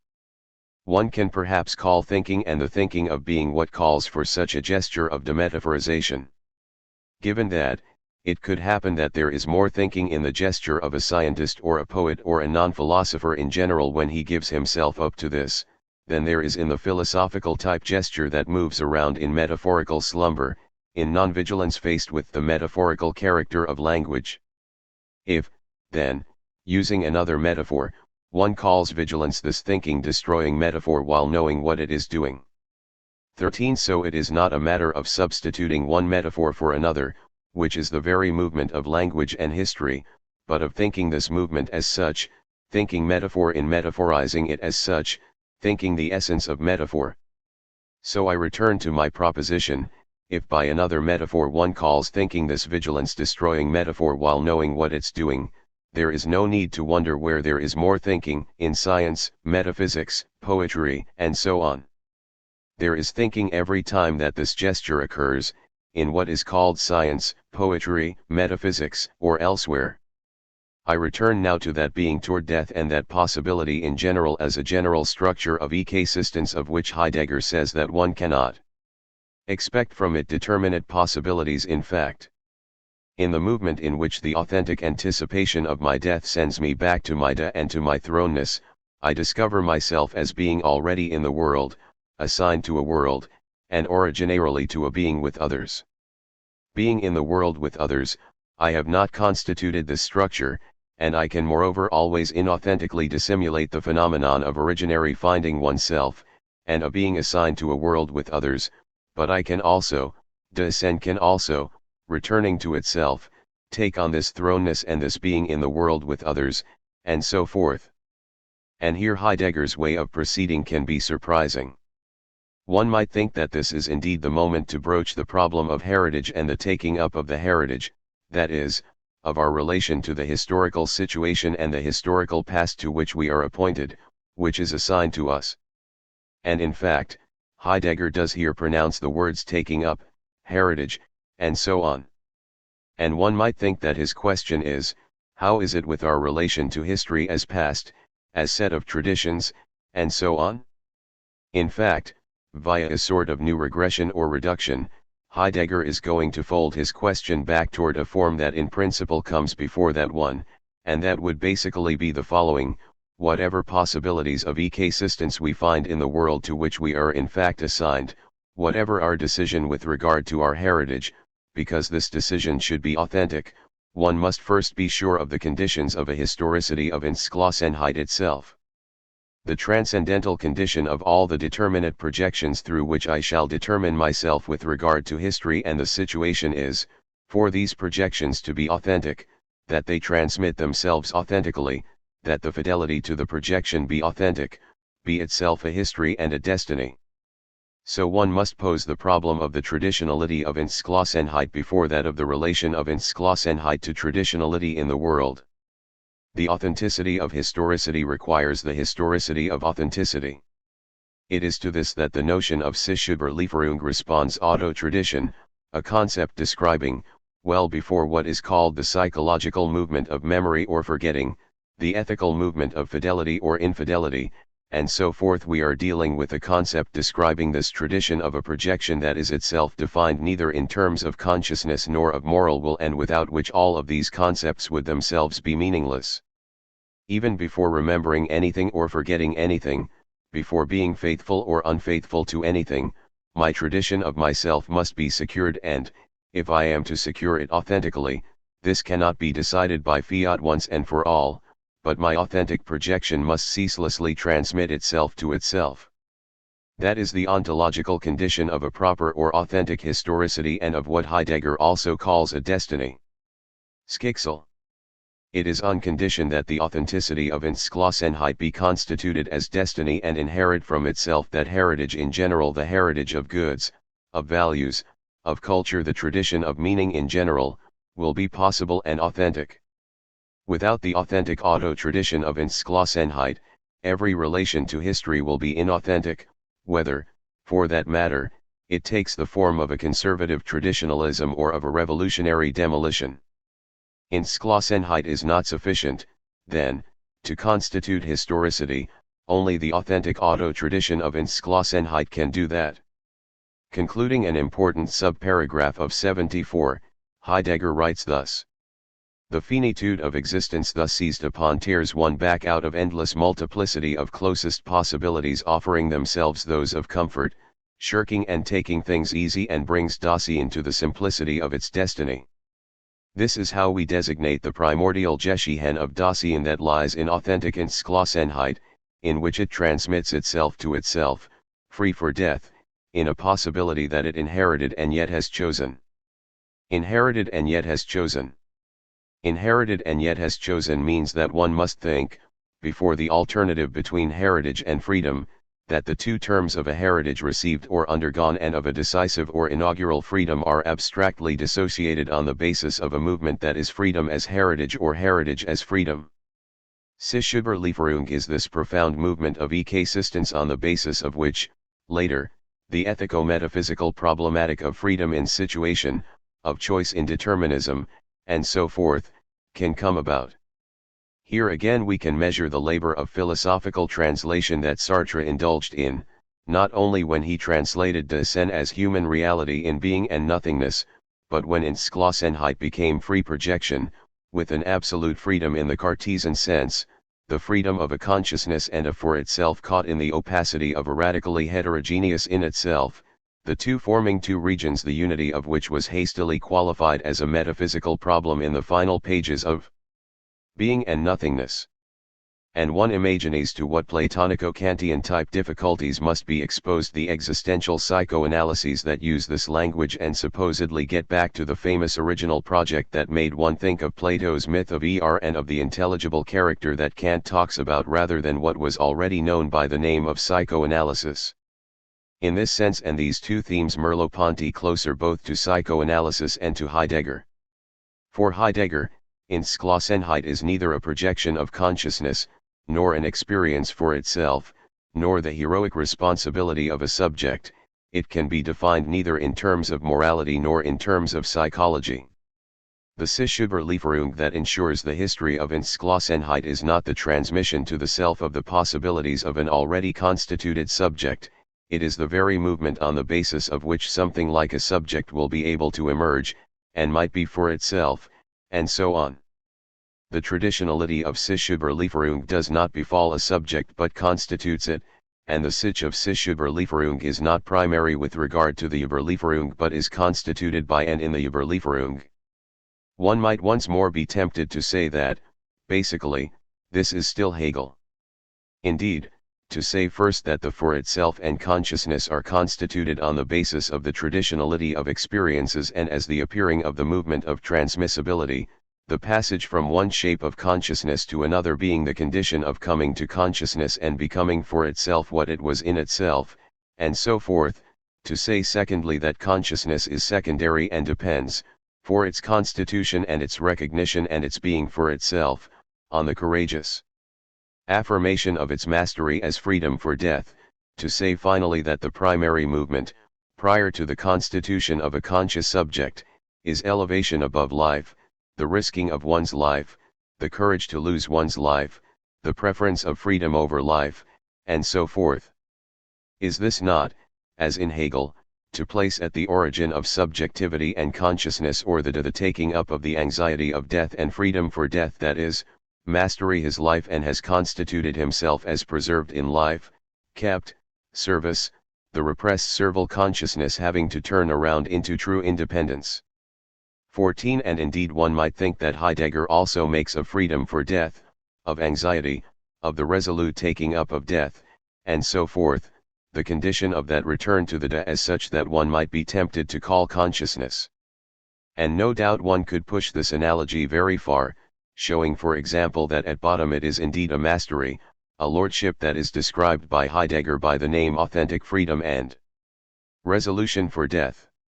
And when a little later in 74, a little later than the passages I commented on just now, he speaks of destiny or history no longer in terms of Dasein in general but of a people, you see where you could easily be led, basically without leaving Hegel. I am not saying that this analogy has no value or truth. Besides, you know that this analogy has been pursued, precisely around this theme of freedom and death, by Kojève, so far as I know, in at least 2 notes added to his lectures on Hegel. 15 These 2 notes are noteworthy in that, on the one hand, Kojève here extends to Heidegger the anthropological reading he had already, or so it seems to me, unwisely performed on the phenomenology of spirit. And in Heidegger's case this misreading is unforgivable, for Heidegger's declarations on this matter are explicit. On the other hand, these notes make of Heidegger and Marx the 2 best examples of Hegelian filiations and at the same time of regression with regard to Hegel. For different reasons, both Marx and Heidegger supposedly dropped an essential element of the master-slave dialectic. Let me read these notes. p. 566, Heidegger will say, following Hegel, that human existence is life in view of death. The Christian also used to say it, a long time before Hegel. But for the Christian death is but a passage into the beyond, he does not accept death properly speaking. The Christian man does not place himself face to face with nothingness. He relates himself in his existence to an other world, which is essentially given. There is not therefore in him any transcendence in the Hegelian, and Heideggerian, sense of the term. Nothing more to say about this passage. French p. 575.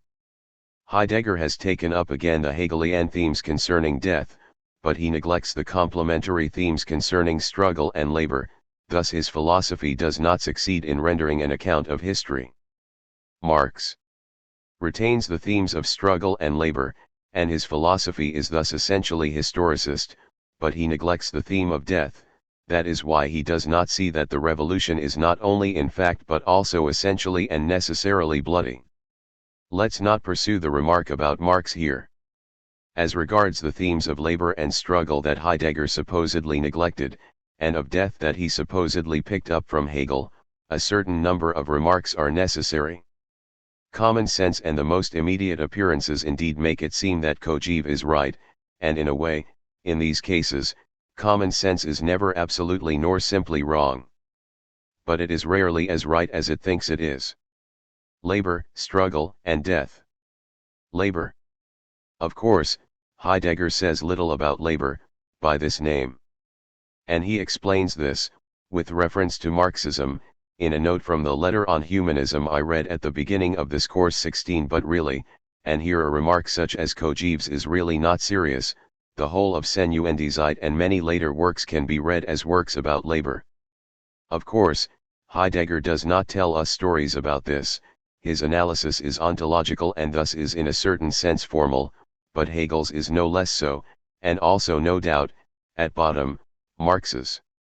What Heidegger is trying to do, for example in chapter 3 of the first division of Senuendizeit, is to provide the concrete description of the essence of labor and technology, of the structure of equipmentality and the enormous structure of Zuhandenheit in general, of putting to work, of such practical precision on this theme, and so forth. This whole analysis, which I cannot get into here, being an existential analysis of the structure of Dasein and of care. One might perhaps say that it is on the condition and on the ground of this existential structure that subsequent and essential determinations of the meaning of labor in Hegelian, for example, Marxist or Christian terms can make an entrance, and that one can once more tell stories, be they those of original sin and of what follows, or those of the phenomenology of spirit.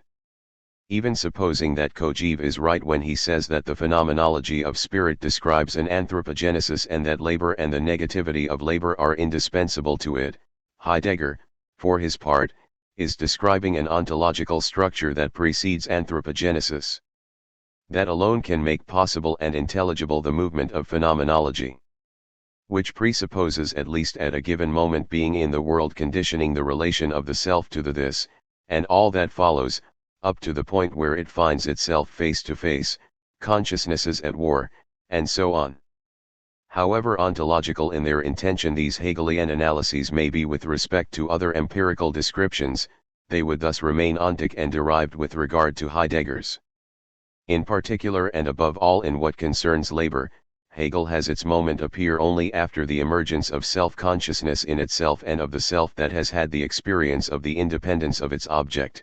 On the other hand, he has to give himself, beyond consciousness and life, beyond the two individuals as he says who are going to become master-slave and who will be persons only after they have risked their lives, beyond that, beyond consciousness and life, Hegel gives himself thingliness, without however distinguishing thingliness from what, in its essential structure, can make of it a piece of equipment or material for labor, or what, in thingliness and as a function of the relation between what he himself calls Dasein and thingliness, can be determined as nature or material for labor, and on the other hand as equipmentality or object of value. One might consider that it is all these ontological preliminaries that Heidegger is trying to satisfy. On this theme of labor, and still very schematically, I shall add 3 remarks. Even if the content of the two analyses, the Hegelian and the Heideggerian, were, at a pinch, the same, and in particular as regards labor, well, the fact that Hegel's consists in telling a story in the language of metaphysics, which for the very general reasons that we went over at the beginning, prevents him from transgressing the onto theological closure and posing the question of labor within the horizon of the question of being. 17 And consequently, even if Hegel links labor to freedom for death, this latter is thought against the infinitist backdrop of Hegelian thought. And against an infinitist background, the essence of labor is always the essence of an accident. Here of course I am going quickly and I am referring to a literal reading of a rather conventional Hegel. But it could be shown that the very direction/movement by which one wrests Hegel from conventionality is a Heideggerian gesture. It is difficult to reproach Heidegger with neglecting labor if one remembers that Heidegger's entire thinking, and well beyond Senuendizeit, is in the end but a meditation on the essence of technology in its non-accidental relations with thought and notably with philosophy and metaphysics as interrogation about the beingness of beings. And so forth. Impossible to go into that here. It will perhaps be said that technology is not labor insofar as it implies sociality. To which one might reply, technology is the very movement that transforms activity in general into labor. The description of technology and of the relation of equipmentality and of putting to work is inseparable, insenuendizide, from the structure of Mitsane that is co-originary with it. The problem of Mitsane leads us to the second of Kojève's objections, the supposed neglect by Heidegger of the theme of struggle. One can here give two types of response. The first of these, the principle of which would resemble the principle that inspired the previous one. In describing Mitsane, Heidegger is trying to get at a stratum of existence that is absolutely originary with regard to any modification of relations with the other, for example, in the form of war and peace, domination and slavery, the recognition of consciousnesses, especially because Mitsane and in a general way all the structures of Dasein's existence are prior and lower, so to speak, deeper than the strata of knowledge and of consciousness, of Wissen, of Erkennen, of Anerkennen, of Bewusstsein, and of Selbstbewusstsein. It is on the ontological basis of the existential structure of Mitsane that all the phenomena described, for example, by Hegel by the name of struggle for recognition, can possibly come about in a history, or produce a history that will thus be the modification of a deeper historicity. There is no doubt that, for Heidegger, Mitsane is a co-originary structure of Dasein. Being unable to expand upon this point, I refer you to 26 of Senuendizide, pages 119 to 21 in particular. The fact that this structure of the Mitsane is existential means in particular that the Geschichten and the Schicksal is also a Mitgeschichten.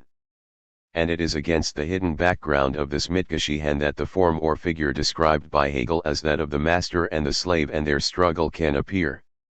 It is precisely in 74 from which we began today that one can read the following, p. 384.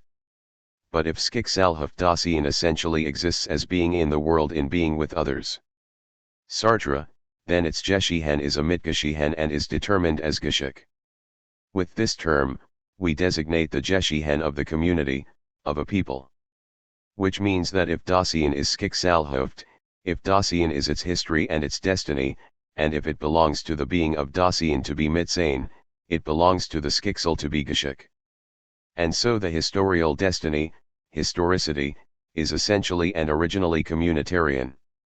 And it is against the structural background of this originary community and this originary historicity that a history can be determined ontically, as by struggle, recognition, and so forth. In Sklosenheit, not heroic individuals but communitarian resolution. Second element of a response to Kojève's reservation. Heidegger neglects struggle and warfare so little in the essential movement of historicity that he increasingly emphasized that logos was polemos and eris and that the revelation of being was violence. One of the clearest passages on this subject, but there are many others, could be found in the Einführung, where Heidegger, commenting on Sophocles' Antigone, puts into relation Parmenides and Heraclitus, the revelation of being, dianon, and techne, and where, in particular, he writes this, among other passages. Read. So now we must show the sobriety of thinking in its true light. We will do so through the detailed interpretation of the saying. We say in advance, if we should show that apprehension, in its belonging together with being, is such that it uses violence, and as doing violence is an urgency, and as an urgency is undergone only in the necessity of a struggle, and if in addition we should demonstrate that apprehension stands explicitly in connection with logos, and this logos proves to be the ground of human being, then our assertion that there is an inner affinity between the thoughtful saying and the poetic saying will have been grounded. We will show three things. 1. Apprehension is not a mere process, but a decision. 2. Apprehension stands in an inner essential community with logos. Logos is an urgency. 3. Logos grounds the essence of language. As such, logos is a struggle and it is the grounding ground of historical human Dasein in the midst of beings as a whole. Combat, conflict, is not first determined as an authentic structure but as the essence of being. Essence of being, on the basis of which one can think, in the light of being, an authentic combat that will no longer simply be a raw collision of two beings of the form of thingliness but a phenomenon that implies language and transcendence. Without the pre-comprehension of being that opens language, there would be no war. War is therefore the history of being itself, and the phenomenon of the meaning of being. Phanesthai is polemos. And it is polemos primarily because in the meaning of being, in the manifestation of being, is dissimulation of being. We have seen why the history of being was this truth of the dissimulation and the unveiling of being. If there were simply unveiling of pure being, outside the being, or dissimulation of being in beings, there would be no history of being. Polemos, then, means this unity of unveiling and dissimulation as movement of history. This is why, for example, in the letter on humanism, Heidegger says that being itself is the polemical, the conflictual, not, as Munier translates it, the place of combat but combat, the combative itself. Das and selber das Strategist. And if war were not the history of being itself, well, that's when one would have to say that war is an accident and an ontic modification, something that befalls non-historical and therefore peaceful being, one without disquiet. Taking struggle seriously is thus to take it seriously not merely at the level of the ontic, or even at the level of the ontological, but at the level of the thinking of being or of the truth of being. Naturally, when he speaks of war, Heidegger does not tell stories, he speaks neither of the struggle between individuals or consciousnesses, like Hegel, nor of groups, states or classes. But he indicates the conditions on which one might possibly talk about them on this level of ontic determination without making them into accidents and by thinking them at the level of the originary and in the horizon of the question of being. Such would be the elements highly schematic and preliminary of a dialogue on the points emphasized by Kojève between Hegel and Heidegger. But it is on the basis of the theme of death that we got to this point. Perhaps we can see more clearly now how, in spite of the apparent and real proximity, freedom for death has a radically different sense in Heidegger and Hegel. First, freedom for death, as it appears as a moment in the phenomenology of spirit, is precisely only a necessary moment and mediation. Death is not the unsurpassable horizon of a finite existence or a finite temporality.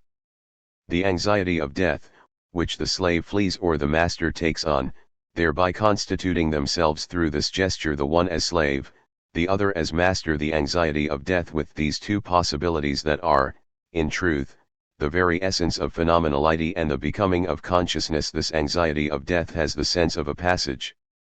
A passage from life to life, first of all. A passage from life in the sense of natural being there, the life above which the point is to raise oneself through consciousness, then after the sage through struggle and anxiety, the primary inessentiality of life, as it appears to the master, shifts into essentiality. For in fact, at a certain moment, the truth of consciousness that was supposed to be pronounced by death and the risk of death runs the risk of being compromised by death itself. By raising myself above life, I become certain of myself as free consciousness, but I lose my life and therefore also the certainty of myself and consciousness. This trial by death, however, does away with the truth which was supposed to issue from it, and so, too, with the certainty of self generally. Just as life is the natural positing of consciousness, independence without absolute negativity, so is death the natural negation of that same consciousness. Whence the discovery that mediates freedom for death, the discovery that life is essential and that it must be preserved by living it in the Aufhebung, i.e., in a negation that is not abstract like the first one. In the first moment, consciousness, which has only the alternative choice of raising itself above or else saving its life, is placed before an abstract negation. In both cases one loses, either as slave or as master, who in dying, also loses what he has won.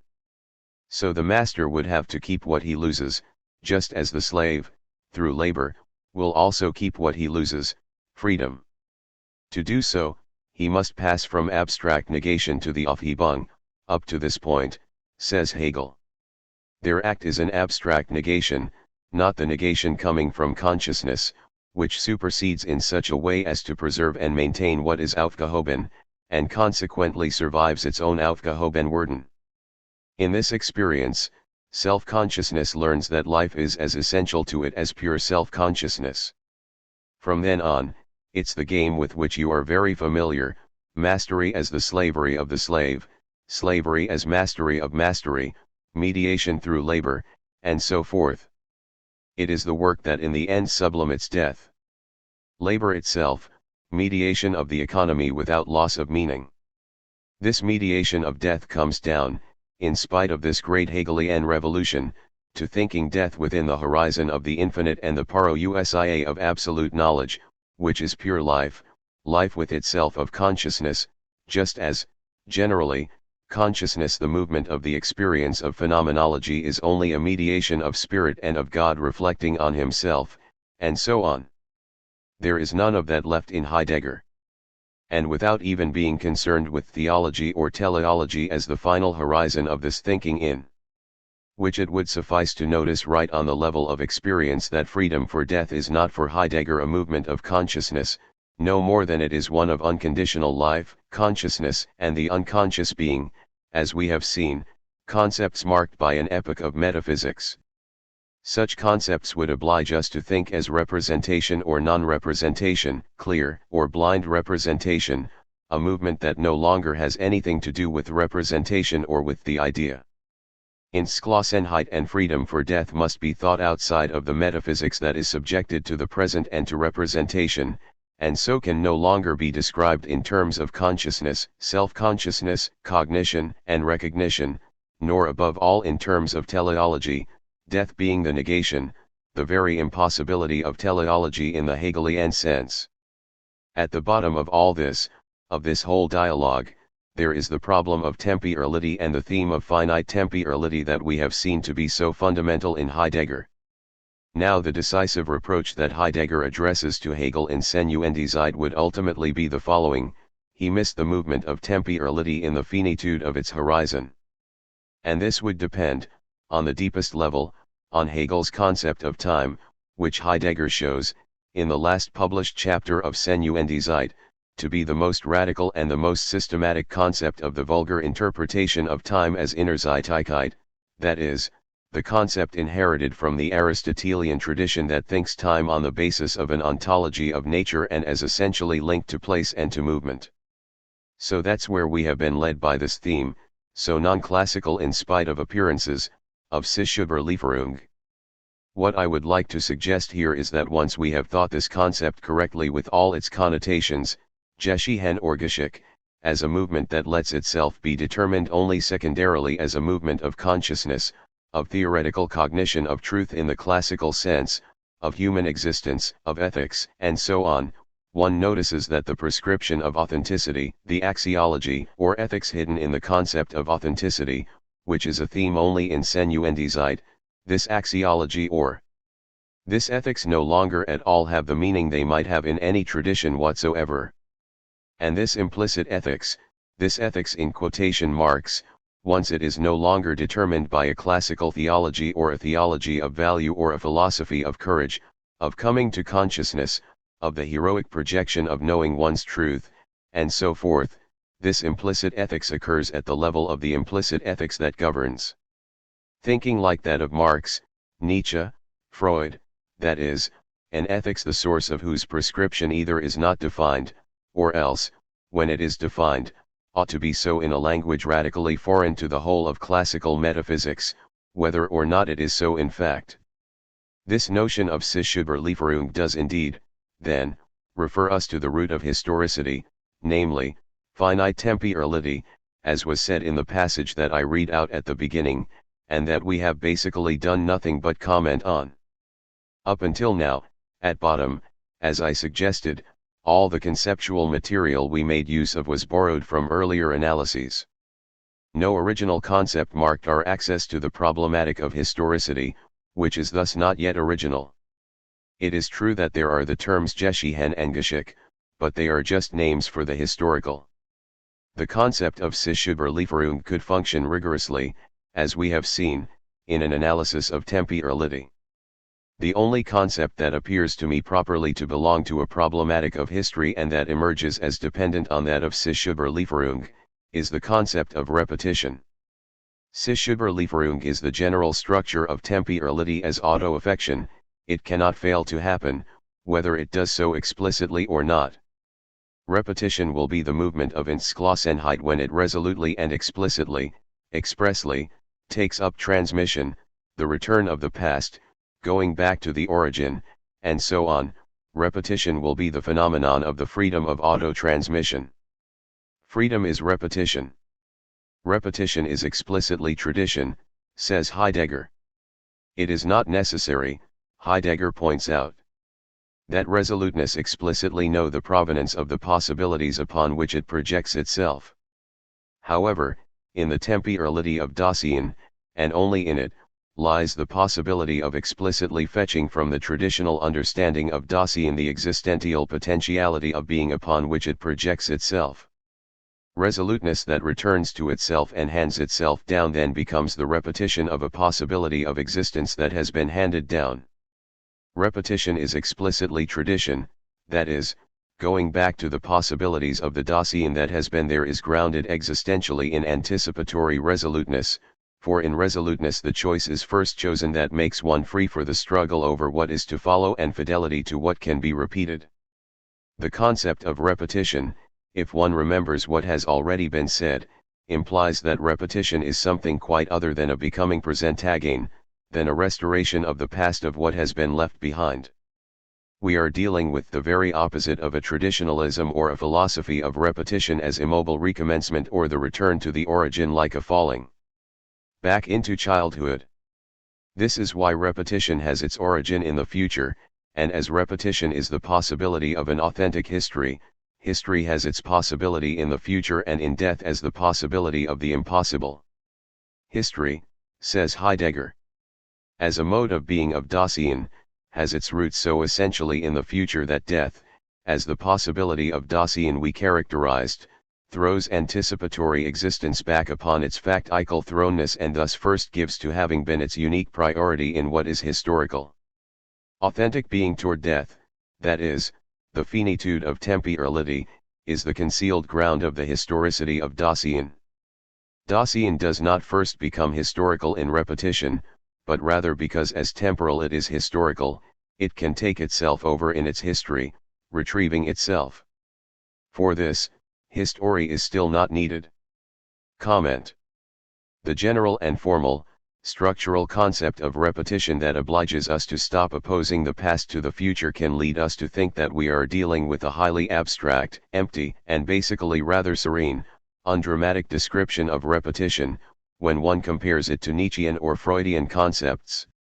One can get the impression that, for Heidegger, repetition is in fact always possible, that it is merely a passage from the implicit to the explicit that a movement of our freedom would make possible and continuous, and so on. Do we need to make clear that this is not at all the case, and that to lend this naivete to Heidegger, one must have naivete to spare, and even a surplus of it to sell?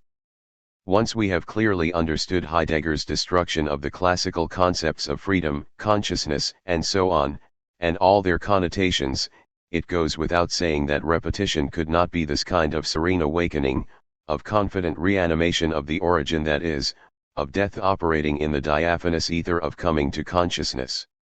Simply, once again, Heidegger is defining the general and ontological structure of repetition, within which, and as a modification of it, one could think the repetitions at issue in this or that determinate, non-ontological discourse. Determinate repetitions would not be possible if the fundamental structure of Dasein did not provide an opening for them. What Heidegger brings to light is the ontology hidden in the so-called human sciences that work with, for example, the concept of repetition. What I have tried to formulate today, by designating, at least from afar, this extreme point of Heidegger's intention that can be enveloped by no past gesture of metaphysics or science, does not contradict what I said last time under the heading of running out of breath at the end of Senuendizeit. Both things are true at the same time, and the running out of breath comes from the fact that, as Heidegger himself points out, At the end of an uncommon itinerary one realizes, I quoted this passage last time, that one has still been using metaphysical conceptuality and that one cannot go on in this way. 18. This is why the end of 74, in particular, does not present itself in any way as an answer or a solution, but as a deepening of the enigma. What in particular is meant by a historicity and a privileging of the past as rooted in the future? The enigma is again that of temporalization and of that condition of the present as the past of a future. This is the enigma that remains to be thought, this is the question that remains to be questioned. The question has perhaps not received an answer because it has not been sufficiently questioned, sufficiently problematized in its formulation and in its very origin. Before seeking to respond precipitously to this question, we must ask about the origin and the meaning of the question itself and about the ontological horizon of the question. We now know, and I won't go back over what I said about this last time, that the ontological trace of the question, the trace of its origin, cannot be found in the path of Senuendizeit, but will call for a turning, as Heidegger says. It will be necessary to retrace one's steps without this gesture being the sign of an impasse, a stepping back or a renunciation, rather a deepening of the repetition. I shall conclude this introduction next time.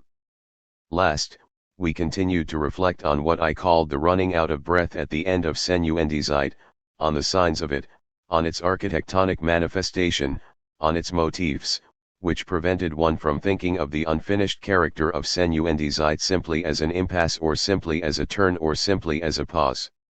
I will not go back over that again, any more than over everything we were saying about Entschlossenheit, and about Heidegger's destruction of the present and of a metaphysics of temporality dominated by the privilege in itself and philosophically irrecusable of the present.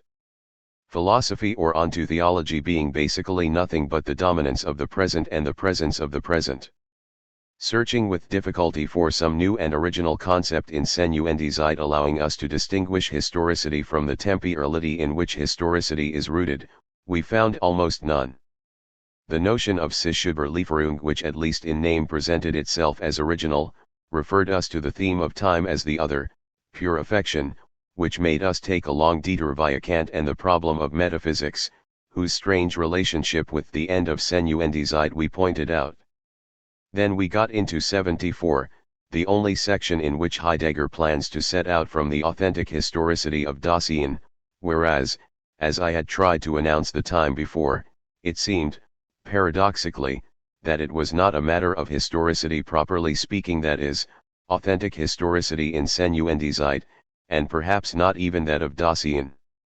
Because the authentic historicity of Dasein depends, as does the authentic temporality in which it is rooted, on Entschlossenheit, we paused over this concept. In spite of the suspicions I tried to justify with respect to it, we did our best to recognize its originality and to avoid all the possible misunderstandings that threatened to arise if one understood it within the horizon of morality, of psychology, or of metaphysics in general. In the same way, we interrogated the related concepts of Schuldigsein, of Geworfenheit, of Entschluss. Sessionine March 29, 1965. And navigated safely around the Sartre-Ryan shoals. This necessarily led us to the theme of the finitude of temporality. This alone allowed historicity to be made into an existential and not merely existential structure, and the present to be made no longer the originary and absolute form of experience but the past of the future, a product constituted on the basis of the to come and a future made finite in an original sense of the word finite that is difficult to think by death. This led us to the difficult concept of being toward death and, after a long digression on the function of metaphor in philosophical discourse and in Heidegger's thought, we returned to the primary condition of authentic historicity, namely, first of all not merely Entschlossenheit but the auto-traditionality of Entschlossenheit that alone can open up a Schicksal, and a Schicksal which originally, and to be a Schicksal, can only be a Geschick, that is, a co-destiny. No Geschichten without Geschick. And once again we had to have Heidegger dialogue with Hegel. That detained us for the entire second part of the session. We chose as arbiter, as a bad and provisional arbiter of this dialogue, Kojève, and a particular remark in his book comparing Hegel, Marx, and Heidegger on the themes of being toward death, struggle and labor. I do not have the time to summarize what we said about this in order to mark, beyond some noteworthy affinities, the radical and decisive differences. Hegel and Aristotelian time. And I concluded, with the proposition according to which the hidden ethics that was putting Heidegger's discourse into motion here was none other than the one that put into motion discourses which, like those of the Marxist, Nietzschean, and Freudian type, could not refer to a motivation whose concept was borrowed from the philosophy they were destroying. Simply, Heidegger makes a theme of this motivation which is elsewhere a driving force. With the concept of repetition, which is doubtless the only concept that is truly original and proper to a thematic of historicity in sensu and zeit. It still had to be understood appropriately and without misunderstanding. It still had to be understood as authentic transmission, that is, as we saw, deepening the enigma of temporality and historicity, and of the privilege of a past that is not a past present. Let's continue. Having thus announced to us in its very enigma the side of the authentic historicity of Dasein, Heidegger will schematically operate a sort of ontological deduction, a descriptive deduction, a derivation rather than a deduction of what he calls Weltgeschichte, and of historical science. What is important is the sense, the direction of the derivation. The historiality of the world is not before the historiality of Dasein. It is not a prior site or milieu in which a more determinate historicity, that of Dasein, would happen. Weltgeschichte can only be thought on the basis of the historicity of Dasein as being in the world, in the specific sense we have granted this expression. Furthermore, history, historical science, as we already saw, is not what allows history to be thought, it presupposes history and is rooted in it in a very determinate way. I'll move rapidly over the origin of Weltgeschichte in the historicity of Dasein. If one has followed Heidegger when he showed that the world is not a milieu in itself in which Dasein would be immersed, but that the world worlds in the transcendence of Dasein, which is in an original sense in der Weltsein, one will understand that the world, both in the sense of nature, or else in the form of culture, in the form of Vorhandenheit or Zuhandenheit, that equipment, works, books, buildings, goods for production or consumption, institutions, and so on, have a history only on the basis of the existence of Dasein that must be conceived of neither as simple activity nor as simple passivity. This refers to earlier analyses that I cannot and do not wish to revisit here. I shall take from 75 only the following point, which once again connects all these themes with the destruction of the so-called vulgar concept of time, especially in its Aristotelian Hegelian form.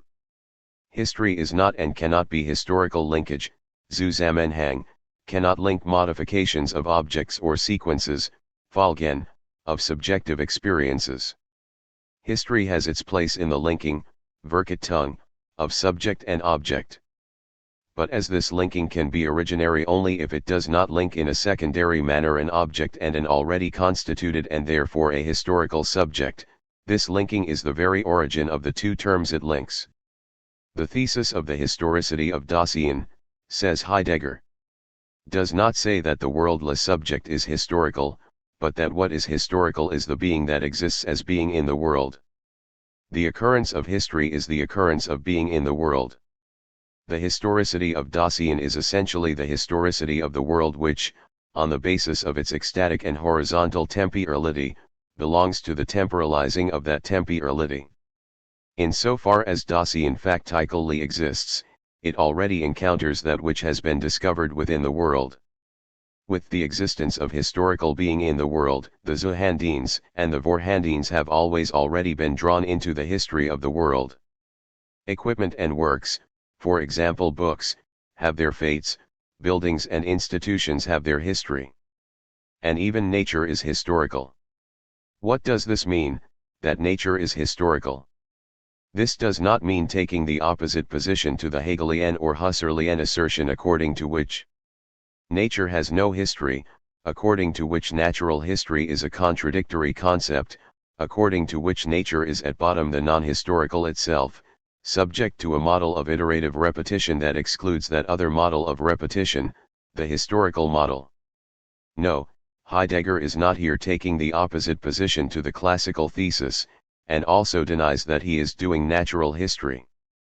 But nature, insofar as its meaning as nature is constituted on the basis of the existence of Dasein, its nature meaning as landscape, as field of cultivation, place of worship, field of battle or conquest, raw material, and so on. To this extent nature is historical. So the totality of the world is historical, whether one designate by world the world of nature or the world of culture, the world is historical. That means that the world is not, but worlds in the static transcendence of Dasein, in the historialization of Dasein. A fundamental historialization on the basis of which alone one will be able to define different types of production of historical meaning, different lines of historical productivity. And each determinate historicity, each determinate historial line, has its irreducible originality, its own movement and temporal rhythm, the historicity of equipment, of technology, the historicity of institutions, the historicity of works of art, and within the historicity of art, the historicity of different types of art, and so on. All these historicities have their meaning, and their own type of concatenation, their own rhythm, their fundamental inequality of development, an inequality without reference to a common telos, so, an irreducible multiplicity of historicities. But this irreducible multiplicity does not signify that historicity in general has no meaning. To speak of historicity in general is not to affirm that there is a general history, it is to affirm that there is a meaning to historicity, not a meaning of history, but a meaning of historicity without which I could not even speak of determinate historicities. Without at least implicit reference to this meaning of historicity in general, I could not even affirm that there are histories. Because a young interlocutor of Socrates could not, as Socrates points out to him, say that there are sciences three without reference to the scientificity of science. For to speak of a meaning of historicity in general is no more to affirm that there is a general history than to speak of the meaning, or the question of the meaning of being in general signifies for the beingness of being in general. Being in general is nothing, but the multiplicity of beings and of types of beings could not be thought as such. Beings could not be thought as such without pre-comprehension at least of the meaning of being in general. So, just as there is meaning of being, just as the meaning of being comes about only because Dasein exists, so the historicity of history and therefore of histories only comes about because Dasein produces it and is produced in the historicity of its Inderweltsein. Pre-comprehended meaning of historicity and not of history in general. As historicity in general does not signify general history, there is no common history. Each line, each type, each mode of historical productivity has its style of movedness and its own time. And consequently it would be pointless to think historical movedness on the basis of a common type of mobility. And this is what I wanted to get to. Heidegger says this: the things that are in the world, not in the sense of existence but banal of insistence, have not only their own general inner-worldly history, and historicism consists not only in that, but also in interpreting the historicity of Dasein and of being on the basis of this determinate model of inner-worldly histories, but have each their own type of ontological movement, of movedness, Bewegtheit. And this Bewegtheit does not answer to what is believed to be the general concept of Bewegung, of movement. For example, the movement of production and circulation of equipment and work as such, says Heidegger expressly on p. 389, 5 has a proper, original character of Bewegtheit, which has for a long time remained in total obscurity. This movement is not a simple change of place. For example, a ring, says Heidegger, is affected by a movement, is even constituted in its very being by a movement, by a circulation that is not merely a change of place. And it is historical only to that extent. Which signifies that the historical movedness or sequence in which something happens, historializes itself, cannot be thought, grasped, on the basis of movement as change of place. And the enigma of the Geschichten toward which Heidegger calls us back is this Bewegtheit unthinkable on the basis of Bewegung. For what we have just said about the ring can be said of the totality of what are called historical events or advents. Without resolving this enigma, one can thus already define its place and exclude some models of reading. For example, if one still does not forget that temporalization is the root of historialization, well, it is already obvious that the time of this Bewegtheit that cannot be thought on the basis of Bewegung, the time of this movedness which is not yet movement or mobility, that this time cannot be an Aristotelian type time, a time thought of as the number of movement, that is, in any case on the basis of movement as change of place. Now onto theological metaphysics never called into question this Aristotelian determination of time. No break with Aristotle on that score. And not even when for the first time history was taken seriously in this metaphysics, that is, with Hegel. Hegelian historical time, says Heidegger, is wholly inherited from Aristotle's physics. In its relations with space, in the dominance of the now, in the idea of punctuality, and so on. I cannot here go into the final pages of Senuendizeit and especially 82 entirely devoted to the Hegelian concept of time as a derived and vulgar concept. I refer you to it. These pages are perhaps the least spectacular but philosophically the most decisive in the book. Recapitulating the comparison between Aristotle and Hegel, a comparison the systematization of which he hopes to pursue elsewhere, Heidegger summarizes things thus in a table of concepts on p. 432. Aristotle sees the essence of time in the nun, Hegel in the Jetzt. Aristotle conceives the nun as horos, Hegel interprets the now as grans. Aristotle understands the nun as stigmi, Hegel interprets the now as punct. Aristotle characterizes the nun as tod ti, Hegel calls the Jetzt das absolute dieses. Aristotle connects chronos with sphera, in accordance with the tradition, Hegel emphasizes the Kreislauf of time. And so forth. And this more or less dogmatic and inherited determination of time governs in Heidegger's eyes the whole of Hegel's thought, since it governs, as Heidegger goes on to show, the concept of negativity and the relations between time and spirit, negativity and spirit. Same for Bergson. 6. You see by this indication the architectonic necessity in which Heidegger found himself at the end of Senuendizeit, to return very rapidly, after a foray in the direction of inauthentic historicity, to the temporal root, that is, to inauthentic temporality, the present and history. Past on the basis of the present telos is not equal to entleche. Aristotle. History is not equal to telos. This was the point I wanted to emphasize apropos Weltgeschichte. I believe that the problem of Bewegtheit as non-Bewegung was the most important problem in the eyes of Heidegger himself. Naturally, his gesture is here merely destructive. Heidegger tells us only that historical movedness is not movement, that the concept of history must be liberated from that of movement. But he does not tell us here what the Bewegtheit proper to Geschehen is. He situates the enigma and, once more, for the second time in this chapter, he calls us back to the enigma. But it is still in the general enigma of the question of being that this enigma of history happens. The appeal to the vulgar temporality of movement was not an accidental and local misstep on the part of traditional ontology. It governed or was of a piece with the whole traditional determination of the being of beings. So one has no chance of seriously rediscovering the meaning of historial Bewegtheit without systematically destroying classical ontology and without thinking historicity in the open horizon of the question of being.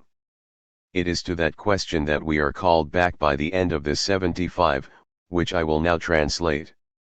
It will at the same time bring us to the question of the ontological origin of historical science. p. 392. The existential interpretation of the historicity of Dasein constantly gets caught up unexpectedly in shadows. The obscurities are all the more difficult to dispel when the possible dimensions of appropriate questioning are not disentangled and when everything is haunted, sentribed by the enigma of being and, as has now become clear, of movement. And Heidegger goes on, bringing us to another question. Nevertheless, we may venture an outline of the ontological genesis of historiography as a science in terms of the historicity of Dasein.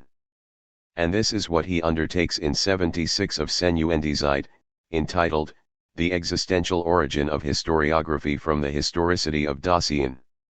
Let's note first of all that Heidegger intended this project to be generalized and extended to all the sciences. The question of the origin of all the sciences and of each science must be posed on the basis of the ontological analytic of Dasein.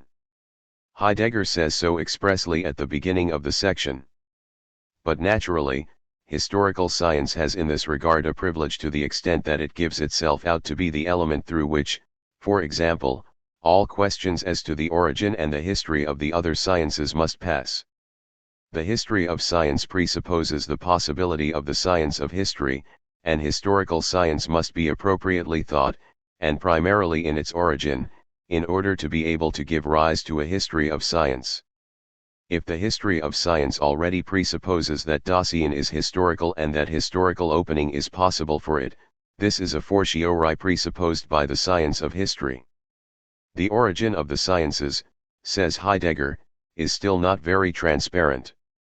And if, he says further on, the being of Dasein is fundamentally historical, then every factical science evidently remains bound to this historicity. But it is in a particular and privileged way that historical science presupposes the historicity of Dasein.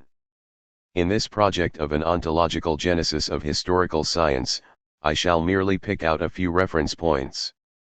Historical science is historical, it has a history. It is not, it historizes itself and its object is historical. And it can have an object only if Geschichte precedes it, as it were. As Hegel said, the twin possibilities of history and Geschichte are of a piece, but, says Heidegger, history is in its essence belated with respect to Geschichte. It is constituted as this belatedness itself.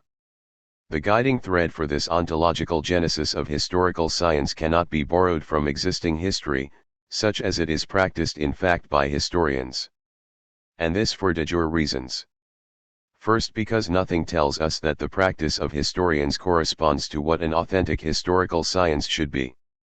And in truth, to judge what the de facto practice of historical science is worth, I have to refer to the idea the problems that are called problems of historical objects and objectivity, however important and decisive, are secondary. Secondary with regard to what? Here things are more difficult. As we have said, for historical science to be born, the path toward the past must already be open.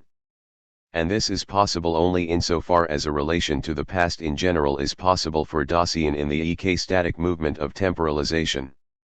Now, as we also saw, the Joassenheit that lets itself be discovered is not a past present, a past now, it is, as present, the past of a future, the past object, it is something possible determined in return on the basis of a future bounded by death.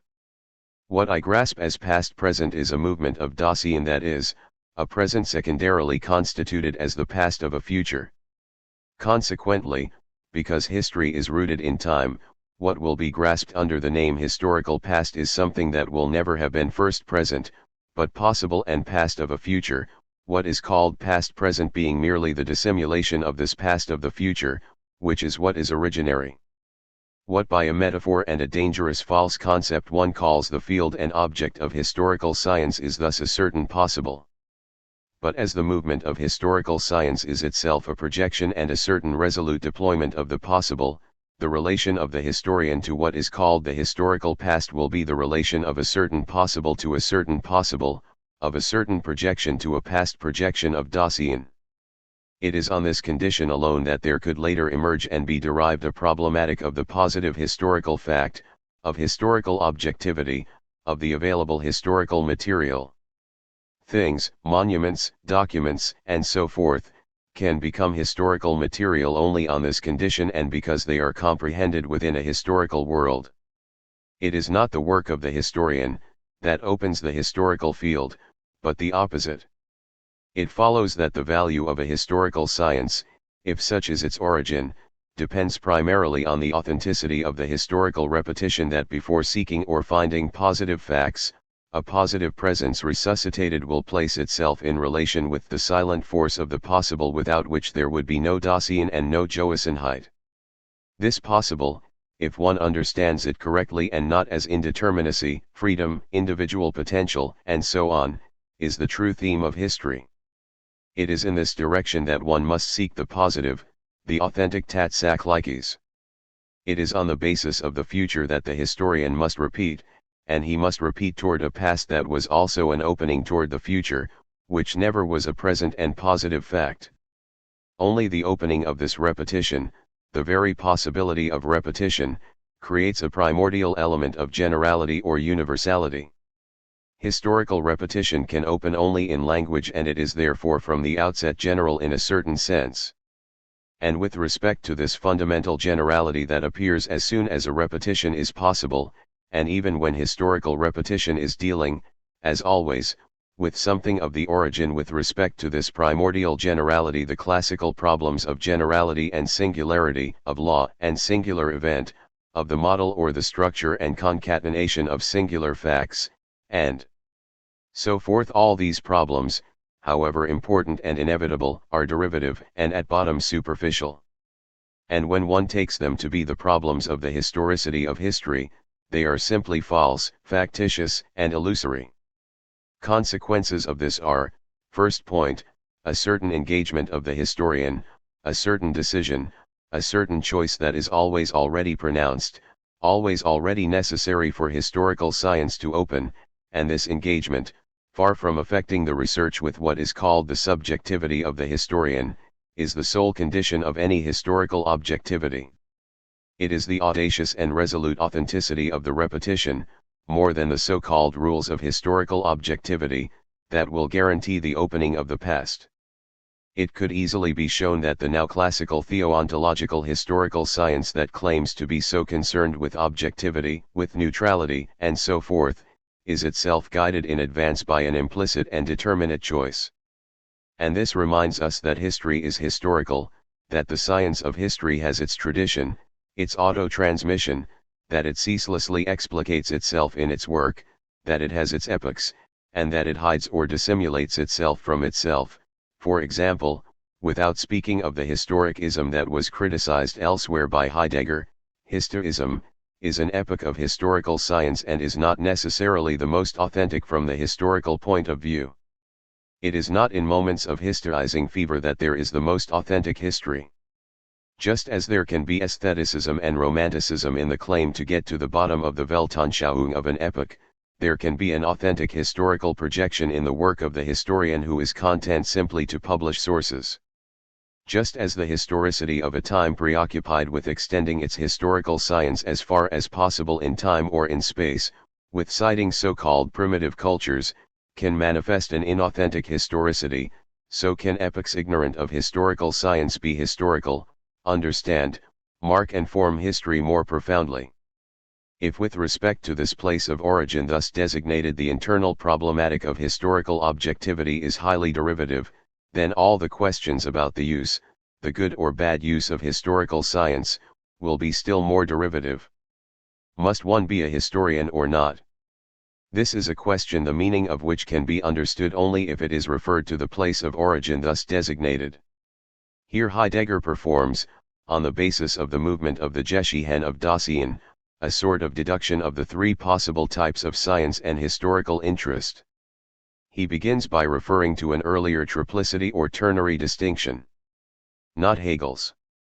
You know that, at the beginning of the introduction to the lectures on the philosophy of history, in a passage that André is going to explicate during a seminar on Hegel and history, 7 Hegel distinguishes between 3 sorts of history: original history, reflective history, philosophical history. I will not dwell on this since we shall have to speak about it again and since Heidegger is not referring to it. Heidegger is referring to Nietzsche, and to the second of his Unzeitgemaße Betrachtungen, entitled On the Uses and Disadvantages of History for Life. 8. You are aware of Nietzsche's hostility towards the historicizing fever of his epoch and the sign of degeneracy, the threat to life, that he saw in it. And without advocating animal forgetfulness of the past, he is trying to determine the moment and the stage at which history threatens life and becomes destructive. There is, he says, a degree of sleeplessness, of Wiederkauen, of repetition, of rumination, of the historical sense, which is harmful and ultimately fatal to the living thing, whether this living thing be a man or a people or a culture. The point, then, as always with Nietzsche, is to define in terms of intensity, degree of force, the degree and the limit at which the past has to be forgotten if it is not to become the Totengraber de Gegenartigen, the gravedigger of the present. One would have to know exactly how great the plastic craft of a man, a people, a culture is. I mean by plastic power the capacity to develop out of oneself in one's own way, to transform, to transfigure and incorporate into oneself what is past and foreign, to heal wounds, to replace what has been lost, to recreate broken molds. We are indeed dealing with the limit of a force and of an intensity, of a power to tolerate and assimilate history, to such an extent that one must not simply abandon oneself to destructive history nor refuse it. Nietzsche's principle is therefore the following: Das Unhistorisch und das Historisch ist gleichermaßen für die Gesundheit eines Einzelnen, eines Volks und einer Kultur nötig. The unhistorical and the historical are necessary in equal measure for the health of an individual, of a people and of a culture. Life for Nietzsche must always protect itself within a kind of haze of absence of historical sense. When this haze, this atmosphere, dissipates, life is destroyed. But as the ignorance of history can also threaten life, life must make use of history, subjugate history to itself.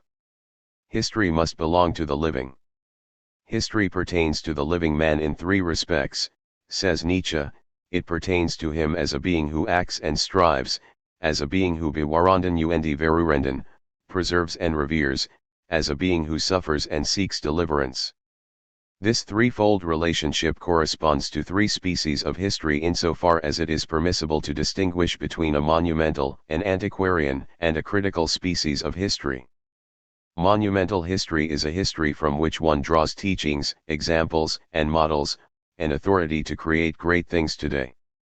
Antiquarian history is a history of veneration of the past qua past, and is always a pious history, as it were. Asterisk history thus belongs in the second place to him who preserves and reveres, to him who looks back to whence he has come, to where he came into being, with love and loyalty. With this piety he as it were gives thanks for his existence. By tending with care that which has existed from of old, he wants to preserve for those who shall come into existence after him the conditions under which he himself came into existence, and thus he serves life.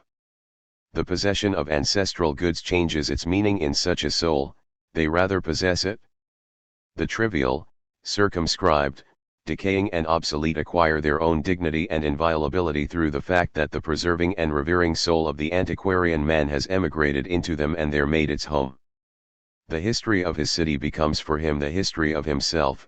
He reads its walls, its towered gate, its rules and regulations, its holidays, like an illuminated diary of his youth, and in all this he finds again himself, his force, his industry, his joy, his judgment, his folly and vices. Here we lived, he says to himself, for here we are living, and here we shall live, for we are tough and not to be ruined overnight. Thus with the aid of this he looks beyond his own individual transitory existence and feels himself to be the spirit of his house, his race, his city. Sometimes he even greets the soul of his nation across the long dark centuries of confusion as his own soul, an ability to feel his way back and sense how things were, to detect traces almost extinguished, to read the past quickly and correctly no matter how intricate its palimpsest may be. These are his talents and virtues. Critical history is the history of the one who judges and condemns in order to be able to live.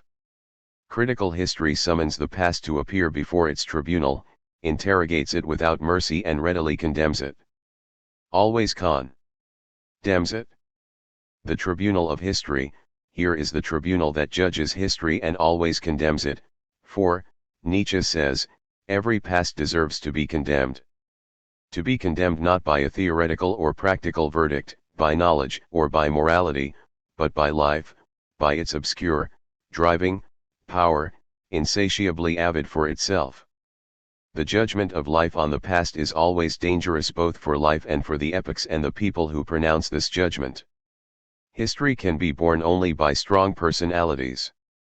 So one must understand critique here in a sense that has nothing to do with historical critique as guarantee of objectivity. We are dealing here with a critique that demolishes, with an active and destructive critique that is not the respectful gesture of the historian.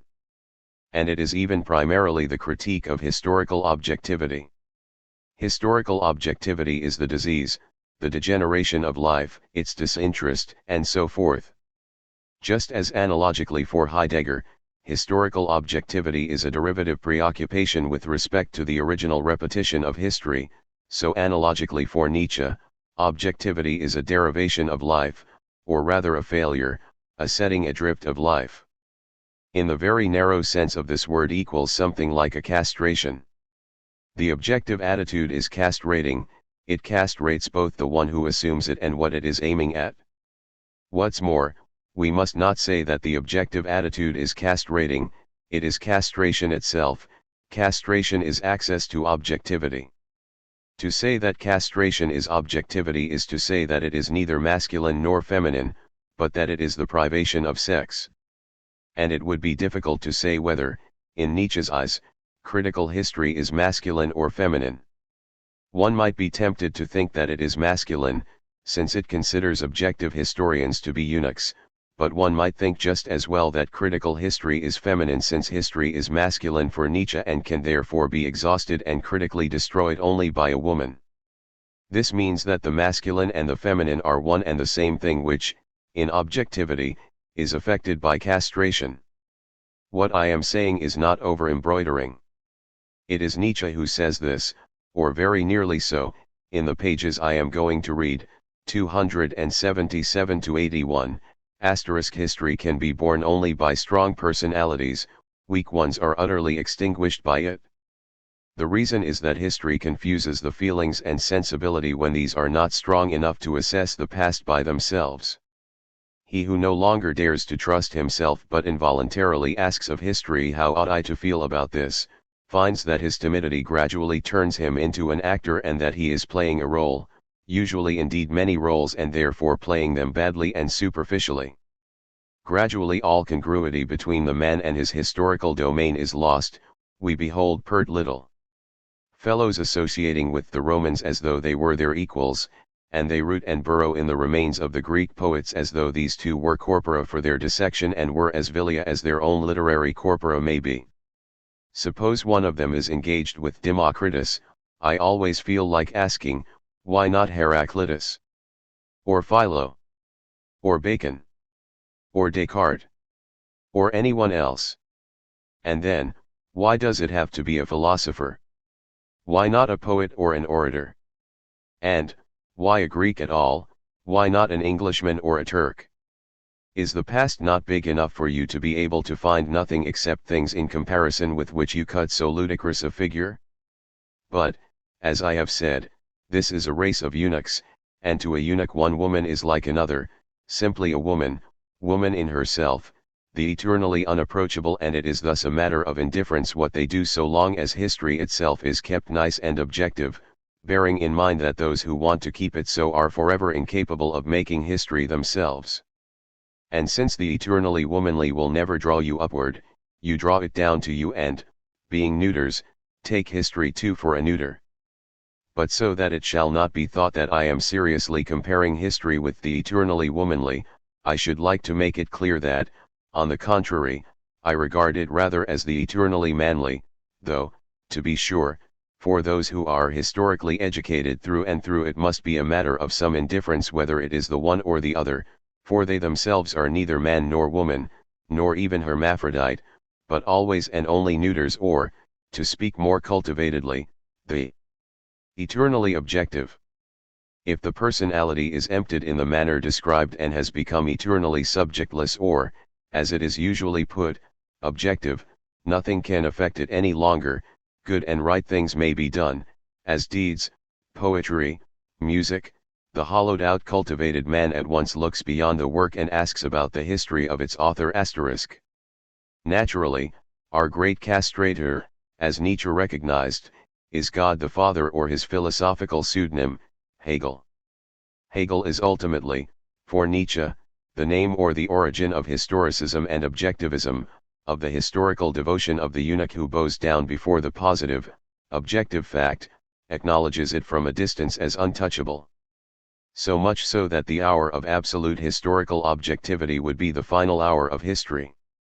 Objective history, respected like a virgin by a eunuch, would be sterile, sterilized and paralyzed.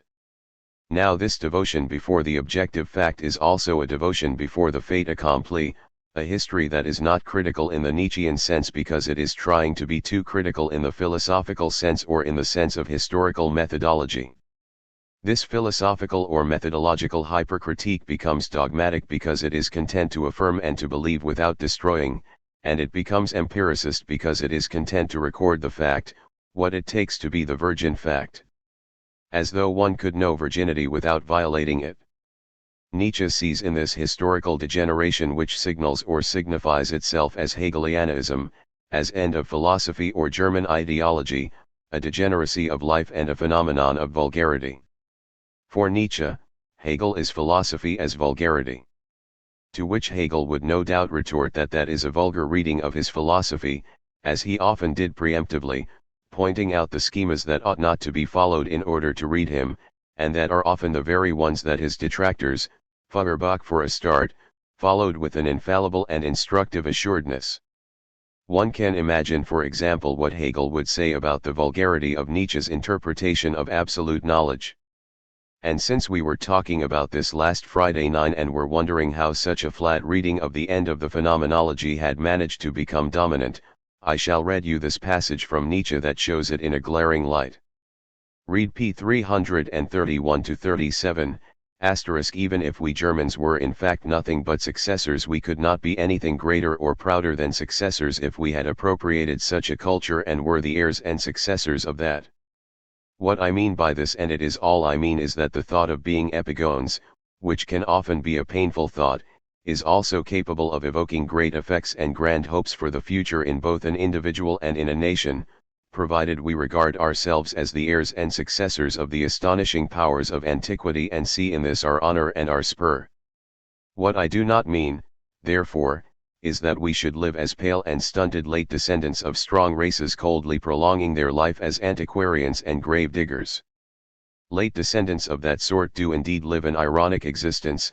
Annihilation follows at the heels of the limping gait of their life, they shudder at it when they rejoice in the past, for they are embodied memory, yet their remembrance is meaningless if they have no heirs.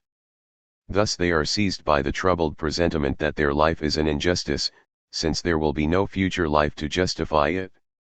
But suppose we imagine these antiquarian latecomers suddenly exchanging this painfully ironic modesty for a state of shamelessness, suppose we imagine them announcing in shrill tones, the race is now at its zenith, for only now does it possess knowledge of itself, only now has it revealed itself to itself. We should then behold a spectacle through which, as in a parable, the enigmatic significance for German culture of a certain very celebrated philosophy would be unriddled.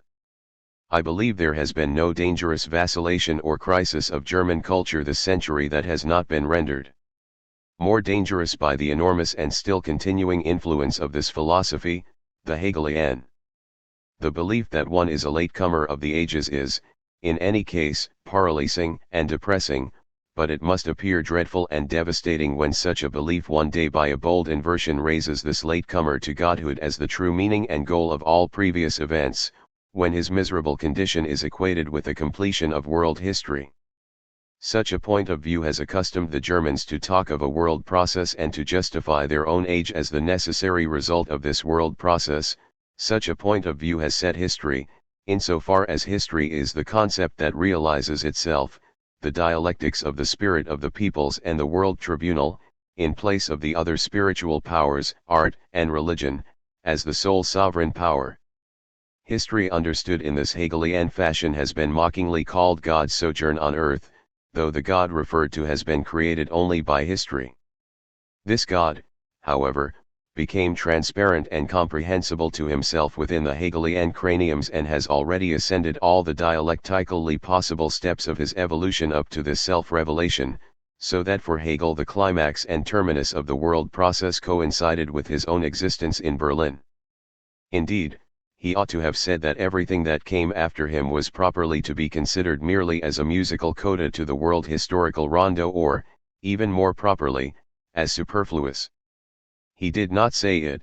Instead he implanted into the generation thoroughly leavened by him that admiration for the power of history which in practice transforms every moment into a naked admiration for success and leads to an idolatry of the factual, which idolatry is now generally described by the very mythological yet quite idiomatic expression to accommodate oneself to the facts. But he who has once learned to bend his back and bow his head before the power of history at last nods yes like a Chinese mechanical doll to every power, whether it be a government or public opinion or a numerical majority, and moves his limbs to the precise rhythm at which any power whatever pulls the strings. If every success is a rational necessity, if every event is a victory of the logical or the idea, then down on your knees quickly and do reverence to the whole step ladder of success. What, are there no longer any living mythologies? What, the religions are dying out? Just behold the religion of the power of history, regard the priests of the mythology of the idea and their battered knees. Is it too much to say that all the virtues now attend on this new faith? Or is it not selflessness when the historical man lets himself be emptied until he is no more than an objective sheet of plate glass? Is it not magnanimity when, by worshipping in every force the force itself, one renounces all force of one's own in heaven and upon earth? Is it not justice always to hold the scales of the powers in one's hands and to watch carefully to see which tends to be the stronger and heavier? And what a school of decorum is such a way of contemplating history! To take everything objectively, to grow angry at nothing, to love nothing, to understand everything, how soft and pliable that makes one, and even if someone raised in this school should for once get publicly angry, that is still cause for rejoicing, for one realizes it is intended only for artistic effect, it is ira and studium and yet altogether sine ira et studio asterisk. You see what is signified by the accusation of vulgarity that Hegel and Nietzsche are flinging, or would fling, at each other. Now you know that if, as we saw, what governs the whole of Hegelianism in Heidegger's view is a vulgar concept of time as intratemporality, worldly temporality thought in the mode of the movement of Vorhandenheit, Heidegger says elsewhere, in passages I read at the beginning of the year, that Nietzsche is merely a reversal of Hegel, that is, he still belongs to the sphere of metaphysics in which this reversal takes place. He too, then, would be a victim of Hegelian vulgarity. Let's leave this general schema and approach more closely this Nietzschean theme of the three histories. Heidegger proposes a repetition of it, seeking to get back to the common root of these three histories and explaining how, starting from this common root, the triplicity Nietzsche talks about comes about. According to Heidegger, Nietzsche thematized only the triplicity, but he thought more than he was saying, and it is this unspoken thought that Heidegger wants to repeat. He thinks more than he says, and this unspoken thought will be the thought spoken by Heidegger, who writes, for example, at the beginning of this repetition, that the triplicity of history is prescribed, in the historicity of Dasein. And, he says, Nietzsche's division is not accidental. The beginning of his Betrachtung makes us suspect that he understood more than he made known. The unspoken thought is the rootedness of historical science in historicity and of this latter in temporality. It is in the unity of the three temporal ecstases that the three histories are rooted, in the unity of the three intrucagen, the three ways of taking a distance, of getting outside oneself. Dasein exists as futural authentically in the resolute disclosure of a chosen possibility. Resolutely coming back to itself, it is open, in repetition, for the monumental possibilities of human existence. The historiography arising from this historicity is monumental. As having been, Dasein is delivered over to its thrownness. In appropriating the possible in repetition, there is prescribed at the same time the possibility of reverently preserving the existence that has been there, in which the possibility taken up became manifest. As monumental, authentic historiography is thus antiquarian. Dasein temporalizes itself in the unity of future and the having been. As the present, as the moment, discloses the today authentically.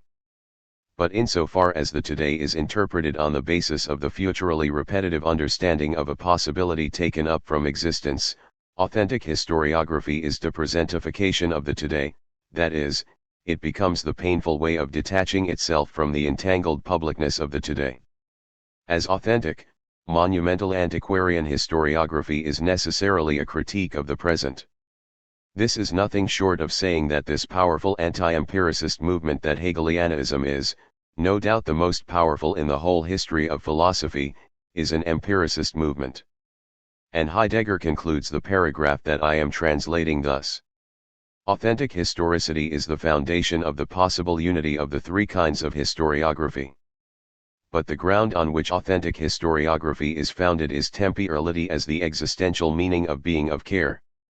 What Heidegger has just sketched out in this way on the basis of the origin of historical science must be recommenced according to him for the origin of all the human sciences, for everything that since Dilthey was called the sciences of spirit as opposed to the sciences of nature, just as understanding was opposed to explanation. But because the origin of each science of spirit refers back to the history and the historicity of Dasein, well, the theory of the sciences of spirit always presupposes a thematic existential interpretation of the historicity of Dasein. This common root not only does not reduce the originality of each science and its proper history, on the contrary, it makes it possible. As I must break this course off here, this course which will, then, have been no more than a long introduction to the introduction it promised to be, I will attempt, cutting a considerable number of decisive corners, to sketch out the conclusions toward which it is heading, toward which it would have traveled if, beyond Senuendizeit, we had indeed patiently followed the path along which we have nonetheless constantly proposed rapid reference points. During the session before last, in a series of architectonic considerations, I tried to indicate what the move from Senuendizeit to the other writings signified, notably the move from the Geschichtlichkeit of Dasein to the Geschichtlichkeit of Sen. We also recognized along the way what was signified by the epical essence of being and, by the same token, the simultaneously unveiling and dissimulating essence of language. This essence opened us to the meaning of metaphoricity as such, before any linguistic determination of language, or any scientific or onto theological determination of beings. It was implied in all these considerations that Heidegger's path of thought presented itself as epical and historical, that is, as metaphorical. But here what is announced in the metaphor is the essence of metaphor, metaphoricity as such, metaphoricity as historicity and historicity as such. But it belongs to this as such that it hides what it announces. There is history only of being and being is only history, but by its essence this proposition is still metaphorical. Heidegger knows this and says so. No doubt the thinking of being announces the horizon of non-metaphor on the basis of which metaphoricity is thought. But it does not announce itself prophetically like a new day, as something that will be, it announces itself as the impossible on the basis of which the possible is thought as such. One can call it death, the possibility of death essentially inscribed in the history of Dasein, who knows better than ever today how the death of man, of the human, for example, is announced. So the thinking of being announces the horizon of non-metaphor. But the gesture whereby it announces this horizon, even though it denounces the entirety of past metaphor, happens in a metaphor about which it does not yet know because it is irreducibly to come what that metaphor is hiding. The thinking of being is even the only respect for the future as such, far from being a sentimental and nostalgic traditionalism.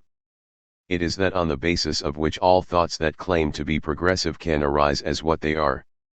What is said in the Heideggerian metaphor does not belong to Heidegger but to the epoch and to the total proposition of the epoch, to the total statement of the epoch, to its total saying. Heidegger says in the letter on humanism, historically, only one saying belongs to the matter of thinking, the one that is in each case appropriate to its matter. Literally, there belongs to the thing of thinking only one saying that is up to its Sachheit. This is why, in particular, there is no Heideggerianism and no Heideggerian. The metaphorical dissimulation of this statement happens, one might say, in that difference between meaning and signification that we recognized at the outset and whose particular character we recognized in the case of the meaning and signification of being.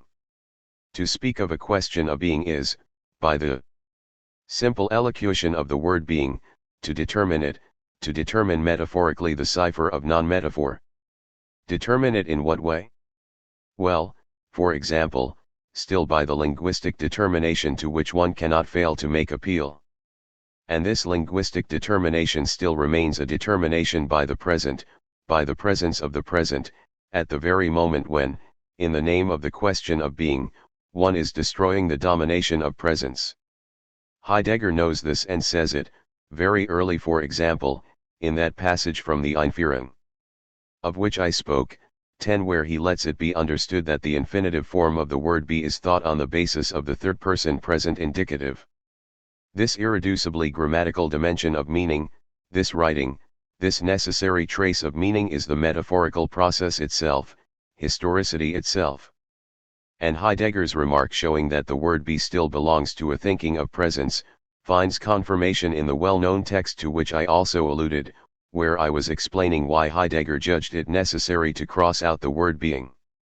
11. This crossing out, this negative writing, this trace erasing the trace of the present in language is the unity of metaphoricity and non-metaphoricity as unity of language. 12. Given this, if the signification be is still a metaphor and if the signification history is thinkable only as history of being, well, the signification history is also, like that of being, a metaphor to be destroyed. This destruction will not be a philosophical gesture, of course, since it is in the destruction of philosophy that the question of being as history has been brought about. This destruction will not be a gesture decided and accomplished once and for all, by someone in a book, a course, in words, or deeds. It is accomplished slowly, patiently, it patiently takes hold of the whole of language, of science, of the human, of the world.